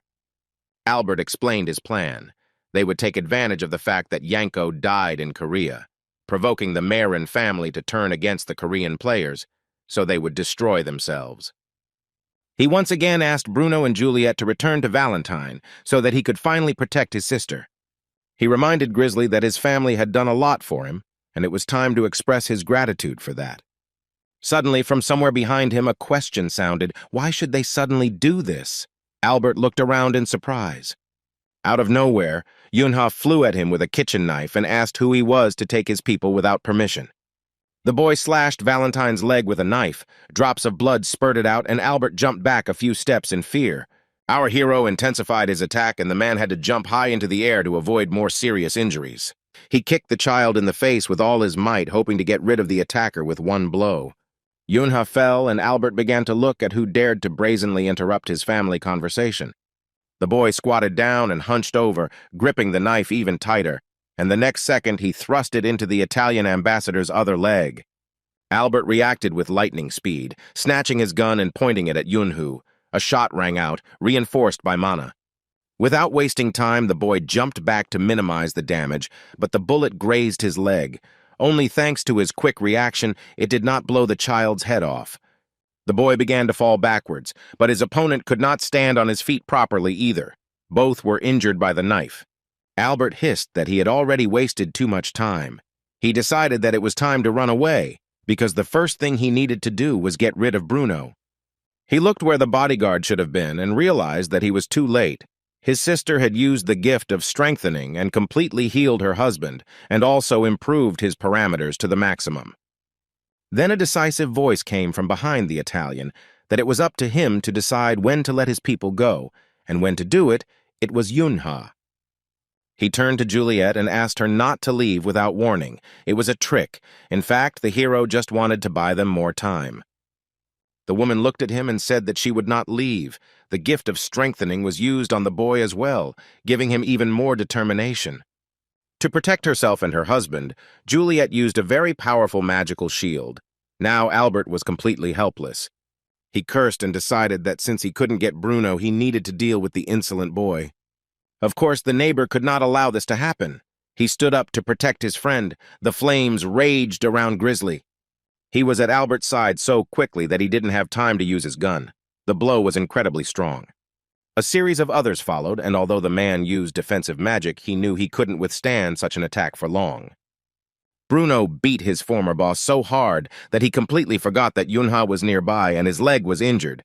The boy barely managed to get out of the attack zone. After another blow, Albert, like a rag doll, flew back several meters and crashed into the wall. But that wasn't all. Grizzly was rushing towards him with a fist engulfed in flames to finish him off. The enemy managed to get to his feet and pulled out both pistols, enveloping them in mana to prevent him from doing so. He used a continuous fire spell and performed a magic shot using a normal weapon, a rather rare technique. Bruno was so strengthened by his wife that he was able to block the blow with his fist, but Albert continued to attack, strengthening his mana. However, Grizzly managed to close the distance as quickly as possible, and now his hand with the knuckle duster is preparing to blow the enemy's head off. The blow was crushing and hit the jaw, and along with his glasses, the Italian's beautiful white teeth flew to the side.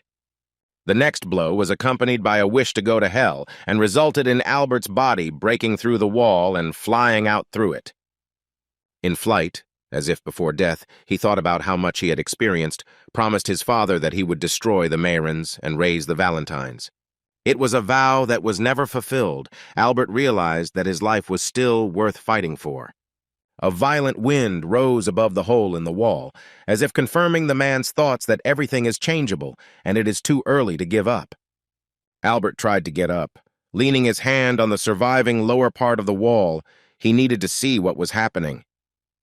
The Italian crawled out of the pile of stones, but moved without raising his head. His neck hurt unbearably, because he had broken through the wall. Here he felt that the direction of the wind had changed. An unfamiliar female voice addressed the Italian ambassador formally by name and indicating his post. It was Shin So-yoon, who happily announced that she was arresting him for planning a terrorist attack at the Alice Hotel. Sometime later, in the Blue House of the Goddess of Korea, an interrogation was taking place. The ruler sat with her legs crossed and smiling. Before her was a paralyzed Albert Valentine, charged and asked to explain how he had gotten into such a violent mood. The man said that he had not carried out any terrorist acts, and not only had the Italian ambassador been slandered, but he was also being held in custody, although he was innocent. The guard moved to hit him, but the goddess stopped him, saying that they had a video of him killing Tom Marin and kidnapping a girl in the company of Yanko Marin. Albert hissed that Janko Maron was killed by an elementary school student. It was an international crime, and he had organized the attack. The ruler of Korea smiled and asked who could believe such a thing, a third-grader terrorist against an experienced player. Albert Valentine had nothing to say in response to this. He himself understood the absurdity and surreality of what had happened in the hotel. The goddess offered her version, which was that Valentine, on Big Mama's orders, destroyed Janko Marin in order to reduce the clan's influence in Italy. But your plan failed due to a certain set of circumstances and the intervention of the Korean side. The goddess added that besides them and Tom Marin, other Italian players had been spotted in the country, and the man sighed, realizing that they had been followed. The woman added that they had all already been caught and were in the hands of the Koreans, so the information was being checked, and she had a proposal for Valentine. The goddess approached the man and leaned over him. Albert asked what she wanted. The ruler of Korea replied that she wanted so much that he could not even imagine. At this time, our incredible hero, No Yunha, came to his senses in the city hospital. He felt quite well, but there was a nuance. Mom pulled him by the ear and repeated that he should have listened to her. Last time he had to undergo treatment for a long time, and now it would take 3 months to recover. The boy apologized and admitted that he was wrong. This was enough for the woman to calm down and begin to feel sorry for her son, asking him not to overwork himself. Yuna smiled. He didn't expect to get off so easily, so he happily agreed to take care of himself. Mom looked at him again with a loving gaze and stood up, saying that she would come again the next morning. The doors closed behind her, and our hero began to think about the fact that he would most likely have more visitors soon. He already imagined the faces and shouts with which Dad and Yuna would burst into the room and almost laughed, but then he became serious. Looking out the window, he mentally turned to his family and asked them for forgiveness for causing them to worry once again. Noticing the TV remote control on the bed next to him, Yunha decided that it wouldn't hurt to watch the news. He still didn't know how the press was reporting the situation. The announcer reported that last night the police were informed about loud, suspicious sounds in the Alice Hotel, and residents of nearby houses began to panic. In Alice, a red dungeon opened up due to mana instability, and thanks to the help of Italian players who went to clear it out, no one was hurt. Hearing that no one survived except Albert Valentine, the ambassador, Yunha thought that the legend was simply masterfully invented. There was a knock at the door, and a happy Bruno and Juliet appeared on the threshold with treats. They joyfully asked if Boss Yunha would allow them to enter. The boy laughed and asked her not to call him that, to which the woman replied in all seriousness that he had saved them, and therefore deserved to be treated that way. The husband and wife looked at each other for a second, but then their loving gazes met and both forgot why they came here. The guy was in shock. They both apologized and began to exchange conspiratorial glances again. Our hero could not figure out what was going on. Here, Juliet and Bruno knelt down in front of the bed and began to thank him for saving them and helping them, adding that this was the price of life. Yunha wanted to object and asked them to get up immediately, but no one even thought of listening to him. Juliet began the words of the oath that in this sacred silence under the shining moon and starlight, she humbly creates a sacred bond.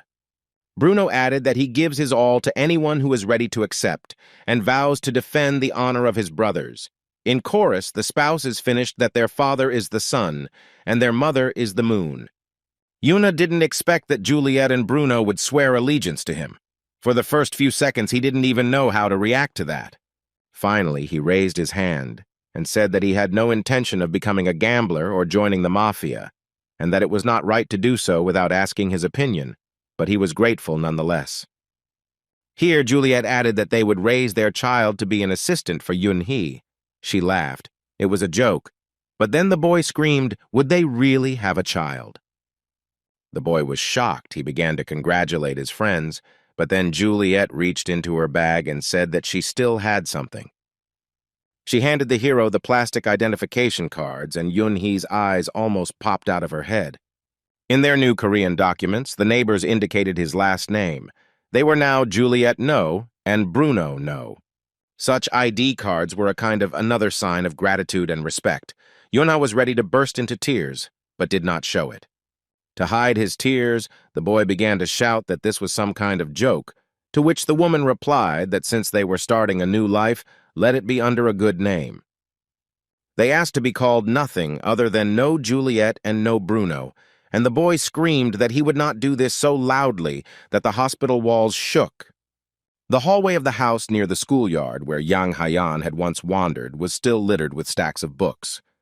The elderly man we already knew was sitting in his chair by the window with one of his favorite publications in his hands. Quietly approaching and bowing low to Bruno, Grizzly told the man, as if he had heard, that he was the one to thank for the fact that information about him and Juliet had not leaked to the press. He continued to stand, bowing, thinking that he was very grateful for the house where they were able to stay in Korea and for other help. The man smiled and said that he had indeed pulled some strings, but it was time to straighten up. He added that their personalities greatly interested the goddess of Korea, so it really became a star problem for him.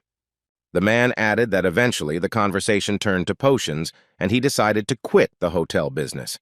Alice had already outlived his usefulness and would now invest in pharmaceuticals.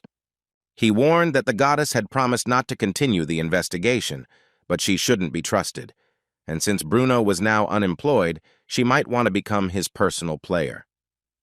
The man looked at the framed photograph and said that he spent most of his time at home, so his assignment would be to guard someone else. Bruno will have to protect a group of children that he already knows well, as he has, in principle, done before. The Grizzly looked at the man with gratitude, thinking that he was an extremely kind person. He became a little embarrassed. Grandfather added that he had no ulterior motives. He just wanted the world to have more smiles and fewer tears. Bruno replied that he agreed to start right away. They said goodbye and Bruno left, quietly closing the doors behind him, and a deep sigh of relief could be heard from behind them. The man looked out the window and thought that he had become too sentimental. Perhaps this was old age. He asked himself when he had become so emotional and what he should do now to avoid looking like a weird old man.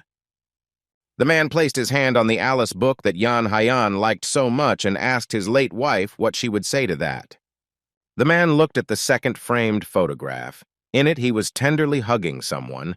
A ray of sunlight made it impossible to see who, but he remembered that face down to the smallest detail.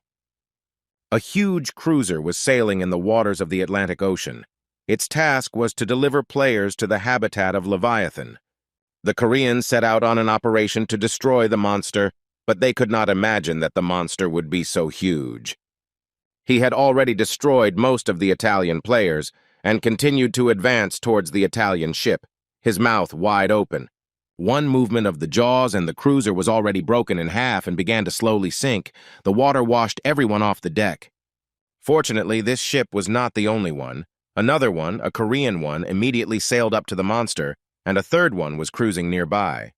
The players on deck shouted that they were waiting for the command to begin the attack. Their commander thought for a moment and shouted that the attack was starting right now. The Leviathan struck its tail and began to dive into the depths. Waves and ice fragments washed over the ship, and the players were washed away again. The monster sank both the icebreaker and the cruiser, and other ships that risked approaching it were next in line. The players looked in horror at the monster, against which even the most powerful weapons and the latest technical developments proved powerless.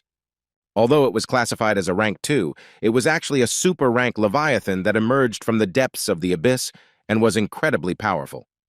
The huge warship next to him seemed like a toy, but there was a man who was not afraid to challenge the creature. As the monster's mouth, breaking through the ice, opened once again to destroy another cruiser, Korea's best player prepared to do his part. It was Nagmun Seogwon, nicknamed the Divine Spear, and he informed his subordinates that he was moving out.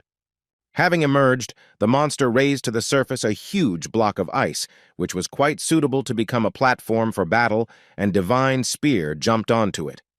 His cloak fluttering and his legs tireless, the man rushed towards his opponent to destroy him once and for all. Leviathan plunged into the depths again and looked from under the ice at the object approaching him. The man looked like an ant. Nagmun Seogwon looked at him carefully and said that he would give him one of his hands. It sounded very strange, as if he foresaw his future. The cruiser was waiting for the return of Korea's best player near a huge iceberg. The ocean was calm, as if Leviathan was not there. But he was just on the other side. Divine Spear just jumped into the open mouth to deliver his mighty blow to the most vulnerable spot. The player used 3 effects at once: Frozen Plum, Bloom Park, and Current Intent. They were supposed to immobilize the monster's jaws. In order for the Divine Spear to kill him with the mana spell cast on the spear called Northern Blizzard, it was a huge, sharp stream of ice. Yunha looked at his phone and saw the news that Nagmun Seogwon had killed Leviathan. He thought that the future he knew hadn't changed much. The boy thought sadly that in a few years Nagmun Seogwon would leave the 12 thrones and simply retire. On the day Yuna took her middle school exams, Yunha was walking down the street with his little sister, and she called out to him several times. Our hero took Yunai in his arms and asked what was going on. The girl asked to play with her, at least a little. The brother was 10. The sister was 4. They stopped in front of the entrance to the exam hall, and the little girl asked why Yuna was gone for so long. Yunha replied that he didn't know, but hoped that she was okay. The guy heard that there were a lot of applicants this year, so the exam would take longer. He hoped that this was the reason for his sister's delay. A few hours earlier, a physical fitness test had taken place, in which the children first had to overcome an obstacle course. A number of tests were meant to weed out those who were not strong and fast enough to become players, and those who had a chance in this field. In the secret room sat the judges and coaches, who discussed how the children were coping with the task, and there were also a couple of thrones. Noticing something interesting, the general observer ordered all cameras to be moved to numbers 2, 49, and 40. Number 40 was Ryu Yeonha, the one with the highest mana level among the applicants, and the men agreed that there was no doubt about her skills. Ryu Yeonha was a child who was once recognized as a grain, meaning she was capable of developing in any direction. On the screen, number 39 was catching up with the girl, and everyone started asking who she was. Her parameters were very good. One of the secretaries said that number 39 was no Yuna. There was no more information, and everyone just started looking at the screen. Na was very agile and fast, and she didn't fall too far behind Ryu Yonghwa, even though the other children weren't even in sight. The players watched in amazement as the girl took the barrier and asked if she was a grain, but it turned out she was not. Watching Yuna battle the elements, the onlookers agreed that the girl would make another great rookie, Yongha having completed the task by this point. They were almost ready to stop watching the competition when suddenly one of those present made an interesting observation. It was a player, and he knew exactly what he was talking about.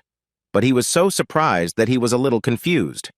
He reported that both Ryu Yonha and No Yuna did not use any mana at all during the obstacle course. Both girls received an A+ rank. The blonde was the first to run, the redhead the second. The time difference was a fraction of a second. Shin So-yun asked Yunu not to use mana when checking her physical data. She knew that this would definitely interest the committee. The girl was surprised and asked why such strange advice. Shouldn't players use mana? The woman explained that players must first of all be ready to complete the task under any conditions. Mana can disappear or be blocked. You need to learn to do without it. Now, after the competition, Yuna thought that Divine Wind was right and she was able to cope without mana. Looking at Ryu Yeonhu, the girl thought that the only thing she didn't expect was that someone else would compete with the same attitude as her.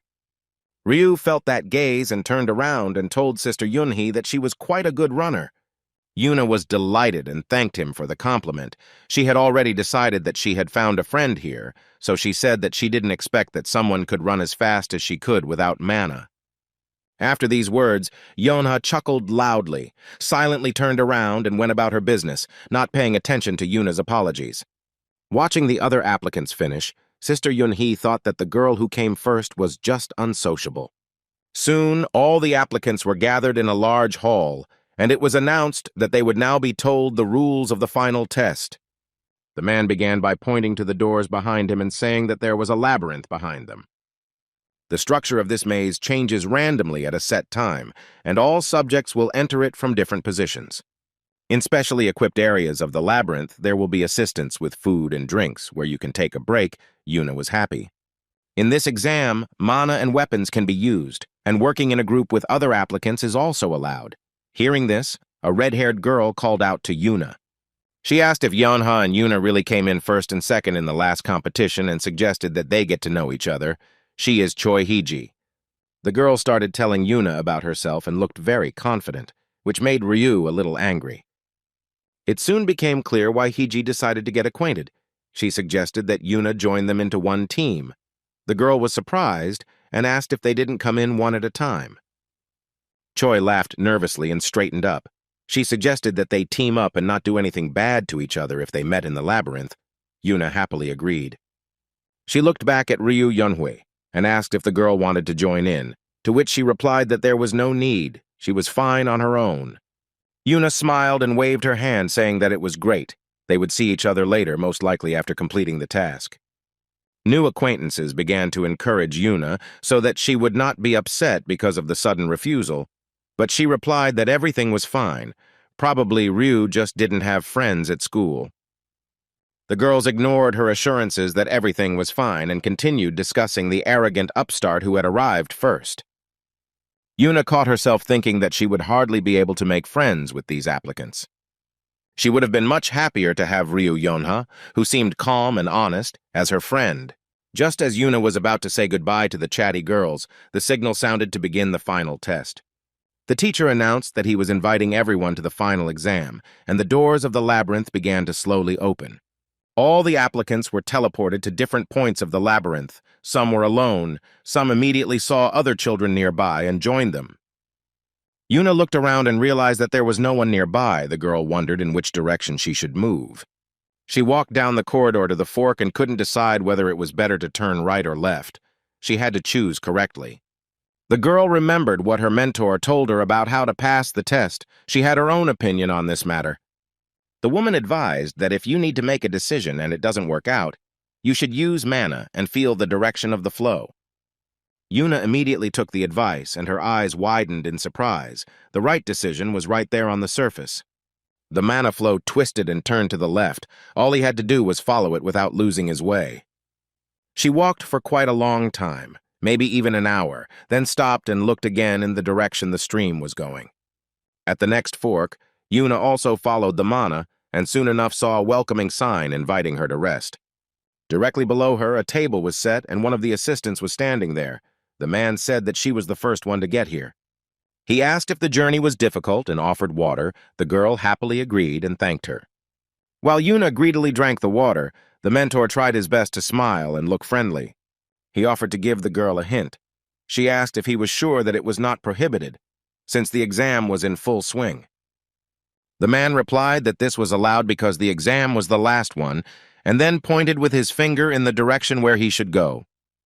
Yuna bowed, thanking him, and ran to where the assistant pointed, the man waving after her.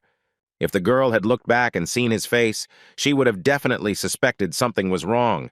She had good intuition. She moved in the indicated direction for quite a long time, when she suddenly stopped, realizing that she did not see a flow of mana here. The girl became worried. She couldn't even imagine that the teacher could deceive her and lie.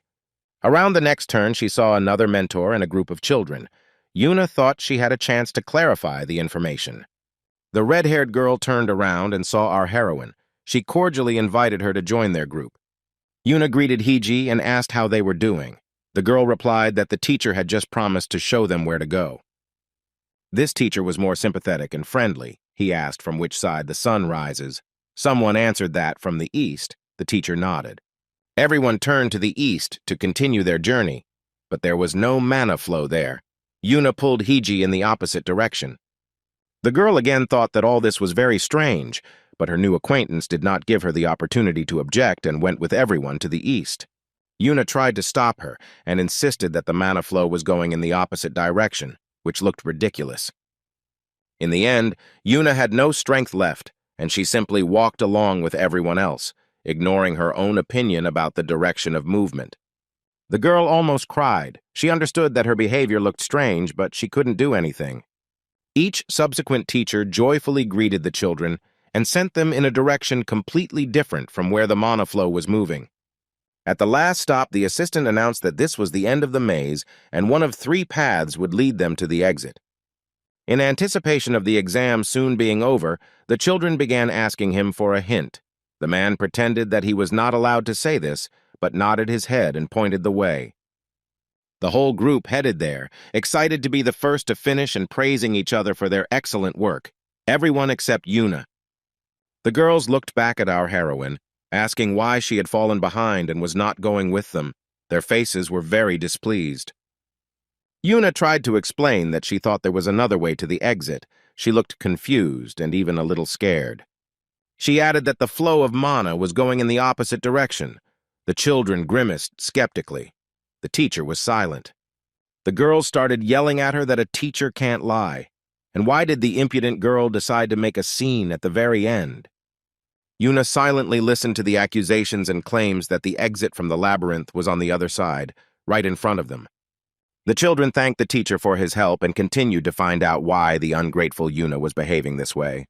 Here Hiji sighed noisily and addressed Yuna by name, who responded and looked questioningly at her new acquaintance. She said with a dissatisfied face that there was no need to complicate things. If he wanted to make mistakes, let him make mistakes alone. There was no point in considering himself better than the teacher. Yuna thought that maybe she really was wrong. The assistant looked at her with approval and respect. The girl clasped her hands and began to think, because she simply said what she thought. Why so much aggression? She thought about her brother and wondered what Yunha would do. On the way to the exam in the car, he asked her not to trust anyone. She asked again, really not a single person, her brother confirmed. Players cannot be trusted under any circumstances. You need to believe in yourself and rely only on yourself, Yuna decided that this was very reasonable and would do just that. The girl remembered this and decided to insist on her own. She showed where the exit was in her opinion and decided to go there. Hiji looked at her with undisguised regret. Let her do as she sees fit, upstart. Yuna stood on the monoflow and went in the direction she needed. The teacher was pleased with her choice and did not hide his smile. Soon there was no trace of her. Yuna realized how much time she had wasted following the opinion of the majority. The guys watched her for a while, but they themselves needed to get moving. Since the exit was close, why waste time? Yuna rushed forward, enveloped in the glow of mana. She was glad that she remained true to herself and did what she believed was right. Hiji fixed her hair and said that she really didn't understand Yuna, but it was time for them to go anyway. The girl turned around and confidently headed in the direction suggested by the teacher. There was an exit ahead, at least that's what she thought. The closer the white shining rectangle became, the faster Hiji moved. She wanted to finish first. In the end, she even started running, happy that she would get there before the one who took second place in the previous test. Here her foot is already on the threshold of the supposed exit. Hiji, with a light heart, stepped towards the white glow. It was a portal, and the next moment the girl realized with horror that she had returned to her starting point. There were still quite a few applicants left in the labyrinth, but Hiji was the most upset because she was supposed to be the first one out. But now she found herself in the very center. Meanwhile, Yuna came out of the labyrinth. She kept reproaching herself for not following the mana flow. Otherwise, she would have saved a lot of time and effort. She leaned her forehead against the soda machine. Completely exhausted, Yuna poked at the buttons, not even understanding what she was choosing. She was wondering how Yunha and her little sister were doing. Ryu Yonha approached her and said that the machine mistakenly gave her 2 cans of drink. She would be happy to share. She added that she refused the offer to team up before the exam, not because she didn't like Yuna. Our heroine gratefully took the soda and thought that Ryu, it turns out, is shy, which is very cute.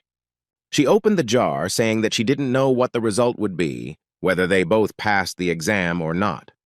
But if they do meet at the Players' Academy in the new school year, then she, no Yuna, will be very happy to become friends. Ryu Yonha looked at her and remained silent for a while, her face somehow becoming very serious. Finally, she introduced herself and simply banged the can against Yuna's can.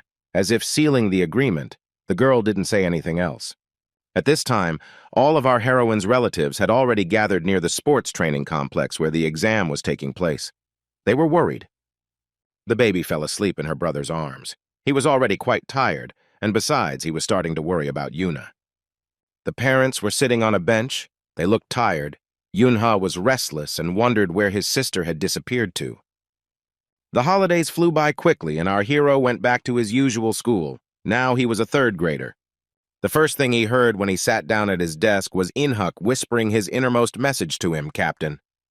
The boy was eager to tell his friend that they still had the same class teacher, and what's more, the whole group was in the same class again. Yonghuk didn't stop and whispered that he, of course, guessed that they would all be in the same class, but it was really cool. Sona thought that it was not only cool, but also weird. The girl wondered why all the people she had told her grandfather about, all her friends she had told him about, were in the same class, and the girl voiced her observation. Yonghuk picked up on the fact that it looked suspicious and asked if his friend had any thoughts on the matter. Yunha remembered how his grandfather came to him in the hospital and asked the doctors to take good care of him. They fawned and promised to try their best, since the president of the Alice group himself asked them. He didn't say it out loud, so the persistent Sona continued to poke the boy in the back with her finger, waiting to hear what he thought. Sona repeated her action again and again, until someone behind her simply lost their nerve. It was the teacher. He told the student that she really had a lot of courage if she ignored new material on the first day of class, and the girl apologized. The teacher assigned her a punishment. After classes, the half-breed had to stay and clean the teacher's room. She was very ashamed. Sona had never received any warnings before. Yunhei was also told to join his classmate. He tried to protest that he hadn't been chatting, but the teacher was adamant. The guy had to agree, which caused uncontrollable joy in Yanhuk, who perceived his friend's punishment as an adventure. But his joy quickly evaporated when the boy heard that he would also be joining his friends in cleaning. The teacher explained that he was laughing, and Yunha and Suna immediately began to tease Yanhuk, threatening to punish him for laughing at them. They howled in bloodthirsty voices that they would now have fun with him while cleaning, and the guy realized that he was finished. Minji looked back at her friends, adjusting her new glasses with an air of importance, and told Yang Haiyan that some people were slow to grow up. Meanwhile, Yuna also had her first day of school, and she came to the high school of the Players' Academy. It seemed like the girl would be floating above the ground with happiness. The new uniform suited her very well, and the new school seemed like paradise. When she saw Yunhu, she literally grabbed the girl in her arms and said that she missed her and was very glad that she had also entered. Excited Yuna happily chirped that, on top of everything else, they were enrolled in the same class. It was incredible, her friend only nodded. Then Yuna looked around and heard someone insistently recommending that someone go into the classroom first. All the boys turned around with the same movement. It became obvious that some celebrity had come to school. Seeing the staff above the heads of their classmates, almost everyone started whispering about some kind of mother, divine, or something like that. The Holy Mother Park Hyorin, a girl who was enthroned as a throne girl when she was only 22 years old, came to them. She walked down the hallway smiling sweetly, but in reality she was ready to scream with anger. Why do they call Hyorin mother when she is only in her early 20s? Seeing Yuna, she was very happy. It seems that the Holy Mother came to school only for her. 4 years have passed since their meeting on the bridge. Yuna tensed up, wondering what this celebrity wanted from her, and Hyorin couldn't figure out how much mana she had now, so she stared at the girl intently. While Yuna was asking Yanhui who this weirdo was, Hyorin noticed Ryu and recognized her. This was the daughter of Elder Namgun, Grain. It seemed she had so much mana that it even affected the color of her hair. When the girl decided to talk to Yuna, she started by saying that she was sure the girl knew who she was. Placing her hand on the student's shoulder, the Holy Mother solemnly announced that she was inviting her to become her seed. Hyorin was beaming. She had been dreaming about this for all 4 years, but Yuna stood with a puzzled face. She still didn't understand who was in front of her. Sister Yunhee thought that if it was just a celebrity in front of her, not a witch, or someone like Shin Seo-yoon, then she wouldn't be able to teach the girl to control the amount of mana that she possessed. The Holy Mother waited for an answer. She mentally tried to make Yunu react faster, not to prolong the pause and say that he wanted to become her grain. The girl thought for a long time. Then she scratched the back of her head and replied that it was very awkward to say, but no. You couldn't tell from Park Hyo-rin's face that she wanted to scream in anger and stamp her feet, but that no was a shot to the heart. Yuna explained that she was seeing the girl for the first time and was completely unfamiliar with her, while she had been studying with a wonderful teacher for a long time and wanted to continue studying with him. The girl turned around, took Ryu by the arm, and continued down the hallway to class, wishing the Holy Mother all the best and a good day. Park Hyo-rin was left standing in the middle of the school hallway, surrounded by underage fans who only wanted to get her autograph, completely oblivious to the stage. The girl mentally replayed the words about the wonderful teacher in her head and realized with horror that Yuna really did not understand that one of the thrones was in front of her. At this time, Park Hyo-rin's phone rang. It was the clan Lord Gu Yeon-su. The matter was urgent, and there was no way to postpone the conversation. The girl listened carefully and asked again whether it was necessary to deal with the horde of monsters right now, or whether she had 15 minutes to spare. The incident in question was later known as the Guatian missing persons case, which subsequently made headlines. At first, people simply disappeared in the province, not often and not at the same time, but after a few weeks, several corpses were found at once with traces of the teeth of either an animal or a monster. When volunteers found another group of torn bodies, it became obvious that a monster had had a hand in it after all. The inhabitants of the province, who heard rumors of the disappearances, began to protest against the inaction of the authorities and even the government of the goddess itself. To avoid unrest, it was decided to involve several clans of the city of Guashon, Blades, Reguls, and Kings in the matter. The players immediately set out to explore the Guashan Reservoir in search of the monster that needed to be destroyed. Soon their search was crowned with success. A 6th-class monster called a Sharptail was discovered. The problem was that it was not one monster, but a whole colony. The first to risk fighting them was the fire demon, Kang Hyun-chul, already familiar to us from the incident with the Kraken. He was strong and fast, so he decided to use his ability to quickly solve such problems. Several monsters burned in the fire of his sword in the first 15 minutes, but that was only the beginning. In search of the remaining monsters, the Lord of the Blade clan wandered into some swamp, but the creatures hid very skillfully, sensing danger. Then, behind him, he heard an explanation that the monsters were intelligent, and that only a monster with high intelligence could control a horde of this size. The chief ordered his subordinates to find shelter from the people who came to kill them, said the Lord of the Regal clan, Gu Yonsu. Kang Hyun-chul countered that this was just speculation. These creatures could barely move their limbs and did not have mana, to which Gu Yonsu asked not to underestimate the monsters. Around them, the sharp-tailed creatures killed by the fire demon were burning out, when suddenly a strange sound was heard from the side, and both turned in that direction. It was one of the wounded players who was moaning. The healers were just healing their wounds. Gu Yonsu added that everyone who was reckless would die before others. At this time, Heir appeared, and Kang Hyun-chul asked his friend if this was the entire squad that survived the battle with the monsters.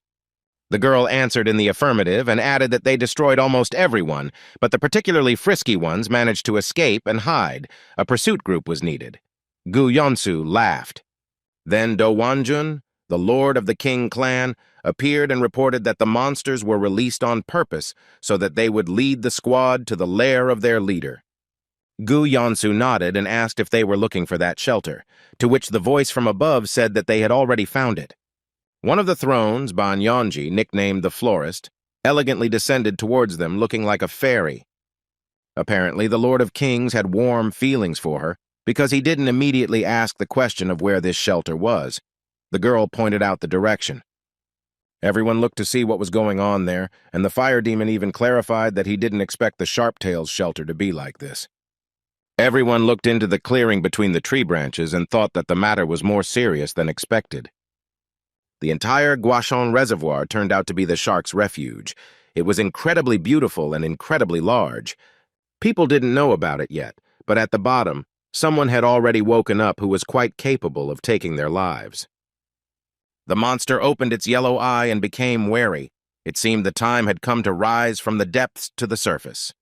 The players came out onto the shore of the reservoir and were amazed at how beautiful and diverse the flora was. The beautiful flowers and azure water lulled their vigilance. Park Hyo-rim's eyes widened in surprise, and she said that no matter how hard she tried, she would never be able to create something so beautiful.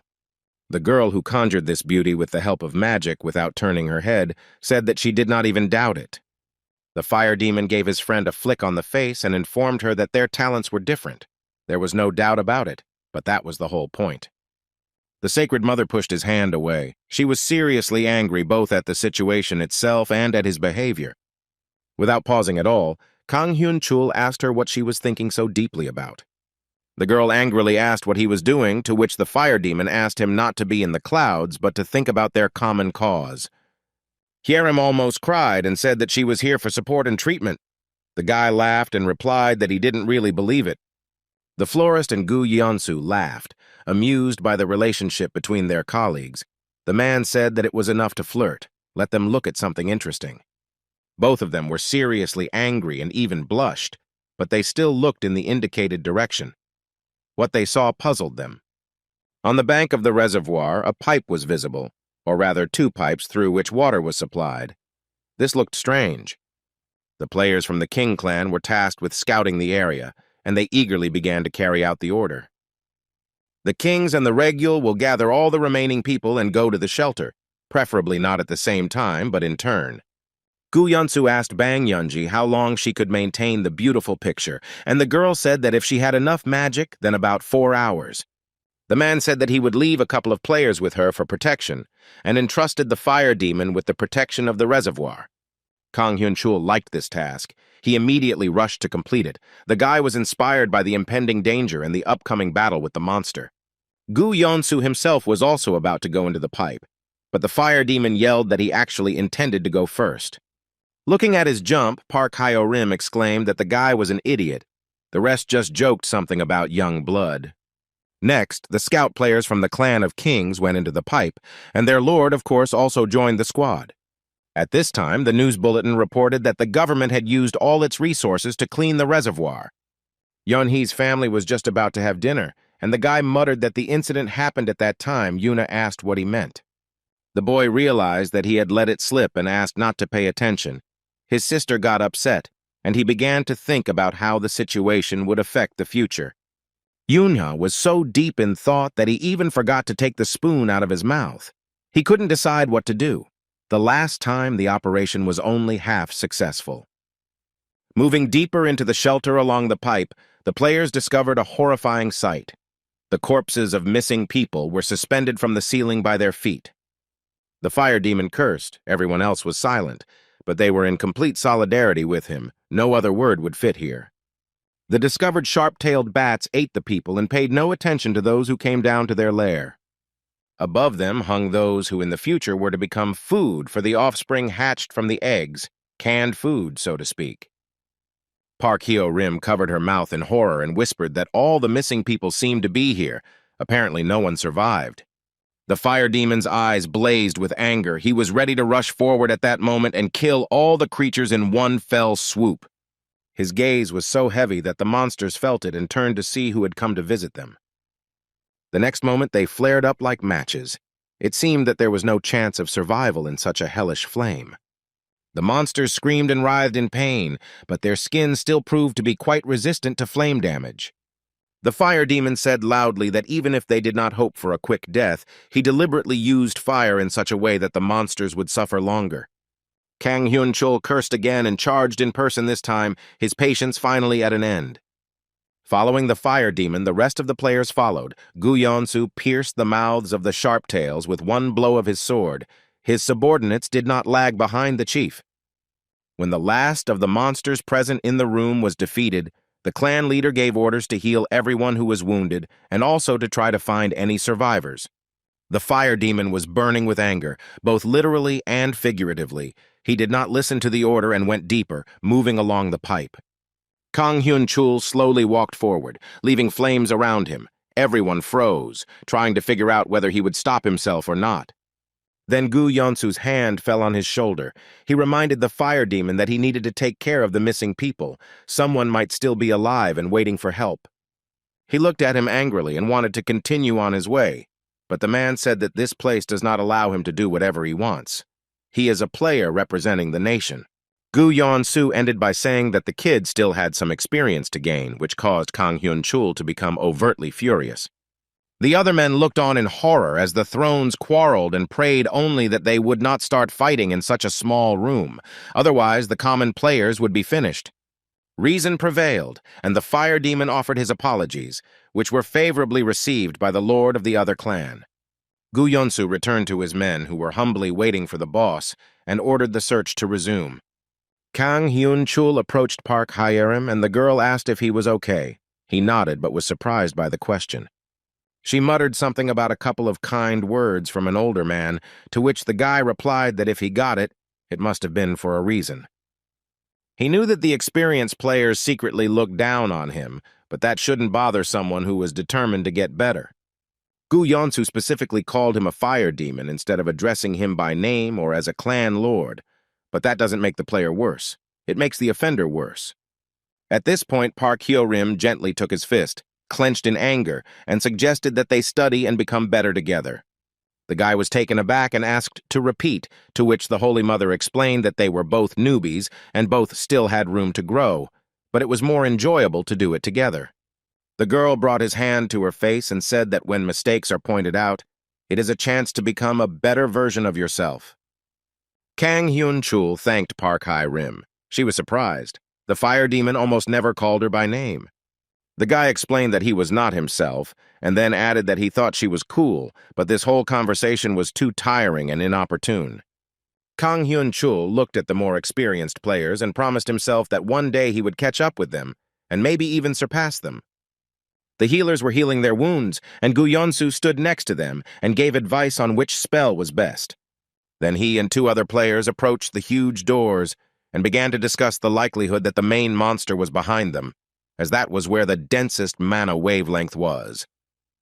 The conclusion was obvious. The clan leader turned to his men to give each one an order and explain the plan. The first thing they decided to do was form a squad for the attack. Naturally, it included Kang Hyun-chul and Gu Yeon-soo as tanks. The fire demon volunteered to be a damage dealer. Only in this case, he would agree to consider Yeon-soo as the party leader. Everyone was happy with it. Everyone agreed and even continued to joke. It seemed like no problems would arise.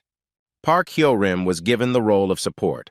She was a good mage and an excellent healer, so she happily agreed and immediately applied acceleration, defense, and strength, as well as a blessing. The remaining players were ordered to hold formation, and the guides were not to stray far from the rangers and spellcasters. The two men began to carefully push the heavy doors aside.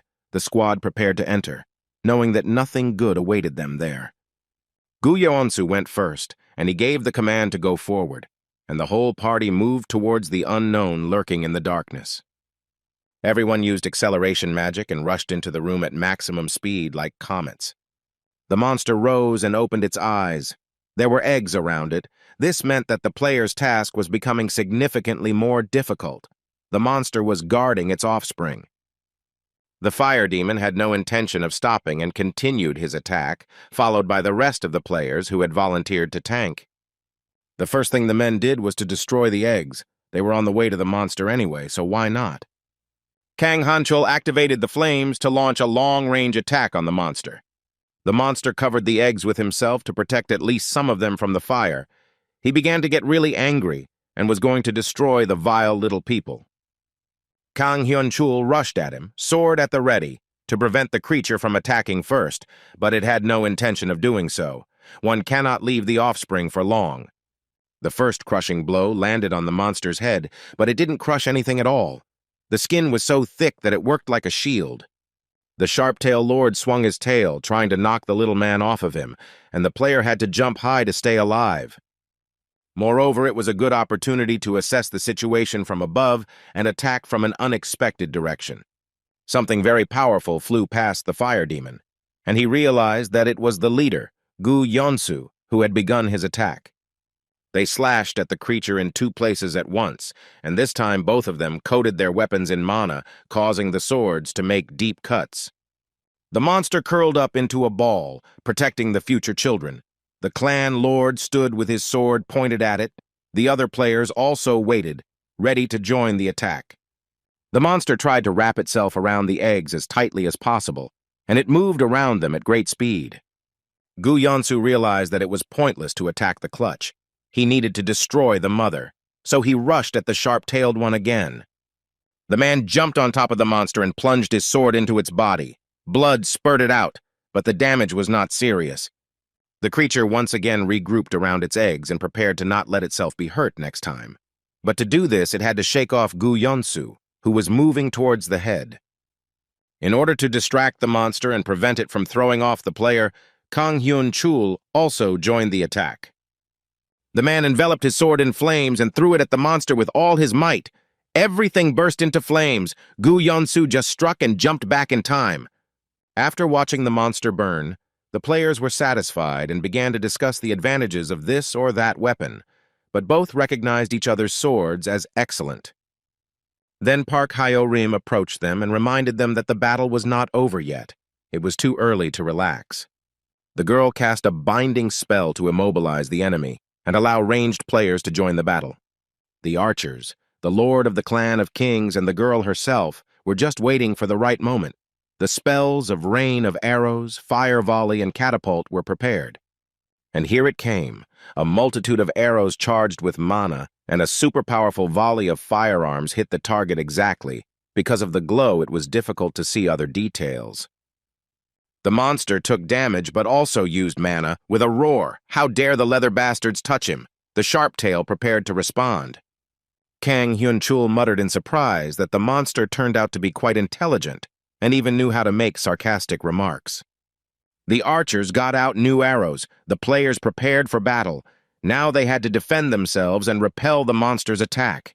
At that moment, an unpleasant cracking sound was heard, and young, sharp-tailed bats began to hatch from the eggs. No one expected this. Not only were they not helpless, but before they had time to peel off their shells, they began to sink their predatory teeth into people. The Rangers were given the command to attack the monsters hatching from the eggs, and their mother's attack was taken on by Gu Yeon-soo and Kang Hyun-chul. True, they were not fully prepared for it, as they were distracted by their offspring, and therefore jumped out from under the paw of the main monster literally at the last moment. The leader stopped to assess the situation. A young, sharp-tailed lemur was about to jump on him from above.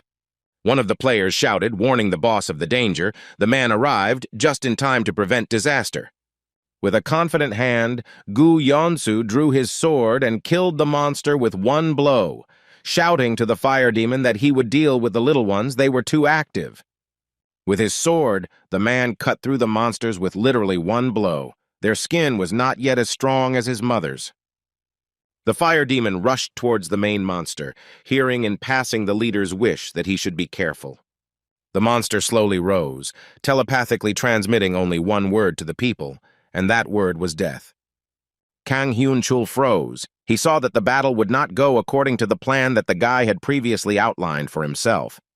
With a terrible roar and scream, the monster rose to its full height and attacked the fire demon with a stream of something acidic. Hyun-chul covered his mouth and nose with his hand. The most important thing is that his eyes were not damaged, and the antidote and Park Hyo-rim will help with everything else. The girl shouted to her friend that he should attack despite the streams of poison, and what exactly to do, she would tell him telepathically through the half-breed spotter. Well, who is he to be afraid of difficulties? The player made several hits and, thanks to the tip, jumped back in time from another acidic stream of poison. Jumping aside, the guy heard his girlfriend order him to urgently get an antidote. He asked her not to worry about it. On his belt, like Yoonhee at Alice's hotel, were several powerful potions for all occasions, and there was also an antidote. Park Hyo-rim asked him to trust her and attack. Kang Hyun-chul didn't have any objections to this proposal.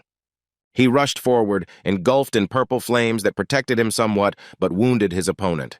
The Holy Mother did give him an additional potion against intoxication. What else could one expect from a girl? And the hero thanked her and used it. Now the fire demon felt great and could already see on his own, having gained resistance to poison. The player was fast, but the monster was not standing still either. They danced around each other with terrible speed, exchanging attacks. If the sharp-tailed one used acid, then the man preferred to surround himself with violet flame, so they were on approximately equal terms. As the fire demon rushed forward in another leap, he decided that the moment was right to attack with his sword in close combat. He began to gather mana for this final attack, and as he rushed forward, Kang Hyun-chul caught sight of Gu Yeon-soo out of the corner of his eye, who wished for him to finish off the monster in one fell swoop. This was precisely the goal of the player, who managed to develop such speed that the sharp-tailed one simply had no chance to withstand the blow of the sword. Gu Yeon-soo once again shouted out his approval, which gave the less experienced player even more determination. The fire demon inflicted several fatal wounds on the monster. The monster was in its death throes, but still retained the ability to regenerate. Park Hyo-rim gave the command to shoot, and all the ranged players did so at the same time. The monster was completely destroyed. With such damage, it no longer had a chance to survive. The Sharptail's last words were that he must protect the king. The monster lay down on the clutch of eggs so that one remained unnoticed behind his dead body. When Kang Hyun-chul got closer, he really didn't even try to check what was behind him. He was happy that he won. Looking at the creature he had destroyed, The fire demon exhaled that he hadn't seen such a monster for a long time, to which Gu Yonsu replied that there was no need to relax. This was not the end yet. He raised his sword sharply and concentrated to deliver a precise blow. It looked a little ominous. The man swung his blade sharply and destroyed the monster's egg, killing the unborn sharp-tail embryo, and the player said that the same should be done to all the remaining ones. To everyone's surprise, the creature was still alive, moaning about its children and the Lizard King, who must survive. Otherwise, its death would have been in vain. Telepathically, the monster conveyed to his son that he must grow up, become strong, and avenge them all. The king of the lizards hatched from a hidden egg. Quite quickly, he made his way from his mother's corpse to the end of the pipe without ever being noticed. The monster swam across the reservoir and came out onto dry land in search of shelter.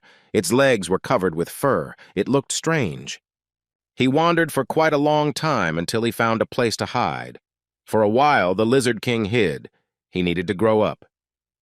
A week after defeating the Guaqian monster, the children went out into nature. Minji and Sona played, agreeing that the loser would wash the dishes.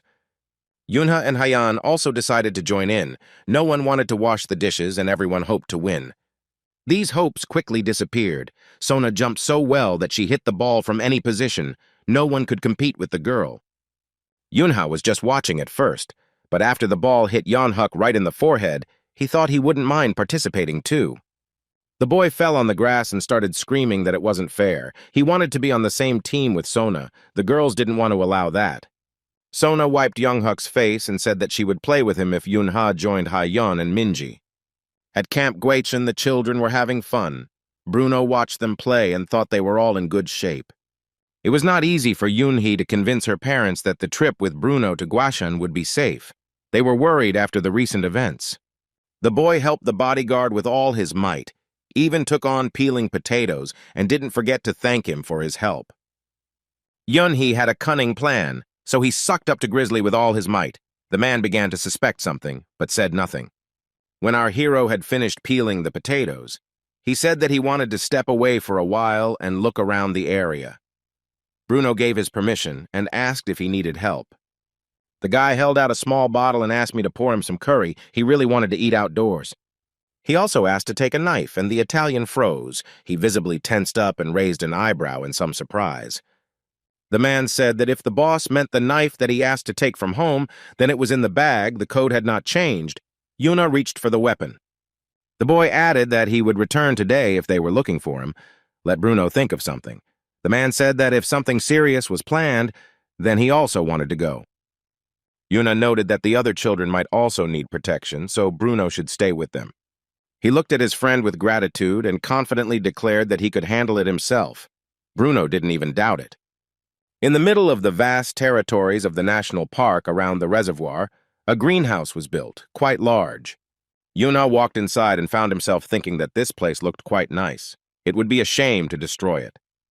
The boy suddenly realized that, unlike in his past life, now he did not feel helpless before meeting the Lizard King. Our hero took out his sword and prepared himself. The attack could come from any corner and at any moment. And so it happened. The monster attacked unexpectedly and immediately with full force. The boy barely managed to parry the blow. The lizard's teeth clanged against the blade. To deprive the enemy of the opportunity to defend itself, the monster grabbed Yunhee's weapon with its clawed paw, blocking it. The boy used an energy attack and acceleration, so he quickly freed himself, flying several meters to the side. They stood and looked at each other. It doesn't often happen that one of the opponents has experience fighting the other, and the other does not.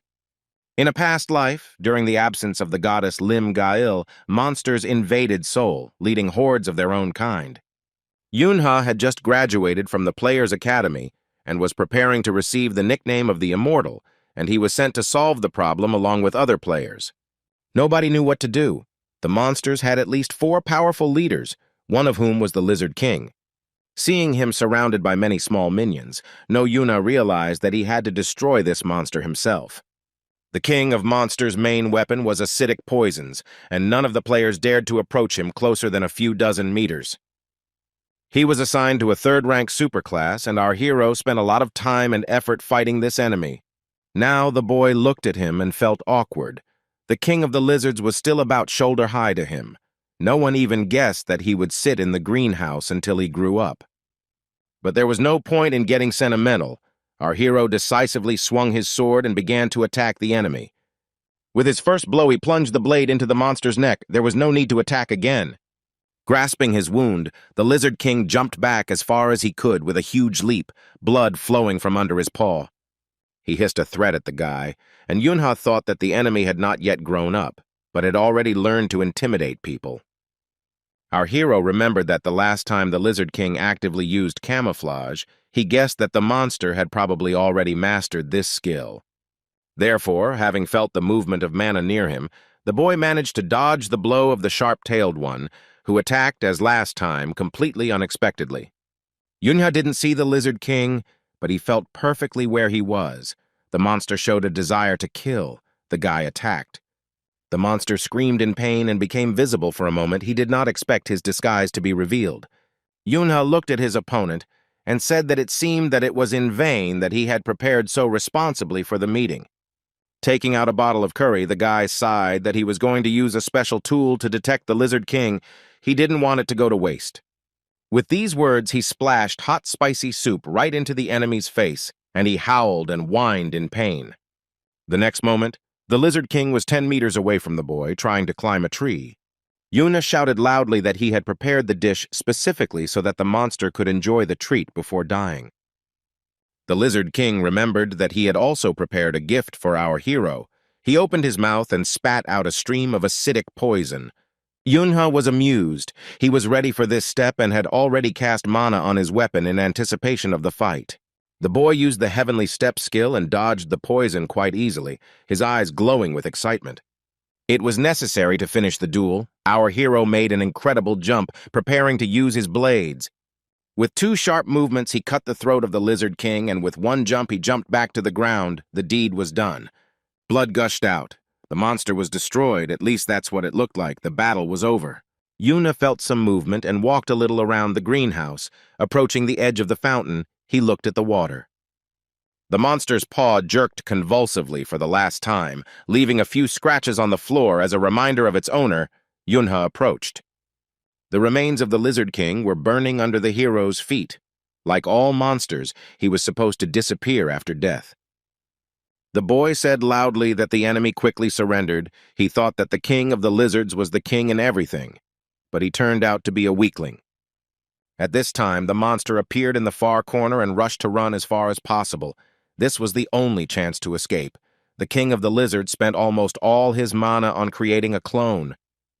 Yuna stood and watched as the remains of that very clone burned out. The guy even looked a little sad that everything ended so quickly.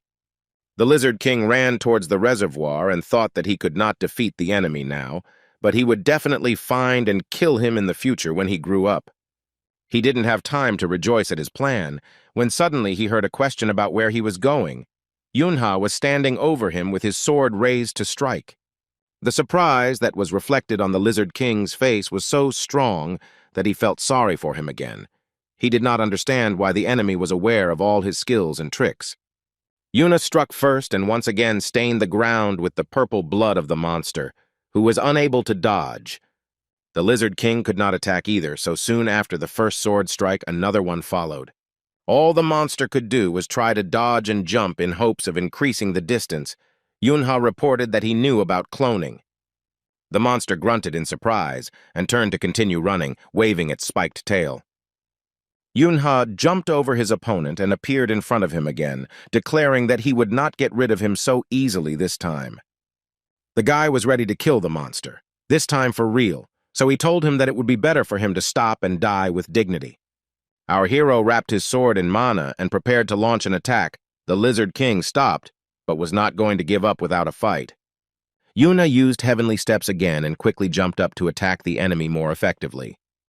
The boy twirled his sword in a mad dance technique, and the monster lost several spikes and even limbs. Despite his severe injuries, the Lizard King continued to fight. He already understood that this was his last battle and wanted to leave with dignity. With a terrible cry, he tried to attack our hero with his tail, but he didn't have much strength and mana left. Meanwhile, Yunha was advancing while surrounded by a purple mist, which was a side effect of the Resentful Soul spell. The boy pushed the monster back to a tree. It towered over him, exposing its most vulnerable spot, its stomach, which is where our hero aimed. Yuna thrust his first sword and was now preparing to use the second one. The fog began to gradually dissipate. It turned out that with the help of the spiked needle attack and a huge amount of mana, the guy managed to nail the monster to the tree tightly, piercing its stomach. The enemy screamed and made gurgling sounds. He could not understand why this man attacked and why he wanted him dead. Yuna thrust the sword even deeper and asked if there was a special reason to want to kill a monster. These words were the last thing the Lizard King heard, and with them he died. Tongues of flame began to engulf the body of the destroyed monster. Taking his blade out of the body of a dead enemy, our hero concluded that people and monsters cannot coexist together. Even if the end of the world begins, this will not happen. The guy remembered how a few seconds before his death, the monster asked him not to kill him, but there could only be one outcome. Now Yunha, shrouded in the fog of the offended soul spell, was preparing to receive his magic stones. The boy's mana stream started some kind of process, and the Lizard King began to shake his entire body. Our hero was serious and focused. He was conducting an experiment and really hoped that everything would end in success. The monster lost, but it was not the end yet. He would serve Yunha well with his very existence and his death. The boy took out a pistol. This time the weapon was not needed, but in his past life he killed the king of the lizards with a shot. When Yunha was a player, he learned the rule well. Either you kill the monster or the monster kills you, and there is always one left. The remains of the monster were burning out, nailed to a tree. Our hero thought that he would not miss his second chance and would live this life completely differently. The boy, like the young man then, raised his pistol as if he intended to fire and thus destroy his past. After the death of the Lizard King, there was not just one stone left on the grass, as was usually the case, but three, a large blue one and two smaller yellow ones. Yuna sat down next to them and realized that these were two magic skill stones and one regular mana stone. Skill stones were magical stones that stored a monster's foresight. When a monster died, a stone appeared that stored a skill corresponding to the monster's level. If you absorb a skill stone, the skill that is imprisoned in it can be used. Yuna thought that the Lizard King left him a parting gift. But if the compatibility between the player and the stone is low, it will not be possible to absorb it. The guy tried it on one of the stones, and nothing worked the first time. If it is not compatible with the first time, then it is necessary to try the second time. Yunha took it and tried to interact. With high compatibility, the stones should glow when in contact with the body, and in this case, that is what happened. The monster's providence passed to the player who killed it, but the gift turned out to be quite valuable and useful. Yunha was delighted. He could not have wished for a better reward for himself. He needed to quickly return to the others. The boy ran to the camp and saw that everything was fine. John Huck no longer had any pain and was calmly playing with the girls. Our hero returned the weapon to the case that Bruno brought with him. The job was done. Now it was time to rest. The Italian was already rushing to the boss. He also wanted to make sure that everything was okay. Yunha said that everything ended well and thanked him for the blades. Grizzly's face showed some excitement and surprise, but he remained silent, handing the hero a barbecue dish. The guy realized that he had said a little too much. Finally, Bruno sighed and announced that it was time for lunch. Yunha joyfully exclaimed that he was actually very hungry. He shouted to his friends to gather at the table. Yonghuk jumped for joy, and Minji reproachfully asked where he went and why he didn't return for so long. Everyone surrounded Bruno and began to beg for a bigger portion. Fortunately, the man's height prevented the children from scooping up food for themselves. The girls mumbled that they wanted to eat. Yunha just stood and waited. Bruno tried to explain that they needed to wait a little. The food was too hot. John Huck couldn't resist and, jumping up, grabbed the sausage and ate it, burning his mouth. The Italian tried to get indignant, but it was too late. Our hero laughed. He was happy with this day. The kitchen tent was empty. Everyone went to the table to finally enjoy the food. The children thanked Bruno with all their voices. A few days later, a large informal reception was planned at the Sirius Company President's city estate in Pyeongchang. Yoonhee's parents, himself, his younger sister, and Yuna were invited. The adults were very nervous, but the children showed enviable calm. The mother tried to drink tea, but her hands were shaking. The husband noticed that she was nervous, to which the woman said that she understood how strange she looked. Yunhee's father assured his wife that she was the most beautiful woman in the world and looked amazing. She looked at him with a loving look. The children entertained their little sister. Here the doors swung open and the temporary workers entered the hall. They greeted the manager of the branch of the company No with his family. The men began to discuss the road, the women introduced themselves and chatted sweetly, paying each other compliments. The acquaintance turned out to be pleasant. Yunhee's mother and Han Do-yeon's wife really liked each other. They were the same age, so they immediately switched to informal familiarity. Yuna really liked both the house and its owners, and our hero noticed details, for example, that although Choi Subin behaves kindly, he tries to keep a little distance. Then a dark-haired girl approached the children and said hello. She had not yet been introduced to the guests, so she decided to do it herself. Her name was Han Sai-yeon, and the girl said that she, like Yuna, entered middle school this year. Yuna extended her hand and said that they were the same age, and she immediately received an offer to become good friends. The new acquaintance knew that Yuna had entered the Players' Academy and immediately started a conversation on this topic.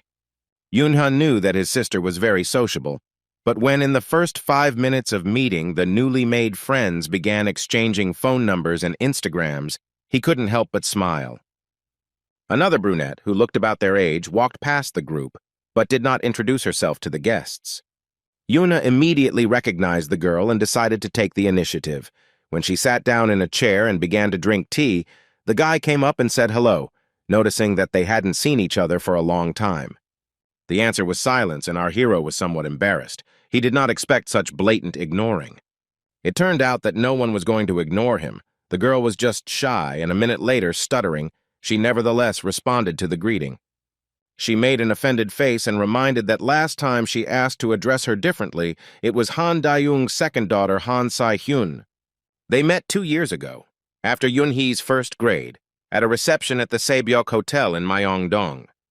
Yuna remembered how long he had refused to wear an expensive suit or leave the house at all that evening. The fact is that every year the Sirius Company held a party to thank its employees for their service, inviting them along with their families. Yuna was actively communicating with everyone at the time, which was strange considering that it was her first time at the event, and Yunha kept to herself. The father did not share his daughter's delight. His wife stayed at home with the newborn baby, and he was very upset that she was not at the celebration. A young man smiled at them and said that he was glad to see the head of the No department here at the celebration. The father became embarrassed and said that he had not yet become a director, to which the man laughed and said that the new year was about to come, so it was quite possible to address him that way. Taking the opportunity, everyone began to congratulate the father, who had just been promoted. Yuna ate slowly and thought about how his loving and gentle father had become the director. Wasn't it time to start worrying about the future of the company? The boy looked around, trying to find a quiet place where he could eat in peace. Here he saw that a dark-haired girl was standing alone near the window, wearing a dress as dark as her curls. She looked thoughtfully at the cityscape and showed no desire at all to communicate with anyone, just like our hero, although in fact, no. Yuna approached the girl and said that right now she was losing a lot in her life. She didn't answer. She just looked back.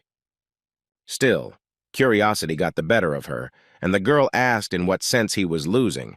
The guy replied that there was a great chance to eat something delicious. He speared a piece of food with his fork and explained that they needed to eat until they were full. They were children, so they could afford it. Yuna handed her a small piece and asked what the girl thought about it.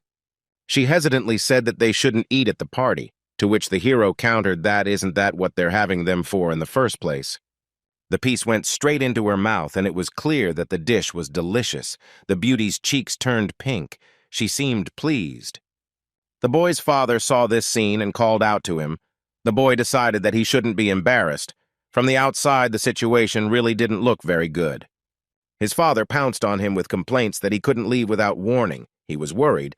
Then the man in the gray suit asked in surprise if this was really the son of Director No.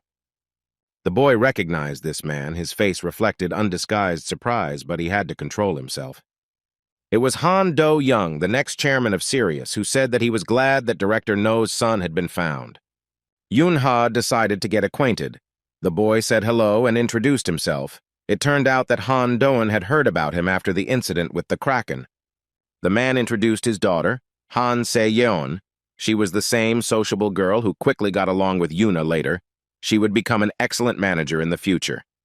Then Han Do-young looked over Yunhe's shoulder and happily said that here was the second girl, his other daughter, Han Se-hyun. The guy turned around and saw that there was no one there except the girl he had just treated, so it was her. The beauty smiled and said that she hoped to become friends with him, and our hero thought only about the fact that in his past life, Do-young had only one daughter. Meanwhile, Han Se-hyun hugged him, telling him that she was 2 years older, but that this shouldn't bother Yunha at all. They agreed to communicate without any formalities and not to take into account the peculiarities of business etiquette. Yuna asked if she could say hey, and Se-hyun got furious. She started demanding that he repeat what he just said. Here her face changed, and the beauty asked him to call her simply by her name, Se-hyun. Yunha happily agreed. Their fathers began to say goodbye and agreed that if the children wanted to communicate, they would exchange invitations to visit. Now that this invitation had been received, and the No family was sitting at the Han family's house having tea, the atmosphere suddenly became less relaxed and relaxed. Finally, the hostess asked how the guests liked the snacks, and little Yunai joyfully cried out that everything was simply amazingly delicious. Somehow, the conversation suddenly turned to the topic of studies, and questions began pouring in about the players' academy where Yuna had enrolled. Han Daeyoung handed the girl a box with a device and noticed that he had completely forgotten to give her a gift in honor of her admission right away. Yuna picked up the phone and looked at her parents in confusion. Daeyoung explained that it was so that she could contact them at any time. The girl's father thanked her, but began to say that they could not accept such a gift. He was politely convinced that everything was fine. Han Daeyoung smiled and explained that it was a polite gesture in gratitude for the work, but Yunha suspected something was wrong. The president asked Yuna to open the box. She started to say something about how she already had a phone, but she opened it anyway. Daeyeon noted with a smile that this model was a product of Sirius and was also much better than all other similar models. Yuna looked at him in confusion, then at her father, who was gently forced to confirm that this was indeed the case. Mom noticed that Yuna should be thanked. She thanked him, but was extremely embarrassed. Yuna thought that all this was extremely strange. Not only were they invited to dinner, but they were also given the company's latest developments, and it's unclear why they were so helpful. Yunai fed her brother cookies, and he thought about what goal Han Daeyoung might be pursuing and what he might need from the No family. Here he noticed that his sister had moved over to the chairman's youngest daughter, and they were already making arrangements to meet at various social events. Yuna replied that she would look forward to the invitation, to which Han Se-yeon remarked that she would be glad if Yunha went too. Se-yeon looked at the boy intently, but he pretended not to notice her sister's offer or her gaze. The girl's mother said that her eldest daughter has few friends because she is not so sociable. It would be great if the boy became friends with Se-hyun. The girl objected that she had friends, and her sister suggested naming at least one. The tension between them was very strange. Se-young clapped her hands and said that it didn't matter. As long as Yunha came too, then her boogie sister would have company. It seems that our hero understood what was going on. There is one reason why children are invited to social events, all for the sake of creating cliques, corporate political associations. That is, Se-young wants her and Yuna and Se-hyun, of course, to become part of her clique. The girl is being prepared as her father's successor. Yunha agreed. He had his reasons. Choi Subin clapped her hands happily. She was already busy with her daughter's career. Our hero was interested in whether the attitude towards his family would change over time. And even more interesting, what Se-hyun thought about it. He noticed that Se-young was looking at him and was also trying to understand the hidden motives behind the guy agreeing. She was far from simple. In any case, our hero decided that it would be useful. He had no reason not to trust the company his father worked for, and besides, he didn't want to leave Yuna unattended. Soon the dinner was over and everyone began to say goodbye, making arrangements for the next meeting. Some did not come out to say goodbye. Sometime before this, a strange incident occurred. It all started with a man in a red armband walking down the street and drinking alcohol. Then he heard strange cries that it was enough to show off and it was time to return to the slums. The man turned around at the sound. While the man was distracted by someone's argument, a buzzing sound was heard from the other side. It became more and more annoying. When the man decided to continue his journey, he was unable to do so. A huge mosquito monster appeared in front of him. It was a 7th-grade monster, and there was only one of it, but the encounter was not pleasant in any case. The mosquito plunged its proboscis into the stranger's shoulder, causing him to literally scream in pain. But for some reason, the man did not resist. From fear and loss of blood, the stranger began to lose consciousness. His eyes rolled back, and his legs became weak. First, a wine bottle fell onto the asphalt and broke, as his bloodless fingers could not hold it. Then the man himself fell down there. His body sprawled on the ground, reflected in the eyes of the sated monster, before he flew away. Footsteps were heard. Someone was walking down the street towards the scene of the events. Apparently, it was a group of players. The mosquito didn't need a new victim. It needed to digest what it had eaten in peace, so it simply rose into the air and was about to fly. At this time, the players ran towards him. They were sent by the Monster Control Service to carry out an operation to destroy the mosquito. Then one of the hunters noticed the man and asked what to do. The commander said that he was an ordinary drunkard. He had nothing to do with them and with the mosquito either. According to the instructions, they had to take him to the hospital. The commander did not want to, but still it had to be done. On the day when the incredible heat wave was announced, the children started their summer holidays, and some of our good friends also ended up in the hospital. It was Juliet, who joyfully greeted the guests with a wave of her hand and a cry of "Ciao."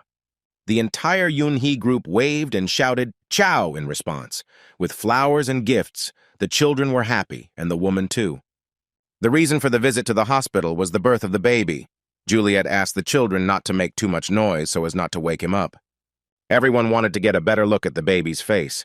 The girls agreed that he was as beautiful as an angel. What struck Heian most was the child's hands. They were so tiny that even dolls' hands were bigger, and everyone immediately began discussing what toys to give Juliet's son. Yuna noticed that the baby liked attention and being around people, and former Princess Valentine noted that he got it from his mother. The guy handed his neighbor a tiramisu and asked if it was a boy or a girl, since the word bambino is neuter. Juliet laughed that it was a boy, thinking it was clear from his face. Yunai and Yunhee's mother had already come. The girl was happy that she had another little brother and was very interested in his name. Juliet said that she had thought of the name a long time ago, even before his birth. The child was named Avenir, and at the sound of this name our hero shuddered. In his past life, No Yunha carefully studied the chronicles of the expedition to the Abyss and came across this name there more than once. Due to his skills, Avenir, nicknamed Diamond Fist, played a key role in the raid. He was one of the best Italian players. The guy wondered if it was possible that Juliet's son and Diamond Fist were the same person. Here, Minji asked if she could hold the baby in her arms, and his mother had nothing against it. She was surprisingly calm about everything that was connected with her son. In Yunhee's past life, Juliet did not choose death. Being kidnapped by the Marins, she was in this child. Our hero's friends cooed over the baby and admired him, but Yunha himself wanted to pay more attention to his beautiful mother. The boy sat down next to Juliet and said that since Yunai considered the child his brother, he would also call him his youngest. Juliet promised that she would do her best to make the baby grow up quickly and start carrying his boss Yunhu on his shoulders. The boy giggled that he would probably refuse. Here, John Hook raised his hand and asked what Averin's last name was, also no or another, and if another, then what? Juliet proudly declared that the boy's full name was, of course, Averin, but Yunha mentally screamed that it was time to stop giving out his last name to everyone. Soon the children left the hospital. The weather was good, and they decided to walk together a little more. When they went downstairs, the guys started discussing how the day was surprisingly hot. The air conditioner was on in the ward, but it was simply unbearable outside. Younghuk and Minji agreed that if this continues, they will just melt like ice cream. It was a funny metaphor. Yan Haiyan reminded her friends that there was a swimming pool at the community center, and they could go there, and they would take a walk along the way. The girl turned to Yunhei and asked if he would go swimming with everyone else. Our hero thought about it. He started thinking out loud about how it was Wednesday, and he had no special plans. when he suddenly noticed something unusual and stopped mid-sentence. It was a group of children eating bread right on the street and sitting on the road. Yunha knew that they were wanderers, but he didn't know how to explain it to his friends. This term was used to describe those who lost their parents to monsters, or were kicked out of their homes and therefore live in the slums, or simply hang around the city, sleeping wherever they can. The country's government built special facilities where such children could spend the night and also organized the distribution of hot meals for them on Wednesdays. Boxes of cookies and other necessary things were brought for the travelers. One of the boys decided not to wait his turn and ran to take the box from above. It turned out to be heavy, and the child was unable to hold it. The box flew down, opening on the way and scattering cookies. The other boxes wobbled, threatening to fall on top of a small boy sitting on the sidewalk with a cup of water. The child felt threatened but did not move. At the last moment, Yunha ran up and grabbed him in his arms. Jumping away from the falling boxes, the boy remained unharmed. When our hero lowered him to the ground, the child called him an angel. His mother always said that someday an angel would come and protect him from danger. The boy asked if the angel had come to eat. The boy said that he was not hungry and had just come to see him. The friends headed to Yunhei. Yanhuk and Haiyan asked if everything was okay and what kind of place it was where they gave out food to strange children. There were a lot of them. An older boy ran past and took a cookie from another. Everything happened very quickly. The kid with the cup pulled our hero by the edge of his t-shirt and said that this was his brother. Yunha didn't know what to say. The older boy walked up to the little boy and grabbed him by the arm, lifting him to his feet. The child winced in pain. The movement was too abrupt. The brother, who, like the younger boy, was missing one arm, screamed in fear that he had told him not to bother strangers, and then apologized to Yunha in a frightened voice. The travelers bowed and asked to simply let them leave in peace, and they forced the youngest one to bow in the same way. The group of friends looked in complete bewilderment at these dirty, unhappy children bowing before them with a frightened look. The wanderers left, the youngest joyfully waving his hand, saying goodbye to his angel savior. Minji and Yang Hyun noticed that those children looked scary, and it dawned on Yunhu that the friends had never met strangers before. The boy became sad. Parents usually do not explain such things to children in whose lives kindergarten is replaced by school and everything is fine. As long as someone lives a quiet life, he does not encounter those who live in slums or are left on the streets. Sona sighed and said that today, it turns out, was that very day. The church she grew up in also fed the needy for free. Yonghuk asked the boss who they were. Haiyan also wanted to know the answer, but Yunha replied that they just shouldn't think about it. Without further ado, the group headed to the pool, unaware that several pairs of eyes were watching them. The situation looked like two different worlds had collided, one where people lived happily and had no problems, and the second, where instead of laughter and delicious food, there were only tears, danger, and hungry days on the street. It is not surprising that the children from these different worlds simply went their separate ways after meeting. The next day, Sona, Yonghuk, and Haiyan were sitting in the gazebo eating ice cream. Their conversation was quite casual and concerned the weather. Yan Haiyan looked at her watch and said that she needed to hurry up so as not to be late. Her friends reassured the girl that they would have time for everything. They were waiting for Yunhu and Minji, who were already quite late. Yonghuk assumed that the friends most likely just went to the cafe for ice cream. It was very hot. Then they heard footsteps. Someone was running towards the children. They thought it was Yunha, but the panting was too loud for a child in good physical shape. It was a man running, apparently the same stranger in the red bandage who had been bitten by a mosquito. He was breathing heavily. At the doctor's appointment at the hospital where the players took him, the doctor discovered a violation of mana concentration, so he advised him to go to a larger clinic. The man decided that the doctor was a charlatan. He had never had mana, and the stranger did not know that he had been attacked by a monster. He decided that it was a drunken dream. There were no traces of the bite. Our heroes became wary when they noticed a man with difficulty moving his legs and shortness of breath. He was too noisy and was behaving strangely. Eventually, the stranger in the red bandage couldn't hold his legs any longer, and he simply sat down on the sidewalk, continuing to puff and groan. The man stretched his hand out in front of him and looked at it. It seemed to him that the skin began to bulge and move. but he decided that these were hallucinations from the heat. I needed to call the senior manager and warn him that I would be a little late, and a phone appeared in the hands of the man in the red armband. He swiped his finger across the screen, but instead of his reflection, he saw an image of a mosquito monster. It was strange. The phone fell to the ground.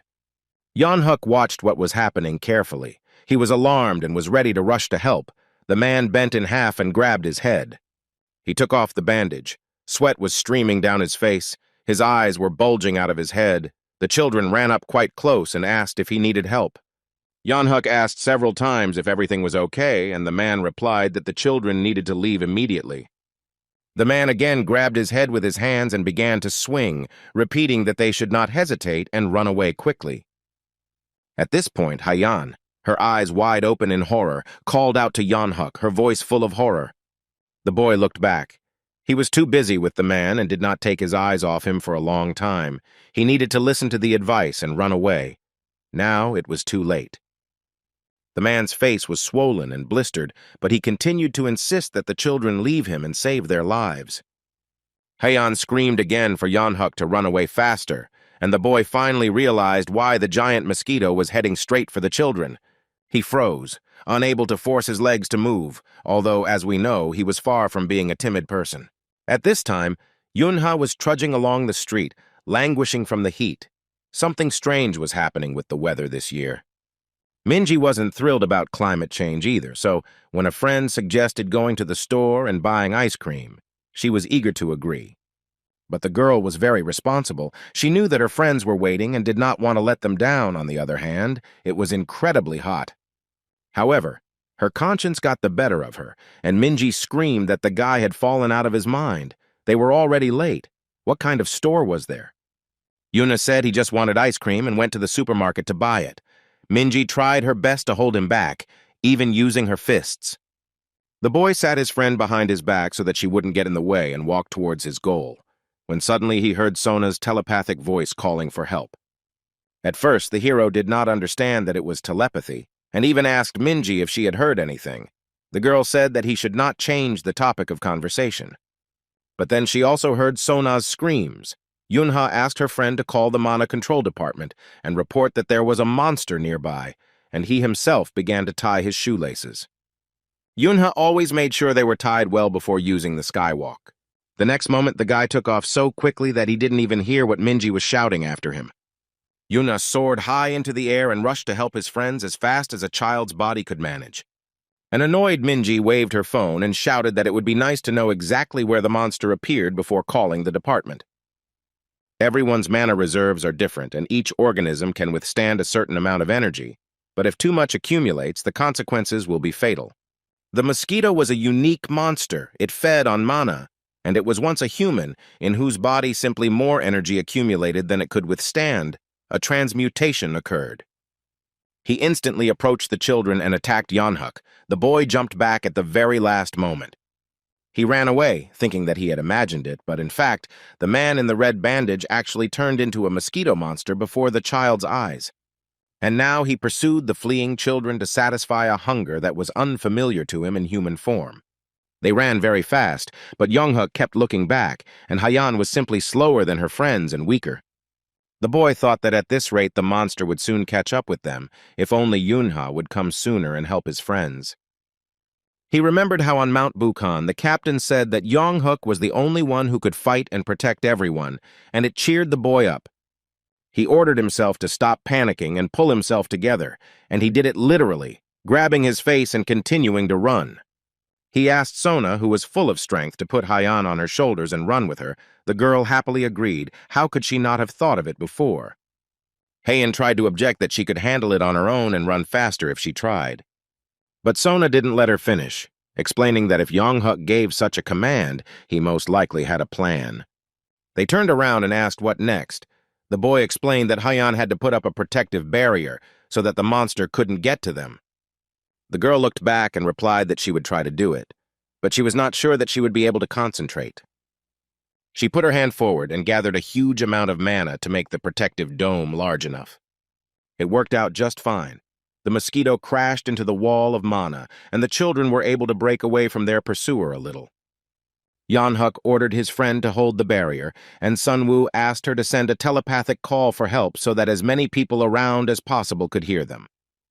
The girl closed her eyes and tried to concentrate as much as possible so that the signal would be clear and powerful.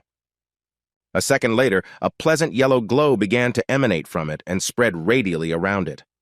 People started looking out of the windows of nearby houses, trying to understand what was going on, but for some reason they were in no hurry to help. The girl broadcast a message that a monster was chasing them and that they needed to call the player. Someone reached for the phone.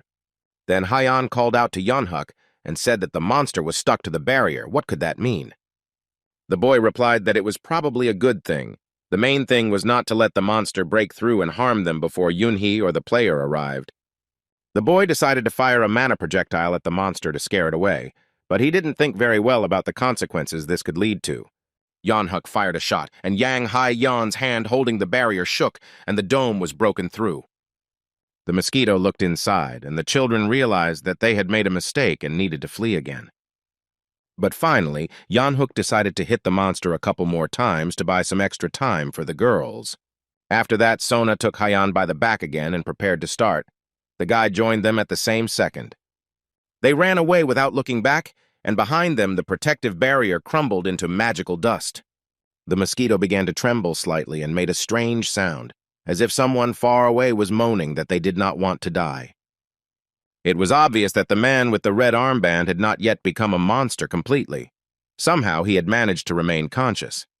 The children turned around at the sound. They also heard this half moan, half cry, and even slowed down a little. But she had to think about something else.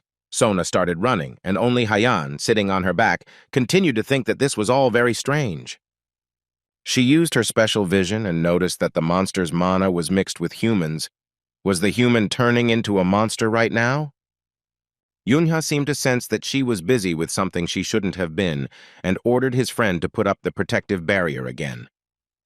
The mosquito had gotten too close to them, and there was no point in continuing to escape. Sona and Hyan behind her were literally a meter away from the monster. If they didn't protect themselves, they would be attacked in a matter of seconds. This time, Hyan couldn't concentrate properly. It wasn't worth spending mana on special vision. The little girl's head started spinning. She released her hands and let go of Sona, continuing to try to create a shield of mana to protect her friends. The monster began to circle in the air to attack the children from a direction they would not expect. Yanhuk called out to Sona to slow down. The girl slipped from surprise and injured her leg. Heian decided that it was her fault and almost burst into tears. She was very sensitive to the troubles she could expose her friends to. Yanhuk helped the half-breed up. Heian asked how she was, and she replied that she was fine, but she needed to pull herself together. The little girl leaned over to Sona's feet and noticed that the damage was quite serious. She replied that it was nothing. The main thing was that everyone was alive. Sona looked up and said that there was something more important than the bruises and scratches on her legs right now. The mosquito was approaching again. The friends froze, trying to figure out how best to act in this situation. Since they couldn't run away now, and there wasn't enough mana for the shield, they had to try to fight off the monster and attack it with mana projectiles. Yang Hae-yang and Yanhuk learned this technique from Yunhee, so they didn't hesitate to attack while the distance allowed. The monster did not receive any serious damage. Its chitinous armor was quite strong and protected its body. He was getting closer and closer, and the children's mana was getting smaller and smaller. They continued to launch magic projectiles, hoping for a miracle. The mosquito began to circle right above their heads. They needed to change tactics immediately, but there was no time to think. Heian decided to take the tried-and-true route and create a protective dome again. This time, her concentration was at the proper level. The protective barrier appeared just in time to save the children from the attack of the monster, which had come very close. Sona sat and thought that while Yang Hai-yan and Yanhuk were coping, it couldn't last forever. Soon both of them would simply run out of mana, and then it would be the end for them all. Hyan gave it her all. She felt guilty. Apparently the same feeling was passed on to the half-breed. Sona began to cry, deciding that her friends would die because of her. She began to persuade them to leave her here and flee. The girl shouted about this to Yanhuk several times, but no one listened to her. Everyone was busy with their own business. Finally, Yeon-hook found a second to explain to Sonya that she was nervous for nothing. The captain would definitely come and save them. He would appear any minute. And although the boy had no evidence of this, he turned out to be absolutely right. Yunha was already approaching the place where his friends were heroically fighting off the monster. Sona was the first to see him. The girl began to smile through her tears. Well, she completely forgot that they had agreed to meet. Our hero didn't delay and immediately delivered a very powerful kick to the mosquito. He made every effort to kick it away from his friends. The plan worked. The monster flew back about 10 meters and now tried to take off again, but it didn't work out well. Yang Hye-yeon screamed that she believed that Yunha would come, and Yong-hyuk shook his fist and asked why Yunha showed up so late. The boy laughed and said that they were doing just fine without him, so there was no need to play poor. He assumed a heroic pose and said that there was no need to complain because he had already made it, and now everything would be fine. He advised his friends to stay put until the other players arrived, and he himself intended to hold off the mosquito as long as possible. Hyeon explained to the boy that this monster was not quite ordinary, and Yong-hook added that before his eyes, an ordinary man turned into a mosquito. This information shocked Yun-hoo. He had never encountered anything like this before, although he knew something about cases of transmutation. The guy decided that the mosquito was taking mana instead of devouring people. He had to act carefully. The attacked person experiences a mana deficiency, and the body begins to produce it too actively, resulting in an explosion, or the person turns into a mosquito himself. Yunha approached the monster with the firm intention of giving him a good beating. There was no point in touching his friends. The first blow landed on the monster's head, and it was so strong that the cracking of the chitinous shell could be heard. Taking advantage of the respite, the hero thought that the hospital and the control service should better monitor the patients bitten by the monster. Looking at the monster, which looked quite unusual, the boy thought that perhaps special instructions had not yet been developed for this type of monster.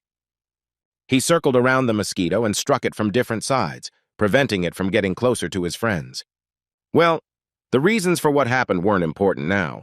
It was necessary to concentrate on the battle until help arrived. Yuna gathered as much mana as he could and began to deal crushing blows to the monster. One of these blows was so strong that it simply smashed the mosquito into the asphalt, the insect convulsing. The guy jumped up and began to smash the monster's head against the ground over and over again, leaving him no chance of survival. A quiet groan and a call for help was heard. The boy froze. The man who had become a monster was still conscious. It was amazing. Yuna didn't continue to beat him. He just stepped on his body with his foot so that he wouldn't twitch. He was thinking what to do. But still, the process of transmutation could not be stopped, so the boy decided to finish the job. He and his friends decided to retreat to a safe distance while the mosquito was immobilized and perhaps dead. But then Yunha called out to Sonu. It seemed as if the mosquito was mutating back. One of its legs suddenly turned into a human leg again. It looked scary. The insect's body began to thicken, acquiring human outlines, and he did not stop calling for salvation from death. In Yunhee's past life, there was a well-known organization of neanthropes called Kuma, whose demonic members carried out a real terror in South Korea. Yunha thought that the chance of becoming a demon was so small that it was close to zero. He once again asked if Hae-yang was sure that the mosquito was a man. Yeon-hook confirmed that this was the case, adding that he definitely saw it. Yang Hye-yeon also nodded. Group hallucinations were ruled out. Yuna thought that it was not because of one of the members of Kuma, the woman nicknamed Beelzebub, who had appeared 10 years earlier. At this time, the mosquito came to its senses and rushed upward, a piercing cry of prayer for salvation. Its mind wanted only one thing, not to be a monster. Yuna shouted that he didn't allow him to escape and prepared a mana projectile to stop the monster. He hit the mosquito and it dropped a little. It became clearly visible that it retained human hands and an eye, not yet completely demonized. Yuna realized that one charge of the small was not enough. He rushed upward in search of a suitable weapon. In flight, the boy noticed a heavy pipe. It was what he needed, or rather the only thing that could suit him. The monster and Yunha after him flew into the slums. The mosquito hid in one of the poor houses, hoping to wait out the pursuit there. There was a tired woman sitting in the room. A baby was crying in her arms. They were so unhappy that they didn't even try to run away or defend themselves. The mosquito was approaching them, the people froze, then the boy began to cry loudly. There was absolutely no chance of survival. Then a question was heard about how it was possible to forget about him so quickly. The mosquito looked in the direction of the voice and saw Yunhu. He saw nothing more. The battle began. Our hero enveloped the pipe in mana and quickly put the weapon into action. The first thing Yunha did was to push the enemy as far away from the people as possible, but this turned out to be a mistake. The monster simply flew out the window, avoiding certain death in the poor man's house. Now the guy had to catch up with him. Right in the middle of the monster's head there was a gaping hole left by the pipe.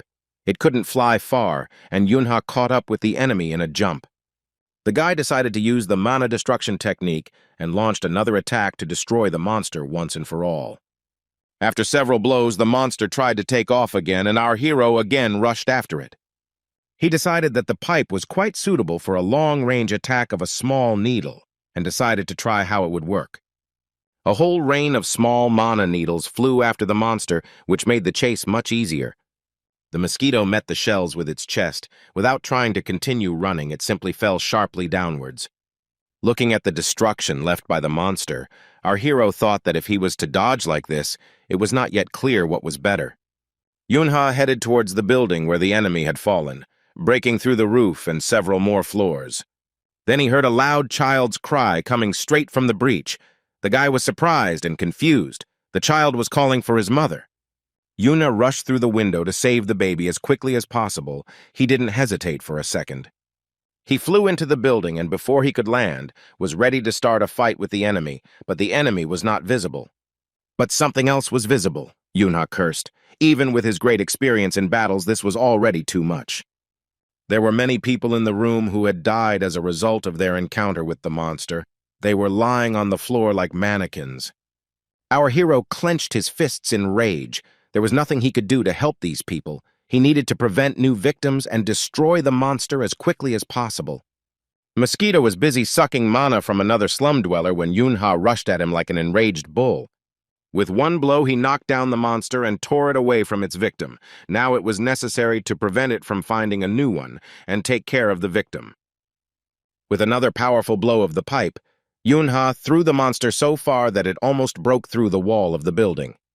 His appearance changed again, becoming even closer to an insect. It turns out that the monster retained human features because he did not completely lose his mind. Only now the demonization was complete, and now there was nothing human left in the mosquito. He took off and headed for the exit.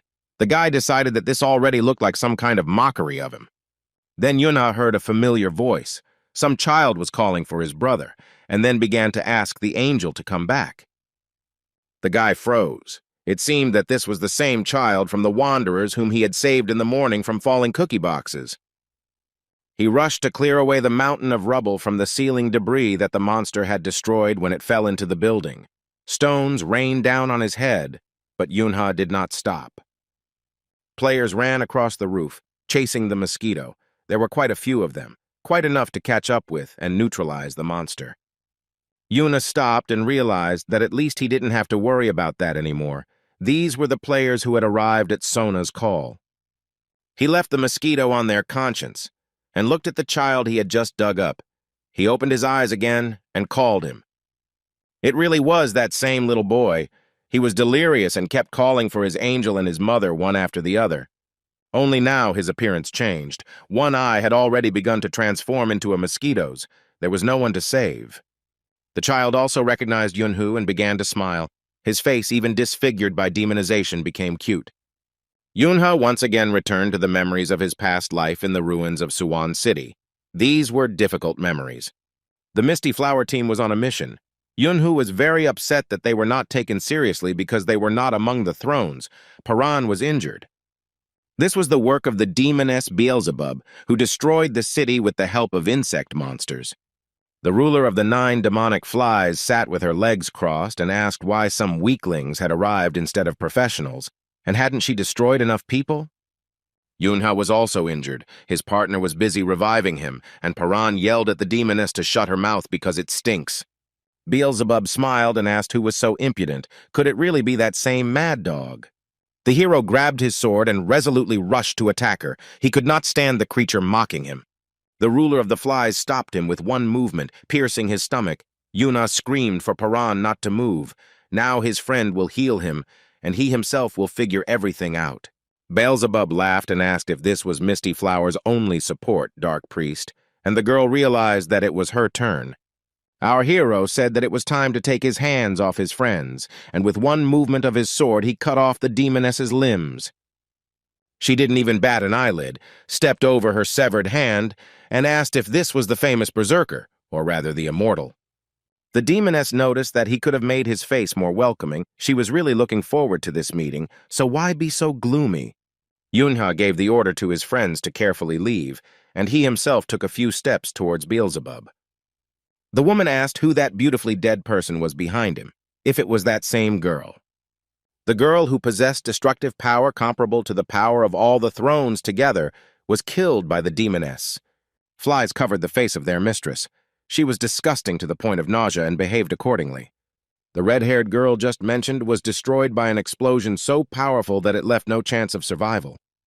The creature standing in front of Yunha was such a powerful mage that it created a monstrous explosion with just a wave of its hand, as if it were play. The girl did not die immediately. She tried to defend herself, and even attack the enemy, but her hand rose to cast a spell and fell again. She had no strength left.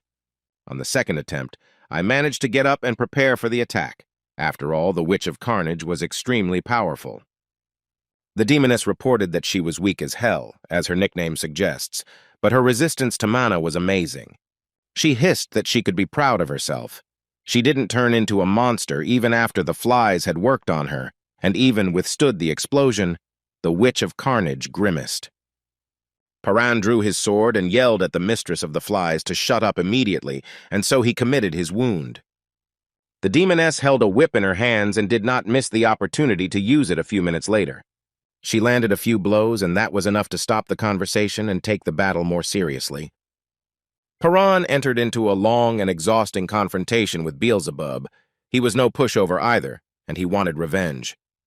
The Grim Reaper tried to bring the Witch of Carnage back to life. She did not know how to resurrect the dead, but accidentally noticed that her friend was showing signs of life, and therefore got down to business. The girl came to her senses and called the squad leader. Yunha looked around in surprise. He didn't believe that this was possible. The witch laughed and suggested that he had probably become attached to her, but she demanded that he finish herself off before the demonization ended. The process had already begun, and her appearance was rapidly changing. Both the Immortal and the Grim Reaper could not hold back their tears. Finally, Yuna pulled himself together and decided to fulfill his friend's last will. He promised to meet her in hell, after which he cut off her head. Now our hero stood over the child, who had already begun to transform into a monster, and understood that he would have to do it again.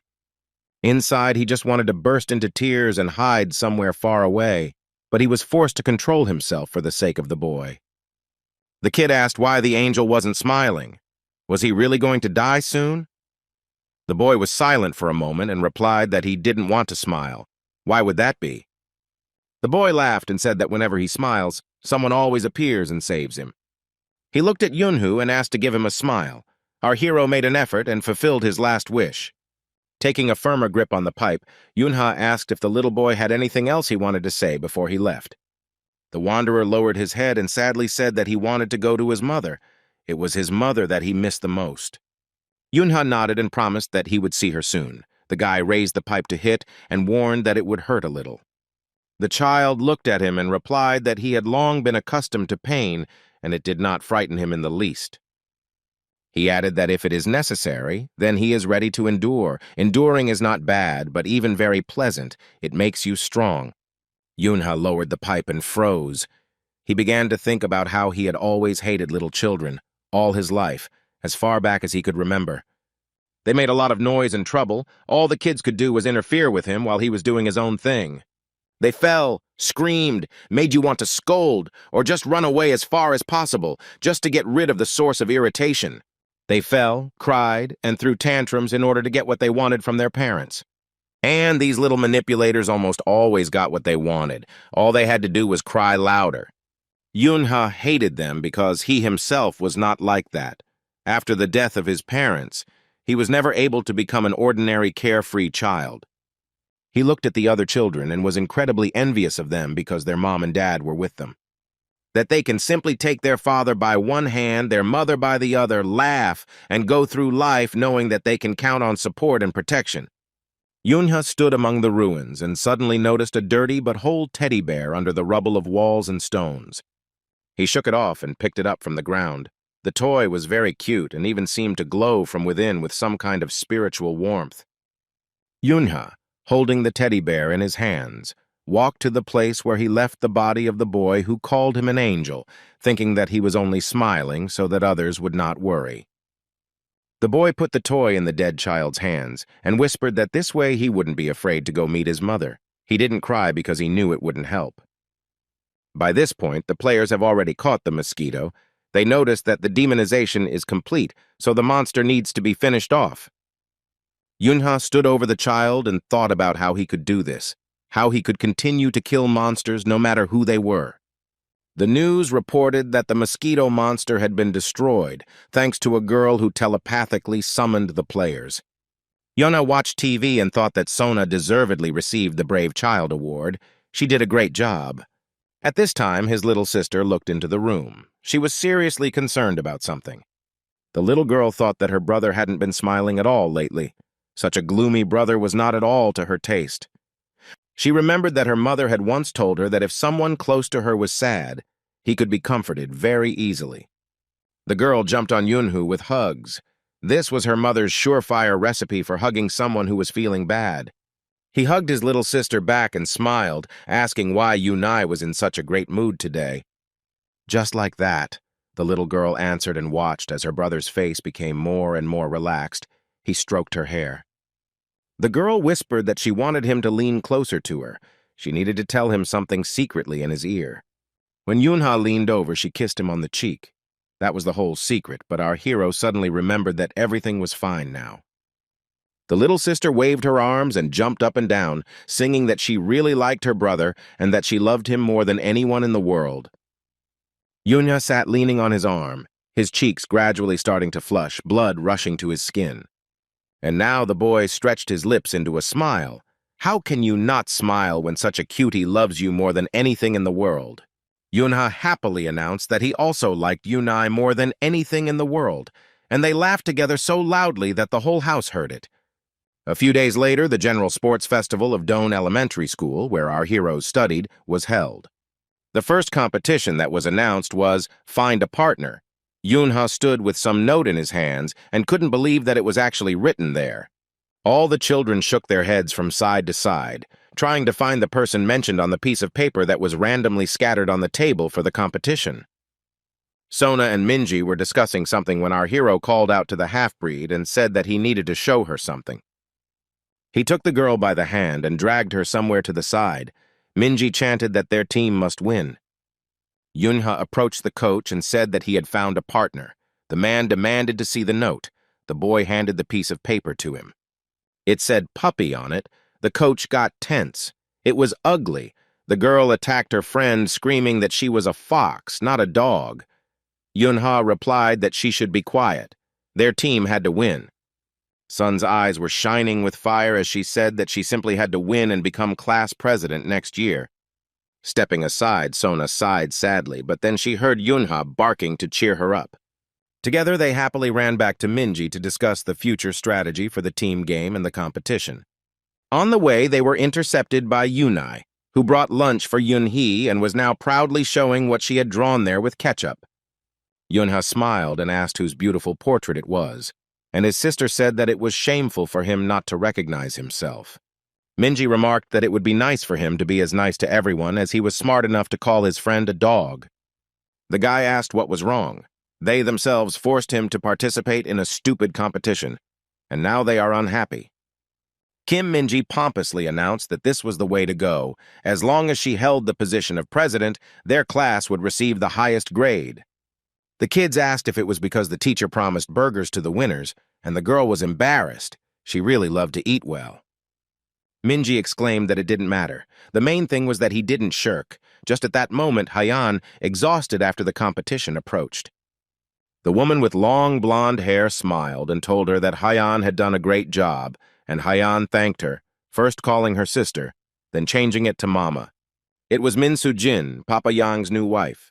She treated the girl very well, trying to brighten up the longing for her dead mother, but she was still very young.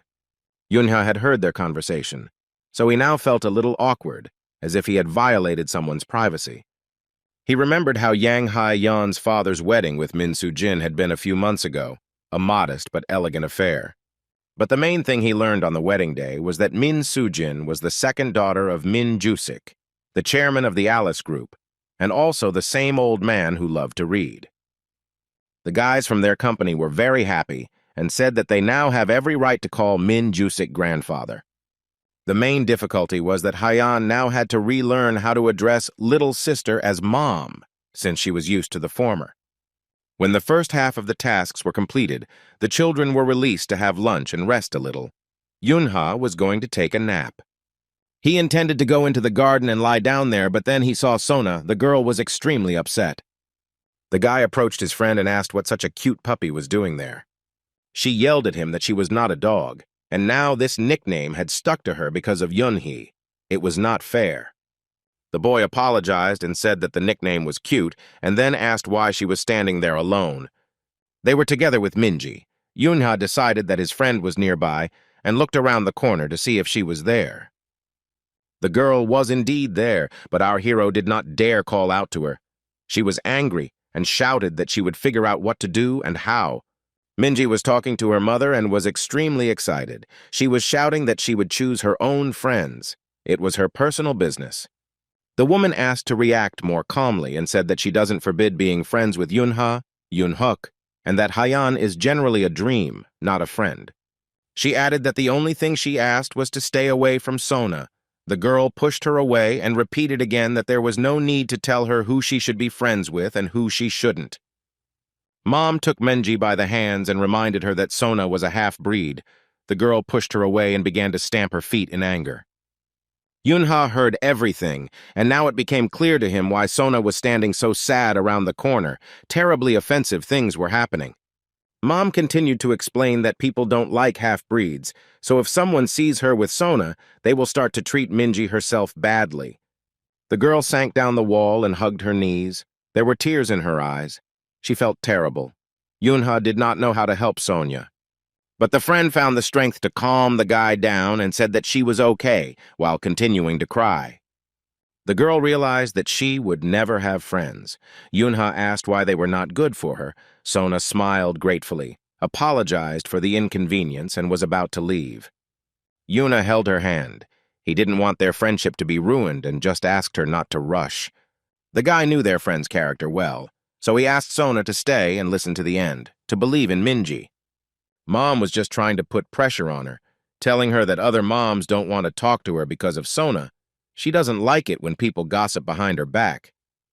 The half-breed cried and asked Yunhu to just leave here so as not to listen to this extremely unpleasant conversation. Minji lowered her head and also began to cry, but then she pulled herself together and said in a firm voice that this was not the main thing. The main thing is that Sona is her friend and she loves her. At the thought that the solution lies on the surface, the girl began to smile. The tears stopped rolling from the half-breed's eyes. She realized that Yunha was right and Minji was a very good person and a loyal friend. Mom couldn't find what to answer. She looked at her daughter and felt proud of her and ashamed of herself. How could she forget about real human values? She said she just wanted to warn him not to come to her and complain when problems start. Minji replied that she would never regret it. The mother hugged her daughter and said that she loved her stubbornness. Yunha peeked out from around the corner. He smiled and happily informed Sonia that everything had ended well and they could leave in peace. He put his hands behind his head and began calling his puppy. The girl ran after him and began to complain that it was time to stop calling her that. Then she called out to Yunhu and her voice became serious. The guy understood that they were talking about something important. He looked back, but Sona was smiling. She said that today they simply had to take first place. They needed to cheer up Minji. The final task was to throw colorful balls into a basket held high above the teacher's head by the teacher's assistant. The children tried their best, and the blue team of the class, whose president was Minji, won. But the girl was not happy, but looked at Yunhu in surprise. She asked him what had happened to him. Her friend had been so enthusiastic in the competition that there wasn't even enough room in the basket for all the balls. The girl continued to ask what was the matter, and our hero answered somewhat embarrassedly that he was always like this. Well, what else could he answer? The blue team also won the relay race, and Sona brought victory to the class by finishing first. In limbo, the blue team won thanks to John Huck, for whom the task was easy as pie. In the triathlon, Minji's class won thanks to the efforts of Yang Haiyan. Her new mother was delighted, as was the girl herself. Thus, the blue team became the winner of the school, and the girl, as the class president, received all the regalia. Minji was happy and approached her friends to thank them. She proudly said that if you try, you can move mountains. She started talking about how she was going to be elected class president next year, when she suddenly became suspicious. Yunha and Sona carefully grabbed her. It was a cunning plan that the friends had agreed on in advance. Minji was picked up and asked in surprise what was going on, although, of course, she figured it out herself. On the count of 3, the children threw their friend high into the air, gave her a real ovation, and continued to swing her in their arms to the thunderous applause of the entire school. Minji's mom and Sona's mom stood nearby and watched what was happening, and it seemed like they even got along. The class president flew up again, and at that moment she felt pure, unclouded happiness. It was the best day in Kim Minji's life.